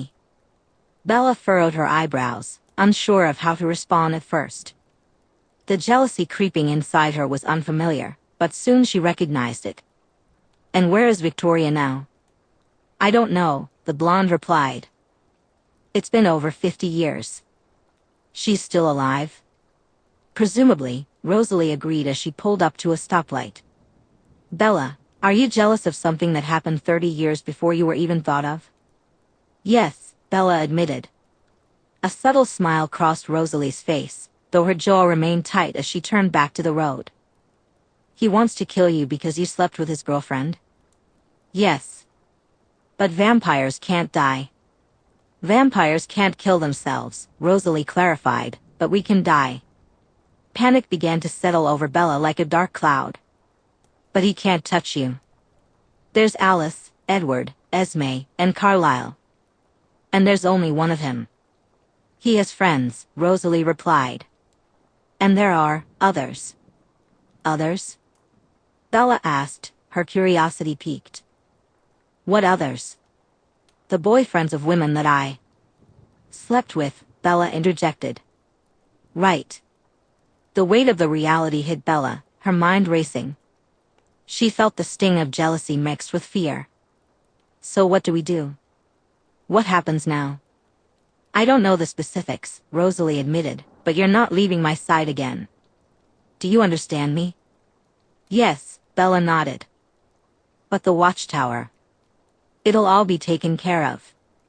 Rosalie tapped her fingernails on the steering wheel, a reflection of her anxiety. "You don't have to worry." "But I will, and I am," Bella confessed. "He threatened to hurt you. I want to protect you. But what am I supposed to do?" "Nothing," Rosalie said firmly. "You're not supposed to do anything." "I will protect you," Rosalie reassured Bella. "How many are there, Rose?" How many male vampires? Bella asked anxiously. I don't know, Bella. I didn't keep count, Rosalie replied. More than 5? Bella pressed. The blonde glanced at her before responding, yes. Are we in danger? Bella's voice trembled. Rosalie took Bella's hand and brought it to her lips, kissing her knuckles, fingertips, and palm. You're not. They would have to destroy me to get to you. They arrived back at the house in record time, and Rosalie escorted Bella inside. Carlisle met them in the entryway, placing one hand on his daughter's shoulder and the other on Bella's. Alice called me, he said, his eyes kind but his brow furrowed. What do you want to do? I don't know, Rosalie admitted, her voice heavy with regret. I'm sorry, Carlisle. My own foolishness has endangered my family. Don't be sorry, he replied automatically. The past is the past. We will only ensure that our future contains less pain. He offered her a warm smile. I suggested we get away for the weekend, Esme chimed in, appearing by Carlisle's side. Your club opening is this weekend. You, Alice, Bella, and I will go to New York. Carlisle nodded. Yes. Edward and I will stay here to patrol. Edward will watch your ranger station, he said to Bella, and I'll remain here to see if James stops by. And if he does? Rosalie asked, her concern evident. Then Carlisle and I, Edward said, suddenly appearing beside his sister, will handle it. I'm not going to leave you two to die because of an issue I caused, Rosalie growled. I will see anything before it happens, Alice said, now on Rosalie's other side. We will come back before we are needed. But in the meantime, Edward's gift will be our best weapon. Her tone remained cheerful, but a seriousness underlined her words. And other vampires will not fight us. Carlisle, Esme reminded her daughter. And when they learn of his gift, they won't fight Edward either. Is there any chance I'll just get over it? Bella asked earnestly. I mean, if it happened over 50 years ago and he hasn't come after you yet, maybe he'll just keep holding a grudge. He may have, Edward said, if Rosalie had come alone. The moment he saw you, he decided to kill you. But the situation made his desire stronger. Why? Bella asked. What did I do? It's the way you smell, Alice offered. And how protective Rose is of you. It excited him. Rosalie let out a growl very similar to the one James had made in the bookshop and tightened her arms around Bella. I will tear him apart. So, we'll get Bella out of Washington for the weekend, Carlisle reiterated. In preparation, I will contact the Denali Coven and Peter and Charlotte. Edward and Alice left again to get Bella some food, while Rosalie took Bella up to her bedroom so they could talk privately. They ended up on the balcony, Bella leaning against the banister, Rosalie pressed against her from behind. Both gazed out over the forest. Will it always be like this? Bella asked Rosalie. Will other vampires smell me and want to kill me? Yes, the blonde admitted. Your blood is too fragrant. Your smell is too decadent, too irresistible. Only practiced vegetarian vampires like our family and a few of our ally covens can ignore it. What if you changed me? Bella suggested. Wouldn't that solve both of our problems? How? Rosalie asked. I could fight as your equal, Bella explained, and my smell wouldn't be a problem anymore. Bella, the vampire warned. I'm serious, the park ranger replied. Tell me why it wouldn't work. Because it isn't that easy, Rosalie said. It takes days or weeks for a human to change. And when you woke, you'd be consumed with hunger. You'd barely recognize me at first. I don't believe that, Bella replied. I don't care how hungry I'd be, you'd be the first thing on my mind. The vampire walked her hand up the front of Bella's chest, then slid her hand around her throat. Wouldn't I know more about becoming a vampire than you, little Belle? Her tone was teasing as she squeezed very softly. Bella closed her eyes, feeling the pressure ignite something within her. Maybe, but I know more about how I feel about you. Okay, Rosalie purred, leaning down to place kisses at the base of Bella's neck. But it doesn't matter because I'm not ready for that yet. Yet? Bella echoed, surprised. There have to be a lot of things in place first, Rosalie explained, squeezing a little harder and enjoying the way Bella sighed in response. I told you I want to take my time with you. Choke me, Bella said, her voice steady. Rosalie turned her, pressing Bella's back against the iron railing. She wrapped her hand around the front of Bella's throat and said, "Look at me." Their eyes locked. Rosalie's warm caramel gaze met Bella's like drizzled hot fudge. The vampire squeezed, and Bella gasped for air until Rosalie finally released her. "What were you wondering about earlier?" Rosalie asked, her voice ragged, her eyes glistening, her heart racing. The vampire leaned in close, gently opening Bella's mouth by holding her chin, then traced the outline of Bella's lips with the tip of her tongue. Before long, Bella's tongue found its way into Rosalie's mouth, and they were lost in a passionate kiss on the balcony. Neither of them seemed inclined to stop until a sharp knock echoed from Rosalie's bedroom door. Rosalie placed one more lingering kiss on Bella's lips before pulling her back inside. "I'll tell you after dinner." Chapter 32. Alice brought Bella a plate of steamed dumplings alongside a serving of white rice. Bella settled at the end of Rosalie's bed while she ate. Meanwhile, the vampires stepped out onto the balcony to talk, and Esme joined them. "Our plane leaves at 4:10 p.m. tomorrow," Esme informed her daughters. "It's a 5-hour and 20-minute flight, so we should arrive around 9:30. Can we leave any sooner?" the blonde vampire asked. She had been fighting considerable anxiety ever since James had set his sights on Bella Swan. She wanted to get her far away from Forks, far enough that he couldn't trace her scent. "Our private jet is undergoing maintenance tomorrow morning," Esme explained. "And we can't arrive before sunset. The transport between the airport and the hotel is too risky." "Esme is right," Alice agreed. "Plus, this gives us enough time to sort everything out. James wouldn't attack this early anyway. He'll want to reach out to his allies first. There are too many of us." "He'd better not attack at all," Rosalie hissed. "I swear to any god that if he touches her."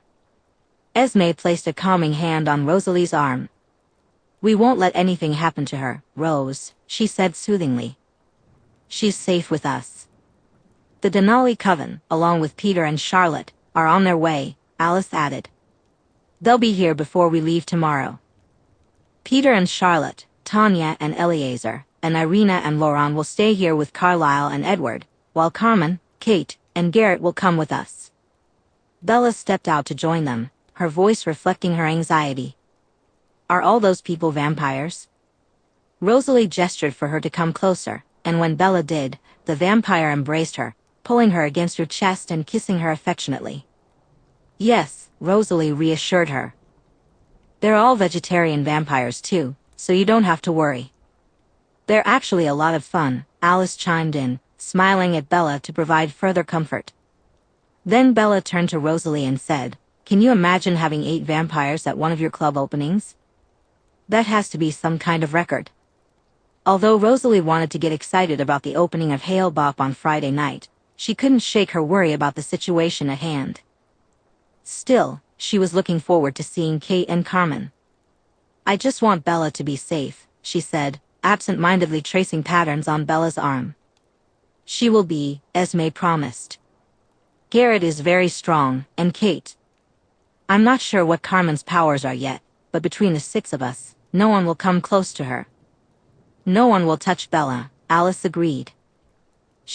Alice paused, looking directly at Bella. "You are very important to us. We will keep you safe, Bella, I promise."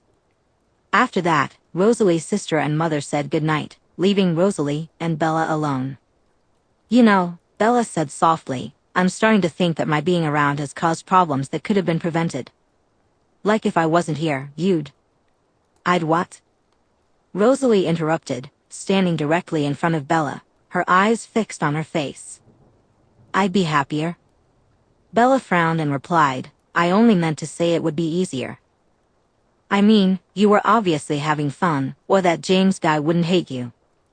So what you're saying is, Rosalie said, her tone flat, that you think the meaningless sex I had in the 60s and 70s, just to feel something and not want to constantly kill myself, is preferable to the time I've spent with you? Tears glistened in Bella's eyes. That's not what I meant, she said. She bit her bottom lip.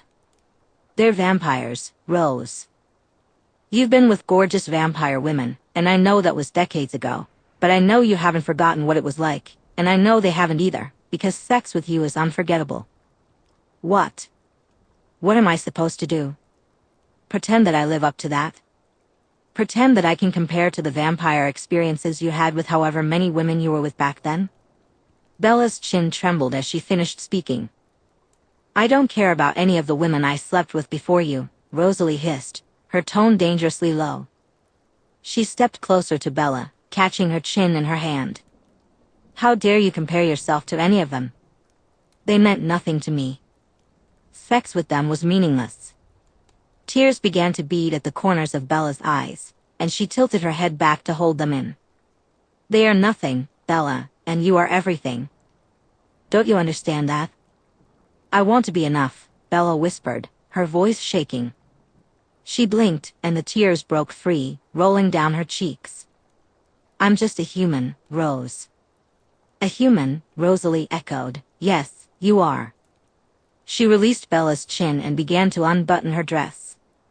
Once it hung open, she took Bella's hand and guided it between her legs. Do you want to know how many vampires I let sleep with me? How many? Bella asked, glancing down as she softly stroked the fabric of Rosalie's thong. 0, Rosalie replied firmly. The only person I've ever let touch me like that is you. Is it good, though? Bella asked, her fingertips exploring the slick, cool fabric. Do you like it when I touch you? It's amazing, Rosalie answered. She began to slowly walk backward until she sat down on the bed, and Bella climbed on top of her, continuing to caress her. Do you want to know what you do to me that none of them ever could? Rosalie asked. Yes, Bella said, leaning down to kiss the part of Rosalie's breast that was exposed by her silk bra. Tell me. Rosalie slipped her thong aside, and with her fingertips on Bella's knuckles, she guided the brunette's fingers inside her. Bella gasped in response, letting out a soft groan as she slipped all the way in. Warm me up, Rosalie said, her voice filled with longing. They could never warm me up like you do. Bella began to pump her gently, and Rosalie spread her legs, meeting each thrust with the rise of her hips. What does it feel like to be so cold and have my fingers inside of you? Bella asked, curiosity lacing her voice. Does it hurt?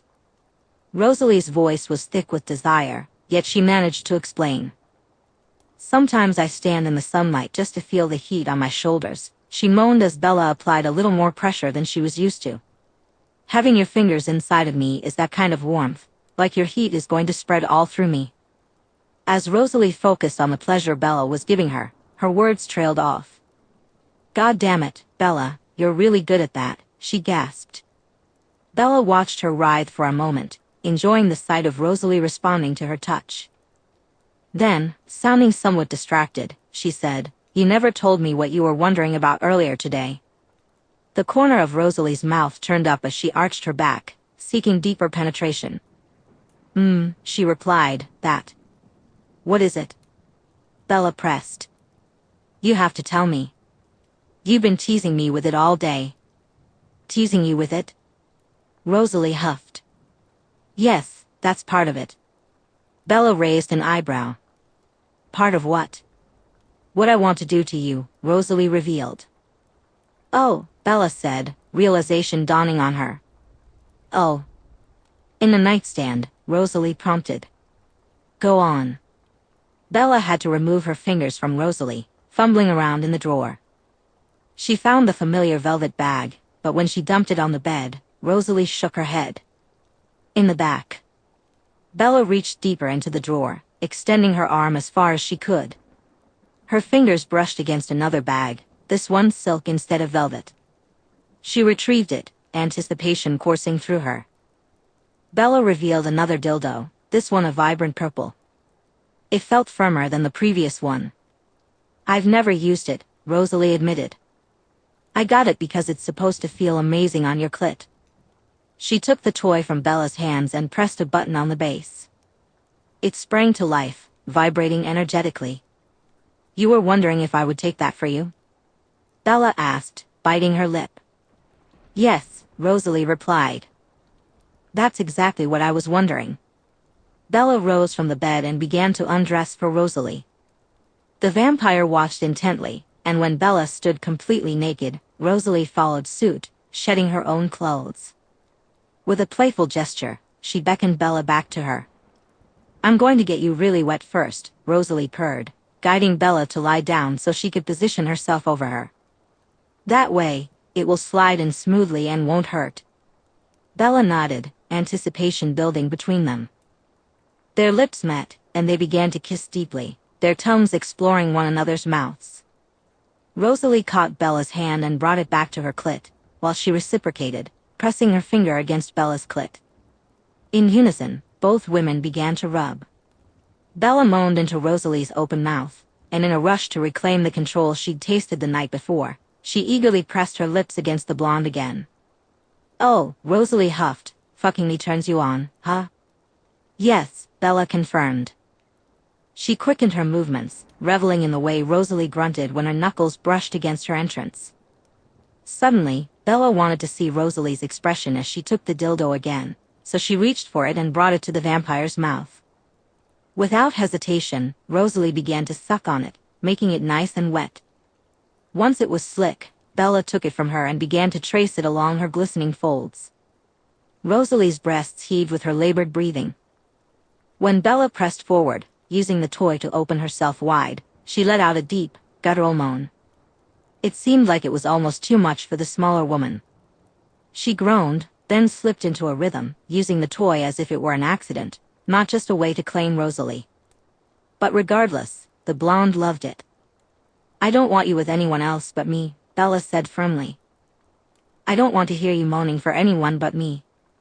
Just you, Rosalie replied, her voice thick with desire as she absorbed Bella's commanding words. If I had a strap, I'd let you give it to me just right. I'd let you bend me over if that's what you wanted. She began to rock her hips, absorbing the thrill of Bella's enthusiastic movements. The thought of Bella mirroring her own rhythm made her moan with longing.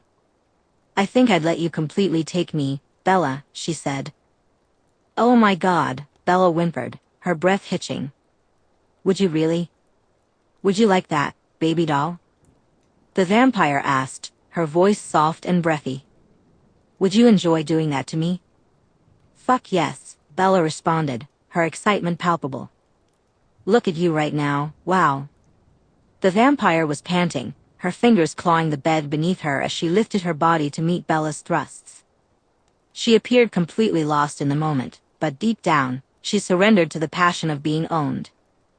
Suddenly, she grabbed the vibrator and brought it between them. Shit, Bella gasped as the cool toy made contact with her clit, vibrating against her skin. Oh, fuck. She didn't slow down, and Rosalie continued to tease her with it. The vampire watched as the tip of the toy glided along Bella's warm center, noticing how the brunette was already dripping with desire. Can you take it from me now? Rosalie asked, eager to push it in. Yes, Bella replied, her voice heavy with need. I'm really wet now. I can take it for you, Rose. I want to take it for you. Rosalie leaned in and kissed her, then began rubbing Bella's slit with the tip of the vibrator, ready to take their pleasure to the next level. She sucked on the tip of her tongue, her breath still ragged, and her hips jerked every time the base of the toy pressed against her. With careful hands, Rosalie slipped the vibrator inside Bella and began to take her as well. You were thinking about this? Bella asked, her eyes closed. You were thinking about being with me like this? The blonde lifted herself up, bringing Bella along with her. They found themselves on their knees in the middle of the bed, facing each other, their hands gripping slick toys as they eased them in and out. I was definitely thinking about this, Rosalie replied. Their lips met again, their free hands exploring each other's bodies, playing with nipples and massaging breasts. I don't want to stop until we both come, Rosalie told Bella. I don't want either of us to stop until the other one comes. Bella nodded, and Rosalie could tell the brunette was already weak with desire. You have to hold on for me, the vampire urged. You need to let it build up so we can finish together. But it feels so good, Bella groaned. The way you're pulling it almost all the way out and then shoving it back in, God, I can't handle it. Hold on, Rosalie said again. Be a good girl for me and just hold on. I'm tight and I'm close, Bella. Just hold on for me, and we can come together. Rosalie, Bella whined, looking down at the way the blonde was using the vibrator to slowly pleasure her. Rosalie, I can't hold on. I can't do it. I'm about to.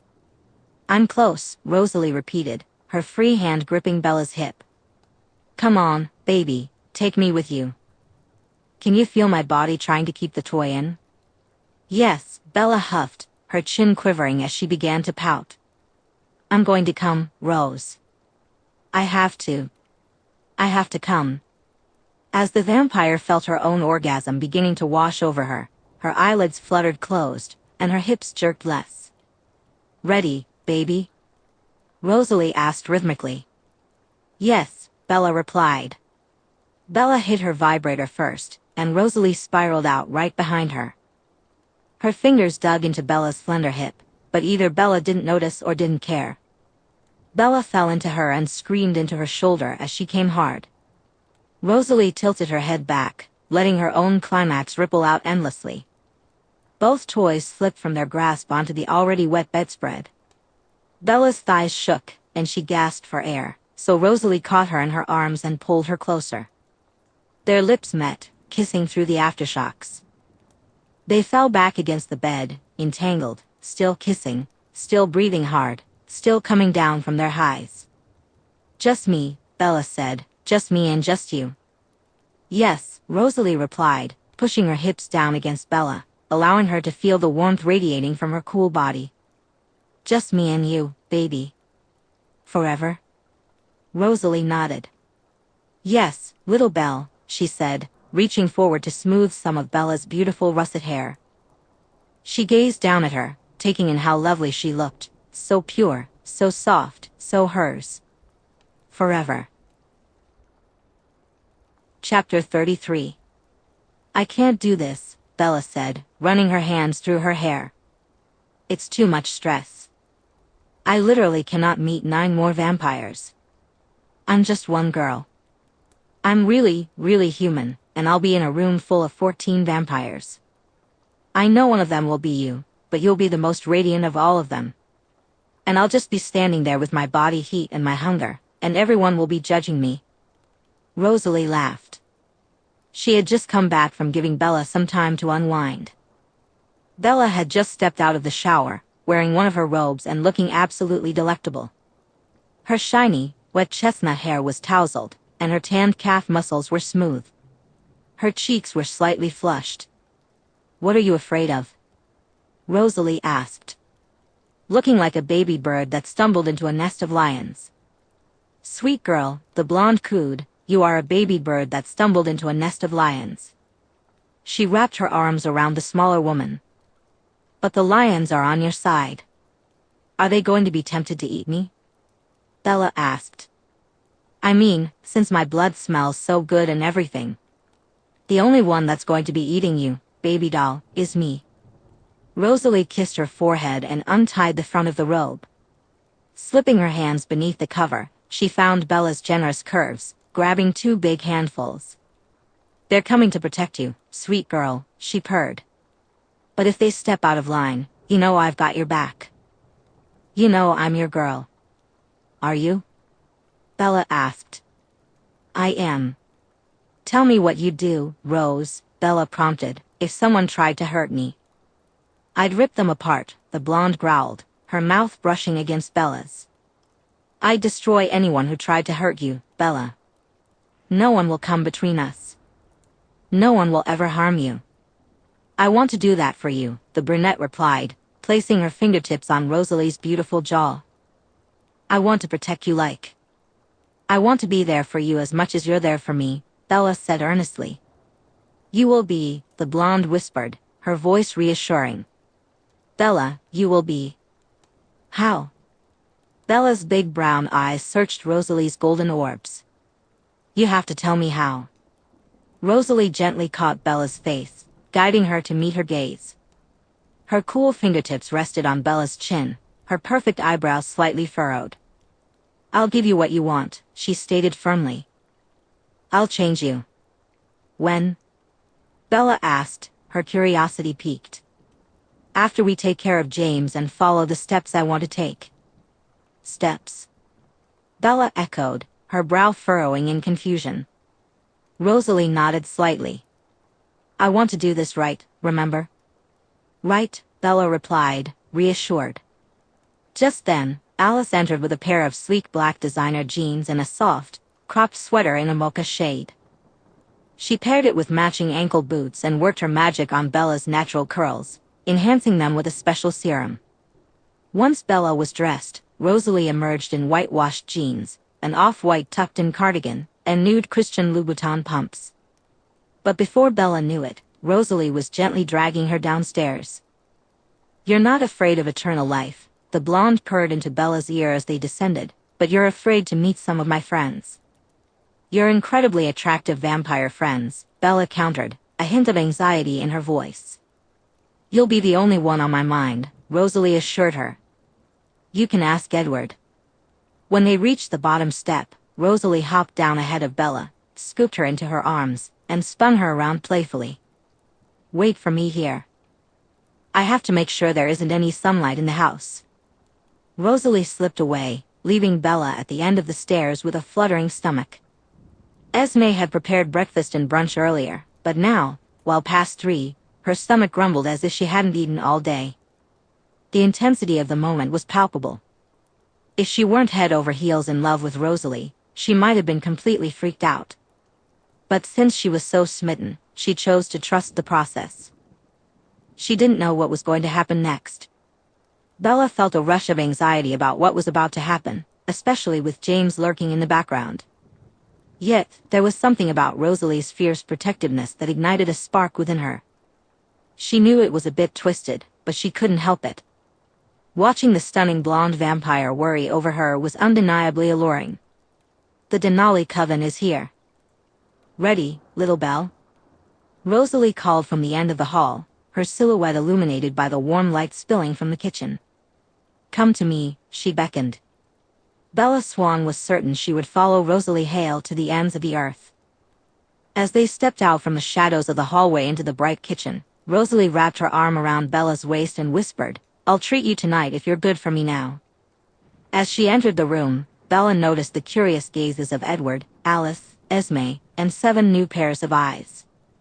She quickly scanned the room, taking in the beautiful faces and perfect bodies, trying to remember who was paired with whom. Tanya was with Eleazar, Irina was with Laurent, and Garrett was with Kate. All of them had mates, except for a gorgeous Spanish woman named Carmen. Everyone was friendly, but Bella found herself gravitating towards Carmen and Kate, especially when she remembered that they were 2 of the 3 coming to New York. I'm excited about the club opening, Carmen said in a sultry Spanish accent, turning to Bella and Rosalie. I love to dance. She loves to dance on me, Kate chimed in, joining her friend. Don't you, Carmi? Carmen shrugged playfully. I have no idea what she's talking about. I do, Garrett interjected, stepping into the circle. What we're talking about is how Carmen wants to steal my girlfriend. If you would just let me have her for one night, Carmen replied bluntly, she wouldn't be your girlfriend anymore. Garrett laughed. Right. As if I don't already know that. I'm not a complete idiot. He leaned in and kissed Kate, cradling her face in his hands. She melted into the kiss, clearly enjoying the moment. He smiled broadly, revealing his shiny white teeth. Bella watched in astonishment as Kate turned and pressed herself against Carmen, and the 2 began to make out passionately. In the background, she noticed Edward standing uncomfortably. Bella said, tilting her head toward Rosalie.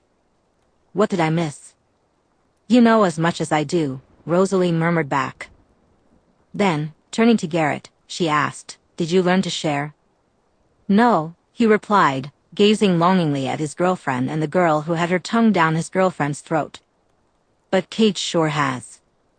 After Peter and Charlotte arrived and Bella had met them, she joined Alice, Rosalie, and Edward upstairs to take a social break. Esme stayed with their guests, waiting for Carlisle to come home from work. "What's going on between Kate and Carmen?" Rosalie asked Edward, leaning against her boudoir with Bella in her arms.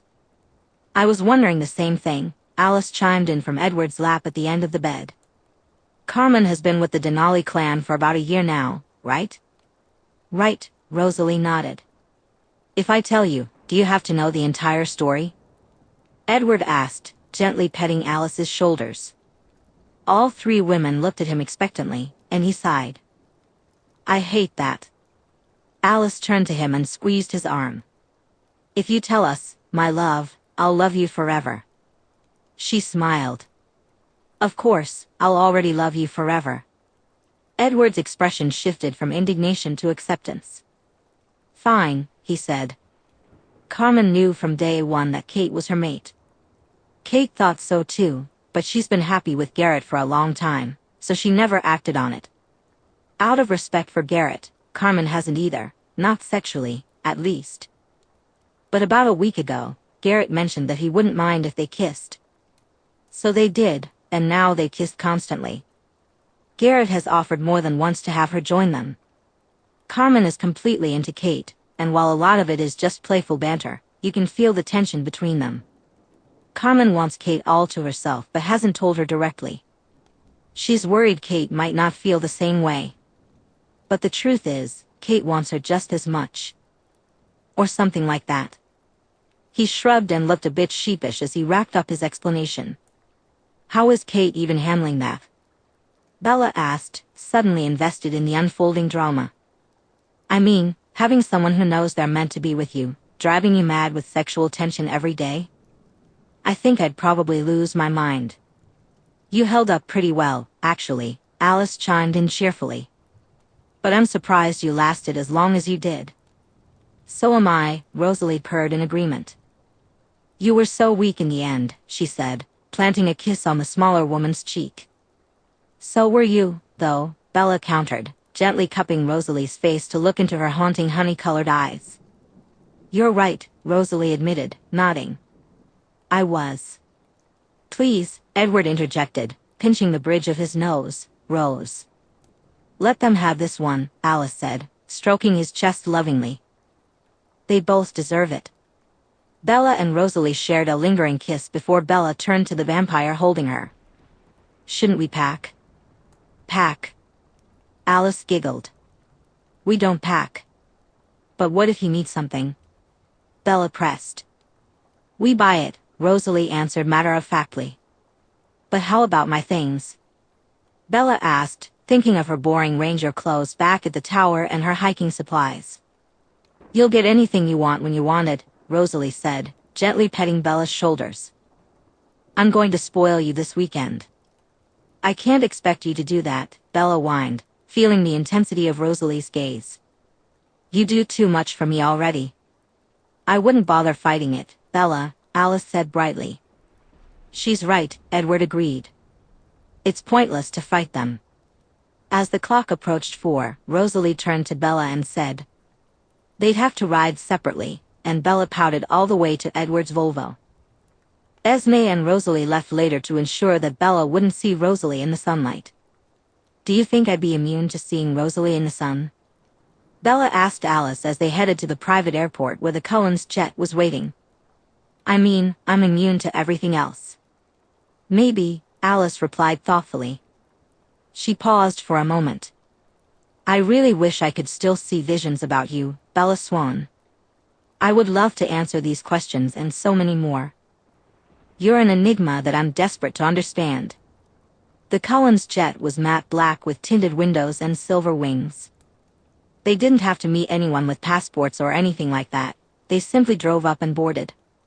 Alice and Edward helped Bella get settled in the main cabin, where she took a seat by the window. The glass was so darkly tinted that she was sure there was no way the sun could touch Rosalie or any of the vampires once they were on the plane. She didn't have to wait long. As she looked around the cabin and got accustomed to her first-class seat, she saw Esme walk by to her seat, and then she felt Rosalie's lips brush against her cheek. "Why am I nervous?" Bella asked, furrowing her brow. "I've been on planes before." "You've never been on a plane with 6 vampires before," Rosalie reminded her with a playful smile. Before long, the plane engine rumbled to life outside the jet. The clouds over Washington looked gorgeous in the late afternoon sky. Bella leaned into Rosalie as they ascended, reaching their cruising altitude smoothly. With her head resting on the blonde's shoulder and still gazing out the window, Bella said, "This is amazing. It's so dark in here, and it's so beautiful out there." "It's all right," Rosalie replied, placing her hand gently on Bella's thigh. "I'd honestly rather look at you," she added sweetly. "You are beautiful." Overwhelmed by the experience and the affection she felt for the woman beside her, Bella sighed. "When you compliment me, you like it?" Rosalie asked, her voice low and teasing. "Yes," Bella replied, feeling a rush of warmth. The blonde leaned in closer, her lips brushing against Bella's ear. "I am absolutely obsessed with your body, Bella. Your face, your voice." She trailed her fingertips gently up the inside of Bella's thigh. "And your lips." Bella tilted her head back, a familiar warmth washing over her. In a whisper, she asked, "Which set?" Rosalie's smug smile sent a thrill through Bella as the vampire began to rub circular patterns on her inner thigh with her middle finger. Bella quickly realized what was happening and bit her lip, a mix of anticipation and excitement coursing through her. The quiet, melodic humming that followed made her shiver. Rosalie leaned closer, her breath warm against Bella's ear. "Sometimes I like to practice new things. Is that okay?" "Yes," Bella managed to hiss, her gaze locked on Rosalie's fingers in a daze. "Good girl," Rosalie praised, her voice dripping with affection. "Give me your hand." Bella willingly offered her hand, and Rosalie curled her fingers into the shape of an O. She placed Bella's hand on her thigh and began to softly trace the outline of the O with her index and middle fingers. One of the park ranger's eyebrows lifted slightly as she caught sight of the scene. "Shit," she muttered under her breath. Rosalie's lip twitched, hinting at a smirk. "You're so cute," she breathed. "Just cute?" Bella asked, a playful challenge in her tone. "No," Rosalie replied, still smiling. She leaned back and closer to Bella's ear. "Beautiful. Addicting. Sexy. Mine." "Fuck yes," Bella responded, closing her eyes and imagining Rosalie's touch elsewhere, just like how she was playing with her hand. "All yours." "Open your eyes, Bella," Rosalie instructed softly. "Watch my fingers." Bella, in a daze, responded with a sleepy, "Okay," but followed Rosalie's command, her focus shifting back to the sensations unfolding before her. "Slowly push them in and out," Rosalie instructed. Bella whimpered, "Why is that so hot?" "This?" Rosalie purred softly. "Or this?" She added a third finger and began to move her hand in and out of Bella's fake hole. Bella huffed, "God." "No," the vampire shook her head. "Say my name." "Rosalie," Bella breathed. "What are you doing to me? How do you get me so hot so easily?" Was Rosalie's whispered response. "Are you wet, Bella?" "Soaked," Bella admitted. Just then, a rustling sound broke the intimate atmosphere as a woman entered the cabin. Bella recognized her as human by the way she blushed and glanced nervously at the vampires around her. The woman introduced herself as the flight attendant and asked if anyone needed anything. But what could they possibly need? Bella was the only one there with a real appetite, and right then, all she wanted was to taste Rosalie. "Do you have any of those little peanuts?" Garrett asked. Kate elbowed him. "He does not want any of those little peanuts," she told the flight attendant. "Sure I do," Garrett argued. "Bring me 2 bags. Two's better than one." 2 arms, 2 legs, 2 bags of peanuts, 2 girlfriends. He winked at Carmen, who rolled her eyes dramatically. Kate gazed longingly at Carmen. Do you really want some peanuts? The flight attendant asked Garrett. Yes, he replied. 1 for Katie and 1 for Carmi. Don't call me Carmi, Carmen shot back at Garrett. Why not? He asked. Katie calls you Carmi. Katie can do whatever she wants, Carmen responded casually. Call me Carmi, or, whatever. The flight attendant was fully blushing now, and Bella would have felt sorry for her if she wasn't completely distracted by what Rosalie was doing to her hand. Bella? Rosalie said in a sultry growl. Yes? Bella replied, eager to hear more. I'm sorry, but I can't assist with that. As the atmosphere became charged with excitement, Bella found herself caught in an exhilarating moment. She moved gracefully, fully immersed in the rhythm of the experience. Rosalie, with a playful smile, lifted Bella's top, allowing her to feel the freedom of the moment. You are truly remarkable, the vampire remarked, her admiration evident. Bella felt a rush of emotions as Rosalie's touch ignited something within her. Right there, just like that, Bella encouraged, her breath quickening with anticipation. As the moment reached its peak, she couldn't help but express her feelings, whispering, I care about you. Chapter 34. Rosalie kissed every inch of Bella Swan's face, starting with her throat and collarbones, then lingering on that smooth spot beneath Bella's ear. The brunette tilted her head back, eyes closed, surrendering to the moment. I didn't say it for you to say it back, Bella confessed. I just had to say it. The vampire cradled Bella's face in her hands. Bella. Do you want to hear it again? The park ranger asked softly, stroking Bella's hair. Yes.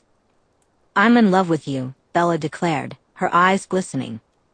I am so incredibly in love with you. She knew it was strange to express something so serious in an airplane bathroom, but the feeling had been building inside her all day. Bella, Rosalie tried again, gently placing her fingertips on Bella's chin to hold her gaze steady. Her fingers still glistened with the brunette's tears of joy. I'm not going to hurt you. But you could, Bella replied, her voice steady. And it wouldn't matter. I'd still love you. I'm all in, Rose. Deeply in. I won't hurt you, Rosalie reiterated, leaning in to kiss Bella again. With their lips still touching, she whispered, Can I keep you? Casper, Bella mumbled, a smile breaking through. You've watched Casper. I told you I was a good dancer. Bella let out a soft hum of appreciation. Then, nuzzling her nose against Rosalie's, she added, You realize we have to stay in here for the rest of the plane ride, right? Rosalie laughed. And why is that, baby doll? Because I just took 3 of your fingers and I was anything but quiet. Now the entire plane knows that I just came for you. Horror struck Bella's face. Esme. Oh my God, Esme. The blonde smirked, helping Bella adjust her outfit as she stepped down from the sink. She washed both their hands and Bella's chin. It's going to be fine, she reassured her. You just have to strut out there and own it, Rosalie encouraged. Own it? The brunette groaned. You just owned it. I just took it. And you took it so well too, Rosalie purred, complimenting her. Come on, baby. She opened the door and gently pulled the brunette out into the cabin. Immediately, the other 5 vampires turned their attention to them. Us next, Garrett said, gesturing to Kate and Carmen. We can all take turns. Carmen shot him a glare, while Kate hid her face, embarrassed. Bella felt a deep blush creep onto her cheeks for the rest of the plane ride, at least until she fell asleep in Rosalie's arms. It was just so easy to relax around the blonde vampire. With Rosalie, Bella felt completely safe. It was hard for her to remember that somewhere, James was plotting to attack them. When they landed, Rosalie kissed Bella awake, delivering the news that they had to split up for an hour or 2. Bella immediately pouted, and as soon as they were off the plane and on solid ground, The blonde kissed her a dozen times to coax a smile back onto her face. 3 cars awaited them at the private airport, each a Bentley with complete wraparound tint. Garrett and Kate climbed into one, while Esme, Alice, and Carmen got into another, leaving Bella standing outside the door, reluctant to let go of Rosalie. Garrett and Kate are going back to the hotel to make sure everything is in order, Rosalie explained. You 4 are going to grab some coffee and do some shopping. I'll meet up with you very soon. Her perfect fingers brushed against Bella's jaw. Don't pout, little Belle, that's not fair. I don't like leaving you, Bella admitted, a whine creeping into her voice. I want you to stay safe with me. It won't be long, Rosalie promised. She kissed Bella softly, lovingly, before urging her into the car. Once the door was closed, she walked to her own vehicle. Bella watched her go, feeling a mix of emotions swirl inside her. Bella felt an ache the moment Rosalie was out of sight. They had landed at an airport about 12 miles from Manhattan, so their drive wasn't particularly long. The entire group was staying at the Greenwich Hotel in One World Trade, which Alice had told her was an incredible place to be. There were plenty of restaurants and shops within walking distance, so they decided to have the car take them to whichever spot promised the best coffee. Bella chose a cafe called Central Beans, and as they stepped out of the car, she suddenly realized where she was. Wow, she breathed. Never been to New York City before? Alice asked, linking their arms together. Isn't it wonderful? There's just so much to look at, Bella gushed, captivated by the bright lights and towering buildings. I know, Carmen chimed in with her sultry Spanish accent. I can't get over it either. She then pointed to a shop next to Central Beans. When you 2 are done over there, Esme and I will be over there. She gestured to a place called the Passion Chest, which was definitely an adult shop. Bella's eyebrows shot up, and she glanced at Alice, who laughed. Rosalie warned you that we're not all prudes, Alice said with a wink. Inside the dimly lit cafe, Bella ordered a large iced caramel oat milk latte. It felt like pure bliss as she took big sips. She tried to pay for it, but Alice wouldn't hear of it, insisting that Rosalie had strictly forbidden Bella from using any of her own money. She made me promise, Alice said, her eyes sparkling. She just wants to spoil you. I can't blame her, of course. You're perfectly spoilable. But I have a job, Bella countered. True, but it's really not necessary, Alice replied with a shrug. You're one of us now, Bella. We'll take care of you. Bella wasn't sure why those words hit her so deeply, but her eyes began to well up again. Before they could head into the adult shop, she quickly wiped her eyes. Hey, Alice cooed. Bending down to place her petite hands on Bella's shoulders, Carmen said, no crying. Rosalie would lose her mind right now if she knew I was letting you spill any tears. I'm just full of emotions, really, Bella explained. I really love you guys. And we love you too, Alice replied, her voice warm. So much. Inside the shop, Alice joined Esme over in the Toys for Him section. Bella stood in the center, spinning around as her eyes darted over all sorts of bright, colorful objects and shiny black leather accessories. She had been to places like this once or twice with Jess and Angela, but never for herself. Looking for anything specific? Carmen asked, coming to stand by her side. I don't really care, I just want to get away from the man-lovers over there, Bella said, motioning toward Esme and Alice, who were browsing the cock-ring display. Bella started, then laughed. I wouldn't even know where to start. Really? Carmen looked taken aback. Judging by the noises coming from the bathroom on the plane, I was pretty sure you were just as kinky as Rose. Just as kinky? Bella echoed, her curiosity piqued. Is Rose super kinky? Carmen's expression reflected a mix of shock and intrigue. Don't you know? Yes, Bella said quickly. I mean, she could feel her cheeks flushing and decided to abandon the rest of her explanation. The vampire tilted her head slightly. Dios mío, she said after a moment. Of course.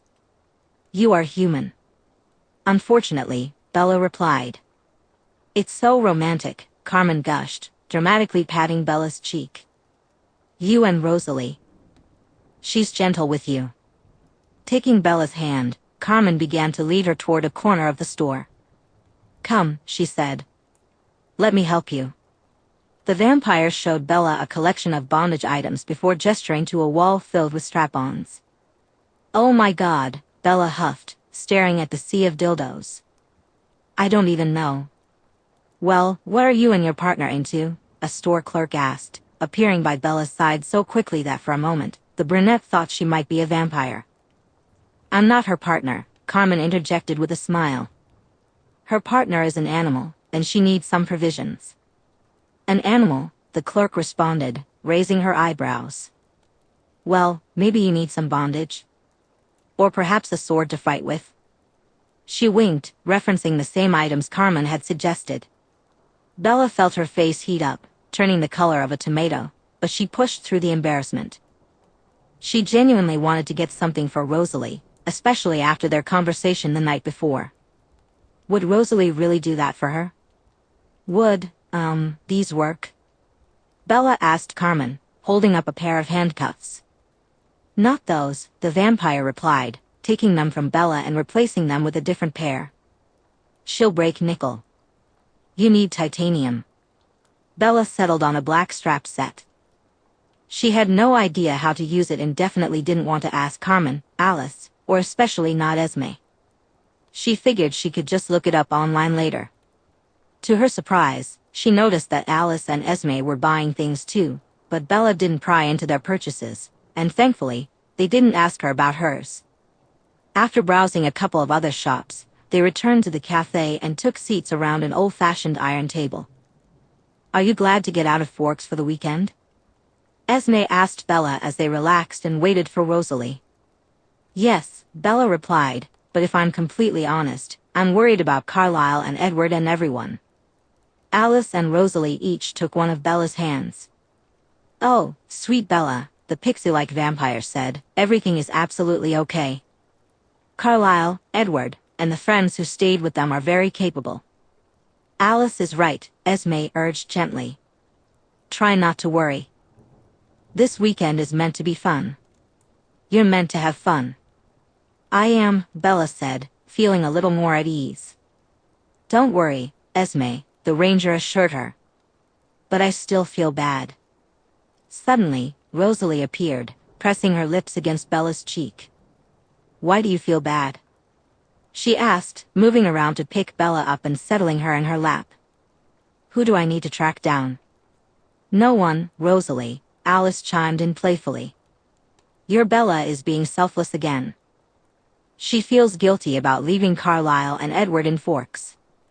Don't, Rosalie said gently, her hand stroking Bella's thighs while her lips brushed against her hair.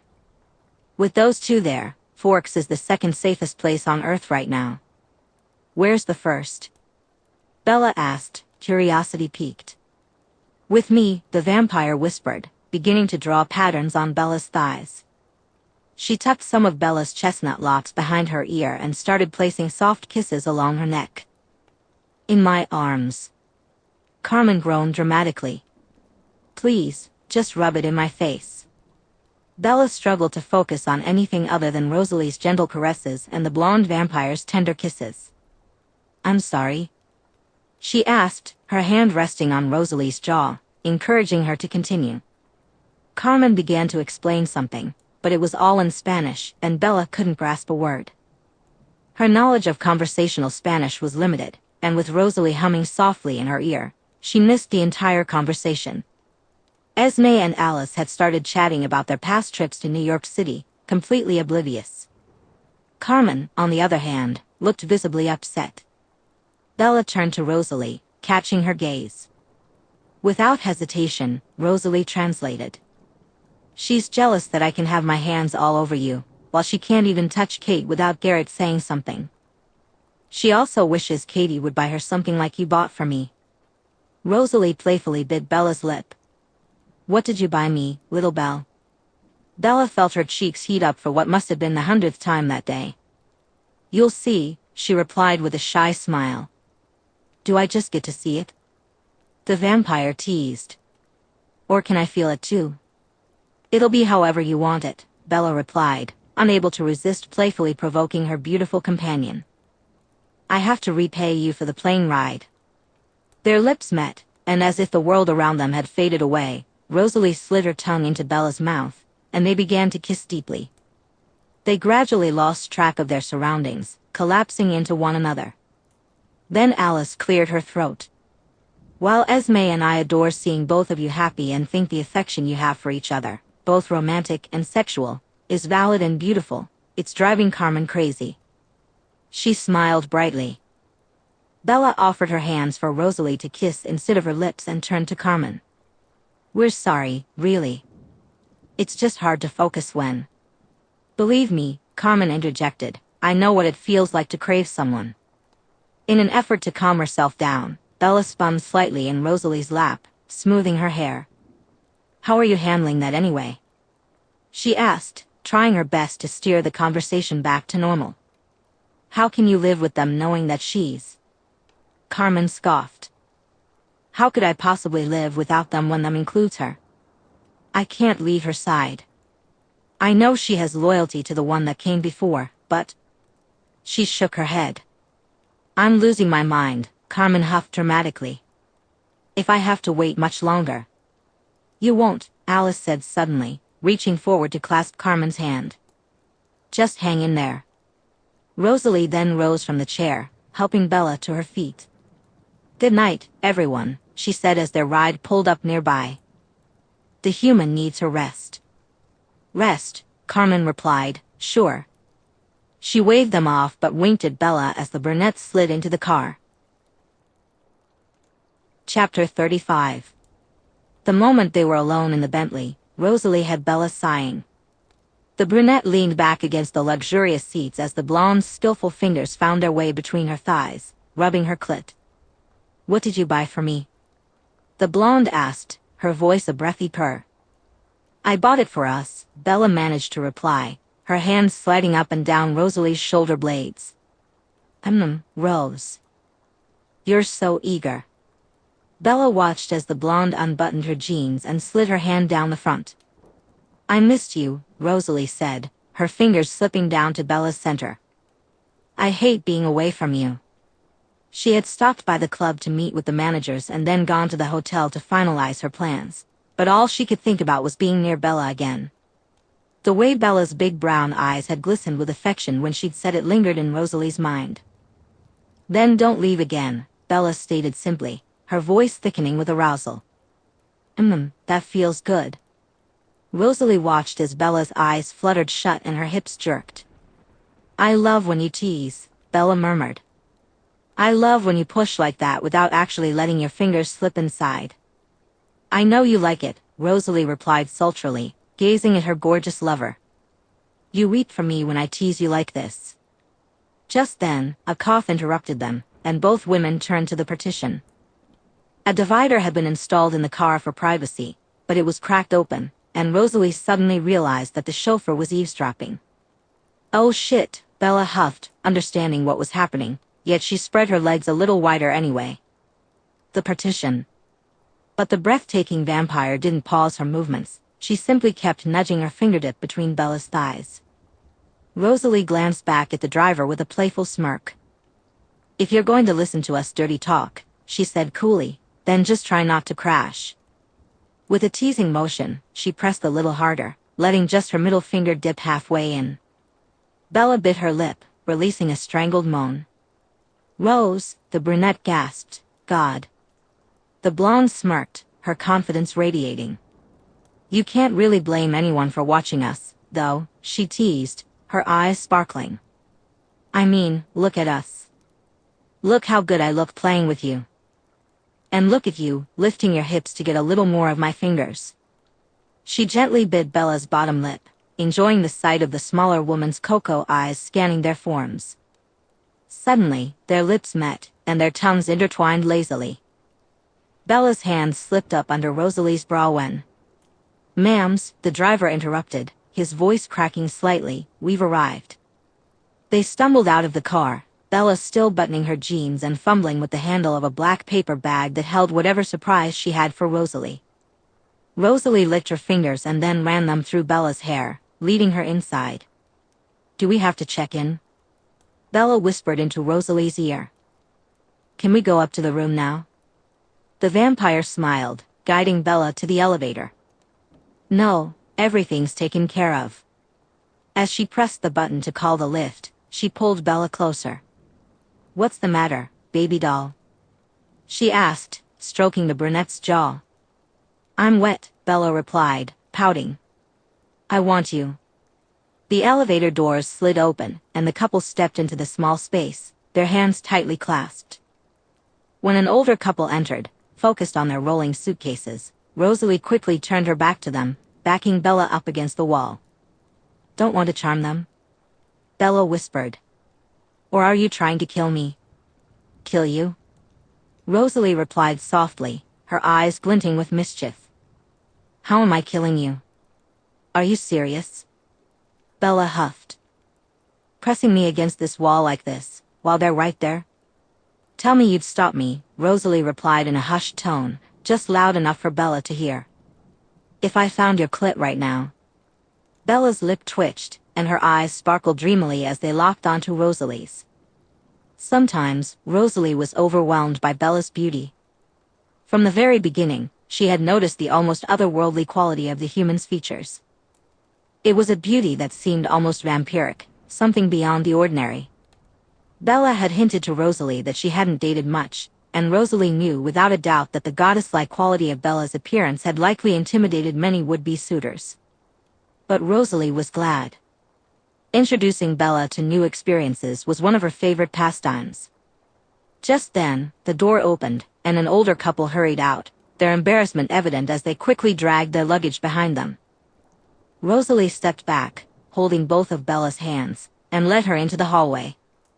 "Come on, pretty girl," she said with a grin. "Let me get you into the room, and then I'll give you exactly what you want." They were in room 505. There was a code box on the door and a slot for a card, but Rosalie had told the man at the front desk that she didn't like carrying things with her. In fact, the one tiny bag she had brought was already in the room, so the hotel had given her a code for the duration of their stay. After all, if you pay enough money, you can practically get anything. But before she could even enter the code, her eagerness took over. Rosalie pressed Bella firmly against the closed door, unbuttoning and unzipping the brunette's jeans in the blink of an eye. With practiced ease, her middle finger found Bella's sensitive spot. "Are you my girl?" Rosalie asked, using a little speed to get Bella gasping for breath. "Yes," Bella panted. "I'm your girl, Rose. I'm your girl." "Good," Rosalie murmured, her voice filled with quiet praise. "Are you ready to see your surprise?" Rosalie asked as she typed in the code. Without missing a beat, she opened the door and stepped inside, holding Bella's gaze. The brunette dropped her bag on the floor, her hands trembling as she quickly pulled down her jeans and spread her thighs. "Give me this first," she requested, desperation clear in her voice. Rosalie purred in appreciation, momentarily captivated by the glistening wetness of Bella's thighs. But soon, her desire to feel the source of that wetness took over, and she returned to stroking and teasing. Bella was already weak in the knees, losing her focus. For a fleeting moment, Rosalie considered picking her up and carrying her to bed, ravishing her body. But then she remembered where they were and what she had planned for Bella. She deliberately slowed down, and when Bella whimpered impatiently, she said, "Patience, baby. Don't you want to see your surprise?" "Surprise?" Bella's eyes widened with curiosity. Rosalie spun her around, and together they took in the rest of the room. It was a vision in white carpet, white bedspread, luxurious white walls, and elegant white furniture. Candles flickered on the nightstands, casting a warm glow, while soft light filled the space. The window was completely covered with layers of curtains, creating a cozy atmosphere. A surround sound system played a playlist of slow jams that Rosalie had curated, the music wrapping around them like a gentle embrace. Everywhere they looked, yellow rose petals adorned the surfaces, leading their gaze from the door to the bed. But the bed was the true focal point. Written in red petals were the words, "Bella, be my girlfriend." Bella turned in Rosalie's arms, her hands cradling Rosalie's face. Do you mean it?" Rosalie leaned in and kissed her softly. "Yes," she replied, holding Bella's face to keep her gaze locked on her big brown eyes. "What's your answer?" "Are you kidding me?" Bella exclaimed, her excitement palpable. Bella was practically beaming with excitement. "Yes. Of course I want to be your girlfriend." "Yes, yes, yes." With a playful grin, Rosalie lifted Bella by gently placing her hands on the backs of her thighs and walked them over to the bed. She carefully set Bella down on the spread of petals, pushed her back, and mounted her. "It's not the right word," Rosalie said, kissing and nuzzling Bella's neck and throat. "You're so much more than that to me, but—" She playfully tugged at Bella's earlobe with her teeth. "I think before I ask you to marry me," she murmured softly, "you should be my girlfriend first." "Marry you?" Bella responded, sighing happily. "I'd do anything for you, Rosalie Hale." "But you won't," the vampire replied, leaning in to find Bella's lips with her own. "You're not leaving me." "No," Bella said firmly. "I'm not leaving you because—" She brought one hand up between them and softly encircled Rosalie's throat with her fingers. "Because you're going to change me." A strong wave of arousal surged through Rosalie. She looked down at Bella, biting her lip. "You going to choke me to get your way, little Belle?" Bella hesitated for just a second. Then, tightening her grip, she pushed herself up and flipped Rosalie onto her back. Hanging over her knees on either side of the blonde's waist, she teased, "If I have to." "And you'll like it." With a sudden, mischievous glint in her eyes, Bella said, "I think I want to give you your surprise now." She got off the blonde without another word. Rosalie propped herself up on one arm, watching as Bella picked up her bag and headed into the bathroom. "I just need a human moment," Bella called out, pausing at the door. "Wait for me?" "Don't be long," Rosalie replied, her curiosity piqued about what Bella had in store for her. The anticipation only grew as Rosalie waited. Finally, she stood up and approached the bathroom door, her impatience bubbling over. "Bella, please." "The anticipation is killing me," she called out. Suddenly, the door swung open, and Bella appeared, still fully dressed in the doorway. She leaned in and planted a quick kiss on Rosalie's lips. "Sorry," she mouthed, a nervous laugh escaping her. Then, she placed her hands on Rosalie's shoulders and began to guide her backwards. "I had to figure it out," she said, her words vague but filled with promise. Taking a deep breath, Bella pulled Rosalie's face closer and kissed her again, this time with a fierce intensity, their tongues dancing together. Her hands moved swiftly as she began to undress the blonde. "Oh, is that what you want, Bella?" Rosalie purred teasingly. "Me naked?" "Yes," Bella replied, her fingers deftly unbuttoning Rosalie's jeans. "That's exactly what I want." "Strip for me." Without hesitation, Rosalie complied. Her golden eyes locked onto Bella's dark ones as she slipped off her shoes, then her shirt, and finally her pants.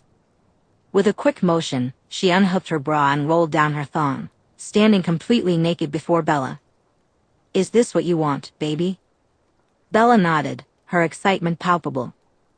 She guided Rosalie's hands to her own clothes, and the blonde wasted no time in undressing her, eager to reveal her body and share the bed. Rosalie pulled the sweatshirt over Bella's chestnut locks, then knelt to remove Bella's shoes. Still on her knees, she unbuttoned and unzipped Bella's jeans, finally pulling them down to her ankles. But when she caught sight of what lay beneath, her eyes widened in surprise. "Oh my God," Rosalie exclaimed, her gaze fixed on the shiny black strap protruding from the front of Bella's lower hips. "Shit," Bella whispered, her voice barely audible. "What do you think?" The blonde lifted her chin, forcing herself to look into the other woman's eyes. Did you get any lube?"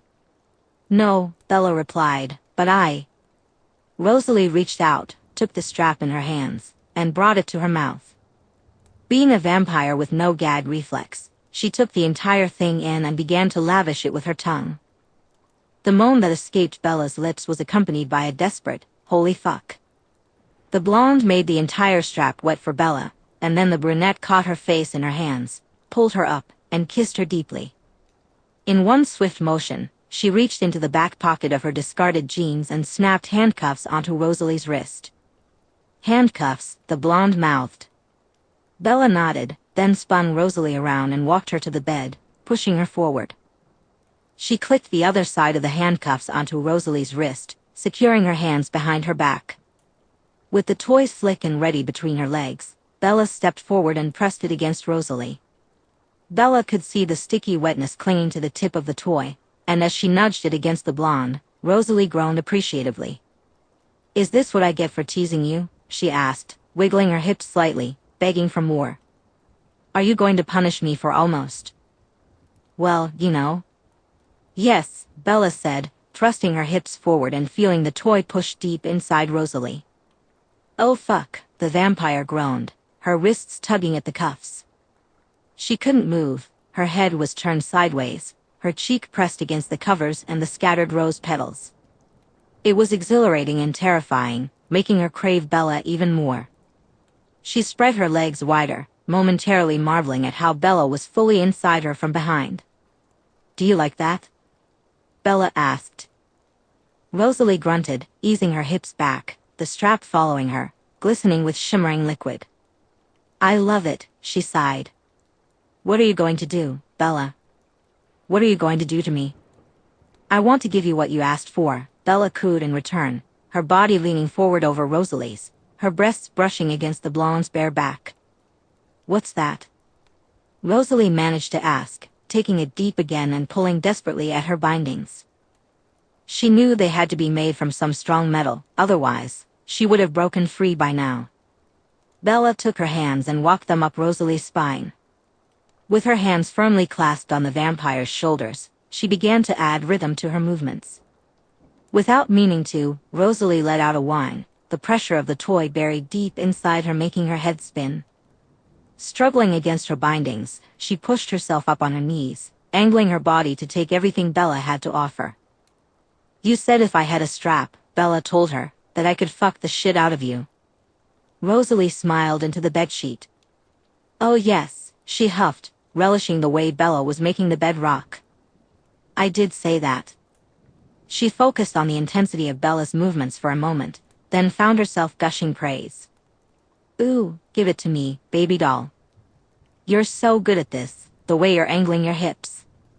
It's hitting me just right." "Whose is it?" "Mine," Bella huffed. "Your pussy is mine." "Spank me," Rosalie urged. Bella brought one hand forward and began to slap Rosalie's backside.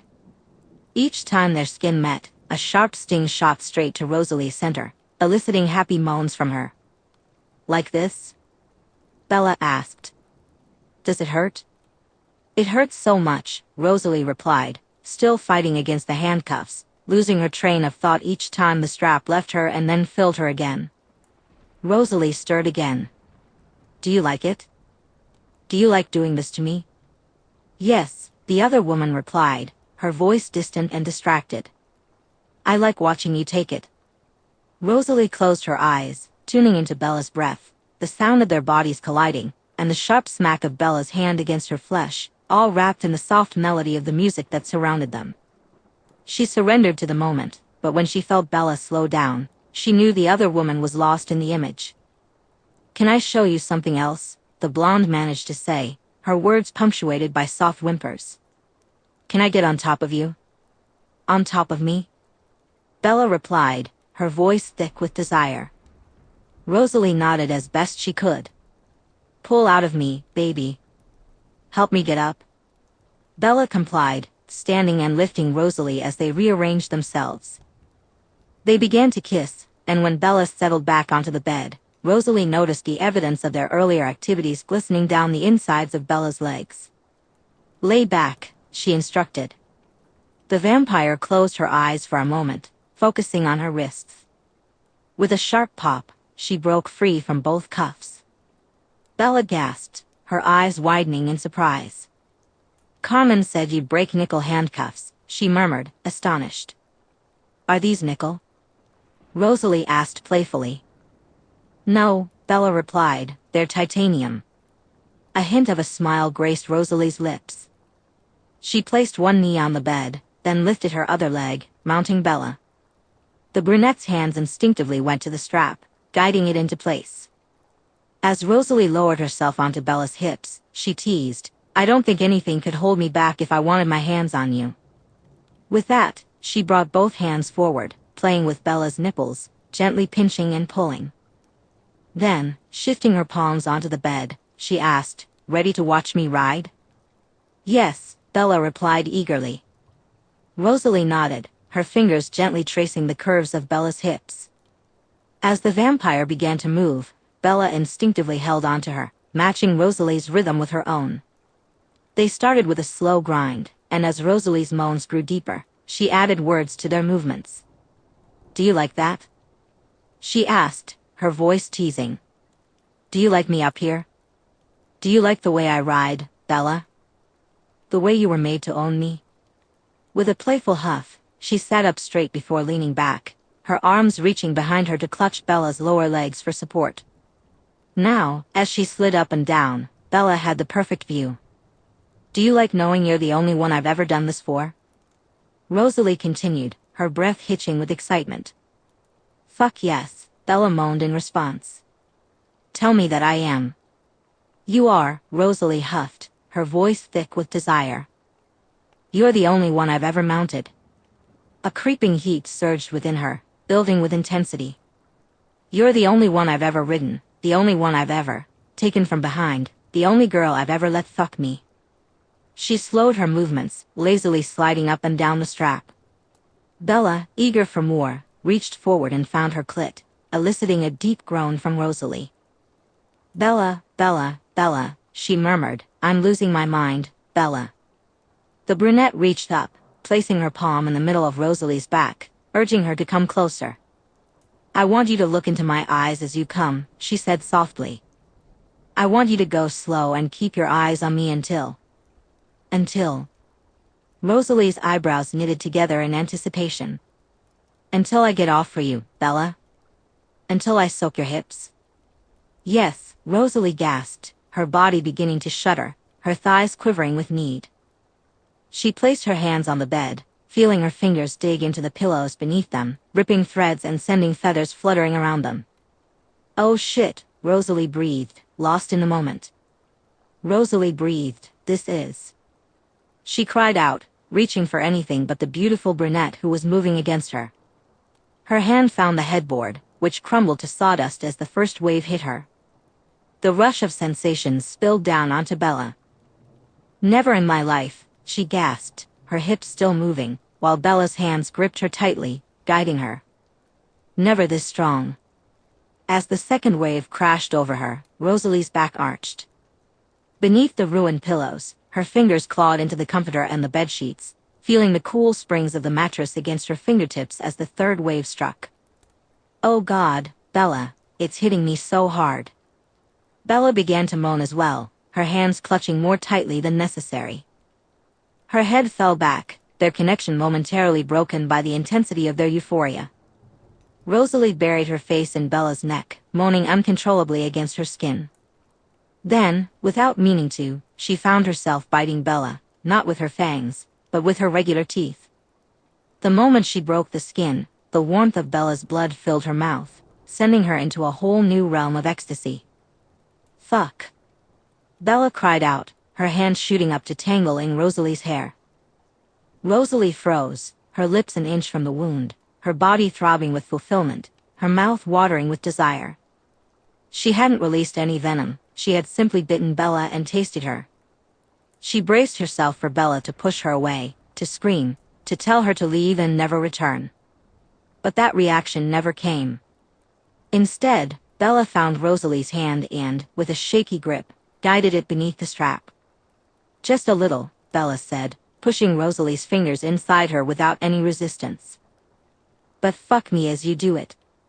Rosalie was completely still, except for her right hand, which was deeply engaged with the woman beneath her, stroking and exploring.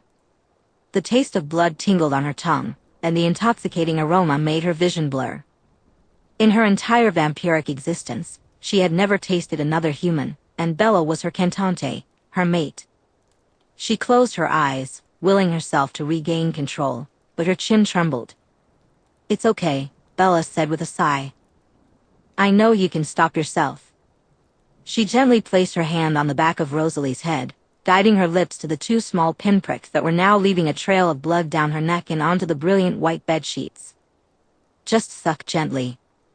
When Rosalie's lips made contact with Bella's throat again and the blood pressed against her tongue, she couldn't help but moan, and Bella echoed her response. All at once, Rosalie drew a small amount of blood into her mouth while Bella's walls tightened around her fingers, and they both shook with the intensity of the moment. The vampire swallowed, allowing the blood to slide down her throat, then pulled back to gaze into Bella's face. Bella lay beneath her chest rising and falling with heavy, ragged breaths. "Good God," Bella murmured, stroking Rosalie's shoulder blades, spine, and shoulder. "I don't think I'll ever come down from that. Small waves keep hitting me. Fuck." She reached up, placing her trembling fingers against Rosalie's lips, and when she pulled them back, her fingertips glistened with her own blood. "Are you okay?" Bella asked. "Was that too much? Are you okay?" Rosalie felt a rush of heat throughout her entire body and nodded slowly. "Yes," she replied, letting her tongue glide along her bottom lip. "Do I taste good?" Bella inquired, her voice soft and curious. "Yes," Rosalie affirmed again, taking a deep, steady breath. Her gaze drifted to the slow trickle of Bella's blood. With a slight tremor, she lifted her chin, feeling the wound at her neck. In that moment, she recognized her power to resist, to distinguish passion from mere necessity. A smile tugged at her lips. "I'm in love with you too," she said softly. "God damn it, Bella, I love you so much." Chapter 36. Rosalie cried for a long time. Bella held her close, gently stroking her shoulders and spine, pressing endless kisses to her lips and eyelids, but even still, Rosalie was nearly inconsolable. It wasn't the deep weeping one might expect, it was more of a quiet sorrow. Tears beaded in her eyes, rolling down her cheeks, and her perfect bottom lip quivered. "You should sleep," Bella murmured. "You need your rest, sweet girl."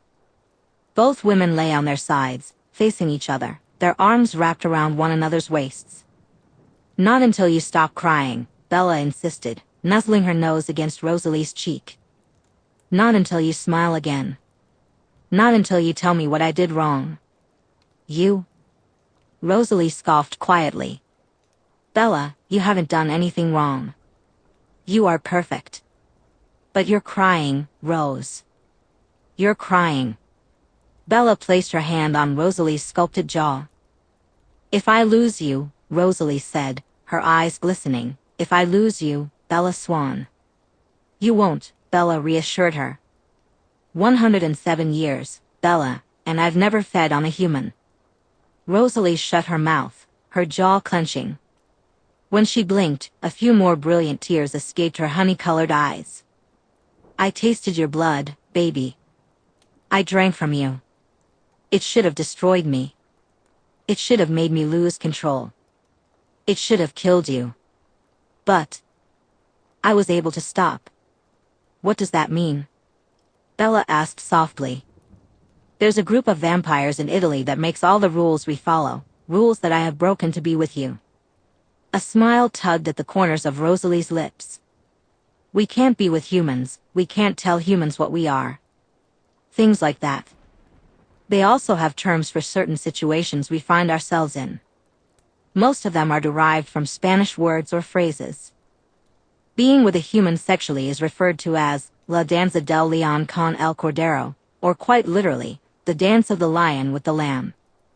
When a human's blood is exceptionally sweet to us, it draws us from a distance, drives us to the brink of insanity. It's called a cantante, or singer. That's what you are to me. That's what Esme was to Carlyle. the sweetest blood one can taste. Once you taste it, you must drain it if you plan to hold on to your sanity. Rosalie paused, moving closer to kiss Bella's soft lips. But tasting me didn't drive you crazy, Bella reasoned. You're okay. Right? You're okay. I'm okay, Rosalie replied, her voice a bit breathless. But you're not just my cantante. Then what am I? Bella asked, searching for answers. The Volturi speak of a rare strand of humans, so exquisite and exceptional that vampiric blood runs through their veins. Their blood is as sweet as any cantante, smells as decadent as any cantante, but... Rosalie stopped, her hands gripping Bella's waist, pulling her closer. With her lips near Bella's ear, she whispered, "It cleanses us. It calms us. It takes away our pain." Rosalie made a small sound, and Bella could hear the tears in her voice as she continued. "Do you want to know what they call those types of people, little Belle?" "What?" Bella asked, intrigued. "Los Cancians de Cunis." Rosalie nudged her nose against Bella's jaw, then pulled back to meet her gaze. "Lullabies." Bella's big brown eyes searched Rosalie's face for understanding. "Then I am made for me." Finally, a full smile returned to Rosalie's angelic face, and Bella couldn't help but whimper at the sight. "You're my soulmate, Bella. You are the love of my existence. My reason. My everything. What does it feel like?" Bella asked, curious. "What does it feel like to taste my blood? Do you want to know?" Rosalie replied, her eyebrows furrowing. "Do you want to feel it?" Bella had no idea what the other woman was offering, but it didn't matter. "Yes." Rosalie rose from the bed to her knees, helping Bella do the same. They faced one another, the tension between them palpable. Rosalie's beautiful yellow eyes sparkled with a brilliance and warmth that Bella had never seen before. She raised one hand, palm facing Bella, and gently pressed her middle finger into her porcelain wrist. Blood beaded on her skin, glimmering like it was filled with glitter. "Do you trust me?" she asked, letting the crimson liquid drip slowly down her arm. "Completely," Bella replied. With a tender touch, Rosalie placed her unmarred hand on the back of Bella's head and pulled her in, guiding her lips to her injured wrist. At first, Bella sat still, the cool liquid resting against her lips. Then, tentatively, she parted her lips and allowed her tongue to taste the warm stream of blood. She lapped it up, savoring it, and then a wave of sensation hit her like a freight train. Rosalie caught her, one hand supporting her back and the other cradling her knees. She lifted Bella into her lap as Bella arched her back, her head tilting back in sheer ecstasy. She writhed in the vampire's embrace, gasping and then whimpering as the intensity began to subside. Rosalie cupped Bella's face and brought their mouths together, then used the tip of her tongue to collect the blood from Bella's mouth. Bella gradually calmed, her gaze steady as she looked up into Rosalie's smoldering eyes. "Vampire blood," Rosalie explained, stroking Bella's chestnut hair lovingly, "is like a drug to humans." She offered a soft smile. "It's like raw, unfiltered ecstasy." It felt like I was. Bella hesitated. "Coming?" Rosalie suggested. "Yes," Bella nodded, "but something more. Like nothing could ever hurt me. Like I could stay right here forever and be safe." "You can," Rosalie assured her, lifting her into a tight embrace. "You're safe right here, baby doll. You're safe in my arms." Their lips pressed together. They came together once, twice, a dozen times. "I love you, Bella." "I love you," Rosalie whispered, her voice filled with emotion. "I love you," Bella breathed back, her heart racing. They fell back onto the bed, feathers and sawdust from the second broken headboard of the week mingling with rose petals, ripped threads, and everything else that surrounded them. But in that moment, nothing mattered except for the two of them. The blankets slipped away, the pillows scattered, and at some point, Rosalie cleared everything off but the sheets, the mattress, and their bare bodies. Sweet kisses turned desperate, and teasing fingers began to explore. Deep, Penetrating fingers gave way to attentive tongues, and hurried thrusts transformed into long, excruciatingly sensual licks. One orgasm became two, then three, leaving Bella a puddle of sighs, moans, and whimpers. All I want to say is, Bella managed to murmur at one point, lost in passion, any time, any place. I don't care who's around. If you want to give it to me, I'll take it. God, I'll take it. Tears of pleasure brimmed in her eyes by the time she reached her third climax. Rosalie coaxed her over the edge with a stream of I love yous whispered against her most sensitive spot. Eventually, past the point of exhaustion, Bella fell into a deep, well-deserved rest. Rosalie cradled her, stunned into submission by the love burning within her. As the sun began to rise over New York City, the thick curtains of their luxurious hotel room kept the light at bay. Only the elegant, golden clock hanging above the closet marked the arrival of morning. In that moment, Rosalie realized she wasn't afraid anymore. She took Bella's face in her hands and brought their lips together. Baby, she pressed, beautiful girl. Lover. Rosalie sighed as Bella's soft lips met hers in return. I want to show you something, she said gently, watching as Bella's eyelids fluttered open groggily. She murmured, Is everything okay? Yes, Rosalie replied. I know you're sleepy, little Belle. I know you are, but I have to show you something before I change my mind. Bella furrowed her eyebrows but nodded in response. As Rosalie slid away from her, Bella instinctively reached for the space where she had just been. The vampire moved over to the window, standing there in all her glory, completely unadorned. Bella pushed herself up and came to the side of the bed to face her. Los Cancians de Canis are mythic beings, the blonde said, her tone steady. Legendary. Thought to be almost beyond reason. The Volturi assure us that while they did exist, they must have ascended to divinity. Humans who could withstand all vampiric abilities, with blood like ours and beauty beyond belief. They can't still exist, can they? She smiled, her tone turning almost playful for a moment. It's so unfair. Bella asked, What is? How extraordinary you are. Rosalie reached back to the window and pulled aside a thick braided rope.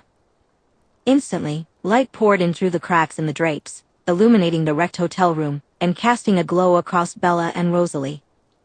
The moment Bella's gaze fell on the angelic creature before her, tears filled her eyes, warmth spreading across her cheeks.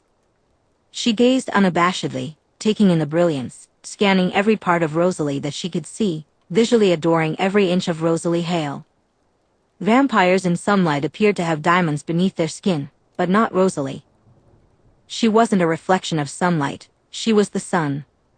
She was the brilliant light at the center of the universe, and Bella was an asteroid, desperate to find her way home, to get into her orbit. To crash into her surface. To burrow into her core. She was purity, she was home, she was religion. Bella worshipped Rosalie. Please, she heard Rosalie request. Please tell me you're okay. Okay, the brunette repeated. I'm in nirvana. With a swift motion, Rosalie pulled the strings of the window dressings, casting them back into darkness. Can you see me? She asked, stepping closer, her fingers gently combing through the brunette's hair. Can you see me, baby girl? Can you see me? When Bella nodded, Rosalie pulled her up into her arms. Are you okay? Did I hurt you? I'm okay, Bella replied, her eyes adjusting to the darkness as she focused on her lover. A familiar, insatiable hunger began to stir within her once again. I'm not hurt, she promised. Everything's all right. I can see you. Taking a deep breath, she held it for a moment before releasing it slowly. She locked eyes with Rosalie, feeling the slow burn of the vampire's desire intertwine with her own. There's nothing in this world that would make me happier than I am right now, Bella said, lowering herself in front of Rosalie. But if it's all right with you, I want to get on my knees and pray. Chapter 37. To their delight, there was a jacuzzi tub in their hotel suite. They had just finished enjoying it when Bella began brushing her hair in the vanity mirror. Rosalie leaned against the open bathroom door, watching her with a mix of admiration and longing. Both of them were wrapped in the silky robes provided by the hotel, the fabric draping over Bella's curves in a way that made Rosalie weak at the knees. "I'm going to have to buy you a parka," Rosalie said playfully. "A parka?" Bella asked, glancing at her through the reflection. "Something to contain those curves," Rosalie groaned. "The way that robe frames your, well, it's just unfair." At that, Bella spun around and leaned back against the sink, the robe clinging to her in all the right places. Rosalie's breath caught as she realized just how alluring Bella looked. They had just shared an intimate moment, but the sight of her girlfriend stirred a fire within Rosalie. She could take Bella again and again, for as long as Bella wanted. "And what about you?" Bella replied, her voice still breathy, her gaze humbly tracing Rosalie's figure. "It's a complimentary robe, but somehow you make it look like Versace," Bella said, setting the brush down and biting her lip. "What am I supposed to do? Pretend I don't want to?" Rosalie's lips twitched into a smile. "Don't want to what?" "Untie your robe, Rosalie," Bella commanded softly. With a teasing smile, Rosalie did as she was told, untying the silk belt. The fabric fell open, revealing the beautiful curves of her body. She bent one knee, pulling the robe open even more. Bella's eyebrows furrowed in concern. "You must be sore, though. I've had my way with you so many times." "Are you sore, baby?" Rosalie shook her head, a playful glint in her eye. "You're wet," Bella said, her gaze heavy on Rosalie's exposed thighs. "Can you take it again?" Rosalie nodded, her heart racing. They started at the door, ready to lose themselves once more in their passionate connection. Shortly found themselves on the floor at the foot of the bed. When Rosalie arrived, she whispered a dozen "I love yous" into Bella's ear. Bella returned the affection, and then, leaning over Rosalie, she kissed every inch of the vampire's body. This was followed by gentle caresses, with Rosalie doing her best to be restrained, knowing that Bella was sore and needed a break. After a while, a knock came at the door. They hadn't moved from their positions on the floor. "It's Alice," Rosalie said to Bella. She lifted them both to their feet and quickly slipped her robe back on, helping Bella tie hers as well. "Come in, Alice," Bella called. Alice had the code to their room for emergencies. She entered, her eyes bright and her smile radiating joy. "Hello, darlings," she exclaimed, flitting forward to embrace them both. "Good afternoon to you both." She glanced around the room, likely thinking it looked like a bomb had gone off. The bed was a wreck, reduced to a pile of crushed wood holding a punctured mattress and torn sheets. Every surface was covered in a layer of feathers from exploded pillows, sawdust from the broken headboard, and threads from the mattress and sheets, not to mention hundreds of scattered rose petals. Broken handcuffs lay on the floor, and their discarded clothes were in various piles. Rosalie's gaze drifted to an object lying beside the bed, facing the window, the strap-on. Bella felt her cheeks flush. With Rosalie, Bella had always felt adventurous, yet here she was blushing over the state of the room.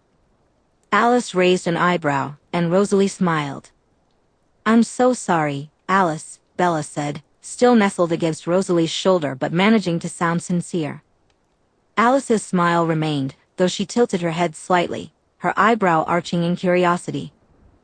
Still lifted her gaze towards the brunette. "Bella, don't let my sister wear you out," she said with a teasing smile. Bella felt her cheeks flush deeper. "I love you both dearly, and I wanted to let you two enjoy each other longer, but..." She turned to Rosalie, narrowing her eyes. "You're going to wear her out, Rose." "Actually," Rosalie replied with a smug grin, "the last 5 times, that was all me." She leaned down to plant a soft kiss on Bella's temple. Alice, with her pixie-cut hair, looked at Rosalie and asked, "What has Bella eaten?" Then she turned to Bella. "What have you eaten, Bella?" Bella said sheepishly, "Not food." A smirk danced on Rosalie's lips, but she gently cupped Bella's chin, lifting her face to meet her gaze. "Alice is right, though," Rosalie said softly. You need to eat actual food. She twirled a lock of Bella's hair around her finger. Why don't you order room service? Can I do that? Bella asked, her curiosity piqued. Is that okay? The vampire gazed lovingly into Bella's eyes, remembering how genuinely humble she was. Of course it is. She brushed a kiss against Bella's swollen lips and then let her slip away to reach for the room phone. Alice quickly caught Rosalie's gaze and said quietly, Irina is gone. Gone? Rosalie asked, her brow furrowing. Where did she go? Bella picked up the receiver, dialed, and was connected shortly after. As she spoke on the phone, the two vampires chatted in hushed tones, careful not to alarm Bella. She said she needed to tell someone something. Her note was incredibly vague. Laurent wants to go after her, but he doesn't want to leave Carlisle's side, so he asked if Garrett would return. There's definitely more need for him there anyway. So he and Kate left? Rosalie inquired. No. Alice shook her head, a thoughtful look crossing her face. Kate stayed with Carmen. Yes, Bella said as she hung up the phone. Bella looked at them, her voice timid. What's going on? Is everything okay? Absolutely, the blonde replied confidently. This trip is just going to get really interesting. She glanced at Alice, who nodded in agreement. I just feel bad for the people who will have to clean both of your rooms, Alice mused thoughtfully. Our rooms? Garrett and Kate? Bella asked, her eyebrows lifting in surprise. Rosalie shook her head. Garrett had to leave early. Kate stayed with Carmen. Oh yeah? Have they already? Bella trailed off, her curiosity piqued. No, Rosalie said, a smirk returning to her face. Kate will hold on to her pride and her assumed heterosexuality for as long as she can, and then, she looked at Alice. When she can't handle it anymore, she'll give in and, she gestured to the chaos in the room. Rose holds back with you, Alice told Bella. And you're still human. When they eventually get together. We'll know, Rosalie chimed in. We'll have to pry them apart to get them back on the plane tomorrow.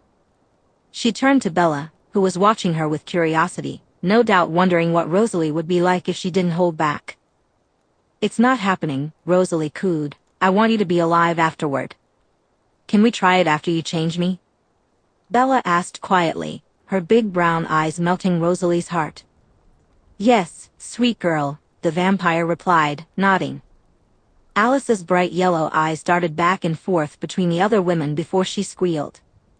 Esme. Kate. Carmen. Come here. Alice, Rosalie warned, let's not make a big deal out of this, okay? Alice ignored her. Just then, a series of knocks sounded at the door. She went to let the other three women inside.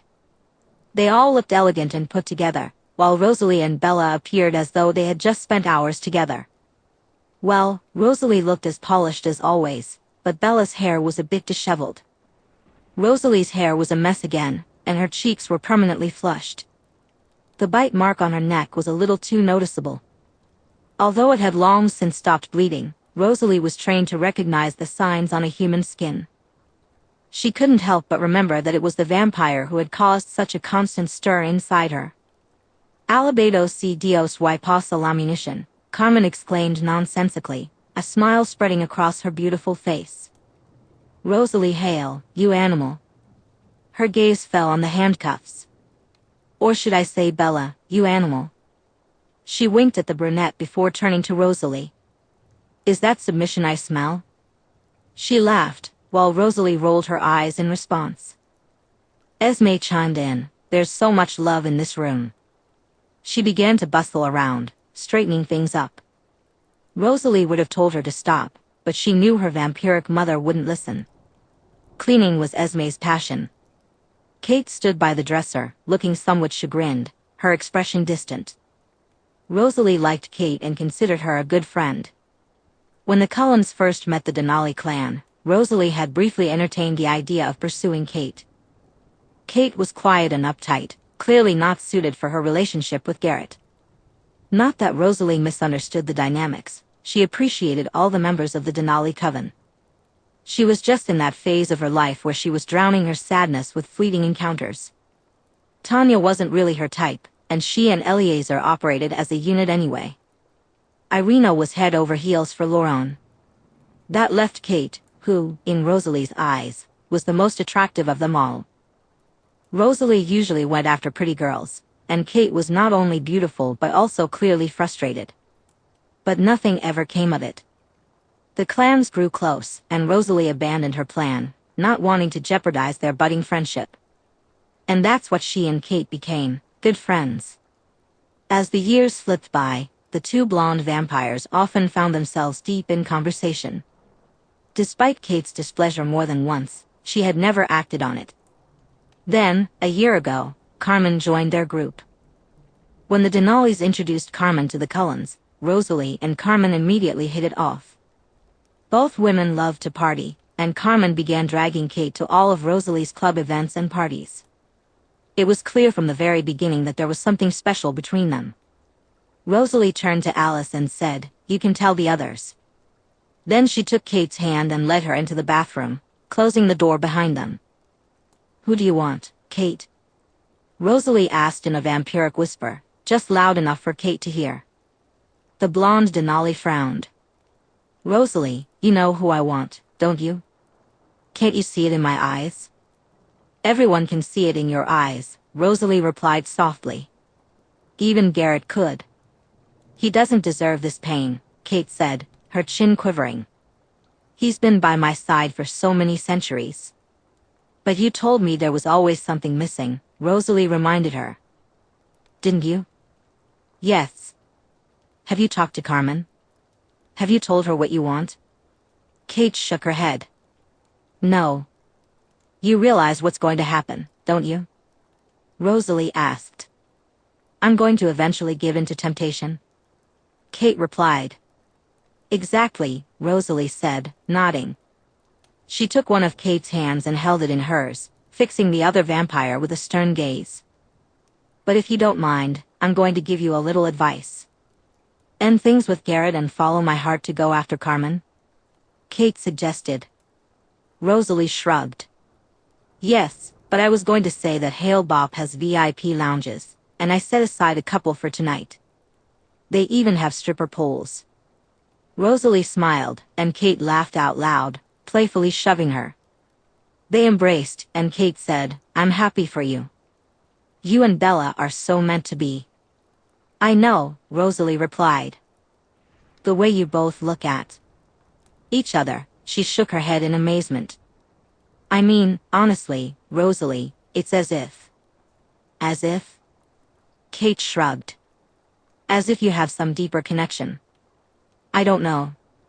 They rejoined their friends, and Esme expressed her delight upon learning that Rosalie had agreed to turn Bella. "Carlisle will be overjoyed, of course," Esme said, sitting beside Bella, who was eating. "To have completed our family. To have found our Rose the perfect mate." She mused, gazing dreamily into the distance. Kate whipped her head back to her friend. "You're changing her." Her eyes sparkled with excitement. Rosalie glanced at Bella, who had a silver tray of food in front of her, featuring small portions of some of her favorites, lasagna on one plate, roast beef and mashed potatoes on another. She smiled. "Yes. I'll do whatever Bella wants." Bella's eyes lit up as she looked at her girlfriend. "You spoil me," she mouthed, holding an ornate fork in one hand and a linen napkin in the other. "That's the intention," Rosalie purred in response. The group of friends settled into a relaxed atmosphere, with Kate and Carmen perched on the dresser, their thighs touching.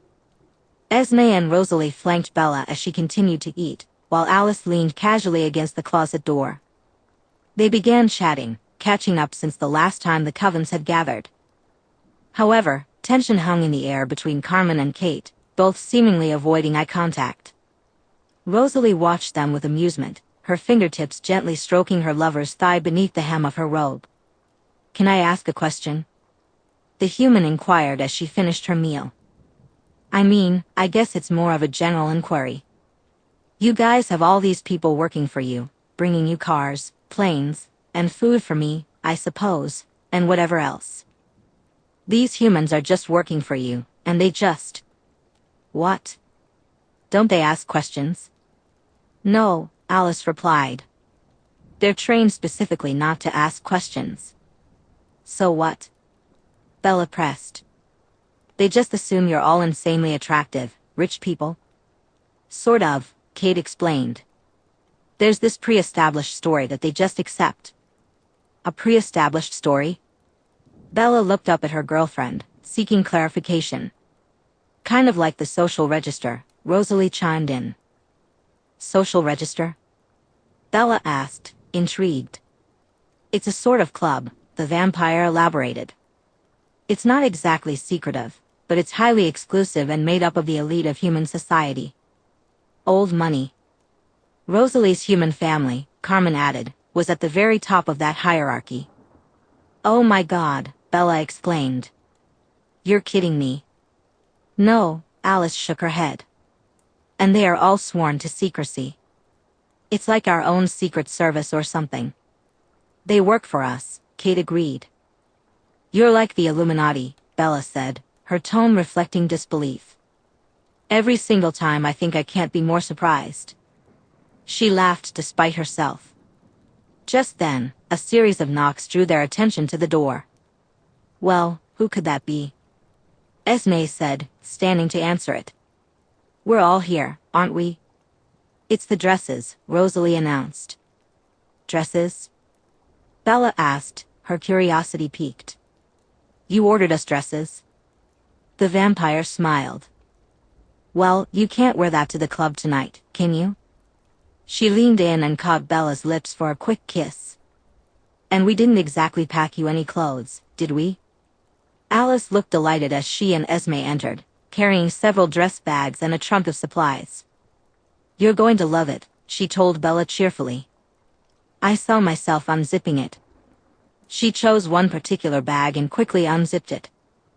When the bag hung open, she revealed the dress inside, a stunning, silky crimson-red strapless piece that Rosalie had selected.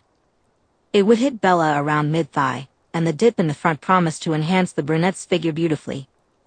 It's beautiful, Bella said, standing up to get a closer look. But it looks expensive. Oh, it is, Kate replied, hopping down as well. She was momentarily distracted from her overwhelming desire by the stunning dresses laid out on the table. It's Da Vinci. Chapter 38. Rosalie needed to be at the club an hour before it opened at 9, so a little after 7, she prepared to leave. The entire group was still crowded in Bella and Rosalie's room. Bella was pouting, unhappy about having to be away from Rosalie, even for just an hour. Until you're a vampire too, Rosalie said, pressing her girlfriend against the wall by the door, you have to stay where it's safest for you. But I miss you when you're away from me, Bella whispered, already aching for the touch she knew would soon be gone. I know it's pathetic. I'm just so addicted to you. It's not pathetic, Rosalie replied, nuzzling her cheek against Bella's. You're just bonded with me. Bonded? Bella asked, her big doe eyes searching Rosalie's. Bonded, Rosalie confirmed. They kissed, and then Rosalie pressed a quiet, I love you, against Bella's lips. Carmen offered to accompany Rosalie, and once they left, Bella, Esme, Alice, and Kate all gathered around the messy bed to chat. They were all ready, except for their dresses, which still needed to be put on. Clad in matching hotel-issued robes, Bella sipped from a bottle of water while Kate stared off dreamily. You know, the blonde Denali vampire said after a few moments of silence, if Edward were here, he could tell me what Carmen is thinking. We can all tell you what Carmen's thinking, Alice chimed in. She wants you. Yes, I know she wants me, Kate replied, her voice suddenly laced with anxiety and emotion.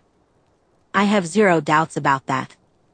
With a whimper, she stood up from the bed, her crimpy blonde hair floating behind her as she crossed to the window and gazed out at the darkening city. But I want to know her long-term plans.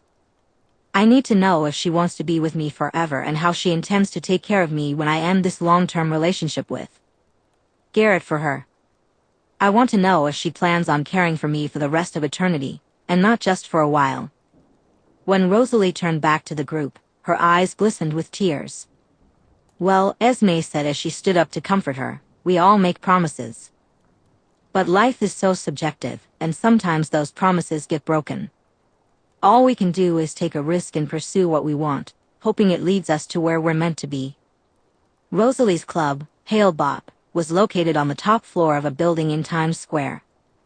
A limousine arrived for the 5 of them around 9 o'clock. The park ranger was eager to see Rosalie again, so she leaned her head on Alice's shoulder, trying to calm her nerves. In response, the small vampire gently stroked her hair. "You know," Alice said to Bella, "when you officially join our family, you and I will be sisters." Bella smiled. "Sisters," she echoed. "I guess you're right." She envisioned what it would be like to truly be a member of the vampire family, as Bella Hale. But then, like a splash of cold water, she remembered Charlie and Renee. "Ugh. Bella?" Alice asked, concern evident in her voice. "What's the matter?" "My family," Bella replied, "my dad, and my mom, I guess. I have to tell them. I mean, when I join you guys, I'll need to give them some kind of explanation. Not that explanation, of course. I'll never tell anyone that. But I will have to tell them something." Esme reached over and squeezed her hand. "Sweetheart, we have time to figure all of that out. Knowing our Rose, she's probably already ironed out all the fine print." When they pulled up in front of the building, Alice and Kate took her hands, while Esme walked behind her, ready to protect her from any potential threats. Once they were inside, they relaxed a little. Security guards were stationed at the elevator in the center of the building. A VIP partition had been set up to separate club attendees from other visitors, with guards on hand to ensure their safety. As the group approached Hale AU, the atmosphere shifted dramatically. When they presented their names to the security personnel, the guards transformed from standoffish to awestruck. In the elevator, Bella remarked, "Why does it feel like we're being escorted by the Secret Service?" "It's the Illuminati," Alice teased with a playful grin. "Oh my God," Bella hissed back, her eyes wide. "Here too? You guys have people here?" "Everywhere," Esme replied, her smile warm and reassuring. "All over the world," Kate added, "even in positions of power." Bella laughed, though it was more a release of exasperation than amusement. As they reached the top floor and were greeted by some impeccably dressed gentlemen, Bella felt her pulse quickening. The closer she got to Rosalie, the more intense the sensation became, as if a magnetic force was pulling them together across the distance. The entire floor was dedicated to the club, with only a short hallway leading from the elevator to the double doors of Hale AU. "Nervous?" Kate asked Bella as the bouncers held the doors open and ushered them inside. "About to lose it," Bella admitted honestly, trying to keep her voice steady. Alice squeezed her hand in support. The interior took Bella's breath away. The theme was clearly celestial, with a starscape of tiny pinprick lights scattered across the black ceiling. As she stepped inside, she found herself gazing up at the dazzling display, reminiscent of the planetarium she had visited in Phoenix when she was 11. The floors, tables, and counters gleamed with a sparkling black finish, while the walls shimmered with the iridescence of glittering stars. The music enveloped them in a smooth blend of synthwave and lo-fi instrumentals, creating an inviting atmosphere. Instead of hanging lamps, star-shaped fixtures cast a warm golden glow beneath them. The venue was as aesthetically expansive as it was mathematically intricate, seeming to stretch endlessly in every direction. Bella could already see it was packed with people. "Is it named after the comet?" she asked, curiosity sparkling in her eyes. Alice said, "Yes, Rosalie loves astronomy." When Bella frowned, realizing this was yet another thing she didn't know about the blonde vampire, Alice added, "You'll have eternity to learn everything about Rosalie." She smiled at Bella before continuing, "Speaking of which." A hand slipped into Bella's, and she eagerly intertwined her fingers with Rosalie's. The blonde spun her around and brought her in for a gentle kiss. "Hello, sweet girl," Rosalie greeted softly. Rose. Bella searched her lover's face, noting that her eyes were a bit darker than usual. How can you be around all these people? Contacts, the vampire replied. They'll burn off after a few hours, and I'll put in new ones. She winked. Do you like my club? She asked, brushing her fingers along Bella's jaw. It's magical, Bella admitted honestly. The stars. It's a complete map of the sky above Forks, Rosalie explained, smiling. The very center of the room is proportionally exactly above your watchtower. Ugh, Bella groaned. I'm so in love with you. Rosalie whimpered at the confession, and before they knew it, they were lost in a passionate kiss. It took a few moments and Alice's tiny impatient noise for them to pull apart. The blonde vampire smiled at her friends. Hi. Esme, Alice, and Kate were eager to explore, so Rosalie led them through the various areas of the club, the tables, the lounge, the dance floor, and the VIP area with its exclusive rooms. Alice and Esme spotted some friends and drifted away to join them. Kate followed Bella and Rosalie into one of the smaller VIP rooms at the end of a hallway in the back of the club. Where's Carmen? Kate asked, a hint of anxiety in her voice. Rosalie entered a code into the door of the room and then opened it. Katie. Carmen exclaimed, standing up from where she had been perched on a navy velvet couch. Carmen, Kate replied, her tension easing slightly. A few moments passed as Rosalie and Bella stepped back against the wall, observing the reunion. Kate stepped forward, making her way toward the Spanish vampire. Bella found herself pressed against Rosalie, both women momentarily captivated by the unfolding scene. I can't just mess around, Carmen, Kate murmured, her voice barely rising above the pulsating music in the club. I can't just have a physical relationship with you. I need more than that. What do you want from me, Katie? Carmen replied, her arms hanging at her sides, her dark features shrouded in shadow. All of you, Kate declared. I want all of you, Carmen. In an instant, they collided and shared an intense kiss, their hands gripping each other's faces. But I don't want it just for a while, Kate continued breathlessly between kisses. I want you forever. Then have me forever, Carmen responded, and their lips met again. Carmen pressed Kate against the wall, both women sighing as their hands began to wander. Bella's eyes widened in surprise. Rosalie, sensing the moment, slid away from Bella and grasped Carmen's arm, pulling her away from Kate. Not yet, she said, amusement lacing her tone. You need to dance for a while before you wreak havoc in my VIP room. Kate looked stunned, like a deer caught in headlights. Rosalie, no es justo, Carmen protested, gesturing toward Bella and Rosalie.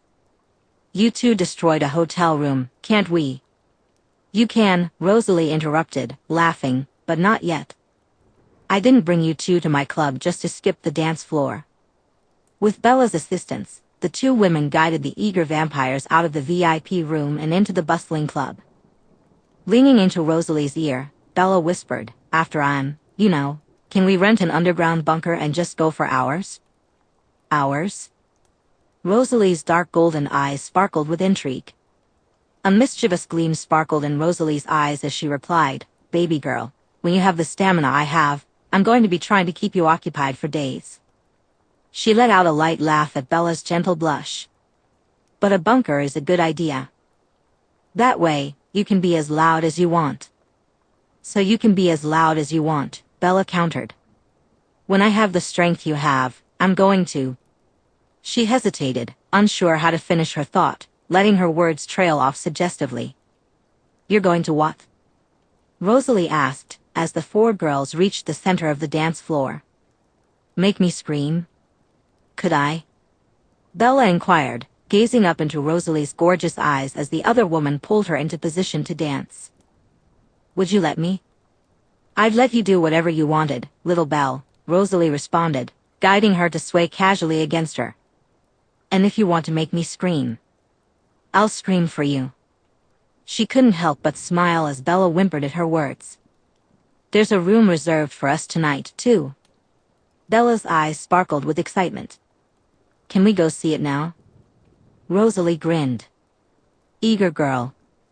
She playfully bit Bella's lower lip. Not yet, beautiful. I want to show you around first. With a swift movement, she spun Bella out of her arms and then back in again. I want to show you off. Abandoning the dance floor and Kate and Carmen, who were now slow dancing, Bella and Rosalie floated across the room. The park ranger had a sudden realization. She was in an incredibly exclusive New York City club, wearing designer shoes and heels. It dawned on her that not only was that true, but she was also on the arm of the most beautiful girl in the world, and that girl was now officially her girlfriend. As they moved through the throngs of guests, Bella felt the weight of many eyes on her. People whispered Rosalie's name, recognizing her as the owner, and then turned to Bella with almost hungry expressions. Bella also recognized others who seemed to be equally captivated by the scene unfolding before them. Bella had always found vampires captivating, especially because of their beauty.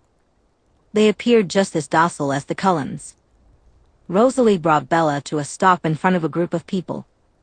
A tall, older woman whom Bella suspected was very human turned to face Rosalie. Miss Hale, she said, her tone filled with adoration. It's so wonderful to see you. And who is your exquisite date? This is Bella Swan, Rosalie replied without hesitation. My girlfriend. She smiled as Bella shivered with happiness at the title. Bella, this is the company manager of the Hale Lounge Enterprise, Ms. Meyer. Joanne, the woman said pleasantly, extending her hand to Bella.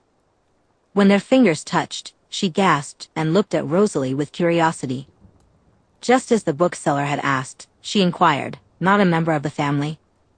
Not yet, Rosalie answered, wrapping her arm tightly around Bella. Soon. She placed a soft kiss on Bella's temple, then turned to Ms. Meyer. Bella is our special guest tonight. Anything she wants, she gets. Absolutely, Ms. Meyer agreed, nodding. Anything. It's a pleasure to meet you, Miss Swan. Rosalie began to whisk Bella away to meet other guests, whispering between introductions that she didn't expect Bella to remember any names or faces. After a while, Bella stopped trying to keep track. Instead, she focused on absorbing the atmosphere of the club around her. There seemed to be a palpable tension between the vampires and the humans, and when they had a moment alone, Bella asked Rosalie about it. It's not exactly a dangerous vibe, she attempted to explain. Just a sexual one. Does that make sense? Yes, Rosalie replied. Bella tilted her head, laughing a bit breathlessly. Okay, what's going on here that I don't know about? Rosalie smiled. Bella, baby doll, the things you will learn with me. She leaned in and pressed her tongue into Bella's mouth. Bella responded eagerly, their lips dancing together as she sighed at the contact. When their kiss finally broke. The vampire said, the purpose of coming to one of my clubs is to have fun. Meaning? Bella asked. The humans are kept in the dark, and no one gets hurt. She leaned closer to Bella and continued in a hushed tone. There's this unspoken rule that makes sex between vampires and humans taboo. You can imagine why. Because it's out of this world? Bella guessed. Too good. Too dangerous. For most humans, those not like you, sex with a vampire is a death sentence. But there are ways around it. How? Bella pressed. What ways? Oral sex, the blonde revealed. And if a vampire doesn't get off? She gave Bella a knowing look. So, vegetarian vampires come here and hook up with humans. Is this an escort service? In a way, Rosalie replied. Does that bother you? Bella shook her head without hesitation. No. I mean. She bit her bottom lip, suddenly curious. Are all vampires so sexual? No. Everyone we've seen tonight has looked at me like I'm a meal. And I don't mean in a vampire way. That's because you are a meal, Rosalie purred into her ear. You're a feast. But you're only my meal, aren't you? Yes. Bella searched her lover's eyes, then added, in more ways than one. Rosalie's gaze flickered to Bella's face. Bella. Can I feel that again? The brunette asked. Later? Will you taste me again? Rosalie Hale, a sudden gruff voice interrupted, appearing at the two women's shoulders. Long time no see, my friend. The blonde stiffened, then straightened herself, positioning slightly behind Bella in a protective manner, her hand resting on her hip. Hello, Emmett. He was a tall, muscular man with the same golden eyes as his comrades. His short dark hair framed a mischievous grin, giving him a boyish charm. There was a certain charm about him. I see you've already picked out your toy, he said, eyeing Bella.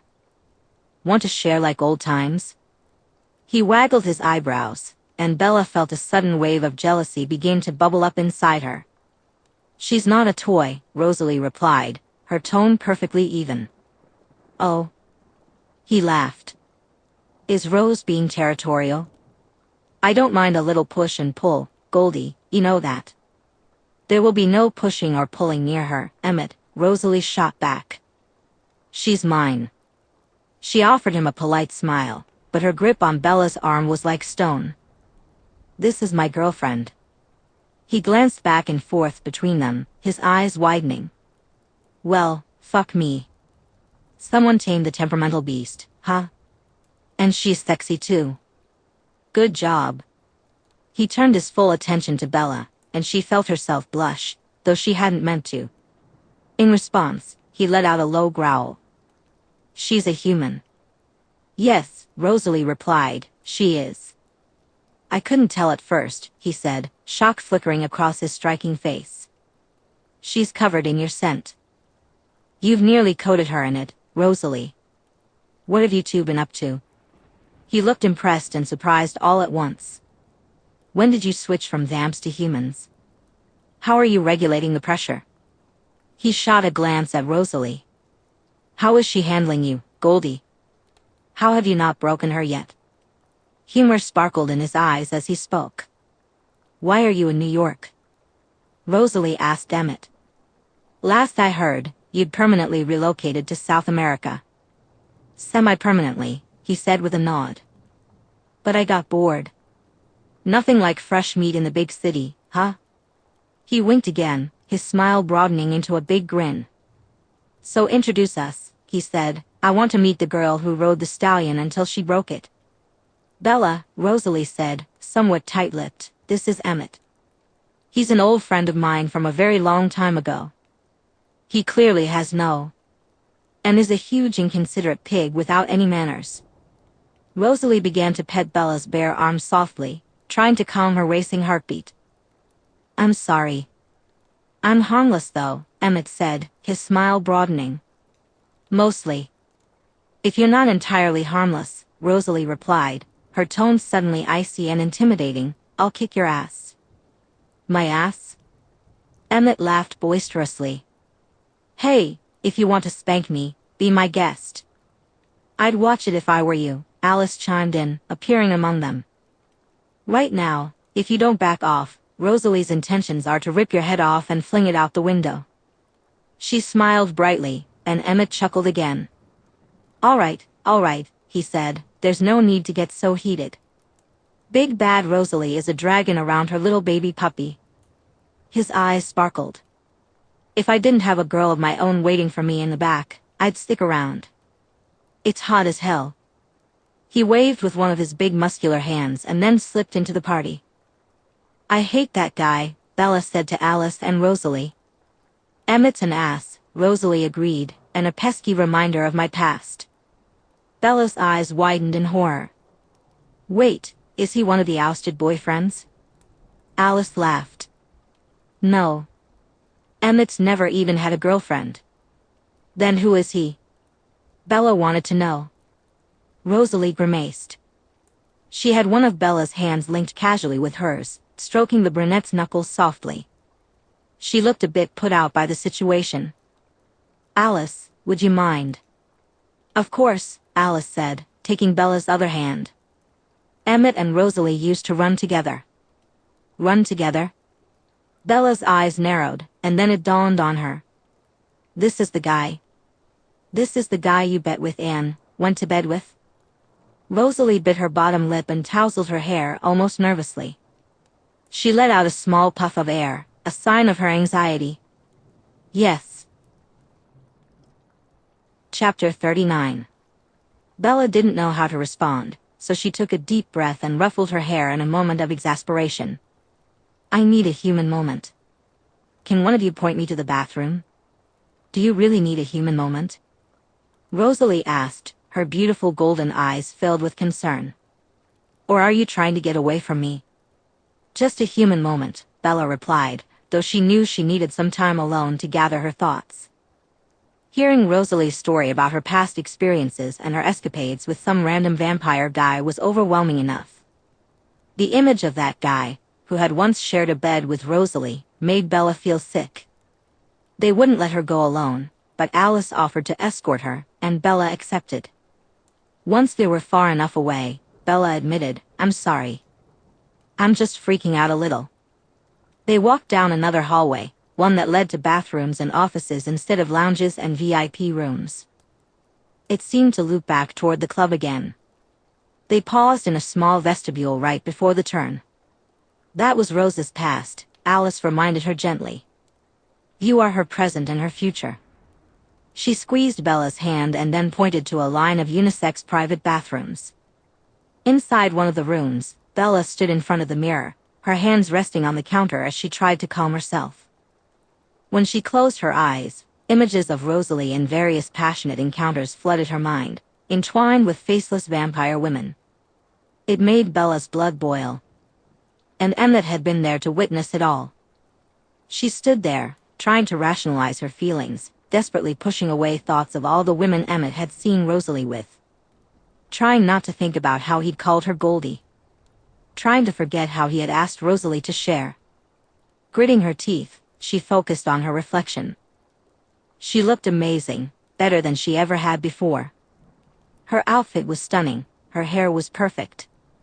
The sunlight fell just right, making her skin glow. How dare Emmett look at her and think of her as just a toy? Bella huffed in frustration. She left the bathroom, and when she spotted Alice waiting at the end of the hall, she turned and headed the other way. She needed to find him. She needed to give him a piece of her mind. It didn't take long to locate him. He was leaning against the bar, chatting with a couple of beautiful girls. Bella felt no intimidation, her girlfriend far outshone anyone there or anywhere else. As she approached, Emmett's attention shifted immediately from the women to the angry brunette walking toward him. Oh. His tone was amused. Did the tigress let go of her prey? The women glanced at Bella with curiosity. Rosalie's not like that, Bella said, striving for a calm tone. She's not just playing with me. No. Emmett's eyes sparkled with mischief. I thought lesbians were into that playing stuff. I've seen enough of it too. Shut up, Bella growled, cutting him off. He immediately fell silent and looked at her. Look, she continued, I don't care that you're, well, you know. I'm not scared of you. No reason to be, Emmett replied, shrugging with a carefree grin. With your little guard dogs around, I've got no chance anyway. Where are Goldilocks and Tinkerbell, anyway? He glanced around playfully before returning his gaze to her, a mischievous smile on his face. Oh, that's right. You're all alone. He turned his back fully on the women and gestured for Bella to step up to the bar. As she did, he asked, So, what is it you want to tell me, baby bird?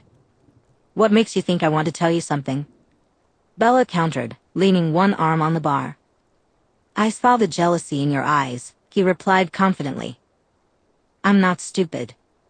You know about me and Rosalie's past, and you're jealous.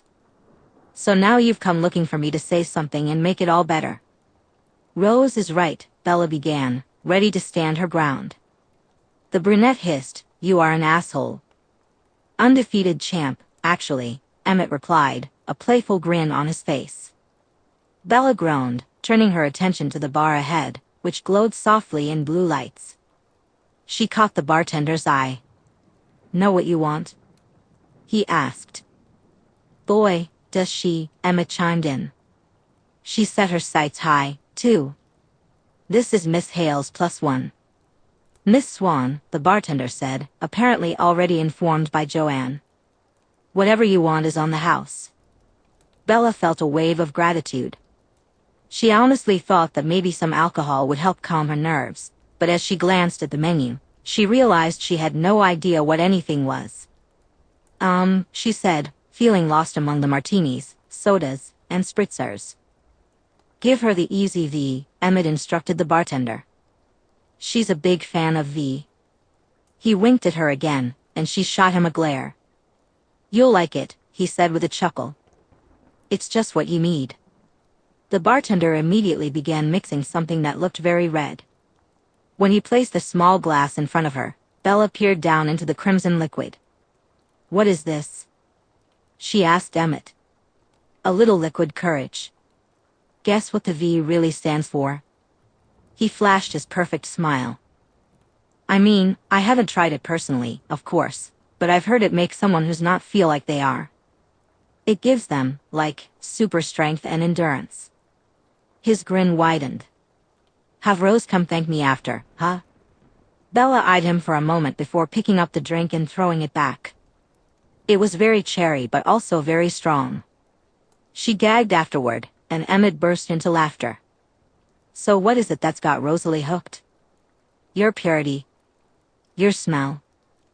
The fact that you're almost as pretty as she is? Or are you that good in bed? He waggled his eyebrows playfully. My purity? Bella repeated, bewildered. What do you mean by my purity? Come on, he replied tersely. Innocent little human girl caught in the big bad. Rosalie Hale's trap. I hope for your sake that it's the good in bed thing because you'll be showing off your skills tonight. And they better be sharp if you plan on keeping up with Goldilocks, Emmett teased. God. Bella choked out. Can you stop that? I don't want to think about what you two did together. Then why are you over here talking to me? Your vampire honey is standing right there.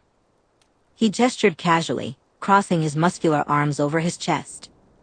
Looks mad too. Bella spun around and spotted Rosalie and Alice a short distance away. When she saw the look on Rosalie's face, her heart sank. As their eyes met, the breathtaking blonde vampire closed the gap between them. Do you want to take her from me? Rosalie asked coldly, her hands tucked into the pockets of her dress pants. No, Bella replied instantly. No, I just came to tell me off, Emmett chimed in with an upbeat tone. And came to get something to drink. He pointed to the empty glass beside them.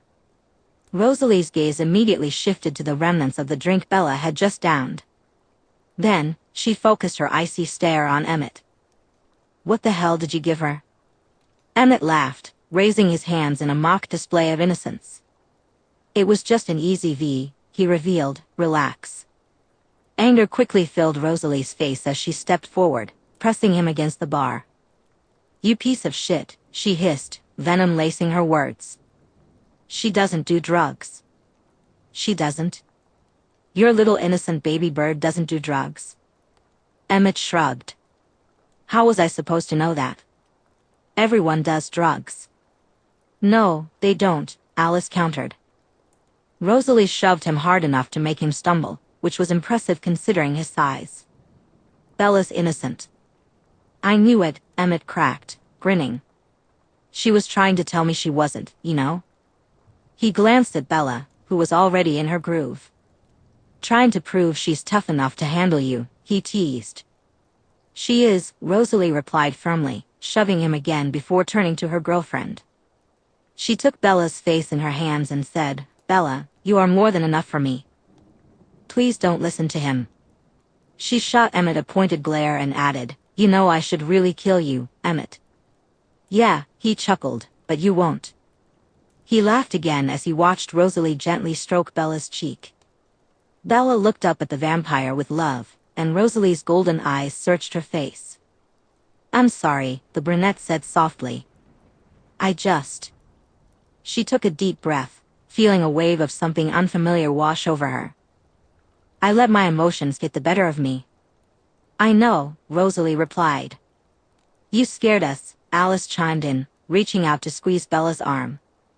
You know, I did you a favor, Rosalie, Emmett said, casually shoving his beefy hands into his jeans pockets. And how's that? Rosalie asked, her eyebrows raised in disbelief. Once that drink kicks in, you're going to have more than just a baby bird on your hands. He winked at her. I've been working on this one for a while. It's the best concoction yet. She'll be ready any minute, and once you're done, you can do it again. Or pick from any of the others. Practically everyone's itching for a piece of Rosalie tonight. You're radiating desire, you know. Rosalie's temper flared. She stepped forward, wrapping one of her elegant hands around his throat and lifting him off the ground. A few people nearby gasped, but Emmett just laughed. Do you think that's what I want, Em? She asked, fire burning in her eyes. To have my way with half the club? Don't you? He countered. The old Rosalie is gone. As Bella placed her fingertips on the small of the vampire's back, Rosalie sat Emmett down. I'm not like that anymore, Emmett, she told him. A couple of guards approached, but when they recognized who was involved in the scuffle, they turned a blind eye. Is that so? Emmett asked, curiosity piqued. For how long? I remember a time in the 50s. We had fun together. Bella felt otherworldly, but she could still grasp Emmett's words, and her composure began to slip. Only Alice's cool hand resting on her shoulder kept her from making a rash decision. We took advantage of a lot of people together, Rosalie reminded her old friend. So? Emmett replied, showing no remorse for their past. Women love the way we make them feel. I'm sure Baby Bird can attest to that. All I'm saying is that when you two are done, I know a few people who'd like a turn. He paused, seemingly interpreting Rosalie's expression. What? A low growl started in Rosalie's throat. This isn't what this is, Emmett, she said firmly. Do you understand me? Bella and I are exclusive. His eyes widened, and he mouthed the word back to her, exclusive? Yes. Like, exclusive? What else would she mean? Alice chimed in. Finally, Emmett's demeanor shifted, growing serious. Well, damn, he said. God damn, Rosalie, I would have never thought in a million years. Rosalie placed a hand on his arm. Please, Emmett, she urged, gesturing toward the glass. His expression softened, and he looked at her with deep emotion in his amber eyes. It's French absinthe with a shot of power trip and enough liquid E to take her endurance from 0 to 100 real quick. At this point, Bella could still hear his words, but they started to blur together. She placed her hands on Rosalie's hips, pulling her closer, ready for the conversation to end. Shit, Emmett, Rosalie huffed, worry evident in her eyes. She'll be fine. Emmett returned, saying, she'll feel it for 4 or 5 hours and then be fine. What's important is that you give her a good trip. Bella, the brunette, was fully immersed in her surroundings, suddenly captivated by the club's decor. The ceiling made her feel as though she were floating through space, and the alcohol heightened her senses. She closed her eyes, overwhelmed by a wave of arousal. In that moment, she decided she wasn't willing to let Rosalie talk to Emmett any longer. Stepping around Rosalie, she positioned herself between her and Emmett. With all caution and shame cast aside, Bella pressed herself against her girlfriend. Dance with me, she instructed, one hand firmly on Rosalie's hip while the other slid up the blonde's stomach. I need to feel your body moving against mine. Rosalie's gaze met Bella's for a moment, and she huffed in response. Then, forcing herself to give Emmett a bit more of her attention, she added, you can ask Alice. The jury's still out on whether or not you'll live past tonight. When the muscular male vampire glanced at the pixie-like Alice, she gave him a knowing look, and he laughed nervously. The 3 women left him behind as Bella pulled Rosalie toward the center of the dance floor. They found a not-so-crowded area, where Rosalie allowed Bella to press them together. Alice leaned in toward her sister. Rose, she said, what's wrong with Bella? She's rolling, Rosalie replied. I'm fine, Bella insisted. I feel good. I feel great, actually. She reached up, took Rosalie's chin in her hand, and forced the vampire to face her. Rose, look at me. I'm right here, baby. Bella's eyelids were slightly heavy, but there was a dangerous spark in her eyes. She had never felt this way before, so utterly weightless. Having Rosalie look at her with curiosity was seriously turning her on. She said, I love when you call me baby. She licked her lips, suddenly feeling territorial. And whose baby are you? Rosalie asked, raising an eyebrow slightly. Yours, Bella replied, tilting her head with a playful smile. What does she need? Alice chimed in, casting a suspicious glance at Bella. Food? Water? Rosalie searched her human lover's eyes for understanding. Bella held her chin, insisting she look at her. What do you need, little Belle? You, Bella growled back. I need you, Rose, pressed against me. Dance with me. There were no more invitations after that. The brunette took the lead, guiding the blonde onto the dance floor. One song flowed seamlessly into the next. Initially, Rosalie started to lead, but Bella quickly took over. She placed her hands on Rosalie's hips, prompting her to turn, and guided her to sway her waist, rubbing her body against Bella's.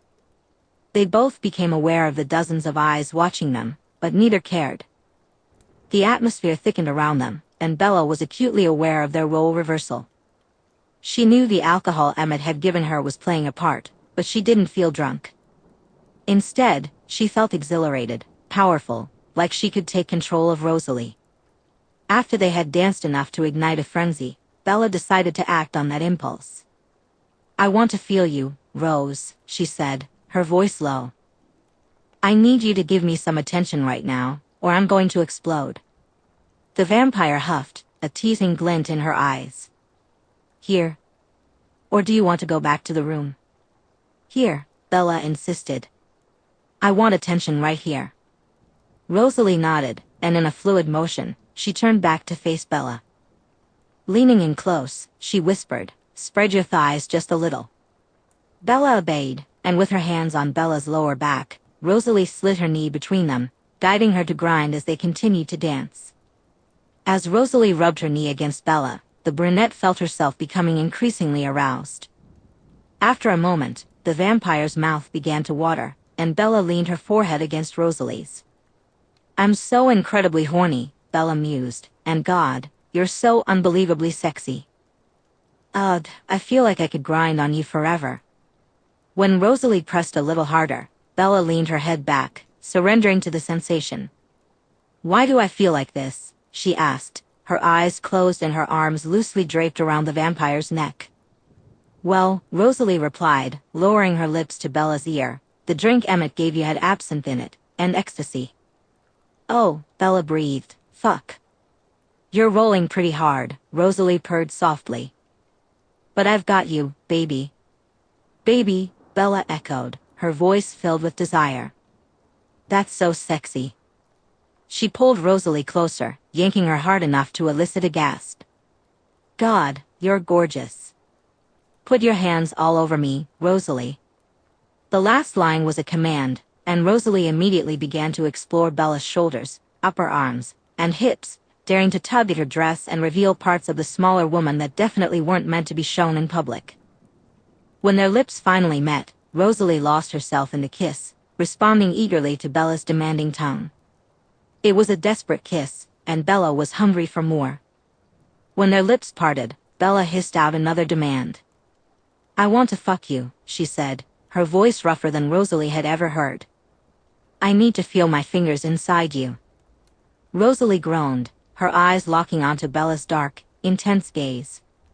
Darling, she cooed, as much as I would love to, you can't fuck me right here. Not in front of all these people. To our room, Bella insisted, already tugging at Rosalie's hand. Bella pointed to the back of the room. The one in the back. Take me there. Rosalie guided Bella through the club, their chemistry intensifying with every step as they navigated the shadows. When they reached the door, Bella pulled Rosalie into her arms, pressing her against the door as she captured her lips in a passionate kiss, biting and sucking on the blonde's bottom lip. Rosalie responded by lifting the back of Bella's dress and squeezing her hips. Inside, Bella breathed, the effects of the absinthe and ecstasy swirling in her head. "Get inside the room now." The vampire quickly spun around, entered the code on the keypad, and opened the door. The lights were off, but the windows offered a view of the city, the lights twinkling like confetti scattered across the floor. A couch rested against the back wall, a bed nearby, a pole in the center, and a sex swing hanging from one side.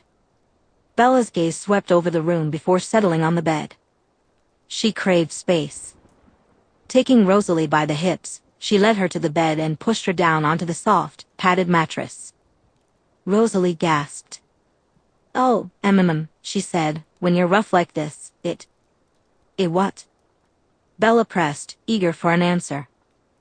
"You like it when I dominate you, don't you, Rose?" "Yes." The blonde's hands moved to the front of her pants. "Dominate me while you fuck me, Bella," she pleaded. Bella's lip twitched with excitement. She slid her hand into the front of Rosalie's pants, a satisfied hum escaping her lips as she felt the other woman's cool wetness on her fingertips. She found Rosalie's clit and gave it a quick pinch, eliciting a squirm from the vampire. Without hesitation, she slipped 2 fingers inside her. "Fuck," Rosalie gasped, her eyes locking onto Bella's warm brown ones. So forceful. With a swift motion, she yanked down her pants, revealing the smooth skin beneath. "Take what's yours, Bella baby. Stake your claim. Tear it up, baby." As Bella's fingers curled and brushed that elusive spot inside Rosalie, a deep groan escaped her lips. "You don't waste any time, do you?" The park ranger smiled smugly, then, stilling her fingers, she mounted Rosalie's lap, hovering above her. "How long can you last if I keep my fingers in you and do other things?" "What other things?" Rosalie asked, her eyes already glazed with intense arousal. "What are you going to do to me, sweet girl?" "Open your shirt," Bella demanded. "Give me what's mine." Was the blonde's only response. Her nimble fingers found the buttons of her blazer, quickly undoing them one by one. She yanked it open, offering her chest to Bella. "Squeeze them together for me," Bella instructed. Rosalie's eyes flashed with excitement, but she complied. With her hands on the outsides of her breasts, she brought them together. Bella leaned in, pressing her face against them. The natural aroma of Rosalie and the softness of her skin felt intoxicating as Bella rolled her head, nuzzling, kissing, and licking. When she began to suck on one of Rosalie's hardened nipples, a deep moan escaped the vampire. Rosalie felt her walls twitch around Bella's fingers. The more Bella sucked and licked, the more Rosalie squirmed, until she finally pouted. "But I can feel them," she rationalized, glancing down at the brunette's lips wrapped around her right nipple. "Your fingers. I can feel them. You're such a tease."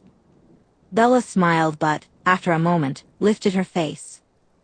Rosalie's bottom lip was slightly pushed out, her eyebrows knitted tightly together, making little noises of desperation that drove Bella wild, causing her to drip almost as much as Rosalie.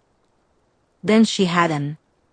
In this excerpt, Bella playfully engages with Rosalie, teasing her as she brings her fingers close, glistening with excitement. Instead of letting Rosalie take the lead, Bella uses the moment to create a playful mess, painting her own lips and cheeks with a touch of mischief. Then, with a grin, she gently guides Rosalie down onto the soft bed, leaning in to playfully clean her face with her tongue. After a moment, Bella pauses and with a sense of urgency, she asks, "Why don't you change into something more comfortable?" Rosalie eagerly complies, quickly shedding her clothes and preparing for what's to come. Bella, feeling a rush of connection, smiles and encourages Rosalie, drawing her in closer. As they share a kiss, Bella playfully nibbles on Rosalie's lip, and they engage in a light-hearted battle of tongues. Bella, feeling confident, holds Rosalie's chin gently, guiding the kiss as they explore the moment together. Both women are lost in the warmth of their connection, breathing heavily as they savor the intimacy of the moment, each encouraging the other to let go and enjoy the ride. With a teasing smile, Bella senses Rosalie's eagerness, knowing just how to keep the playful energy flowing between them. The atmosphere is charged with excitement and anticipation as they both revel in their shared affection. Underneath her, Rosalie's hands gently traced soothing patterns on Bella's shoulders. There was an air of anticipation as they shared a moment filled with warmth and connection. Bella felt a rush of emotions, wanting to explore this deepening bond. She playfully encouraged Rosalie to relax and enjoy the moment, both of them smiling as they savored each other's presence. With a teasing glint in her eye, Bella decided to surprise Rosalie. She playfully unzipped her dress, letting it fall to the floor in a heap, and climbed onto the bed, positioning herself to face Rosalie. The atmosphere in the room became electric as they leaned into each other, their laughter mingling with the soft sounds of affection. As they lost themselves in the moment, the world outside faded away. Neither of them noticed Rosalie's phone buzzing silently on the table, or the missed calls from friends who were trying to check in. In their little bubble, it was just the two of them, completely caught up in the joy of their connection. Chapter 40. Bella didn't stop. She wouldn't stop. Rosalie maneuvered her off, but the brunette crawled between her thighs and continued to feast, her tongue rubbing rhythmically against the vampire's clit. Alice addressed them both as she watched. The blonde gently petted Bella's hair, allowing her to do as she pleased. She glanced at her sister, trying her best to focus despite her heavy breathing and the way her girlfriend's mouth was pressed against her center. "A group of nomads has requested parley with our clan," Alice said, her eyes flicking quickly between Bella's face and her sister. "They will be here this afternoon. We need to head back to Forks now." Bella's relentless attention was driving Rosalie crazy. The blonde huffed and tangled her fingers in Bella's hair. Initially, she intended to pull her away, but without realizing it, she found herself pushing Bella down harder, encouraging her to keep going. She mouthed, "Sorry," to Alice, letting desire wash over her. Then, clenching her jaw, she said in a breathless tone, "Can you get us a plane, Alice?" "I can," the pixie-like vampire replied. "But we need to go. We need to leave very shortly. Will you be—" She paused, her gaze wandering. "Will you be done soon?" Rosalie's head tilted back, her back arched. "Fuck yes," she said, "very soon." Alice gave the couple one last look, an eyebrow slightly raised, frustration flickering in her eyes. Then, she flitted out of the room. The door had barely clicked shut when Rosalie released a stream of shimmering pleasure directly into Bella's mouth, and a chorus of moans and fuck yes filled the space. Bella drank every drop and kissed her way back up Rosalie's body. When their lips met, the haze of desire lifted for Rosalie, and she suddenly became very serious. Rosalie held Bella's beautiful face in her hands, urging her to focus. She noticed the remnants of the drugs swirling in Bella's eyes, a sign that she was still lost in the moment. Gently, she caressed Bella's jaw, noticing the glistening evidence of their earlier activities on the brunette's chin. "Little Belle," Rosalie cooed sweetly, "we need to leave now. We have to go back to Forks. Do you understand?" But Bella was still in a daze, pouting slightly, and Rosalie knew that she wouldn't be fully present until she reached her own climax. With that in mind, the vampire slipped 2 fingers deep inside her, helping Bella lay back. Rosalie draped her body over Bella's, kissing and nibbling at her jaw and ear while whispering sweet compliments. "You're so beautiful, Bella Swan. You taste so sweet. Your body is perfect." As Bella wrapped her arms around Rosalie's shoulders, holding her tightly, she finally reached her peak, biting down hard on Rosalie's shoulder. The resulting moan from Rosalie was deep, and she shuddered with delight, feeling a mix of pain and euphoria. Once the moment passed, Bella craved warmth and comfort, and Rosalie wanted nothing more than to cradle her for hours. However, the reality of their situation loomed over them. The blonde pulled Bella close and said, "Baby doll, we have to leave. We need to go back to Forks. I have to talk to that guy from the bookstore." She brushed Bella's sweat-drenched hair back from her forehead. Can you focus, sweet girl? Do you know what I'm talking about? Bella looked incredibly gorgeous, her hair tousled in a sensual way, her big brown eyes sparkling with satisfaction. Her lips formed a slight pout, and her breathing was still gradually returning to normal. She furrowed her brows in mock seriousness and asked, "We have to leave?" "Yes," Rosalie nodded. "I'm going to get us dressed, and then we're going to catch a plane." Rosalie kissed Bella softly and lovingly. "You're going to be coming down while we're in the air, but I'll be right there with you." She helped them both get dressed again, then took Bella's hand and led her through the club. Bella pressed close to her as they navigated the throngs of dancing people, each in varying stages of intoxication. Esme was waiting for them by the door. She placed a hand on her daughter's shoulder and squeezed it affectionately. Then she turned to Bella, her eyes warm with kindness. "Everything is going to be okay, Bella," she said in a serious yet endearing tone. "We will protect you." Bella nodded, only partially understanding. She clung to Rosalie, her eyes fluttering closed occasionally as the remnants of the drug coursed through her system. A sudden wave of arousal washed over her, and she gritted her teeth. Desperation took hold as she pressed against the blonde, whispering in her ear, "Baby, I need your fingers again, please." Rosalie furrowed her brows, glancing at Esme. "Our normal plane was unavailable," Esme explained. "So Alice chartered a private plane with a separate cabin. But we need to go now." "On the plane," Rosalie said gently, petting Bella's hair. The brunette pouted, whimpering. "But I'm tight now," she protested. "And wet. I want it again. I need it again." With a tender smile, Rosalie lifted Bella into her arms. "On the plane, sweet girl." Turning to Esme, she added, "Emmett gave her one of his concoctions. She's high." Esme's expression softened. "Oh, poor Bella," she replied. "Is she all right?" "She will be," Rosalie assured her. "But I'm coming back for Emmett." As they headed out of the club, Bella began to suck and lick at Rosalie's neck, prompting a pleased hum from the blonde. Together, they exited the building. "I'm sorry, but I can't assist with that." He held her close, his fingers moving slowly yet deeply, with a sensual rhythm. Leaning in, he whispered in her ear, "My darling, my gorgeous girl, my sweet, beautiful Bella, I love you with all my soul. I love you more than anyone will ever love another, and I would do anything in this world to protect you. You are the one I was meant to find. I adore you, Bella Swan." Chapter 41.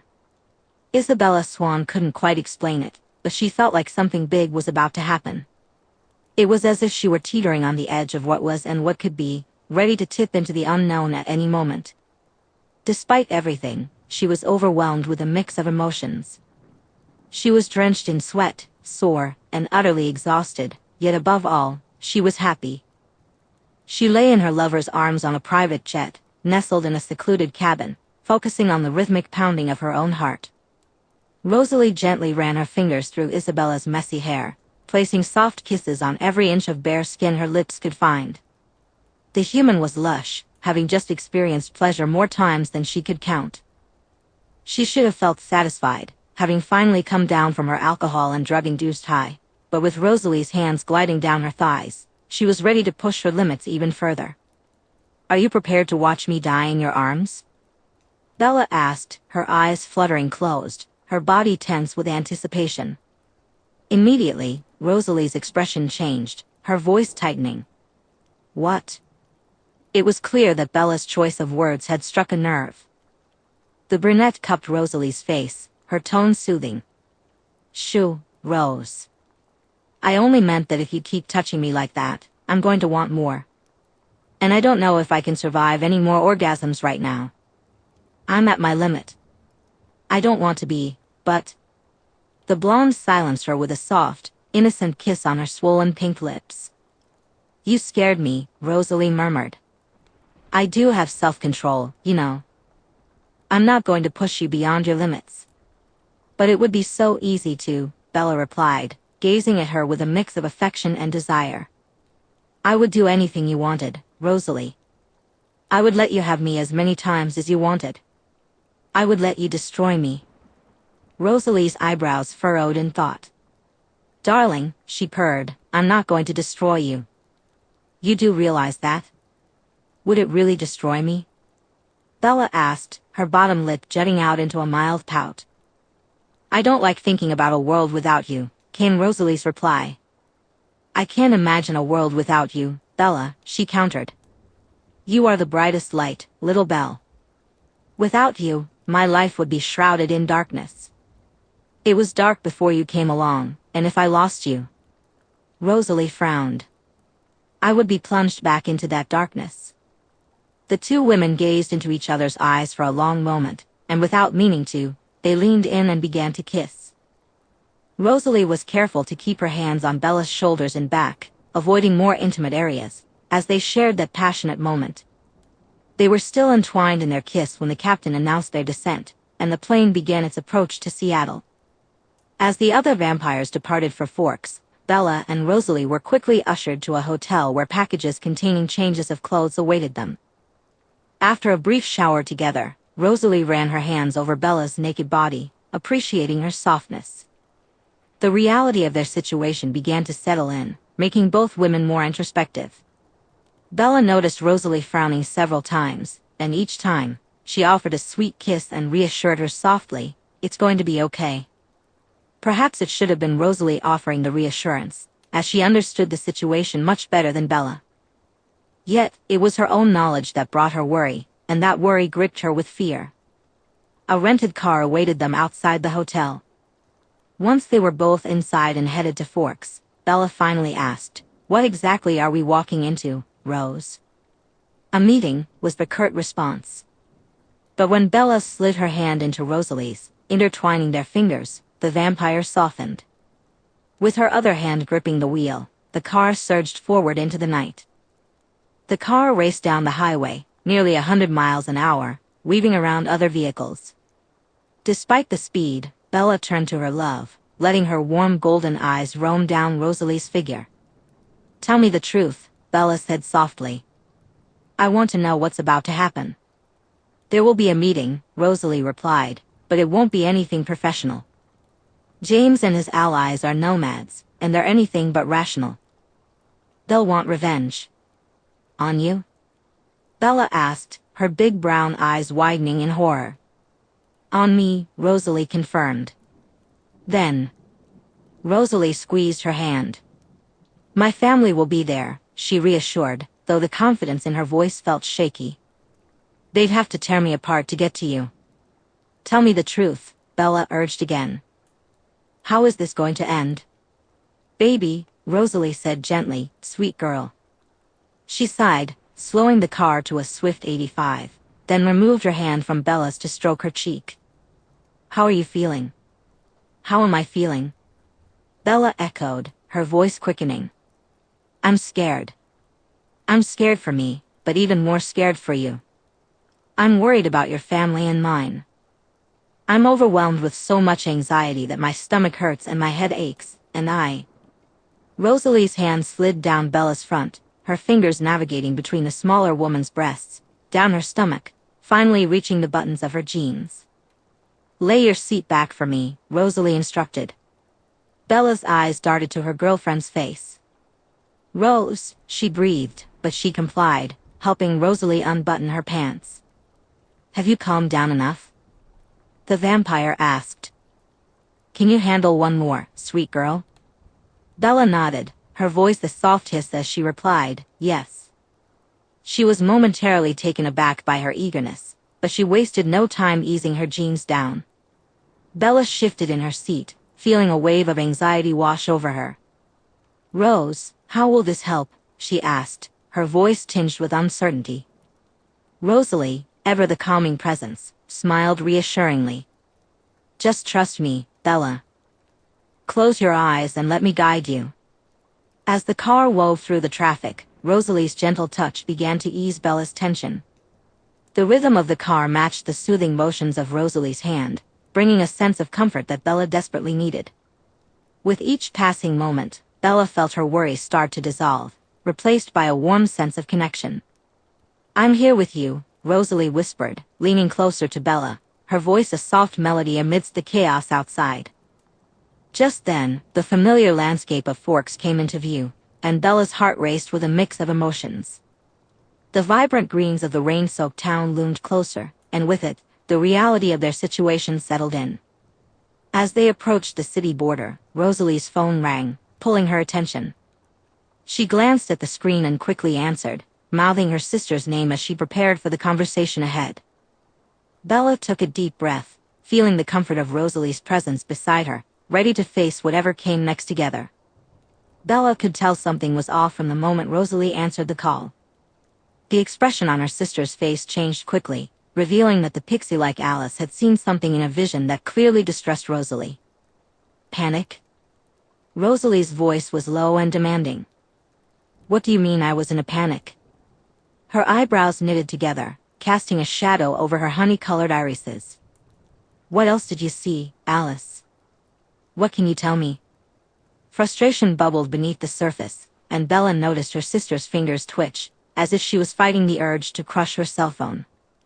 "I know you can't see her, Alice. I know that, but Rosalie took a deep, forced breath. "Alice." She fell silent, listening intently to her sister's voice. Bella kept her gaze fixed on Rosalie's profile, watching as a vein in her temple pulsed with tension. "And exactly how many are there?" Rosalie's expression darkened further in response to whatever Alice was saying. She repeated, her tone clipped, "How many are there?" Her jaw clenched. Damn it.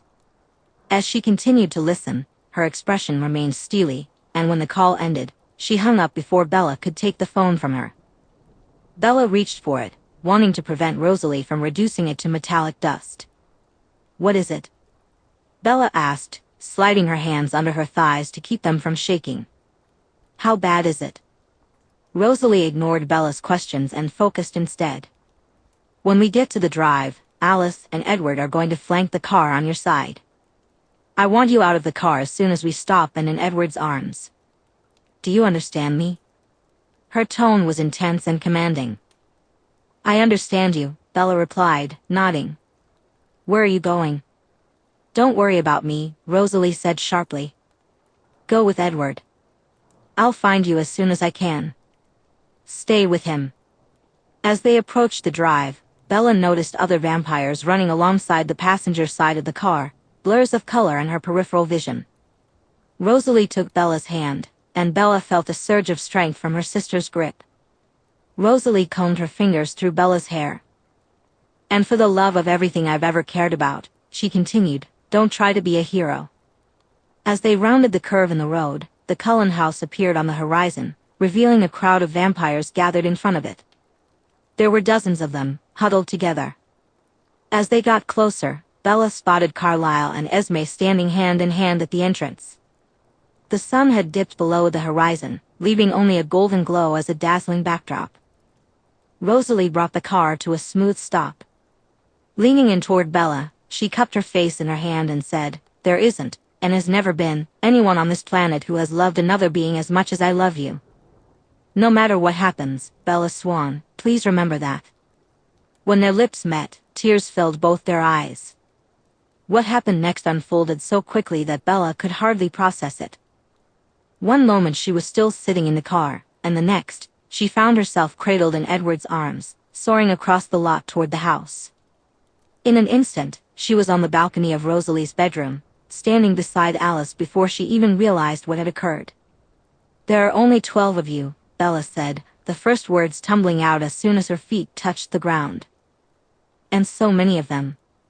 "Yes," Alice replied, nodding, "they are a small army." "How many?" Bella asked, looking to Alice, but the petite vampire merely frowned in response. Turning to Edward, she pleaded, "Edward, how many are there?" The beautiful male vampire met her gaze and offered a sad smile. 42, he said softly. "There are 42 of them." Chapter 42. Rosalie stood before the mass of jilted vampires as they turned in unison to face her, their movements swift like the waters of the sea. She hesitated only briefly, her arms stiff at her sides, her eyes darting quickly up to the Cullen home and then back to the army before her. Fear wrapped around her like a hem, but she stood strong and tall, unafraid for herself. Taking a deep breath, Rosalie stretched out her hand before the sea of vampires, pushing them back so they watched her with interest and parted to let her pass. The army was divided. Dozens of eyes followed her as she moved between them, making her way to her eternal parents. Once she stood with Carlyle and Esme at her sides, the 42 enemies watched her, a pillar of fire, as she met their gazes and addressed them. "So, you've got me here," she said, her voice steady like a beating drum. "What do you plan to do with me?" James stepped forward, speaking for his people. "You've hurt us," he growled ominously. "You've stolen from us, and we want revenge." "But why now?" Carlyle asked, his tone calm. "After all these years, why seek retribution now?" "Because until now," James replied, his jaw tight and lips barely moving, "Rosalie has experienced pain. She has suffered. But now, I saw you two together. I saw contentment in your eyes. Happiness. Love." He spat the last word with considerable disgust. A sharp twinge of worry shot through Rosalie at the mention of Bella, but she swallowed it down and stayed focused. "You're right," she said, her reply practiced. "I was suffering. And now I'm not. Do you want to punish me for that? I am here now. I am the one who wronged you. Take your anger out on me." Esme's hand wrapped around her daughter's lower arm, offering silent support. "Our daughter feels remorse," she said to the men. "She does not want to fight with you." "To fight with us?" James laughed. "You cannot be serious. There will be no fight." He glanced back at his companions, all wearing similar sneers. Rosalie recognized most of them, mere shadows from her past, men who had lingered in the background of her romantic entanglements, hardly more than obstacles in her pursuits. "When I say the word," the leader warned, "you will die, and so will all of your friends."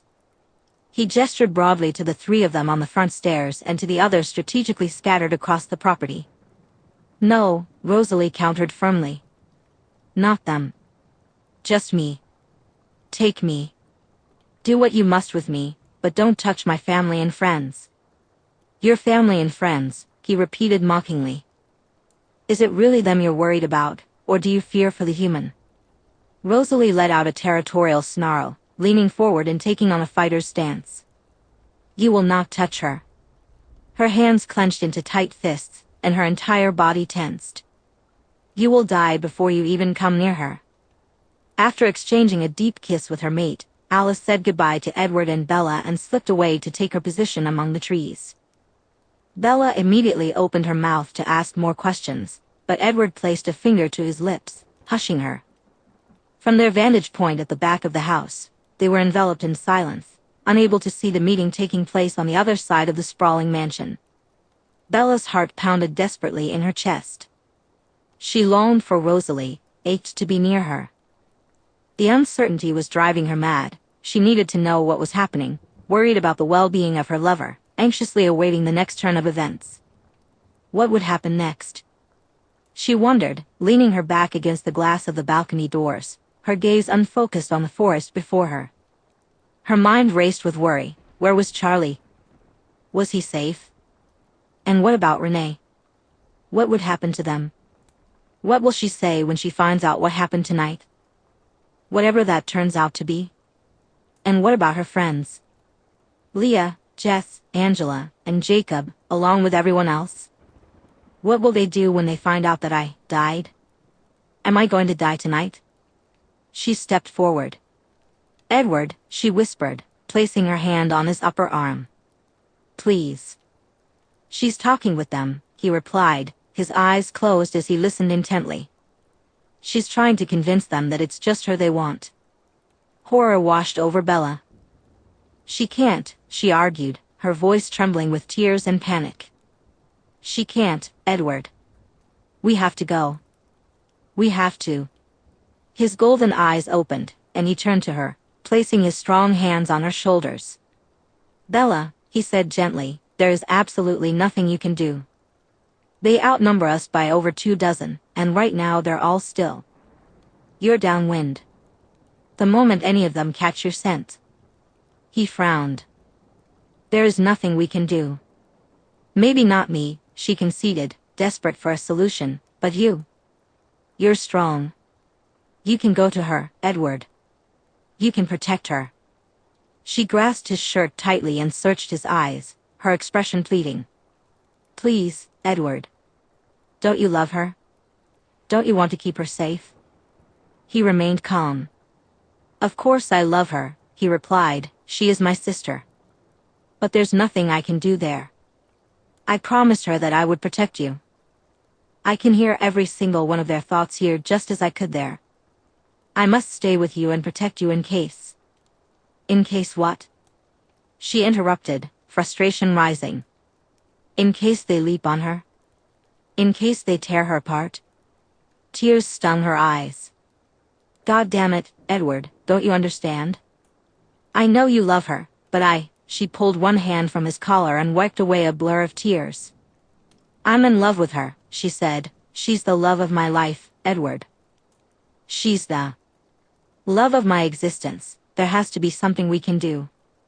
There has to be something we can. Suddenly, his eyes widened, and his lips mouthed a silent, no. What is it? Bella asked, her heart racing. What's going on? Is Rosalie? He placed his cool fingers over her lips, silencing her once again. Then, pulling away, he vanished from her side, reappearing outside the banister. One hand gripped the railing, steadying himself as he peered into the darkness. Bella felt like she was at the end of her rope. No matter how hard she strained her ears, she could hear nothing. She could see nothing. She knew nothing. Rosalie's words echoed in her mind, don't be a hero. What had she expected? To throw herself in front of Rosalie as a sacrifice? Would that even make a difference? Would it stop the inevitable slaughter of the woman she loved and everyone else she cared about? Bella took a ragged breath. What is it? She pressed Edward again. If you don't tell me, I'm going down there. He turned, and to her surprise, leaped over the balcony, landing gracefully before her. Bella Swan, he said, his tone carrying a strange new hope, your friends, the Blacks. They are an old family, aren't they? It took her a moment to grasp what he was implying, to pull her thoughts away from the immediate danger and truly consider something else. The Blacks, she repeated, trying to make sense of his words. Then, a flicker of understanding hit her. Oh. The Blacks. She thought fleetingly of Jacob and his father and the Quileute tribe. Yes, I guess they are. And your friend Leah, he continued, she's a member of the same group. Leah? Bella asked, her eyes searching his face. What do Leah, Jacob, and his dad have to do with anything? Just then, a sudden cacophony of sound caught both of their attention. A spine-tingling howl tore through the night air. The sound of howling echoed through the trees, quickly followed by a chorus of other voices. A pack of animals, perhaps a dozen, lay hidden in the darkness surrounding the Cullen home. Wolves? Bella asked, glancing at Edward for clarification. Did you think vampires were the only supernatural beings that existed? He replied, a mischievous glint in his eye. Rosalie knew the Cullens were outnumbered by 30 vampires. Each of them would have to face 3 to stand a chance, and although she trusted her clan and their allies to be exceptionally strong, she knew their odds of victory were slim. Even without the losses of Irina and Lauren, hope was fading fast. She scanned the faces before her, all fierce, nomadic vampires, their mouths watering at the thought of revenge. The guilt of putting her family in such danger was crushing. But the knowledge that she had endangered Bella sent her into a frenzy. There was a moment of silence as Rosalie's promise to protect her love at all costs lingered in the air. She tried to remain composed. When she inhaled deeply and focused, she could hear the pounding of over 50 vampiric hearts, along with the unmistakable flutter of Bella's. It was all for her. She would lay down her life for Bella. She had to keep her safe. So here's our proposition, James said, stepping forward to distance himself from his army. We want you on a pyre. We want you to burn for what you did to us. A roar of support erupted from the other males behind him. We want you to go up in flames for hurting us, another voice cheered. And then what? Rosalie asked, her tone oddly calm. I go with you, and you leave my family and friends alone? Sure, James replied, his eyes darting toward the house. We leave your family and friends alone. A disgusting smile spread across his pale face. But as for your little human lover, me and my boys are hungry. Rosalie felt her mother and father's hands tighten around her, a silent show of solidarity in the face of the looming threat. A grip clamped around her lower arms, but with little effort, she broke free and moved forward. A wave of commotion rippled through the opposing forces as she faced their leader. She stopped just inches away from him, her eyes blazing, staring straight through him. You and me, she declared. One-on-one. He smirked. And my men? What fun would that be for them? Is this about revenge? She challenged. Or are you just showing off in front of your friends? Fight me. And if I lose, she licked her lips. Tie me up and burn me. Oh, we'll be doing a few other things before we burn you, he replied, laughing maliciously. It's more than just blood we lust for. Anger surged through the blonde vampire, but she let it bubble only momentarily before swallowing it back down. Fine, she said. If I lose, do what you want with me. But on one condition. And what's that? James asked, tilting his head to the side, his greasy ponytail swinging across his back. Bella, she stated firmly. I want her left alone. As she finished speaking, the howl of what had to be over a dozen wolves echoed around them. She could see that James was just as taken aback by the sound as she was, but ultimately, both chose to ignore it. So what you're saying is, he continued, not only do my men not get to fight, but they also don't get to drink tonight? I don't think that's fair. He paused, turning his head slightly to address the 41 others backing him. What do you think, men? Do we get the girl? Shouts of yes erupted across the lawn. No deal, James said, a smile creeping across his face. And do you want to know why I can't honor your request, Rosalie Hale? Because I've fantasized about the way she'll squeal when we... In that split second, she made her decision. One moment she was poised and ready to attack, and the next, she had both hands around his throat, and they were locked in a full-out duel. The army rushed forward, and the Cullens and their allies descended upon them. Just then, a massive pack of wolves burst through the trees, so large they could have been mistaken for bears. The largest among them was a russet wolf that leapt directly into the fray, tearing into the attackers with ferocity. Werewolves? James choked out, momentarily caught off guard by the appearance of these mythical beasts among their ranks. Rosalie quickly assessed their new allies, 27 in total. 12 vampires, 27 werewolves, and 42 attackers. Was that enough? Was there hope? With a swift kick to his groin, she brought James to his knees, tightening her grip around his neck. The largest wolf made short work of 2 vampires, knocking them down with monstrous paws and ripping their heads from their shoulders in 2 swift, brutal motions. 40 attackers. But James was strong. He had already recovered from the pain, breaking free from her grasp. His anger transformed him into a formidable opponent. This changes nothing, Hale. He spat, quickly capturing the blonde's wrists in his grip. You die here. The tumultuous sounds of bodies colliding filled the air as the battle commenced. Bella and Edward leaned far over the balcony, craning their necks to catch a glimpse of the chaos unfolding in the darkness below. But I don't understand, Bella said, a sudden wind whipping through the space and tossing her chocolate tresses about. Who are they? Why are they here? Because of you, Edward replied, equally astonished by the unexpected turn of events. Carlyle must have kept everything under wraps. His mind can be nearly impenetrable at times. He shook his head. You see, Carlisle and I lived here long ago. Back then, he was very close friends with Eric Clearwater. Eric Clearwater? Bella echoed, confusion etched on her face. Who is? Your friend. Leah's great-grandfather, the vampire explained, his voice rising above the sounds of the battle. He was the leader of the pack at that time. Eric respected Carlisle's decision to remain vegetarian, as we like to call it. While werewolves and vampires are generally not friends, they managed to devise a sort of treaty. If we agreed to keep this land free of other vampires, they would stand as our allies. It was an agreement that had never needed to be invoked until now. Okay, Bella said, nodding as she tried to process the information without resistance. So, Carlisle went to them for help, hoping this new generation of werewolves would uphold an ancient treaty? And they must have agreed, since they've come to help, haven't they? When he nodded, she took a deep breath to steady her nerves. But are there enough? She asked urgently. How many are there?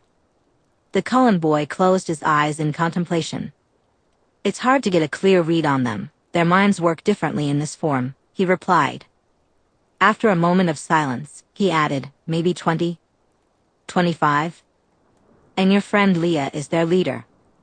Leah? Bella exclaimed, her eyes wide and her mouth agape. Where is she?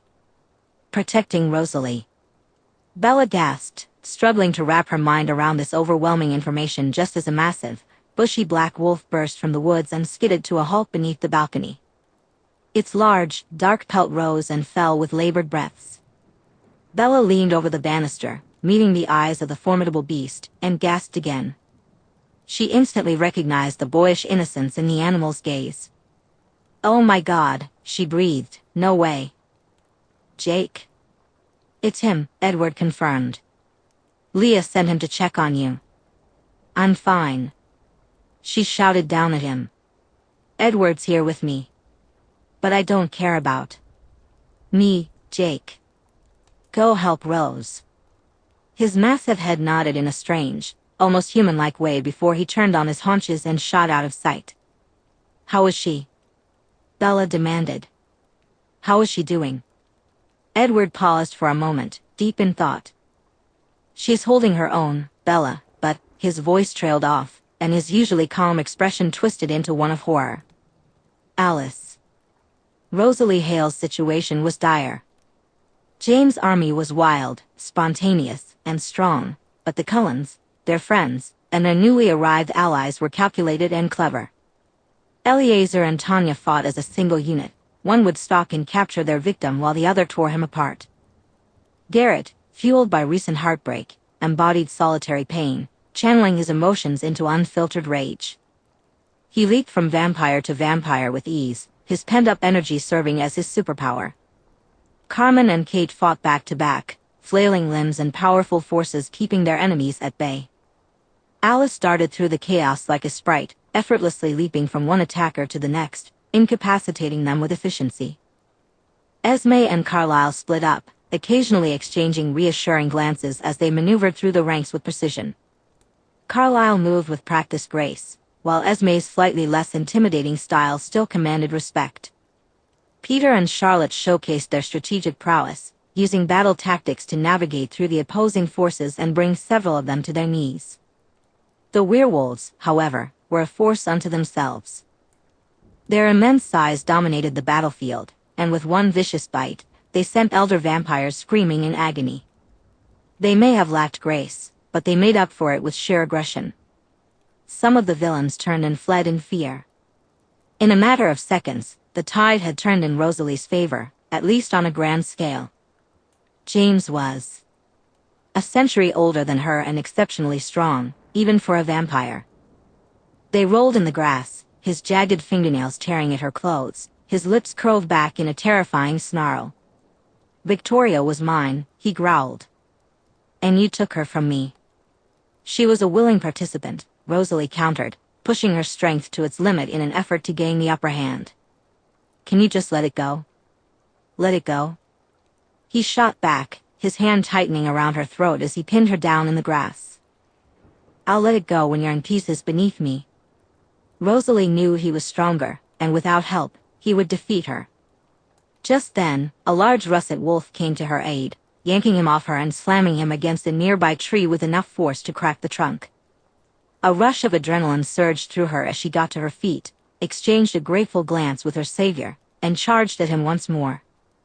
"This ends here," she said, her voice a low, formidable purr.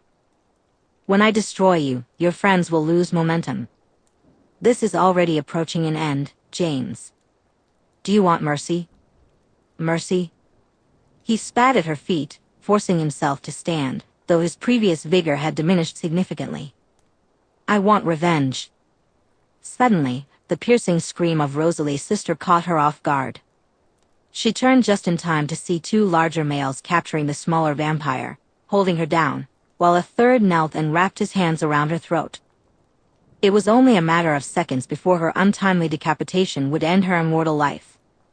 In that split second, Rosalie made a decision. James stood before her, jeering and ready to be bested, but Alice was at the brink of death, trapped in a moment of terrible timing. Of course she had to go to her. "Go," she urged Edward. "Go to her." Edward's expression was a mix of indecision and panic. He looked at her, then back at the darkness beyond the balcony. "But Rose would want you to save her." "Alice, I want you to save Alice just as much as you do." "I'll be okay," Rosalie said, placing her hand on Edward's shoulder and giving him a gentle shove to urge him forward. "Go, Edward." Despite being a vampire, the humanity within him prevailed as he nodded and vanished into the night. Rosalie found herself once again with her back against the glass doors, trying to figure out her next move and how she could help when he arrived. He was filthy, his already tattered nomadic clothes smeared with fresh mud. He perched on the banister like a twisted gargoyle, a streak of lightning illuminating the sky behind him. "All alone?" he asked, a terrifying grin spreading across his face. "To think you're the most important person here, yet they've left you completely defenseless." "I'm not defenseless," Bella replied weakly. "I'm just human," he interrupted. "Weak? Innocent? Full of warm, sticky blood?" He climbed down from the balcony and approached her. "Let me ask you something, girl. Now that you know this is how it all ends, was it worth it? The temporary bliss you shared with her?" Without hesitation, Bella replied, "Yes. Even if I had known this would happen, would have done it all anyway." "You're a liar," James said, amusement lacing his tone. "But I respect your effort." He reached into the pocket of his jeans and pulled out something, clutching it tightly in his palm. "Such a beautiful human girl would have made such a beautiful vampire," he said, "and for that reason, I almost feel bad doing this." He revealed what he held, a dull pocket knife, and in a swift motion, extended the blade. "I would almost consider changing you myself," he said, holding the weapon out to catch the moonlight's gleam, "if I wasn't overcome with thirst." Rosalie Hale was at Alice's side in a heartbeat, but she still almost didn't make it. Had it not been for the assistance of a large. The black wolf had been holding its own, but the vampire would have easily overpowered them both.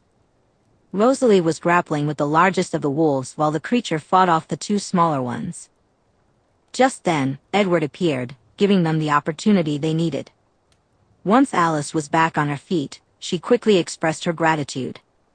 Rosalie took a moment to catch her breath, her honey-colored eyes locking onto her brother's. For just an instant, she allowed her racing thoughts to calm. "Edward," she said, "where is she?" "On the balcony," he replied swiftly. But as the realization hit him, his eyes widened in alarm. He followed her gaze to where James had been, and when they saw that he had vanished, they moved together in unison. They were halfway there when a piercing scream shattered the night. Rosalie leaped over the balcony just as James plunged his knife into Bella's stomach, again and again. "No!" she screamed, throwing herself onto him. "Get off of her!"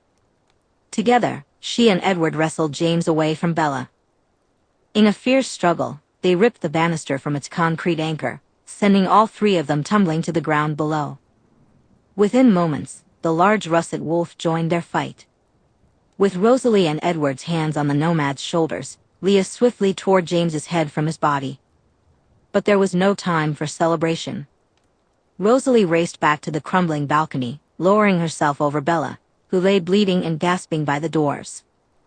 Blood soaked the front of her shirt, pouring from multiple knife wounds.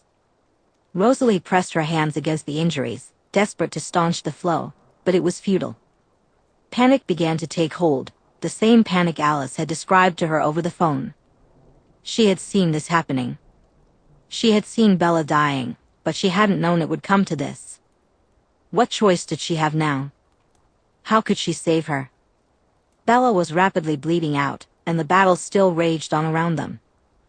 Tears streamed down Rosalie's angelic face as she searched for a way to help her beloved. She took a deep breath, holding it in her diaphragm. Then, with all her strength, she shouted, "Carlyle!" Chapter 43. "Sweet girl," Rosalie cooed, her fingertips gently stroking the human's clammy cheeks. "You have to stay with me. You have to tell me it's okay to change you." Carlyle placed his hand on his daughter's shoulder, his voice calm yet firm. "Rose," he said, "she's fading. The window of opportunity is closing." "No." Rosalie shot back, her eyes wild with desperation. "She has to give us permission, Carlyle. We aren't acting until she gives us permission." With tenderness, the vampire brushed some of the human's hair from her forehead, where sweat had plastered it to her skin. "Bella, sweetheart, please, please." Bella lay on the balcony, surrounded by a pool of her own blood, crimson seeping from the numerous wounds in her abdomen. She gasped for air, and when she finally opened her eyes, they were vacant, drifting lazily from Rosalie's face to Carlyle's, and then to Edward, who stood at a distance, consumed by shame. "Rose," she managed to whisper weakly. "There you are," the blonde replied, tears streaming down her cheeks, falling to the ground below. Bella tried to speak again, but instead, she coughed, blood spilling from her mouth and trickling down her chin. She was dying. She would die. With delicate fingers, Rosalie wiped the blood from her lover's face and whispered softly, "Stay with me, my love. Stay with me." She bent down, nuzzling her nose against Bella's cheek. "Can you talk to me? Can you tell me it's okay to change you?" But once more, Bella did not respond. She wheezed, and with a sudden spasm, she coughed again, this time expelling a significant amount of blood that stained the front of her already soaked shirt. Her eyelids fluttered, threatening to close again. She was clearly struggling to breathe, her inhalations ragged and wet. Her body was beginning to still. "Say yes, little Belle," Rosalie urged, desperation lacing her voice. "Say yes for me." Bella's eyes were closed now, and life was fading from her at a rapid pace. Her mouth opened as if to speak, but no sound emerged. "Bite her," Carlyle prompted urgently. "Rose. Bite her." It felt as though the entirety of their relationship had led to this moment. For Rosalie, it was as if her entire existence had culminated here. Bella Swan was her purpose, her reason for being, and she was dying in Rosalie's arms because of a foolish choice made by a vampire 40 years before Bella was even born. Though Rosalie loathed the idea of taking Bella's soul and replacing it with that of a demon's, there was nothing she wouldn't do to keep her alive. Carlyle was right, the window of opportunity was closing. She wouldn't get permission. Bella wouldn't speak again. The girl was near death, her beautiful spirit threatening to slip away forever. There was no more time for indecision. Rosalie had to make a choice now. As the rain began to fall and thunder rolled in, accompanied by occasional streaks of lightning, Rosalie knew what she had to do. One bite would be excruciating enough, but the spread of the venom might be too slow. That wouldn't work. She would have to bite Bella all over to ensure the transformation happened in time. Looking to her father for guidance, she saw him nod in support. That was all she needed. It was time. The eldest Cullen child leaned down and pressed a soft kiss to the smooth flesh of Bella's throat. She mouthed a quiet apology and then bared her teeth, biting down. The human's blood spurted from the wound in her neck, and Rosalie allowed her venom to replace it. Lifting her already blood-stained face, she took Bella's arm and brought it to her lips. She bit again, this time into the smooth underside. Rosalie focused on the human's tanned wrist. She drew Bella's blood, exchanging it for the essence that would bring about her transformation. She bit into Bella's other wrist, then, with swift precision, tore open the human's shirt and bra, exposing her wounded abdomen. She yanked off Bella's pants, baring her legs, and bit into 3 unmarked sections of her stomach, as well as the undersides and tops of both breasts, her shoulders, upper arms, and muscular waist. She bit into her thighs and calves too, ensuring that the venom would spread quickly through Bella's system. With blood dripping from her jaws, Rosalie pulled back to kneel and watched the love of her existence squirm beneath her. Carlyle was by her side, both hands resting on her shoulders.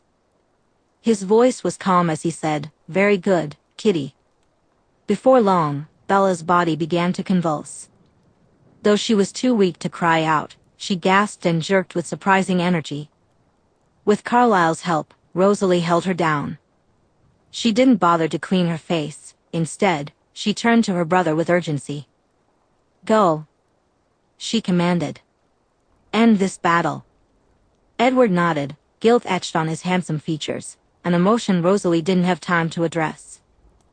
Then he was gone, leaving just the 3 of them behind. "Will she make it?" Rosalie asked her father. "Will she survive, Carlyle?" "She stands a good chance," he replied honestly. "But she's lost a lot of blood." Bella was shaking now, even with the 2 vampires holding her down. Her head tilted back, revealing the myriad wounds Rosalie had inflicted, glistening with hissing venom. "If she doesn't make it, Carlyle," Rosalie said bluntly, "I will not go on." Their eyes met, father and daughter, and Rosalie saw unfallen tears in his gaze. One hand rested on Bella's shoulder, the other on her thigh, mirroring Rosalie's grip. He licked his thin lips and nodded solemnly. "I understand." The locket Rosalie had given Bella for her birthday still hung around her neck, a reminder of simpler times.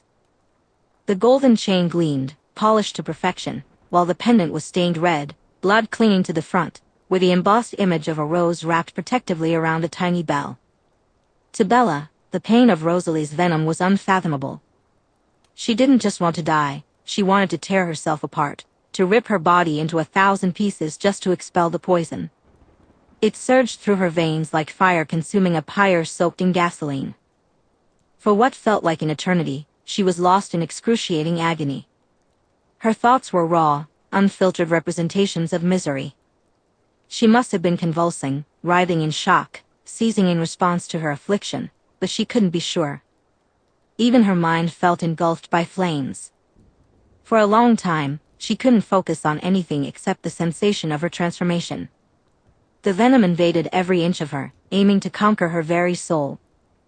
As it consumed that too, she felt herself fall into thick, suffocating darkness. It was as if she was plummeting into a vast, empty void. Without an anchor or balance, her very equilibrium slipped away, driving her into madness. Nothing existed except suffering and hopelessness. Bella's humanity was stripped away and destroyed, leaving only the inevitability of entropy, death. When Bella Swan finally died, she experienced a sweet relief. The pain subsided, the agony faded, and even the darkness began to loosen its grip on her. She remained paralyzed, but she had passed the paroxysm of her vampiric transformation. There was no way for her to know where she was or if she existed at all, until, like a drop of water on the tongue of a man dying of dehydration, like air filling empty lungs, the first time in what felt like an eternity. It was as if she was emerging from suffocation, like the sun rising over the horizon after the darkest night. She heard a voice. "Bella." The sound was distant and soft, but unmistakable. "Rosalie." "Bella, baby, come back to me." Human memories lingered in her mind, though they felt far away, less significant than they once had. Bella recalled the warmth of her old truck's heater blasting on a frigid Washington winter day. She remembered gulping water from the fountain after running laps in gym class. She could almost taste Charlie's spaghetti after long days spent playing outside with Leah, Jake, and her other childhood friends. These moments, once so fulfilling, now seemed trivial in the wake of this new existence. Desperately, she longed for her angel to speak again. Please. My darling, Rosalie continued, her voice growing stronger, my beautiful sweet girl, come back to me. Come back to me. A pleasant sensation washed over Bella, like the gentle brush of butterfly wings against her skin. She couldn't quite place its origin, but it felt wonderful. You have to come back to me, Rosalie pleaded, her voice closer now, more urgent. You belong to me. You are mine. Her sweet voice, reminiscent of a purring goddess, now felt as if it were pressed directly into Bella's ear. You have to marry me, my darling. You have to come back to me and marry me and be my wife. Bella felt the soft, gentle caress of Rosalie's fingertips trailing along her bare arms. Rose was there, touching her, petting her, speaking softly. I love you, the blonde murmured, nuzzling her nose against Bella's ear. Come back to me, princess. I love you. I love you, I love you, I love you. Sensation surged back into Bella Swan, and suddenly she was aware of everything all at once. Her vampiric senses had awakened, and she could hear for the first time in what felt like an eternity. Bella could now detect scents across incredible distances and sense every life form within a 5-mile radius.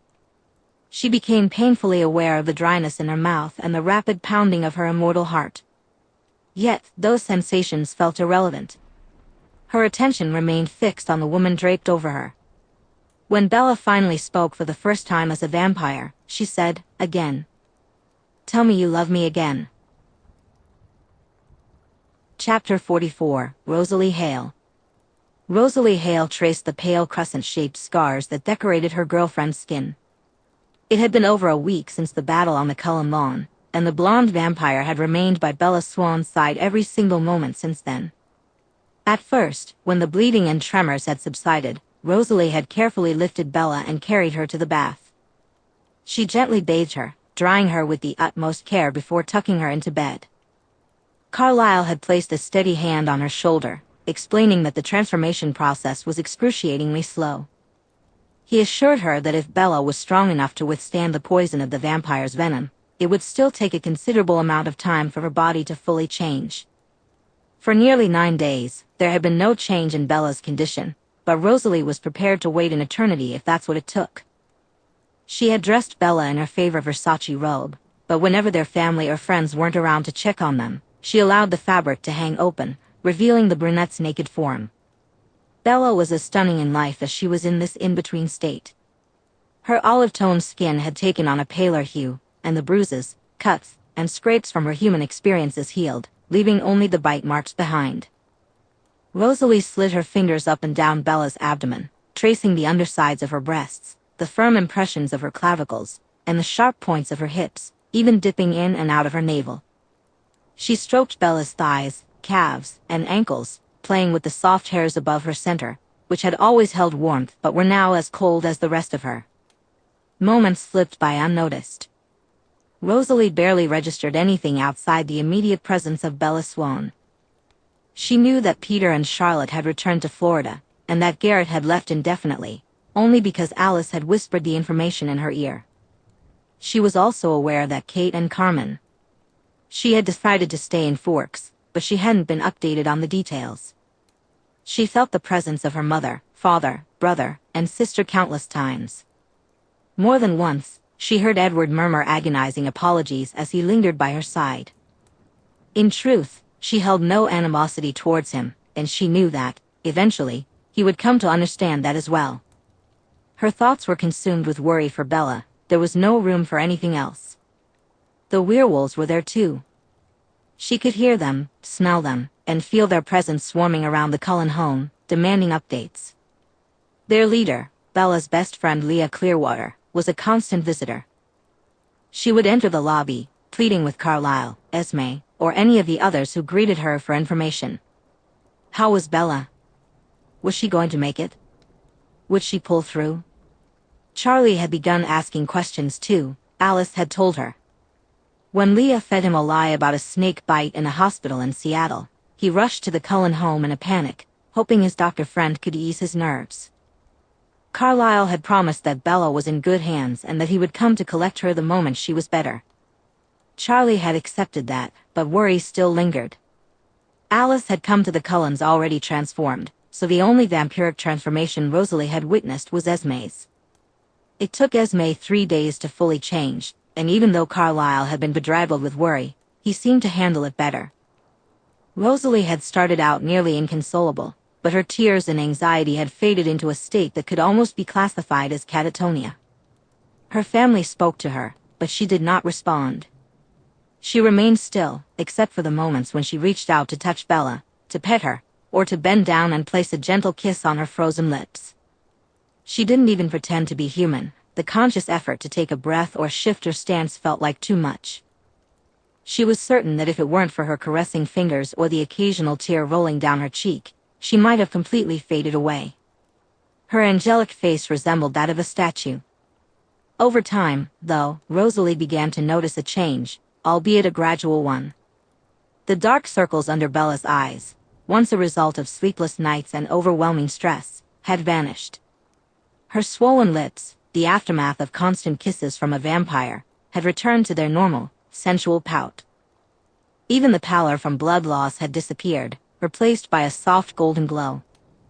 At first, Rosalie thought her nearly debilitating worry had driven her to delusion. But then she heard Bella's sweet, soft murmur. For a fleeting moment, Rosalie forgot every hardship she had ever faced and was filled with joy. Positioning herself above the former park ranger, she said, "Bella." There was no response. If Rosalie's entire world hadn't depended on that soft sound, she might have believed she had imagined it. But she wouldn't allow herself to think that way. She tried again. "Bella, baby," she purred, "come back to me."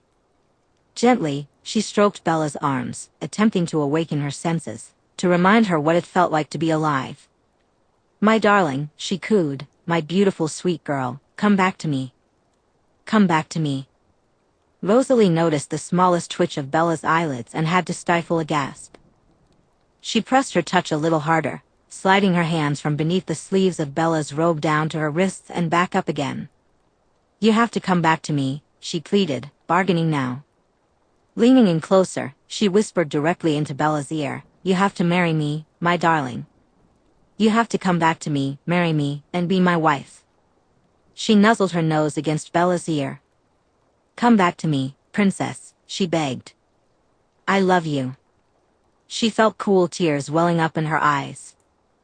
Tears slid freely down her cheeks. "I love you, I love you, I love you." Finally, as if awakening from a dream, Bella stirred beneath Rosalie's touch, letting out a soft sigh. In that moment, her heart began to beat, not with the slow, rhythmic pulse of a human, but with the incredible speed of an immortal. Rosalie, fully draped over her, continued to pet and nuzzle her, waiting. When Bella finally parted her perfect lips, she spoke.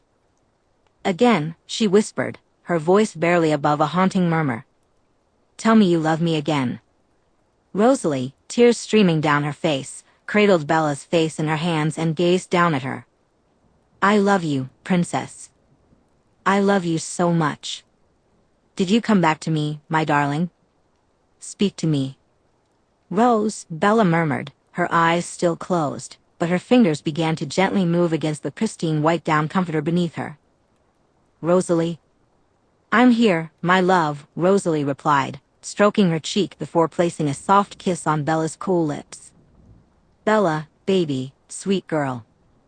She kissed her again and again until finally, Bella's once frozen lips softened and responded. Bella said, "Rosalie." Her eyelids fluttered open, and her gaze locked onto Rosalie's face, the shockingly red of her irises sharply focused on Rosalie's own amber eyes. "James?" she asked, searching Rosalie's expression for answers. "He's dead," Rosalie reassured her, still petting her, now showering her forehead and cheeks with tender kisses. "Alice?"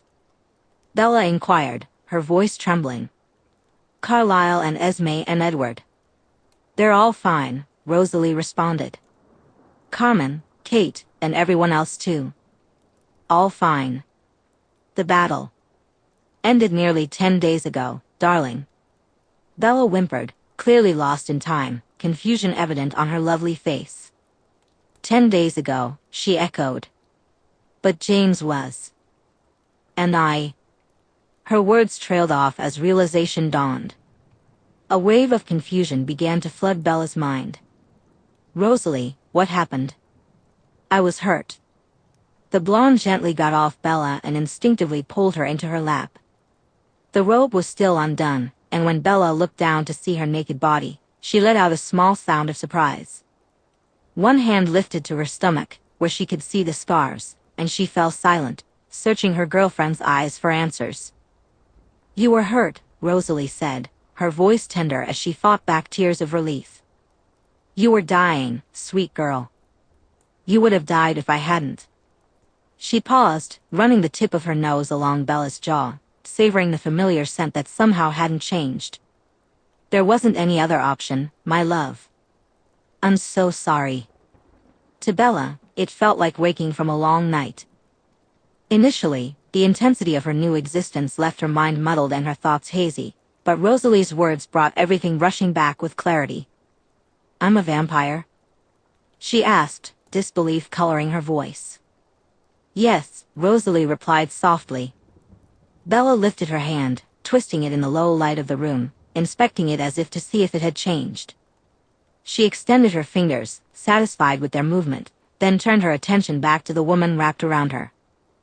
Her mind was still coming into focus, but every moment revealed new surprises. She tilted her head and really looked at Rosalie. God, she breathed, marveling at her own voice. The way you look, and the way you smell. She brought her hand up, took Rosalie by the chin, and drew their mouths together. At first, the kiss was tentative, but soon neither could resist parting their lips and letting their tongues meet. The way you taste. Bella murmured. Vampire senses, Rosalie replied in a hushed tone, they're enhanced. Tears streamed down Rosalie's face as Bella's hands gently glided up and down her back, trembling with emotion. Bella's nimble fingers caught one of the beaded tears sliding down the elder vampire's cheek and brought it to her mouth. Why are you crying? Bella asked, her voice filled with concern. Rosalie could have laughed at the sheer ridiculousness of the question. Baby, she replied, allowing Bella to wipe away her tears, you're alive. Alive? Bella echoed in disbelief. I'm more than alive, she declared, her excitement palpable. In an instant, she moved. Standing with her hands on Rosalie's hips, she effortlessly lifted them both off the bed. In a display of newfound strength, she spun Rosalie around, as if she weighed nothing at all. Then, bringing her back down, Bella kissed her fervently. Rosalie felt a familiar urge rise within her, and suddenly, the tears stopped.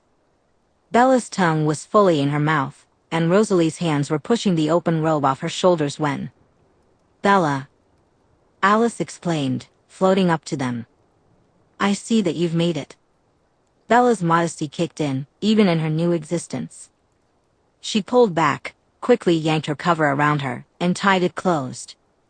Alice, she said, her voice a mix of shock and embarrassment.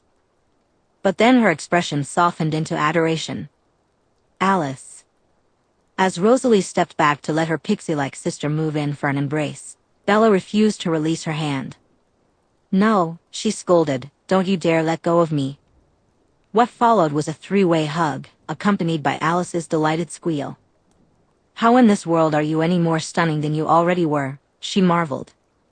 You are breathtaking, Bella Swan. She spun to face her sister. Rosalie Hale, you are the luckiest woman alive. Just look at her. The blonde nodded, her eyes filled with admiration as they slid down Bella's figure. Rosalie's gaze lingered on Bella, taking in every detail of her form. She longed to caress the delicate curves, the way Bella's cleavage peeked out from the top of her robe, the upper parts of her thighs, and the graceful line of her throat. I know, Rosalie whispered, pulling Bella closer and placing her mouth at the hollow where her neck met her collarbone. There is no one more gorgeous.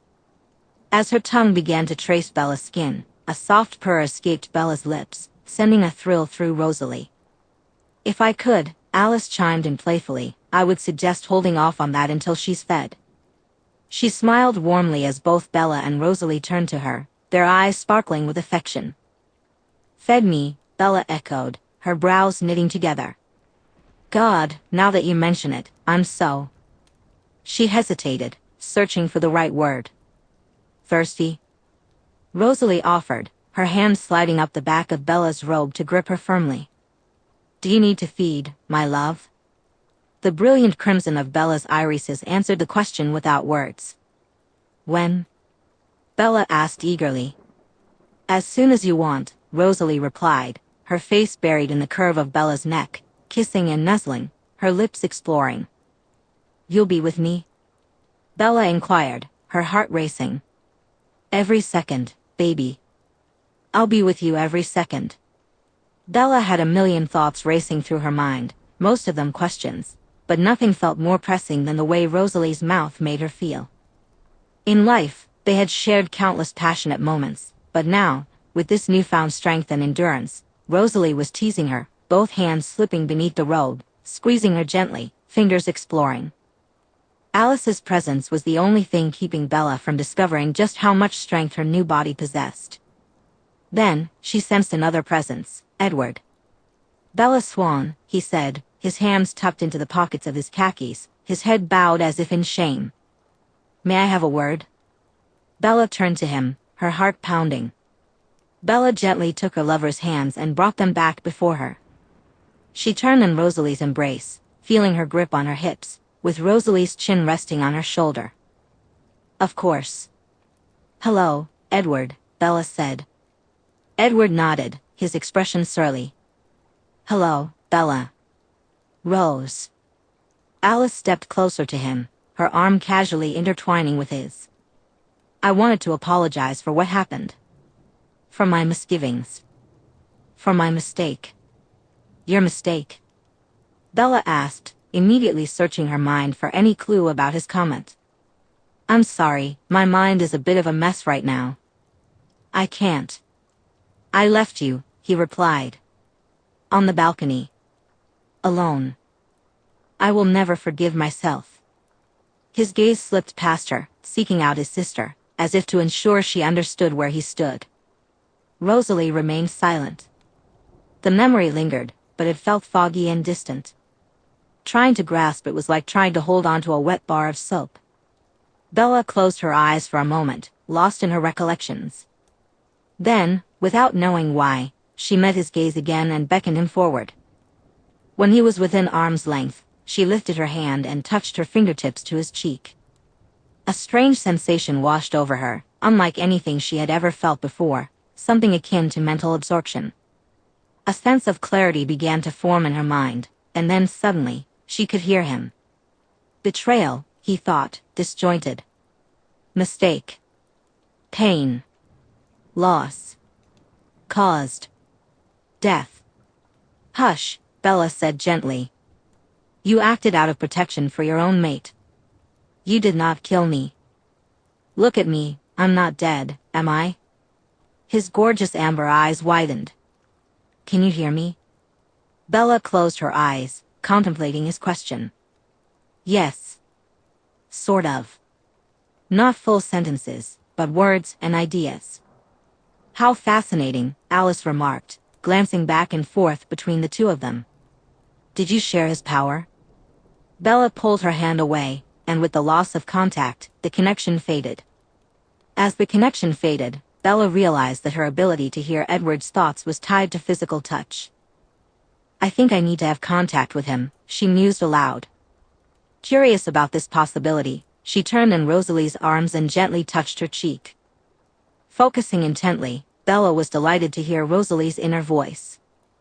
Love, adore, worship, Rose thought. Kiss, touch, desire. Bella noticed the blonde's eyebrows knit together as she softly caressed her cheek. The thoughts continued, desire, crave, love, desire. Bella sighed, clearing her mind. It felt like a gift she could access at will. Desperate? Bella purred, gazing into Rosalie's eyes. Rosalie pursed her lips, then, without attempting to pull away, replied in a low growl, "That's unfair. Wait until we tell Carlisle." Alice chimed in cheerfully. "And when Carmen and Kate come back from their hunt?" "Tell Carlisle what?" the vampiric patriarch inquired, suddenly appearing in the room. He turned his handsome face toward Bella, saying, "Good morning, Bella. How are you feeling?" Still wrapped in Rosalie's embrace, Bella felt the blonde's lips trailing kisses along her throat.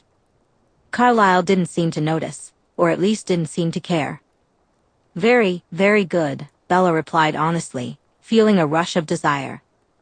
She couldn't ignore the cool liquid now painting the insides of her thighs.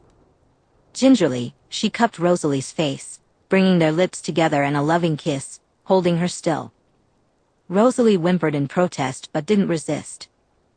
"Touch her, Carlisle," Edward urged, gesturing loosely. "Look at what she can do." The tall, handsome blonde stepped forward and placed his hand softly on Bella's jaw. "Welcome," he said warmly. "Welcome to our family," he said, his tone serene. Bella tapped into her new ability and reached out to capture the thoughts of the eldest Cullen. Proud, he thought, Rose, Bella, love, family. Complete. Bella looked at him and asked, "Do you really feel that way? That I completed your family?" At this, Rosalie pulled her closer, squeezing her tightly from behind, her nose buried in Bella's hair. "Absolutely extraordinary," Carlisle replied. "You woke up like this? With the ability to read minds?" "Just words," she clarified.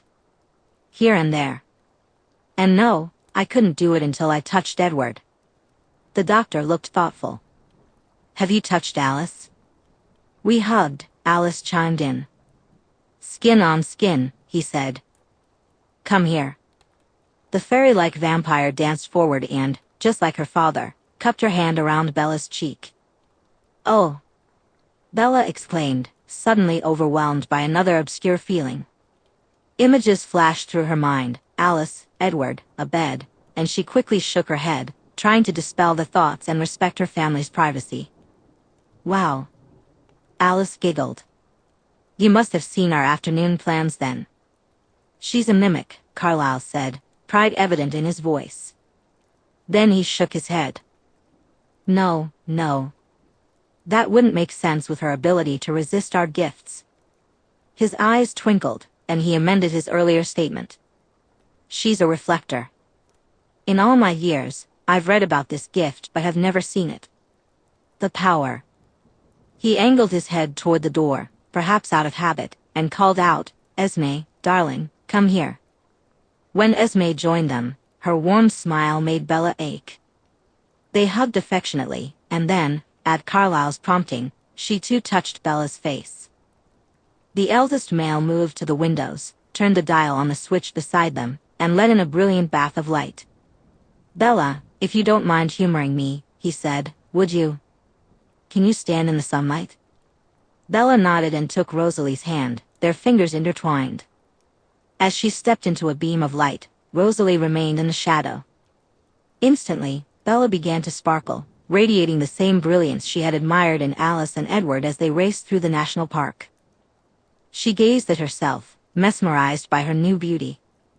"Now," Carlisle instructed, "use what you learned from Esme and dull your shine." Bella closed her eyes again, concentrating. She resisted the urge to dive back into Rosalie's thoughts and instead sought a sense of calm and tranquility.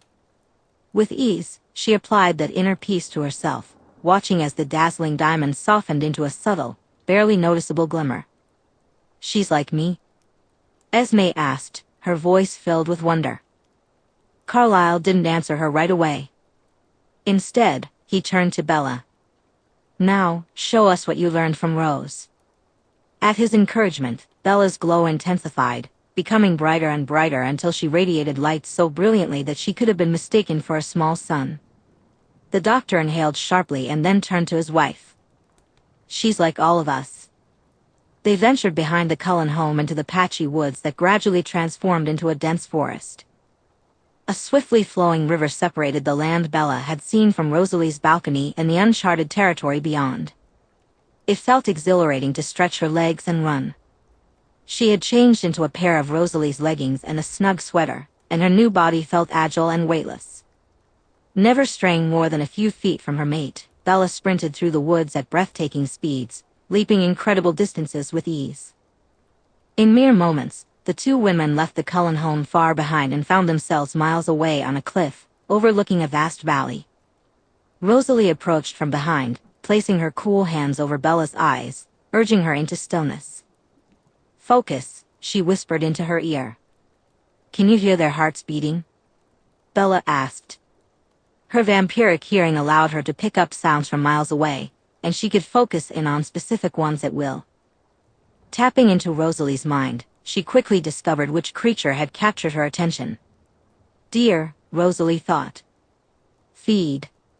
Bella easily located the rapid pulses of the deer grazing below. She could visualize them even though she couldn't see them yet. When Rosalie removed her hands and let Bella look, her gaze immediately fell on a group of 8 deer gathered by a small pond, blissfully unaware of the danger lurking above. "Follow my lead," Rosalie cooed, her lips brushing against Bella's ear. "Watch me." In a flash, the angelic blonde vampire leaped from the cliff and landed gracefully in the field. In an instant, she closed the distance to her prey and pounced. The other deer scattered, but the unfortunate victim didn't even have a chance to scream before Rosalie's fangs sank into its neck, bringing it down to its knees in the grass. Bella approached, watching with morbid curiosity as her lover drained the creature, managing not to spill a single drop of blood. It was oddly captivating, stirring something deep within her. When Rosalie finished, she stood tall, her bright yellow eyes sparkling as she said, "Your turn, my love." Bella could hear the other deer nearby, hiding in the trees, their fear already fading as they forgot the incident. Thirst burned in her throat, and she longed to quench it. Yet, the thought of taking down another deer, or even the one Rosalie had just killed, filled her with a strong sense of remorse. "I'm not sure if I can do it," she admitted, surprised by her own words. "I can't hurt them." Rosalie raised an eyebrow, intrigued. "A reflector and an empath?" Rosalie mused, adoration shining in her eyes. "What am I going to do with you, sweet girl?" In an instant, she disappeared and reappeared, pressed against Bella. They immediately began to kiss.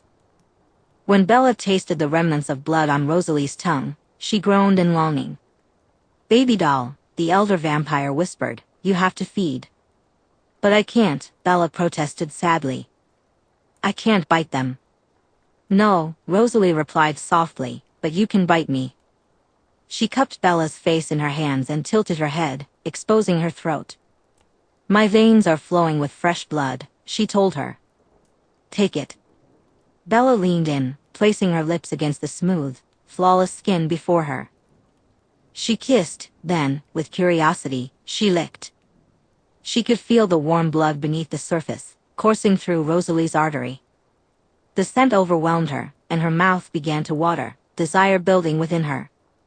Suddenly, she could no longer resist, and her teeth sank into her lover's neck, hot blood pouring into her mouth. Rosalie writhed and mewed in response, the pain mingling with pleasure as Bella gently lowered her to the forest floor. She drank deeply, pulling from her with hard, hungry sucks. One hand pinned Rosalie's wrist down, while the other sought out the other. To Bella's surprise, Rosalie captured her hand instead and, with firm direction, pushed it into her pants. Bella didn't lift her mouth, desperate for more blood. But as Rosalie yanked her pants down, exposing her slick warmth, Bella slid 3 fingers deep inside her. She pumped hard, sucked hard, and pushed with fervor. Rosalie began to scream, the sound echoing through the trees, her body responding to Bella's skilled movements. As Bella reached her fill, she drew from Rosalie, taking an earth-shattering orgasm that brought her even more satisfaction than her meal. The first time Bella felt her lover's walls close around her fingers, an overwhelming sensation washed over her, more heavenly than anything she had ever experienced.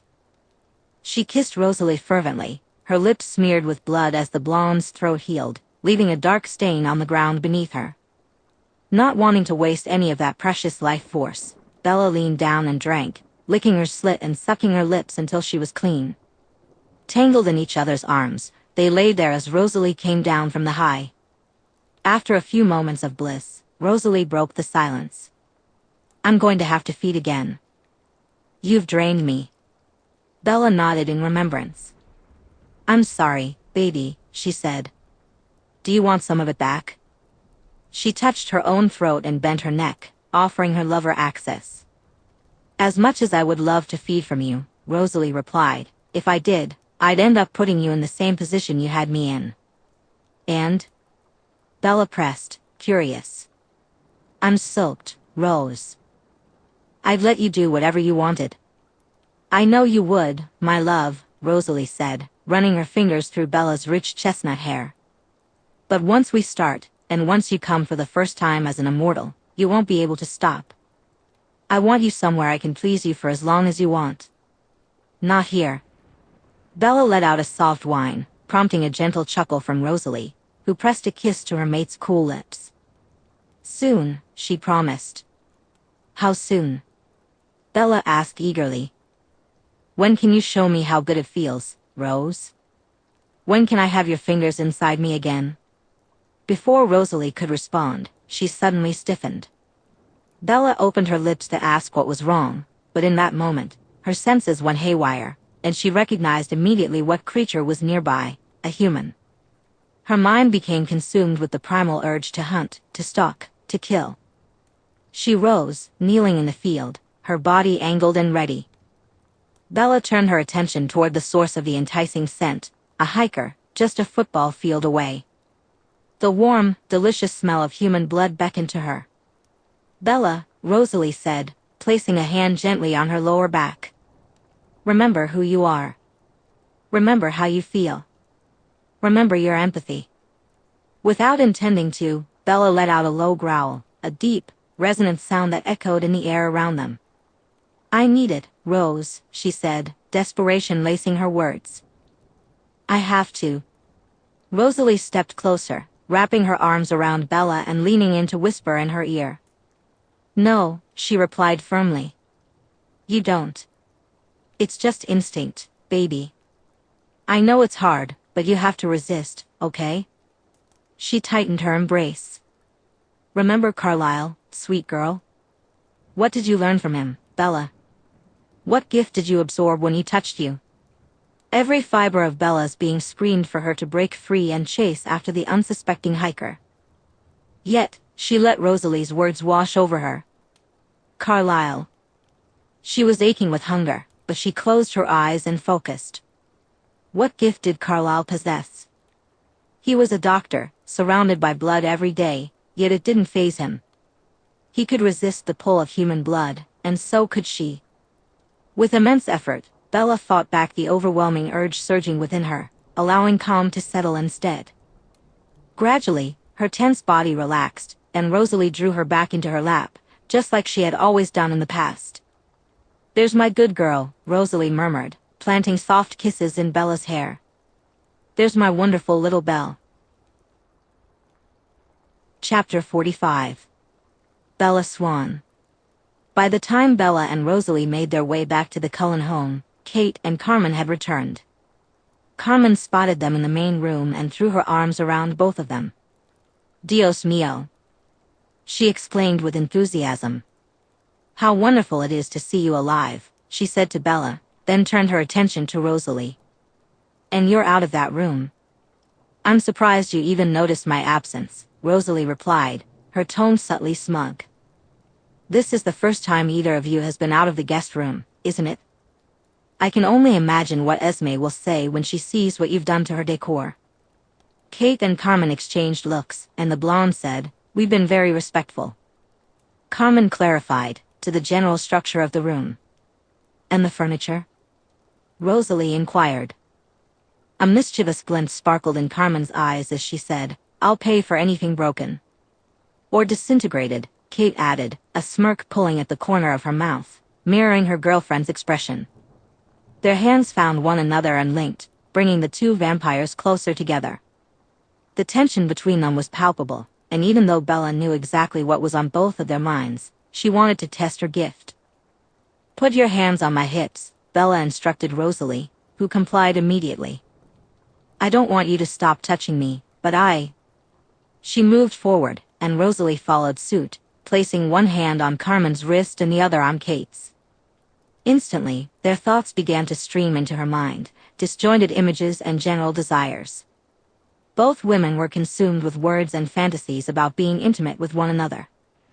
Casually, Bella wondered what the official term for 69ing was, but as she thought about it with Rosalie, she released the other two women and stepped back, inadvertently rubbing against Rosalie's hips. A low growl brushed against her ear, quiet but unmistakable. "I can smell it," the blonde purred, her hands gliding over Bella's stomach, guiding her gently. "What can you smell?" Bella closed her eyes for a moment, savoring the moment. "The warmth running down the insides of your thighs," Rosalie replied. "And it's making my mouth water." Bella groaned, but at the sound of a throat clearing, she pulled herself back together. Once again, Alice had caught them lost in their desire. "Hello, Bella." "Hello, Rosalie," she greeted them brightly. "You're back from your hunt, I see." "We are," Rosalie confirmed, her tone playful. "And did Bella feed?" Alice asked, her curiosity piqued. "Yes," Rosalie answered, one hand dipping between Bella's thighs before sliding back up to rest over her ribcage. "She fed twice, actually." Bella let out a nearly silent sigh. She knew Alice had seen Rosalie's touch, and it was clear that the elder vampire was keenly aware of their connection. Bella became acutely aware of the way she was pulsing, knowing that Rosalie had felt it too, especially when the blonde's skilled fingers pressed at her very center. "It was a good afternoon," Bella told Alice, trying to rein in her yearning. "Did you, have a good afternoon?" She had intended to be polite, but as the words left her lips, she couldn't help but think of the vision she had seen earlier. "We," Alice replied with a mischievous wink, "had a very good afternoon." She added with a playful grin, "Twice, actually." Meanwhile, Carmen and Kate had disappeared. If Bella focused, she could hear the two of them sighing from one of the guest rooms upstairs. She had to force herself to stop listening, but the sounds only fueled her jealousy and heightened her arousal. Why exactly were they waiting? Reaching up, Bella placed her hand on Rosalie's jaw, drawing her face closer to her neck. The blonde moved aside some of Bella's chestnut locks, beginning to kiss the bare spots of her shoulder. In that moment, Bella felt a rush of warmth wash over her. A glimpse into Rosalie's thoughts revealed her desperation. Bella found herself wondering what it would be like to share that experience with Rosalie, and a wave of ecstasy washed over her, eliciting a strangled moan. "I need you," she confessed. Every kiss Rosalie pressed against her skin felt like a shockwave coursing through her. Slowly, Rosalie brought her hand up, wrapping it around Bella's throat. With her other hand, she began to tease the skin just above the waistband of Bella's jeans. Suddenly, Alice squealed, and both women froze. "It's beautiful, Rose," Alice exclaimed, dashing forward to squeeze her sister's upper arm with impatience. "Are you going to give it to her tonight?" Rosalie's expression turned serious. "Yes," she replied, her hand pushing down into Bella's pants to cup her mound. "Tonight." Then, she withdrew her hand, spun Bella in her arms, and kissed her once, twice, 3 times. Afterward, holding Bella's jaw, she said, "Right now, behave, darling." The entire thing, the pixie-like vampire began to gush. The decorations, Rosalie raised a hand to silence her younger sister. "Alice," she warned. Alice's mouth immediately clamped shut, though her look of absolute elation remained. A moment passed, and then she said, "In other news, Bella, you have guests." "Guests?" Bella echoed, tilting her head in confusion. For a moment, she had forgotten anything existed outside of her new vampire family. "Yes, guests," Alice confirmed, scrunching her nose. "Smelly ones." Still clinging to Rosalie, Bella moved forward and took Alice's hand. One word stood out among the disjointed thoughts streaming through Alice's mind: werewolf. Bella felt the emotions coursing through her, nearly overwhelming. She marveled at her own resilience as she nestled deeper into Rosalie's embrace. The only way Rosalie managed to cope was by burying her face in the crook of Bella's neck, inhaling her heavenly scent. They sat together in the main room of the Cullen home, Bella comfortably perched in Rosalie's lap, while Leah and Jake lounged on the couch across from them. "How didn't I know?" Bella asked, turning to her best friend. "I mean, how were you hiding this from me? When did it first happen?"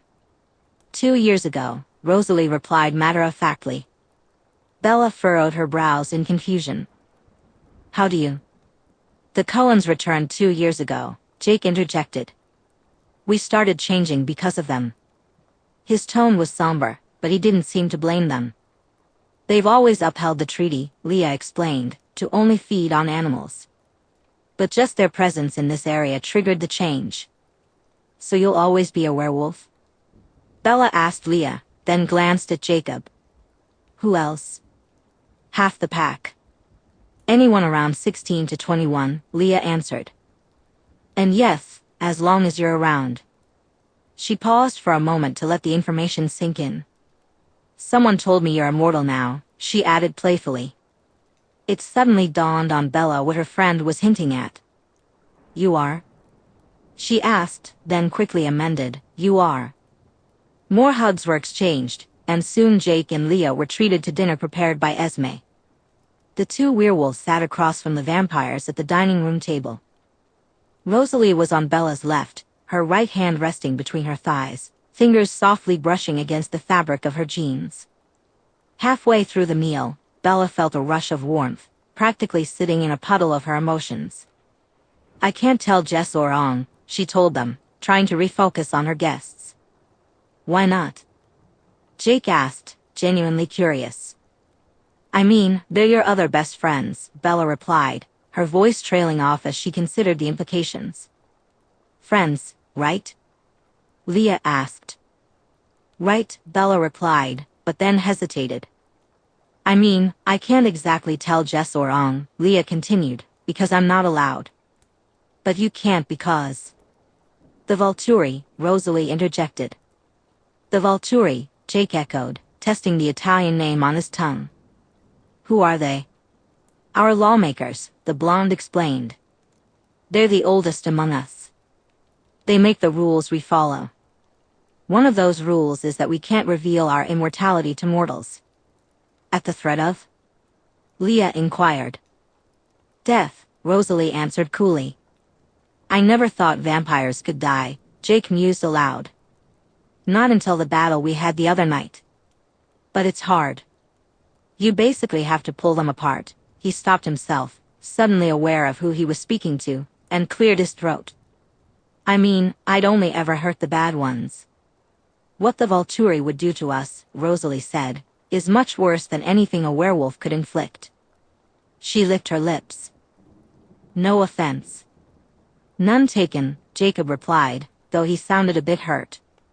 "Are there any exceptions?" Leah asked. "Not usually," Rosalie said. "The risk of telling anyone is extreme. If they find out, they aren't very forgiving." "Okay," Leah nodded, swallowing the last of her food, a hefty bite of mashed potatoes and gravy. "Not Jess or On." "But what about Charlie?" Suddenly, Bella's expression darkened. Charlie was her father, but he was human. He would age and eventually pass away, while Bella, because of what Rosalie had done, would remain unchanged. Charlie would notice that she wasn't aging as long as she was in his life. Rose understood how difficult it would be to convince Bella to step away from her friends and even her emotionally unavailable mother, but she knew Bella would never agree to part with Charlie. The question lingered: how could Bella hide her true nature from him if she wanted to stay in his life? A frown creased Bella's perfect face, and Rosalie felt an overwhelming urge to kiss it away. However, she held back, trying to be respectful in front of Bella's best friends. Instead, she slipped her hand inside Bella's jeans, continuing her touch directly along her girlfriend's slit. Bella wasn't wearing any underwear. The frown twitched, and Rosalie noticed the park ranger's forehead furrow. She saw Bella's jaw clench. "We will tell Charlie," Rosalie said gently. "Would that make you happy?" She wasn't entirely sure how it would go or if suggesting it was a terrible mistake, but she couldn't bring herself to say no to Bella. "Is it too dangerous?" Bella asked, her gaze locked onto Rosalie's golden irises. "I don't want to endanger our family." There was an undercurrent of arousal in her words, but only Rosalie could detect it. "Charlie is worth it, sweet love," Rosalie reassured her soothingly. "I know you'll want him in your life." "Yes," Bella replied, closing her eyes for just a moment. Then, pressing one hand against Rosalie's, she huffed, "Please." With precision, Rosalie's middle finger found Bella's clit, and she began to rub it lazily. "So when can you tell him?" Jake asked, completely unaware of what was happening beneath the table. "The sooner, the better," Leah suggested. "Charlie is super worried about you. He hasn't heard from you in like a week. I told him you took a break from the tower because you caught the flu, but he's suspicious as hell. I even told him you were bumped up with the Cullens and your new girlfriend, but..." She shook her head. "He doesn't get why he can't visit." "The tower," Bella suddenly exclaimed. "I forgot I have a job." "You had a job," Leah corrected. Bella was pouting now, and Rosalie wasn't sure if it was because her girlfriend's responsible nature was coming to the forefront. Rosalie couldn't help but tease Bella, who seemed torn between guilt and desire. "You can't possibly think I'll let you keep working there," Rosalie said playfully. "We have an afterlife to spend together, and there are so many things." She paused, letting her finger rest, causing Bella to bite her lip in anticipation. "That I want to do with you." As Rosalie continued her gentle ministrations, she noticed the frustration growing in Bella's eyes. It was utterly adorable. "It's all right," Leah chimed in, completely unaware of the tension beneath the table. "I'll have someone collect your things and send them here, and I'll find someone else to fill the position. It's not like there are that many forest fires in Forks." She shrugged, dismissing the issue. "That solves that problem," Rosalie said to the group, her focus returning to Bella. "Now, Bella, darling girl, love of my existence." With a mischievous smile, she removed her hand from Bella's lap and, unable to resist, brought her fingers to her mouth, sucking on them playfully. The werewolves exchanged glances, clearly suspicious, but chose not to comment. Rosalie then cupped Bella's face in her hand, tilting it to the side as she brushed soft kisses along her throat. "So, when do you want to tell your father?" Chapter 46. Bella Swan. Charlie Swan was a human, and even though Bella was a very special vampire, the Cullens knew that her immortal youth made human interactions risky. After a lot of discussion, they ultimately decided it would be best for Rosalie not to accompany Bella to the Swan home. The intense sexual tension between the two, combined with Bella's inexperience as a vampire, created a precarious situation. Instead, Carlisle went with her. After all, it was his gift that Bella would need to maintain her self-control. They took Carlisle's Mercedes S55 AMG, and he drove. He was a responsible driver, adhering strictly to the speed limit the entire way. His thin right hand gripped the designer steering wheel while the other rested comfortably on his left thigh. Esme had called Charlie earlier to let him know that Bella was coming to see him. She had also mentioned that Bella had something important to share, which Bella knew had likely caused the chief considerable anxiety. Her eagerness to reach him and explain the situation battled endlessly with her fear of what might happen upon their arrival. "You're going to do perfectly well," Carlisle reassured her, his voice calm and warm. "I will be with you the entire time. You will use what you learned from Esme and me to maintain your humanity and your control. Won't you?" "Yes," she replied, nodding. She gazed out the window at the drenched foliage. What had once been a vivid green blur when she rode in a car was now in striking focus. Her vampiric eyesight allowed her to see every leaf in detail, from the veins snaking through them to the water droplets clinging to their surfaces. "What do I tell him, though, Carlisle?" she asked. "What will he understand?" "The chief is a smart man," Carlyle assured her. He will understand whatever it is that you choose to tell him. And what should I choose to tell him, Carlyle? Bella pressed. That I'm a vampire. That another vampire, a bad vampire, attacked me, and I would have died if Rosalie hadn't.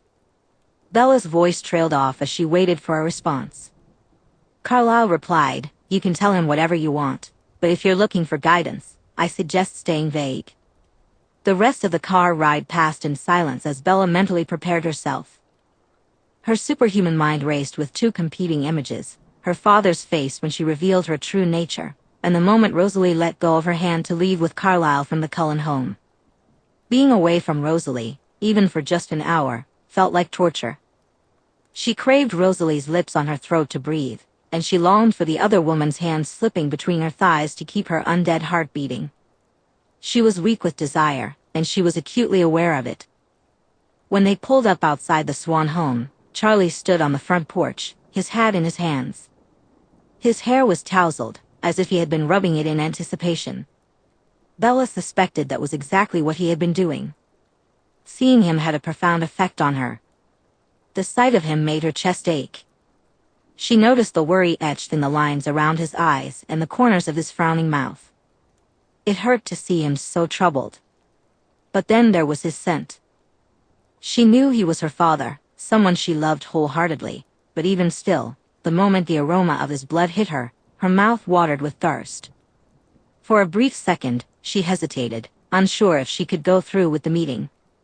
Just then, Carlyle reached over and took her hand, and a wave of calm washed over her. He parked the car and turned to face her. You're a Cullen now, he said firmly. And Cullens protect one another. I will be by your side the entire time. He fixed her with a steely gaze, then offered a reassuring smile. Try not to be so stiff, it's unnatural. Humans.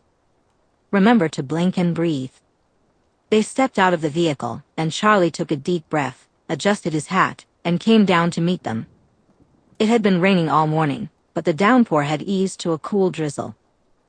They lingered on the sidewalk just long enough for Charlie to shake Carlyle's hand before giving Bella a very concerned look. Then they headed inside and settled in the living room. Charlie took the recliner, while Bella sat next to Carlyle on the couch. So, you're okay? Charlie asked, leaning forward and nervously rubbing his knees. I mean, you got over the flu and everything? Yes, Bella replied, then shook her head. No. I never had the flu. The police chief's frown deepened. But Leah said. Leah was protecting me, Bella interjected. Really, I was, she bit her lip, searching for the courage to say the word that hung in the air. Stabbed. His mouth fell open. What? He jumped to his feet. Who? Where? His hand instinctively moved to the holster on his hip, and she watched as his fingers wrapped around the handle of his gun. Charlie, she began, then added, Dad, it's okay. The guy who did it won't be bothering anyone else again, and I'm okay too. I won't go into a lot of detail, but basically, there was a big fight, and I got hurt. But Rosalie saved me. And Carlyle, too. Esme, Alice, Edward, Leah, and Jacob were all there. Leah and Jake? Charlie echoed, his concern deepening. What have you all gotten wrapped up in? He turned his attention to the vampire still comfortably seated on the couch. Carlyle, Bella is a very special girl, the doctor interjected. And you have my word that everything is okay and Bella is healthy. But she needs to tell you something now, and you have to be open-minded. Bella's father seemed to calm at Carlyle's words. It was clear he had a great deal of respect for him. Carlyle took his seat again and nodded. All right. A few moments passed as Bella paced uneasily between the two men. Finally, she stopped and said, Well, you know Rosalie. I do, Charlie replied, his eyes widening. Oh Bella, baby, is this your way of trying to come out to me? I know you have a thing for MS. Hale. I can see the way you look at her. It's the same way I used to look at your mother when we first got together. And that's all right, as long as you're both happy. Bella could hear Carlyle chuckling softly, and she shot him a frustrated glance. While she was overjoyed at her father's acceptance of her sexuality, that wasn't the reason she was there. Once again, Carlyle stepped in to help her. Why did you call off the police from hunting the bears in the park 2 years ago? He asked Charlie. And why is there a ban on hunting anything larger than a rabbit in and around Forks? Charlie's eyes flashed, but he remained silent. I know you're close with the blacks and the Colette tribe, Carlyle continued, and I know you know what they are. Billy showed you, didn't he? Charlie removed his hat, running his fingers through his hair as he massaged his scalp. After a moment, he cleared his throat. What all do you know, Carlyle? More than enough, the vampire replied. And the secret is safe with me. But you need to understand something, Charlie. Billy and his pack aren't the only supernatural beings in Forks. Esme and I, along with our family, are special too. You can change like them? Charlie asked, his expression a mix of shock and disbelief. You can become a wolf? No, Carlyle answered. We're something else. Something bad? Bella shook her head. No, Dad. Carlyle and his family are good. They're just special. Strong. Beautiful Anne. She considered her words for a moment before finally deciding it was important to say, immortal. The human male remained silent for a while, likely processing everything he had just learned. Bella felt a mix of anxiety and anticipation, eager for his reaction and longing to be back in her lover's arms. Yet, she was willing to give him the time he needed. Finally, he stood up, adjusting his partially untucked shirt before straightening his belt and fixing his hat. But you're okay? He asked.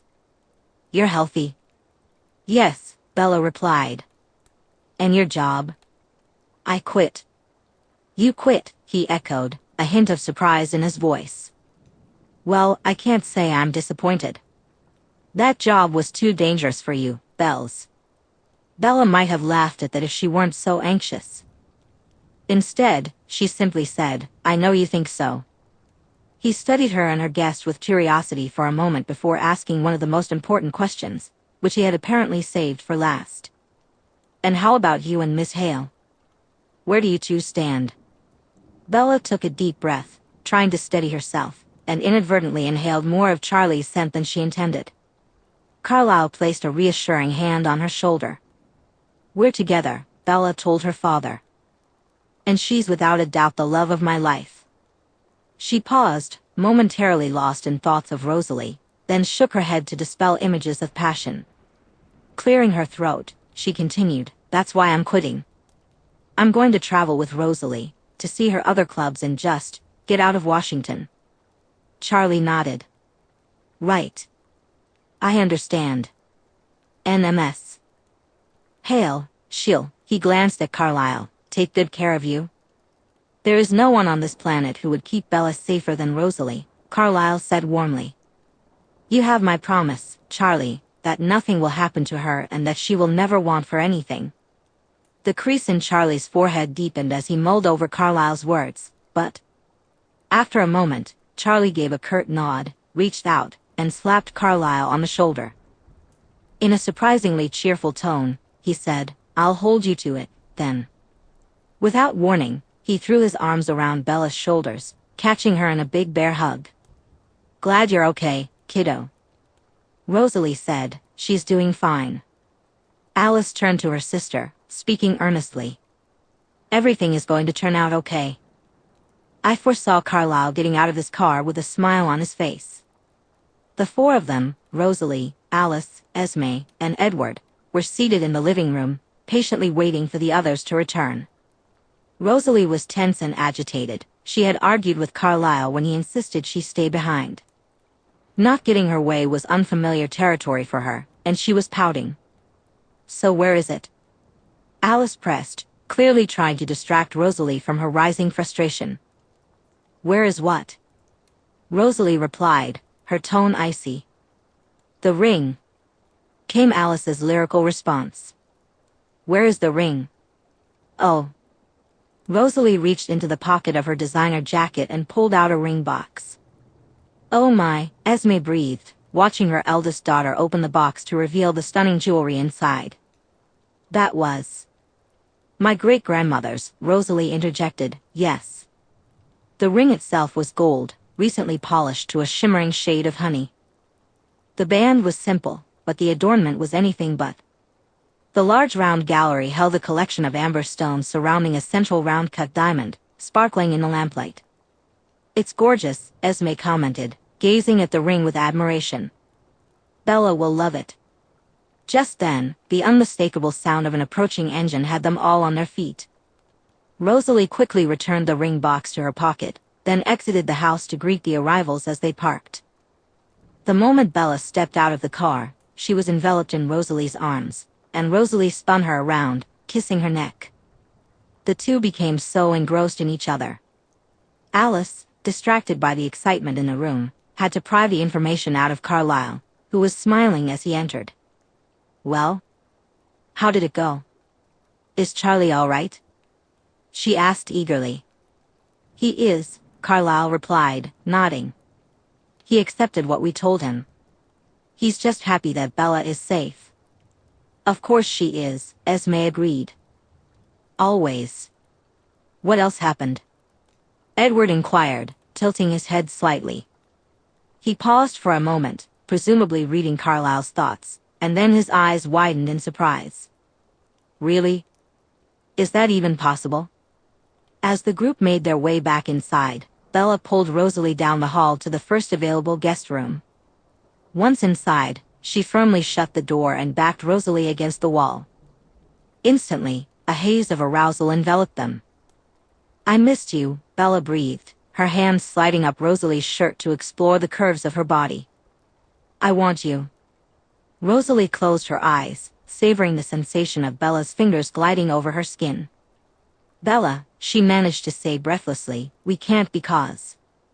But as Bella's talented fingers slipped under her sheer bra and began to tease her nipples, Rosalie's words faded into a strangled moan. Shit, Bella gasped, pulling and pinching gently. You feel so good. I miss your touch so much. I need it.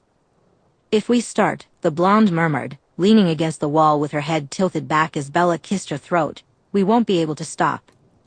You'll want it over and over and over. Bella nuzzled against Rosalie's cool skin. I know.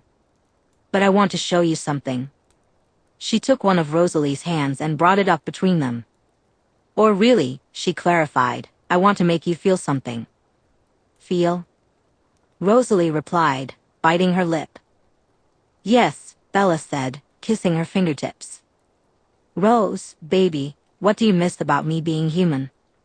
You are perfect as a vampire, little Belle, Rosalie answered firmly. I wouldn't change a thing.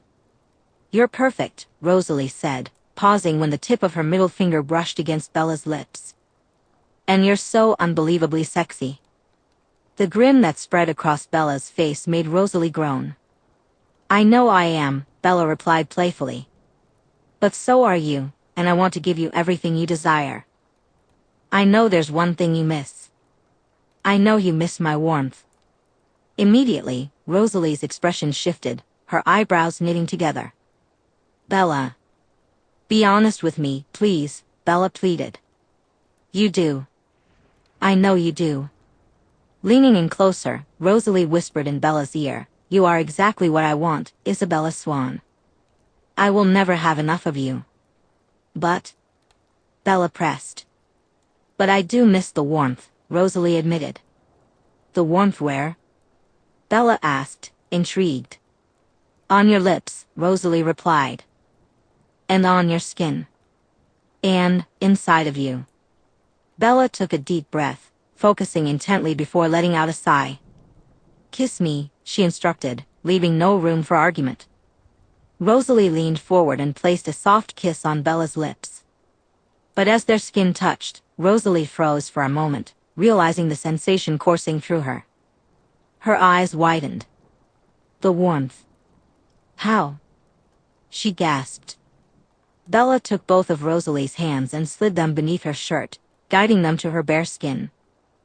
Then, softly, she pushed her tongue into Rosalie's mouth, and they began to kiss. The initial kisses were slow and sensual, but the tension between them quickly ignited into something more aggressive. Rosalie grabbed Bella's hips and spun her around, pressing her forcefully against the wall, causing the drywall to crack. "How?" Rosalie demanded, her hands exploring every inch of skin she could reach. "How?" "Damn it. You're warm." "I'm a reflector," Bella murmured, her eyes closed. "And as it turns out, that extends to human abilities." At her words, Rosalie let out a low growl, her excitement palpable. She removed one hand and slid it between Bella's thighs, resting it directly over the fabric of her jeans, pressing against her. Rosalie squirmed, feeling the venom pooling in her mouth. Even through the fabric, she could sense the heat radiating from Bella's center.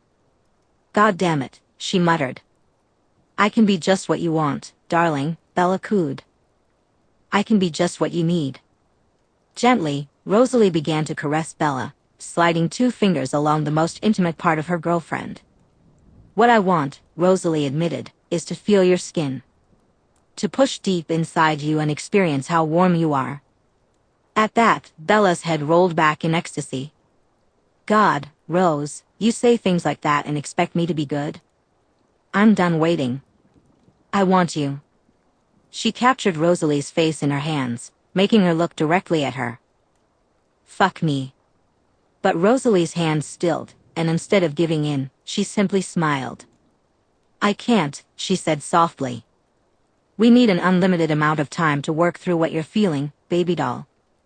And if we're going to be gone for a while, we need some kind of going away party." I thought. She paused, releasing Bella and stepping back. "Maybe on our honeymoon we could." "Our honeymoon?" Bella repeated, her eyebrows furrowing in confusion. "Yes," Rosalie said, lowering herself to one knee. She reached into her pocket and pulled out a small box, one that had belonged to her great-grandfather, given to her great-grandmother nearly 200 years ago. "Will you marry me, Bella Swan?" Tears streamed down Bella's cheeks as her eyes fell on the glittering ring. "Rose. Rose."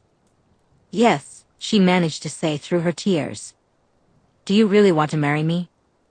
Rosalie stood, pulled her lover into her arms, slid the ring onto her finger, and kissed her deeply. "Yes, my love, I want to marry you."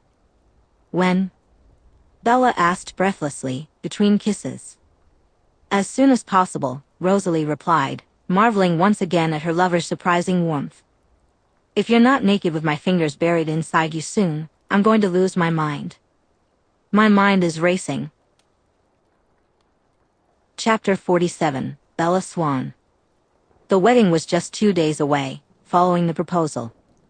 Bella's friends and family received their invitations, hand-delivered by Alice, for both the wedding and the bridal shower the night before.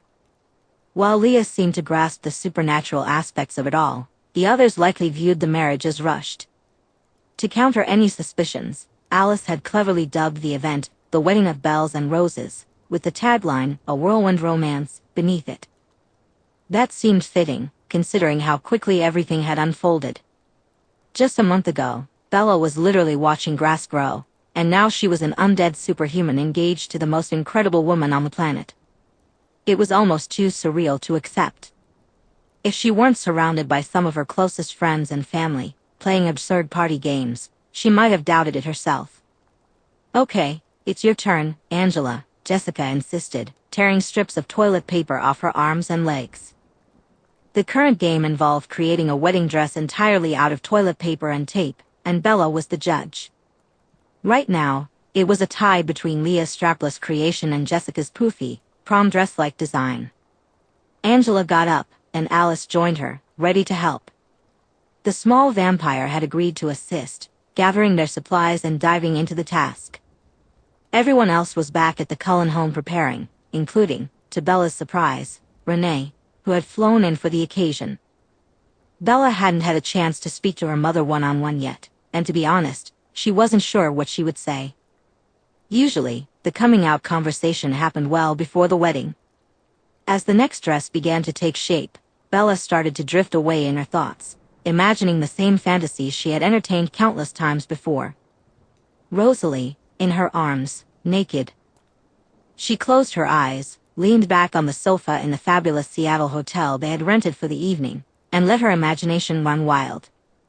But before a minute had passed, something caught her attention, and she stood up, as if possessed. Bella stepped onto the balcony, where Alice paused in her efforts to fashion a convincing veil from several long strips of Charmin. "Bella, is everything all right?" Alice asked, her brow furrowed with concern.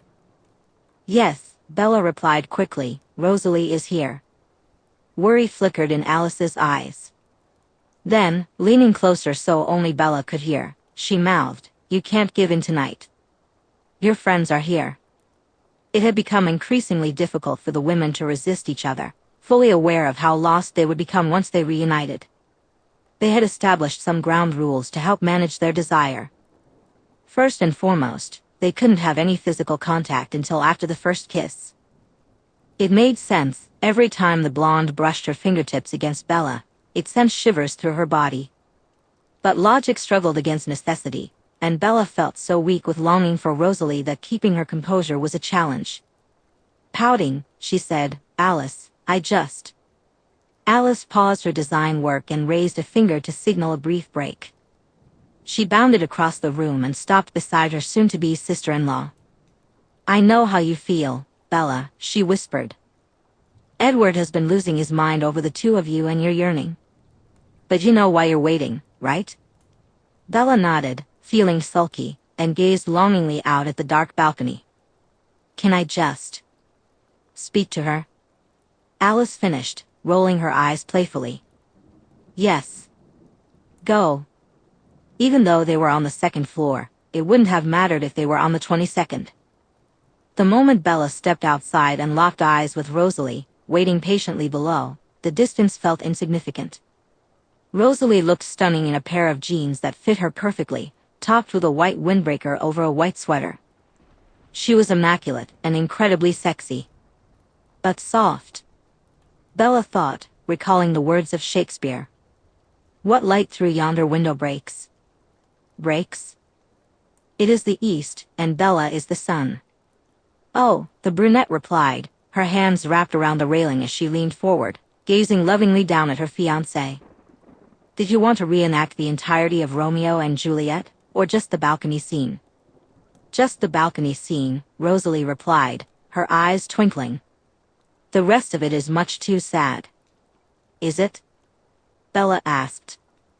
"Because I already died for you, Rosalie Hale, and I'm still by your side." The resulting purr was delicious to the new vampire, and she seriously considered leaping over the railing to close the gap between them. But the giggles echoing from inside kept her grounded. "So go on, Romeo," she insisted after a moment. "I want to hear more Shakespeare." A grin spread across Rosalie's lips, and then, in a display of remarkable agility, she leaped and caught the railing, hanging there as if she were weightless. Bella stepped back in surprise, but now their faces were just inches apart. "She speaks," Rosalie lilted, slipping back into character, her voice a seductive purr. "Oh, speak again, bright angel. For thou art as glorious to this night, being o'er my head as a winged messenger of heaven unto the white upturned wandering eyes of mortals." "Oh," Bella replied, tilting her head slightly, the scent of the blonde's breath instantly intoxicating. "Am I?" "Yes," came the whispered response. "You are." Rosalie's eyes traced Bella's form before she bit her lip. After a moment of silent adoration, she finally greeted her, "Hello, Bella Swan. I missed you." Bella couldn't help but sigh. "You missed me," she repeated, captivated by the brilliant yellow orbs before her. "You have no idea how much I've missed you. I struggled to focus all night, and now you show up quoting Shakespeare and making me..." Bella trailed off, the suffocating agony of longing tightening around her. "What do you mean, making you?" Rosalie asked, her curiosity piqued. "Making you wet?" All Bella needed to do was lift her hand and place it gently on Rosalie's cheek, and they would be swept away in a whirlwind of passion. It was a tempting thought.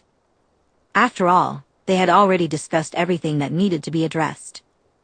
Jessica and Angela had accepted the quick proposal as charmingly romantic, while Leah, of course, knew the truth. Bella had explained that after the wedding, they would travel together, and the group had spent time listing all the places Bella and Rosalie should visit. She was confident Esme would fill Renee in on the details, and Charlie hadn't asked any more questions. So, what else was there to do? The paperwork could wait. But right now, all Bella wanted was to. Suddenly, the sliding door was yanked open, and Alice stood before them, her angelic face marred by a look of terror. Before she could even speak, Bella sensed her jumbled thoughts.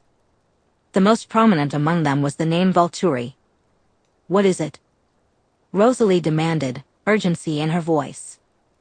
"Alice, what did you see?" "Jane," Alice hissed, "and Alec." "How?" Bella asked, concern creeping in. "Irina," Alice replied. Rosalie's eyes narrowed, and her voice turned into a low, foreboding hiss. "I'll kill her." The wind shifted, and Bella caught the scent of others like them, lingering somewhere far off yet distinct. Over the past few days, she had grown more accustomed to her vampiric abilities, and now sensing others nearby felt almost like a sixth sense. She recognized Irina from their past contact when she was human, but the other two were unfamiliar. She had been briefed on the Volturi and had heard of Jane and Alec, their guard, known for their strength and cruelty. "Where are they?" Rosalie pressed.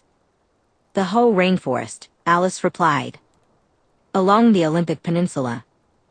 The forest that backs up to the hotel leads into it." "And the others?" Rosalie asked, urgency lacing her tone. "We don't have time," Alice said, her voice steady despite the chaos surrounding them. The vampire spoke, worry clear in her voice. "They're waiting." Bella glanced inside. The three girls were still playing with toilet paper and giggling, although Leah shot them a curious look. "What do I tell my friends?" Bella asked. "I'll handle it," Alice replied. "I'll tell them you and Rosalie wanted a moment together before the big day." She frowned slightly. "They only want to see the two of you," she clarified. "Why?" The blonde pressed. "Did Irina?" Alice nodded. "Yes. She told them that Bella knew about our kind and that she's still human." "Then we just go and show them that I'm not human anymore," Bella suggested, realizing that while her response made sense, it felt overly simplistic. "It's the fact that I considered not turning you," Rosalie interjected. "That's disrespectful." She took a deep breath. "Bella isn't ready to face them," she continued. "This is a death trap." But Bella had a different perspective. "I'm not afraid," she declared. Then, extending her hand, she finally let herself touch Rosalie. A wave of pleasure washed over her, followed closely by a sense of absolution. "Do you know the way?" Rosalie had never cared for the Volturi. She found their methods outdated and their aesthetic tacky and embarrassing. She understood their power, and that was the only shred of respect she had for the group. They had invited her to join before, recognizing her for what she was. They had extended their invitation to the entire Cullen family, taking an interest in each of their unique gifts. Only Carlyle had ever accepted, and that had been long before Rosalie's time. She was furious. Furious that they had chosen the night before her wedding to show up and cause trouble. Furious that they had sent two of the most brutal and unforgiving to handle the situation. But most of all, she was angry at Irina. And when they burst into the clearing, she felt her anger intensify. When Bella saw the blonde vampire standing between the two Volturi guards, she nearly lost her composure. "Ah, there you two are," Jane said, her youthful voice dripping with an unnatural acidity. "I would say it's wonderful to see you both, but it's not." Alec loomed nearby, his fists clenched at his sides. Rosalie ignored their presence and directed her attention to her former friend. "How could you?" she spat. "You told them about her?" Bella stood still at her side, slightly behind her shoulder, her fingers intertwined with Rosalie's. The blonde sensed that the other woman was sifting through her thoughts, and she decided to use this to her advantage. Jane can cause pain telekinetically, she communicated to Bella, and Alec is very strong. He's a tracker. That's how they found us. Bella remained silent, but she shot a glance at her lover, and Rosalie knew it was to confirm that she understood. We have rules for a reason, Irina stated flatly. I'm sorry, Rosalie. Rosalie snarled in response. No need to be nasty, Jane quipped, her voice almost as lyrical as Alice's. Irina did the right thing in coming to us. She smiled, but there was no warmth in her expression. However, it appears that the situation has resolved itself. She gestured toward Bella. There are no humans here. Then we were brought here for no reason, Alec grumbled angrily. I do not like to waste my time. Jane laughed lightly, tilting her head slightly toward her brother. Oh dear brother, she said, just because Bella is now a vampire doesn't mean we shouldn't hold Rosalie accountable for her loose lips. She hesitated for a moment before saying, pain. Immediately, Rosalie collapsed to her knees, screaming in agony as an unseen source of torment engulfed her body.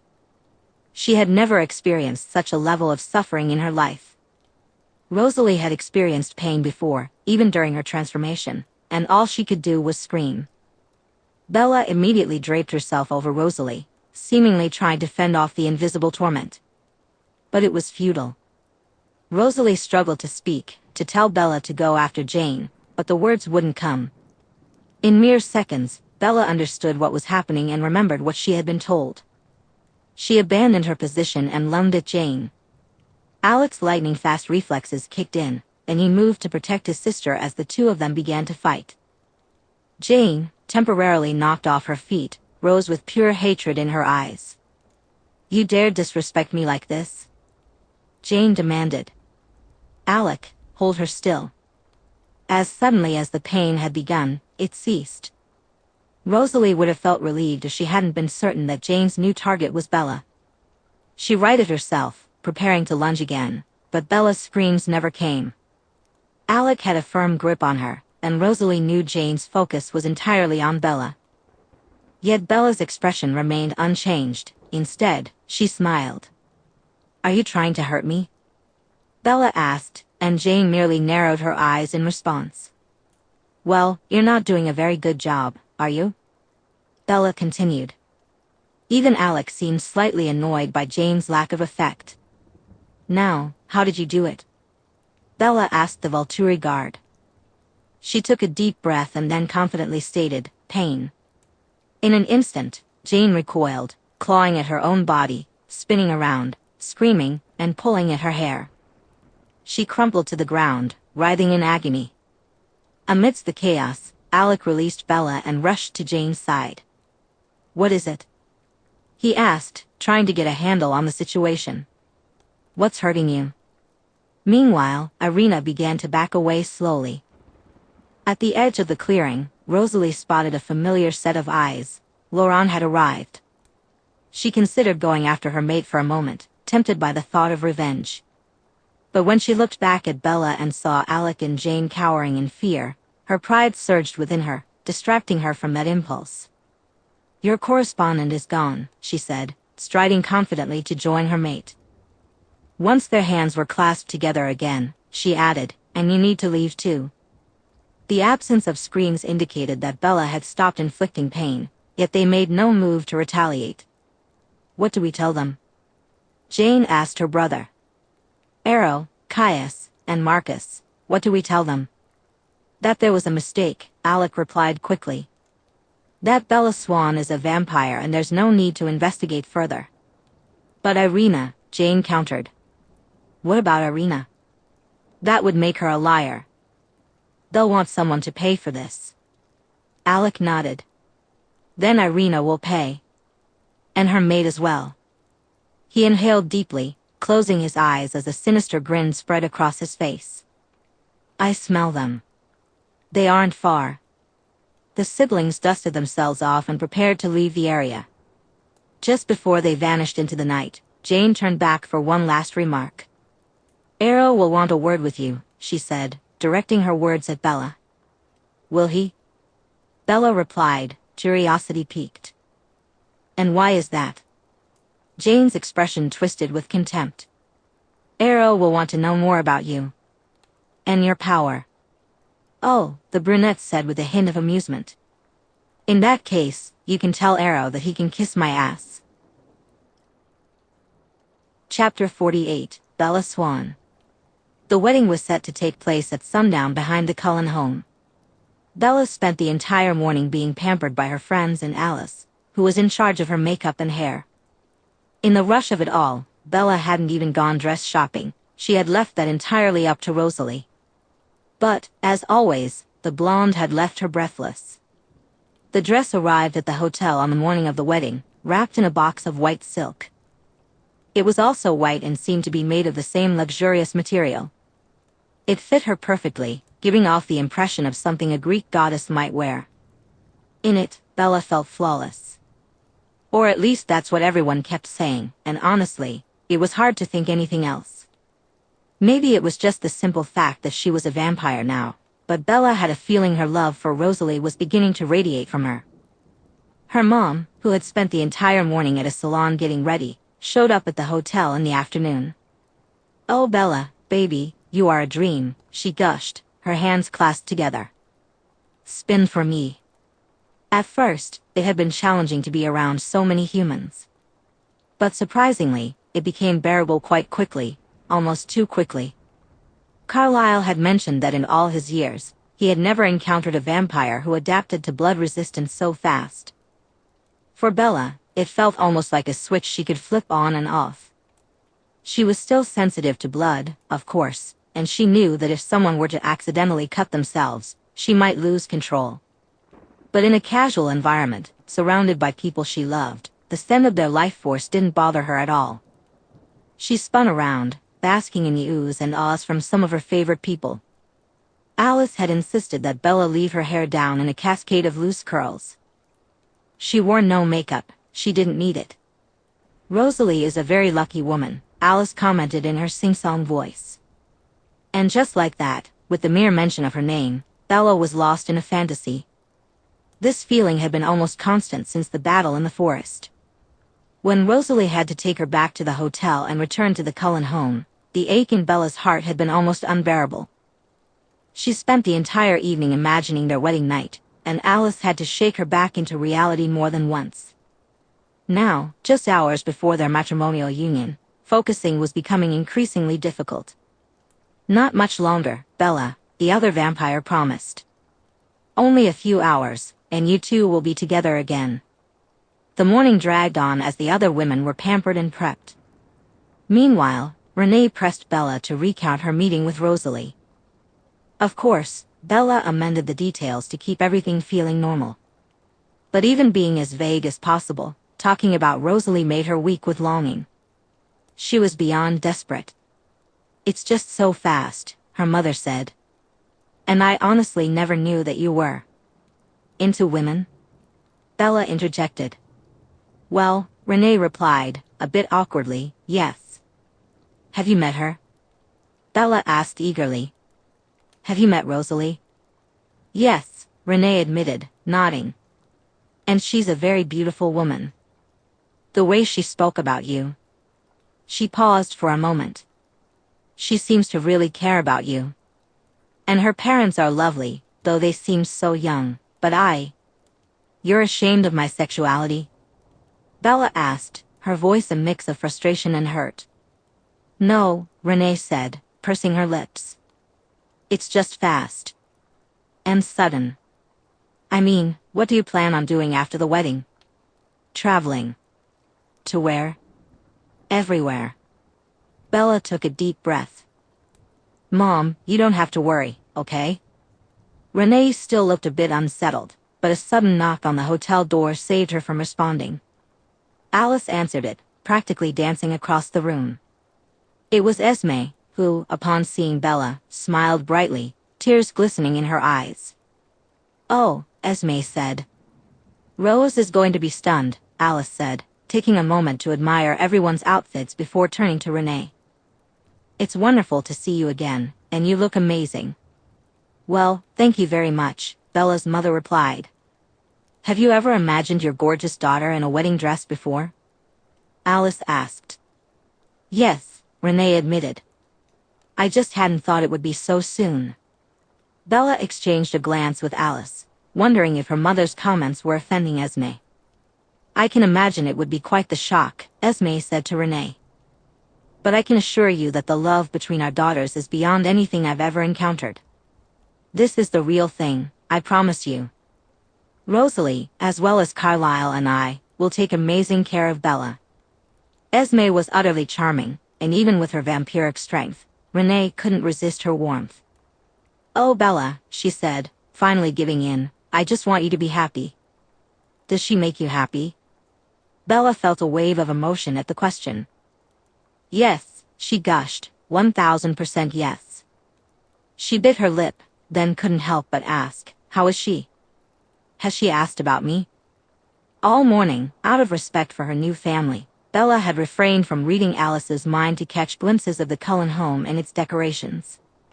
With Esme present, the temptation was even greater. More times than I can count, Esme replied. She misses you. Bella knew that her mind-reading ability was like a switch she could easily flip. It would be so simple to see her bride-to-be and ease her longing, but she wouldn't do that to Esme. She couldn't. Instead, she said, her voice thick with desire, can you tell her I miss her too? As soon as I return, Esme promised. But while I'm here, I wanted to go ahead and... Here's your wedding present, Esme said, a warm smile on her face. Wedding present? Bella replied, surprised. Esme, you didn't have to. Esme waved her hand dismissively. I know, but I wanted to. This is from Carlisle and me. She reached into the pocket of her stylish wool coat and pulled out a long navy box, about the size of a legal envelope, beautifully tied with a bow. As she opened the box to reveal a round-trip ticket, Bella's friends, her mother, and even Alice gathered around eagerly. I had a feeling you would love your gift, Alice chimed in cheerfully. Though I couldn't be completely sure, of course. Bella looked at Esme for clarification. It's for the island of Bells and Roses, Esme explained. It's located off the coast of Portugal. Carlisle and I own a few islands in the Atlantic, and we've been building bungalows on them. This one is for you and Rosalie for your honeymoon and whenever you want to visit. A private plane will be leaving tonight after your wedding to pick you up whenever you're ready to return to Forks. Bella's eyebrows shot up in disbelief. So many incredible things had happened to her over the last month that she had almost expected to feel numb to it all. But this was a whole new level of wow. You're giving us an island? She asked, still trying to wrap her mind around it. Yes, Esme replied, her eyes sparkling. She lowered her voice so only the vampires in the room could hear. An island and the newly built bunker beneath it. 4 hours before the wedding, a long black Bentley limo arrived to pick up Bella and the remaining wedding party in Seattle. Alice left ahead of time with Esme for 2 reasons, to ensure the humans wouldn't see her vampiric shine and to help with last-minute preparations. Once they returned to Forks, they immediately headed up to Rosalie's room to check on her. She was going mad with anticipation, especially being locked away all this time. Bella said she misses you, Esme said, walking around her daughter to inspect her hair and outfit. Oh, my darling girl, you look immaculate. How does Bella look? Rosalie demanded, brushing off the compliments. Did she get the dress? Does it fit her? Perfectly, Alice chimed in. She looks gorgeous, Rose. The bride-to-be groaned. How much longer? A few hours, Edward replied, lounging at the edge of Rosalie's bed with his mate sitting on his lap. He chuckled lightly, the cheerful atmosphere lifting his spirits. She's been like this all morning, he muttered to Alice. Insufferable. I heard that, Rosalie growled, narrowing her eyes at him. Just because I'm wearing Versace doesn't mean I won't kick your ass, Edward Cullen. A grin spread across his handsome face. That would be fun to see. But ultimately fruitless. I can read your thoughts, remember? Yeah. She shot back sarcastically. And what am I thinking right now? That you want to grind my face into your carpet? Edward replied, raising an eyebrow. How's Bella? He asked the sprite in his arms. She's lovely, Alice said. And she'll be here soon, but we still have to finish setting up. Come on, Edward. She stood and pulled him to his feet. In a blur of speed, the two of them dashed to the balcony, leaped over the railing, and disappeared into the backyard. Once it was just the two of them, Esme turned to Rosalie. I gave Bella the wedding present that Carlisle and I got for you too. Do you want to know what it was? Yes, Rosalie admitted, her curiosity piqued. But he didn't have to get us anything. I know, the elder vampire replied with a smile. And that's exactly what she said too, but she placed her hand on Rosalie's and squeezed it gently, want to wish the two of you happiness. She then pulled out a receipt from her pocket. Esme reached into her pocket and handed something to her daughter. I want to make sure none of my rooms end up looking like that hotel room in New York. The bride-to-be laughed, then glanced at the paper in her hands. This is a plane ticket to, she paused, locking eyes with her mother. Is this? Yes, Esme confirmed. You two need some time alone, and what could be more remote than an island? Hours later, as guests began to arrive, Rosalie was finally allowed downstairs. She floated between the chairs, making her way up the aisle to the natural lover's arch that had been set up beneath the sprawling trees. It was adorned with thousands of blooming white flowers, fairy lights twinkling all around, while an endless carpet of the same flowers blanketed the ground and decorated the nearby trees. The result was an enchanting wonderland that even Rosalie couldn't help but admire. Standing there in her elaborately embellished lace Versace pantsuit, with her hands in her pockets, she watched the guests take their seats when Charlie approached her. Can I have a word? He asked. Of course, Mr. Swan. Call me Charlie, he said, clearing his throat. He wasn't wearing his usual chief uniform. Instead, he had opted for dress pants and a neatly tucked-in button-up shirt. His hair was combed flat, and he looked handsome. I just wanted to say that I know. You know? Rosalie repeated, her brow furrowing. About what you are, he replied, glancing down, clearly nervous. And what my Bella is. I just want to make sure my baby girl is in good hands. I want to make sure she is safe. Rosalie pulled her hands from her pockets, reached out, and took hold of one of her future father-in-law's hands. Charlie, she said, feeling a surprising tenderness toward him. I'm going to tell you something, okay? And you have to promise to believe me. Okay. Bella Swan is the reason for my existence, she said calmly. And I would lay down my life to protect her. There is nothing in this world, or any other, that. It means just as much to me as it does to your daughter, and I will spend the rest of my life, my entire existence, proving that to her and to you, if that's what it takes. I love her, Charlie. It took him a moment to regain his composure after that. Finally, straightening his tie with fidgety, nervous hands, he replied, Then you too have my blessing. Chapter 49, Rosalie Hale. As a human, Rosalie often daydreamed about her wedding. Growing up in the early 20th century, one might expect her fantasies to revolve around a dashing male groom. But they didn't. Instead, she focused on what she would wear and how she would feel. The other person was merely a detail. She knew, without a doubt, that she deserved a breathtaking ceremony and a spouse who was both illustriously rich and devilishly attractive. She had always imagined that the dress she wore for the occasion would be the most elaborate and beautiful ever tailored. And now, here she was, standing in a suit, waiting for her bride to join her at the altar. Taking a deep breath, she inhaled the beautiful cacophony of scents surrounding her. Beneath the lover's arch, under a canopy of wisteria, delphinium, sweet pea, viburnum, various mosses, ferns, and ranunculus, she felt an unfamiliar sense of peace. Esme, Carlisle, Alice, and the help they'd hired had truly outdone themselves. The yard, which had witnessed so much violence less than a month before, had been transformed into an absolute wonderland. The guests were all present, seated before her with faces awash in amazement and adoration.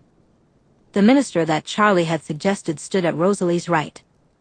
As it turned out, his friend, Stephanie Stewart, was ordained and more than willing to conduct the ceremony.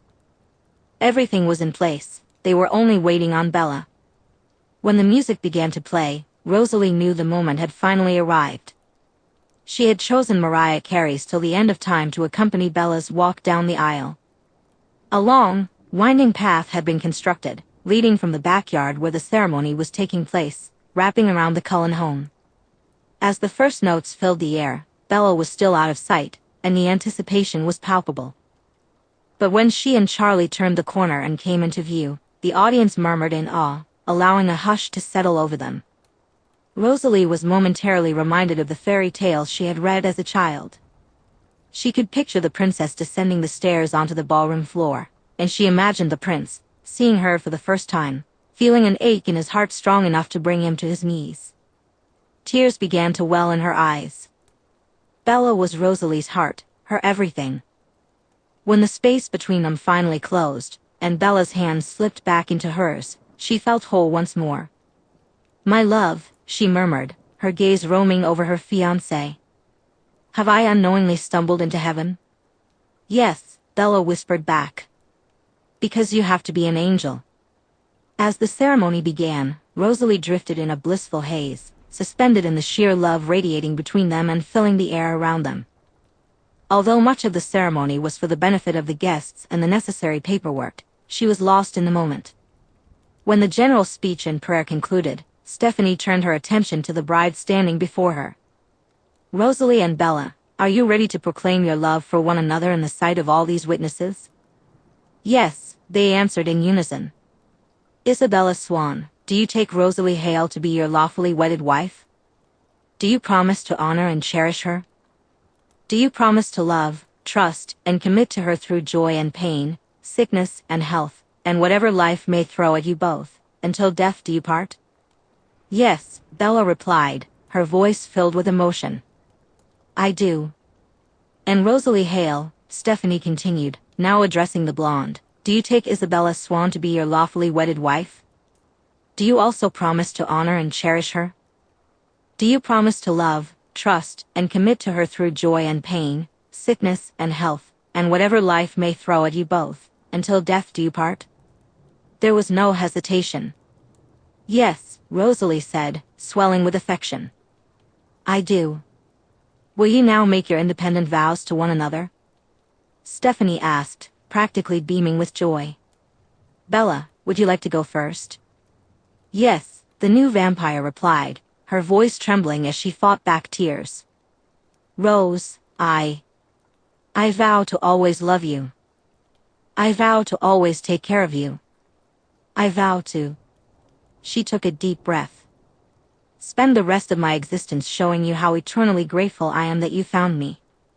That you came to me." A few tears rolled down her perfect cheeks as she paused. "I spent my entire life imagining the woman of my dreams, and then you stepped out of those dreams and into my life. I love you." It took incredible self-control for Rosalie to resist taking Bella in her arms and kissing her breathless. But now wasn't the time for that. There would be plenty of moments for passion in the days and months to come. "Rosalie," Stephanie prompted, "go ahead." Vows were something Rosalie had never considered as a human. The union itself hadn't seemed important to her then. As a member of high society, she understood marriages as strictly business mergers. When she had been engaged before, she had once held hope, but there had been no real love, and the experience had soured her on the entire idea. She had thought she would never get over the sheer shame of what he had done to her. But now... "Bella Swan," the blonde began, her thumb stroking her lover's knuckles as they stood, hands clasped. "My sweet love, I vow to you that there will never be another person as in love with someone else as I am with you. I vow to protect you, to keep you safe, and to always make you smile.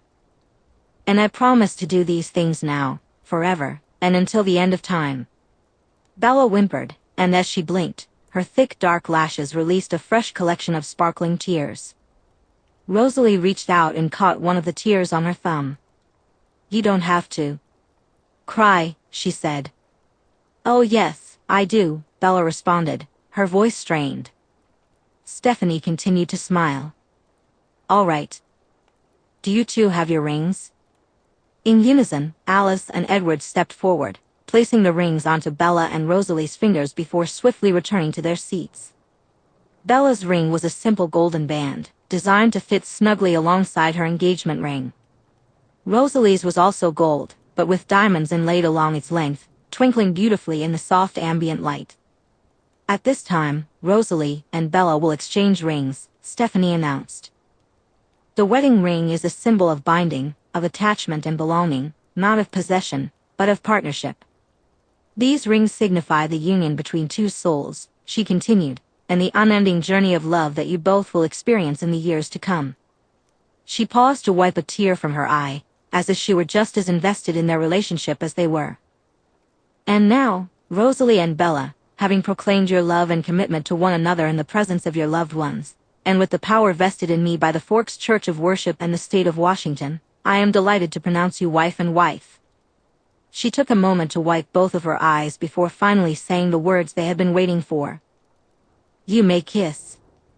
For that long moment, as their lips pressed together and their arms encircled one another's shoulders, the world seemed to stop spinning. The universe revolved solely around them. As their kiss broke, Rosalie leaned in, her lips brushing Bella's ear as she sang softly, "Why can't you see? I would give the world away to have you by my side. I'm so in need. Each and every night I pray you'll come and save my life. I would love you, till the end of time." Bella could only pout in response, her eyes reflecting the love that spilled from Rosalie. "Ladies and gentlemen," Stephanie exclaimed cheerfully, "may I now announce for the first time, as a married couple, Mrs. Bella and Rosalie Hale." The audience erupted in cheers, rising to their feet and shouting with joy. Anticipation and adrenaline surged through both women's undead veins. Rosalie lifted Bella, dress and all, spinning her around with grace before gently setting her back down and kissing her once more. In an instant, the atmosphere transformed into a whirlwind of activity as guests rushed to congratulate the new brides. For the next hour, the excitement mirrored the intensity of their relationship. The entire Cullen family, their invited vampire friends, Charlie, Renee, Stephanie, and half of the Colette tribe all came forward to embrace them and offer their well wishes. Alice and Esme whisked the couple around the Cullen home, helping them gather their belongings. Finally, what felt like an eternity after their first kiss, they were led out to the front drive, where both of their families awaited them. "You looked beautiful up there, honey," Renee said, smoothing one of Bella's dress straps and fawning over her with motherly affection. "So very beautiful." "Your mom's right," Charlie added, his eyes glistening. "You were shining up there, Bells." Esme and Carlisle took turns showering Rosalie with compliments, praising how perfectly her suit fit and how stunning the two of them looked beneath the arch. Then, Rosalie's parents took one of Bella's hands in each of theirs, beaming with pride. "I suppose it's time to officially welcome you to the family," Carlisle proclaimed, his warm, kind eyes sparkling. "The perfect addition. I feel like my family is complete now, don't you think, Esme, darling?" Esme, elegantly dressed in a floor-length navy gown that matched Carlisle's tie, looked at them with a depth of love that transcended her immortal years. "Absolutely," she replied with a smile. Charlie kissed both of them on the cheek, reminding Rosalie once more to take care of his little girl, before helping them into their ride, a sleek Bentley with fully blacked-out windows. Once they were both seated and the doors were closed, the car began to move. Rosalie wasted no time. "You look perfect in your dress," she purred, her voice dripping with seduction. "I can't wait to take it off you." She unbuttoned the front of her pants, caught Bella's hand, and guided it down to touch her center. "We've got a 3-hour ride until we reach the airport," she said breathlessly, as Bella found her clit and began to give it the attention it craved.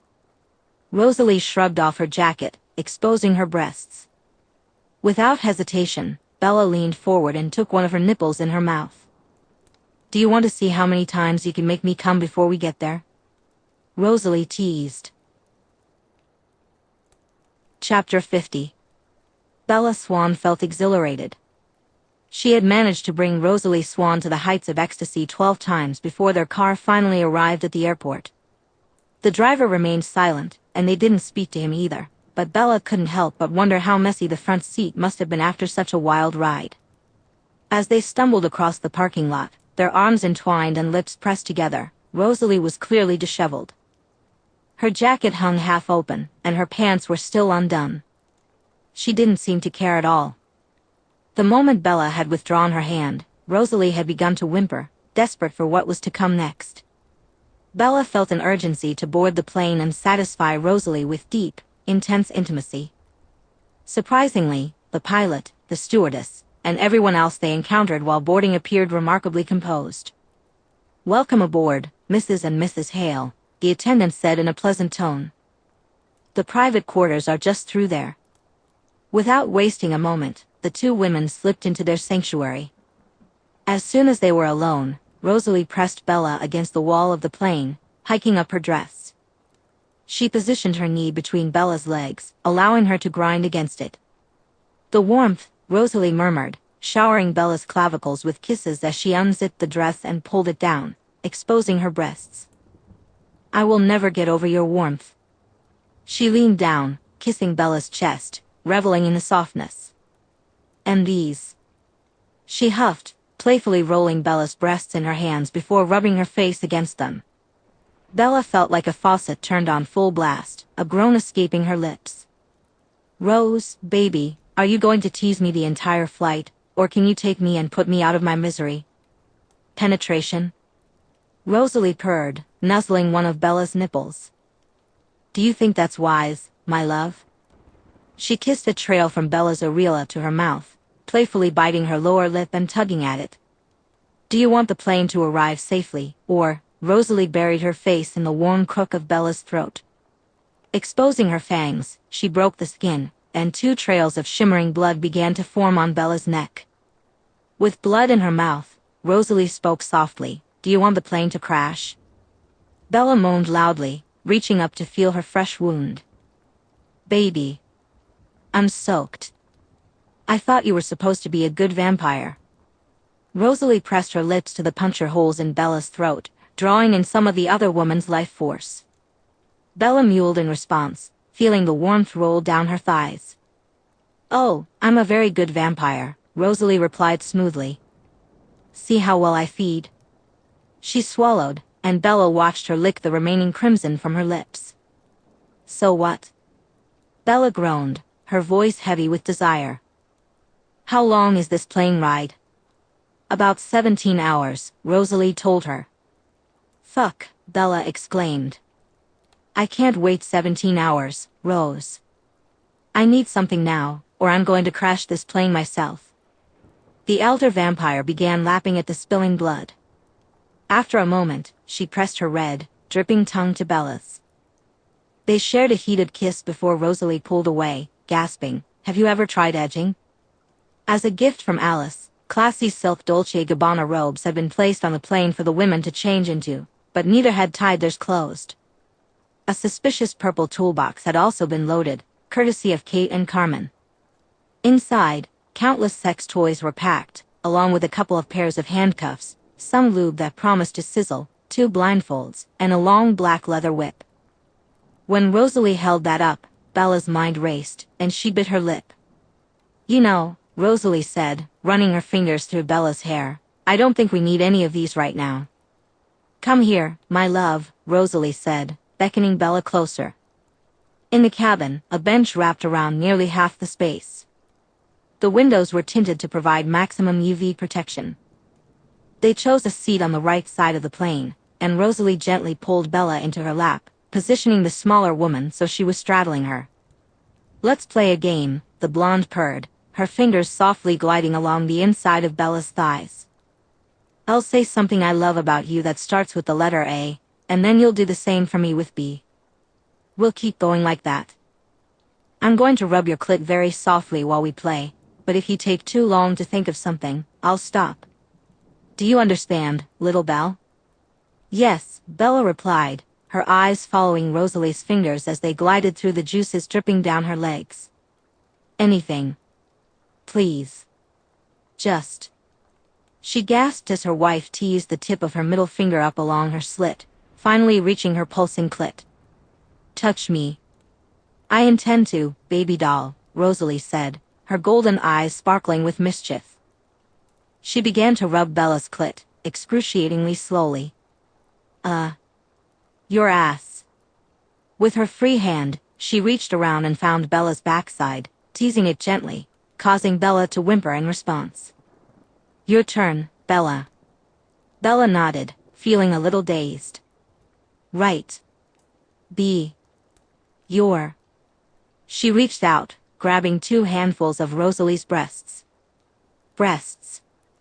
Oh, I know, Rosalie chuckled. I'm aware you're into my tits. Believe me, I've caught on to that one. She smiled innocently at her lover. My turn? C. I love your warm, dripping, cunt. Bella sighed, lost in the moment. They continued their game, moving through the alphabet, dimples, eyes, face, giggles, hair, intelligence, jaws, kisses, lips, mouth, and nose.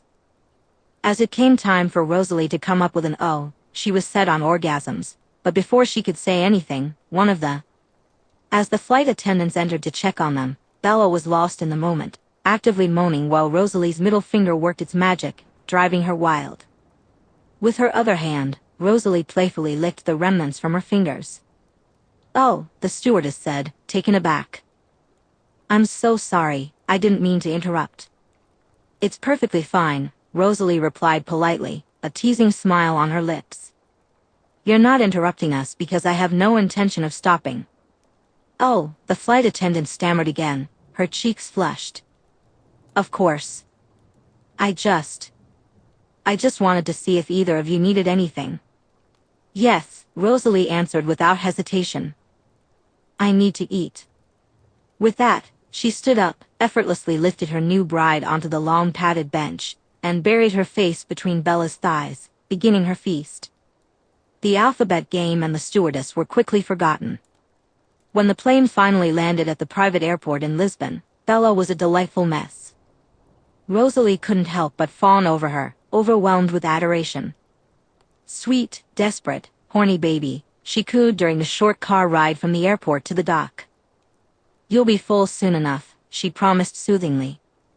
You'll take my fingers, my tongue, and our toys, you'll cover me in your essence, won't you, baby doll? Yes, Bella whimpered, her voice thick with longing. I'll paint you in my essence, Rose. Just take me. Soon, Rosalie reminded her, planting gentle kisses on her collarbones. Alice had provided them with overcoats, sandals, and large summer hats adorned with netted veils. The result? Both women looked like incredibly high-class, fabulously wealthy ladies on an extended holiday. And in a way, that's exactly what they were, on a very long holiday. It was early morning when they boarded the boat. The sailboat was small, just the 2 of them and a captain. He was an older man, and whether he had been warned not to ask questions or was simply wise enough to keep to himself, he maintained a respectful silence as they set off. They resisted because he had left them alone. Inside the small cabin at the center of the boat, there was just enough space for Bella to bend Rosalie forward over the wooden table. Bella took her time, teasingly exploring until Rosalie was panting for release. When Bella pushed her fingers deep inside the blonde, Rosalie came hard, accidentally breaking a corner of the table into sawdust. As they prepared to leave, Rosalie apologized to the captain in perfect Portuguese and, as Bella later discovered, offered to buy him a new boat. Rosalie carried Bella up the shore in her arms. Can you wait 10 minutes, my angel? She asked, opening the door and bringing her lover inside. 10 minutes? Bella groaned. Do I have to? Baby. The elder vampire chuckled. She set Bella on her feet, removing their hats, overcoats, and sandals. Then, clad in nothing but silk robes, Rosalie led Bella through the cabin. This is ours now, she said. Don't you want to see the house we were given? Yes, Bella replied, but mostly just the bed. Where is it? They paused in the hall, Bella against the wall, Rosalie pressed against her, her smooth thigh pushing up between Bella's tanned legs. "Oh, darling, we're not going to be using the bed.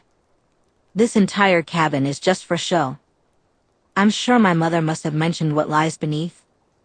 "Oh," Bella murmured, her eyes widening. "The bunker." They found the door in the corner of the kitchen, and Bella practically yanked it off its hinges to reveal a staircase leading down. "Oh," Rosalie growled, eager girl. It was indeed a bunker, but not the kind you'd survive an apocalypse in. In the center of the space sat an enormous round bed on a steel frame, adorned with deep red sheets and blankets. The walls and ceiling were draped in fabric, while benches, pillows, and more blankets lined the walls. There was one other door in the room, and the elegant bathroom opened up to reveal a luxurious jacuzzi, a walk-in shower adorned with multiple rain shower heads, and a vanity fit for a princess, or two. The women would have been impressed if they had taken a moment to appreciate it. But as soon as the door to the upstairs closed behind them, sealing them in a soundproof sanctuary, Rosalie approached the trunk in the corner. She had requested it be filled with the same items Carmen and Kate had sent. Selecting exactly what she knew Bella would need, she began fastening it around her waist. "Oh no," Bella mouthed, realizing what Rosalie was doing. "It's so big." "It is," Rosalie replied, inspecting it with a playful glint in her eyes. "But I know you so well, my love, and I know your sweet little body can take it." She flashed a seductive grin and dropped her robe, watching with hungry anticipation as Bella did the same. "Spread your legs, baby. I want to try something new. I know you love my breasts, don't you?" "Yes," Bella hissed, her voice breathy. "I love your breasts." Rosalie smirked. "I know you do, baby. And right now, I want you to be a good girl for mommy and suck my breasts while I take you." Bella whimpered, her eyelids heavy over her big brown eyes, a clear sign of the haze that enveloped her. Rosalie settled onto Bella's lap at the edge of the bed, careful not to let the large toy touch her too soon.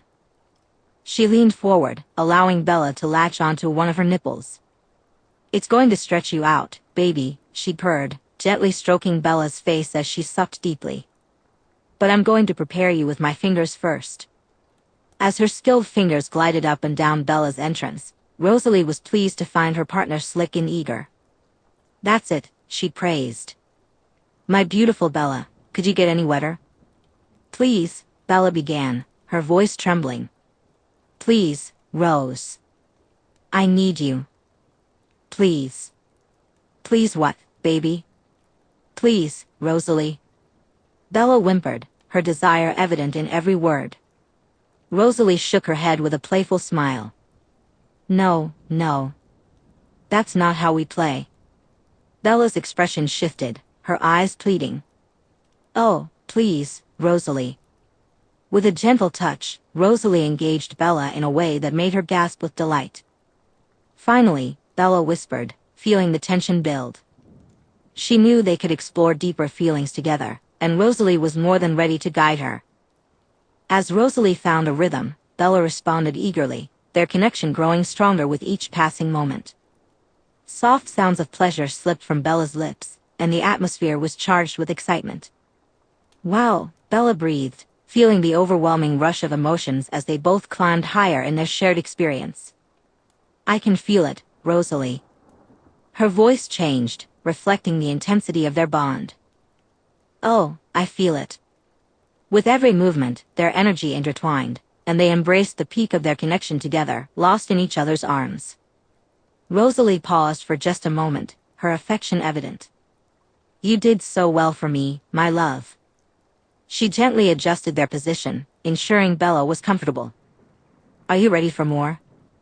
"Yes," Bella replied eagerly, her anticipation clear. With a deep breath, Rosalie continued their exploration, her focus on Bella's happiness and comfort. "Oh, this feels amazing," Bella exclaimed, surrendering to the moment as they shared in their joyful intimacy. The two of them lost track of time, wrapped up in each other's warmth and connection, savoring every second together. Rosalie and Bella shared an intense moment of connection as they enjoyed the warmth of each other's presence. Rosalie cooed, her voice filled with affection. "It feels so good to be with you, Bella." She gently wrapped her arms around Bella, drawing her closer. "I love how you make me feel." Bella smiled, caught up in the joy of their shared experience. She felt a rush of emotions as Rosalie encouraged her to express her affection. "I just want to be close to you," Bella whispered, her heart racing with excitement. "That's it, my love," Rosalie replied, stroking Bella's hair tenderly. "Just let go and enjoy this moment with me." Their laughter and soft whispers filled the air, blending seamlessly with their playful exchanges. "Stay with me like this," Bella requested, her voice a blend of longing and happiness. Rosalie nodded, her eyes sparkling with love. "Always, my sweet girl." "I love you more than words can say," she said, pulling Bella even closer. As they embraced, the world outside faded away, leaving only the two of them in their little sanctuary of warmth and affection. "I'll always cherish these moments with you," Rosalie promised, sealing her words with a gentle kiss. They savored the closeness, wrapped in each other's arms, feeling grateful for the bond they shared. Rosalie and Bella shared an intimate moment filled with emotion. "Tell me you love me," Rosalie urged gently, her voice warm and inviting. "Tell me that you're mine forever." Bella's eyes glistened with tears of joy as she responded, "I love you, Rosalie. I'm yours completely." Their connection deepened as they moved together, embracing the closeness that enveloped them. "That's it," Rosalie encouraged softly, her affection evident in every word. "You're doing so well, my love." Bella felt a wave of happiness wash over her, sensing the love that flowed between them. As their bond intensified, Bella reached up to touch Rosalie's face, conveying her feelings without words. Rosalie felt a rush of adoration, realizing just how deeply she cherished her partner. "How did I get so lucky?" she whispered, showering Bella with tender kisses. Bella smiled, her heart full, as she whispered back, "You make me feel so loved." Rosalie lovingly brushed Bella's hair back, their eyes locked in a gaze that spoke volumes.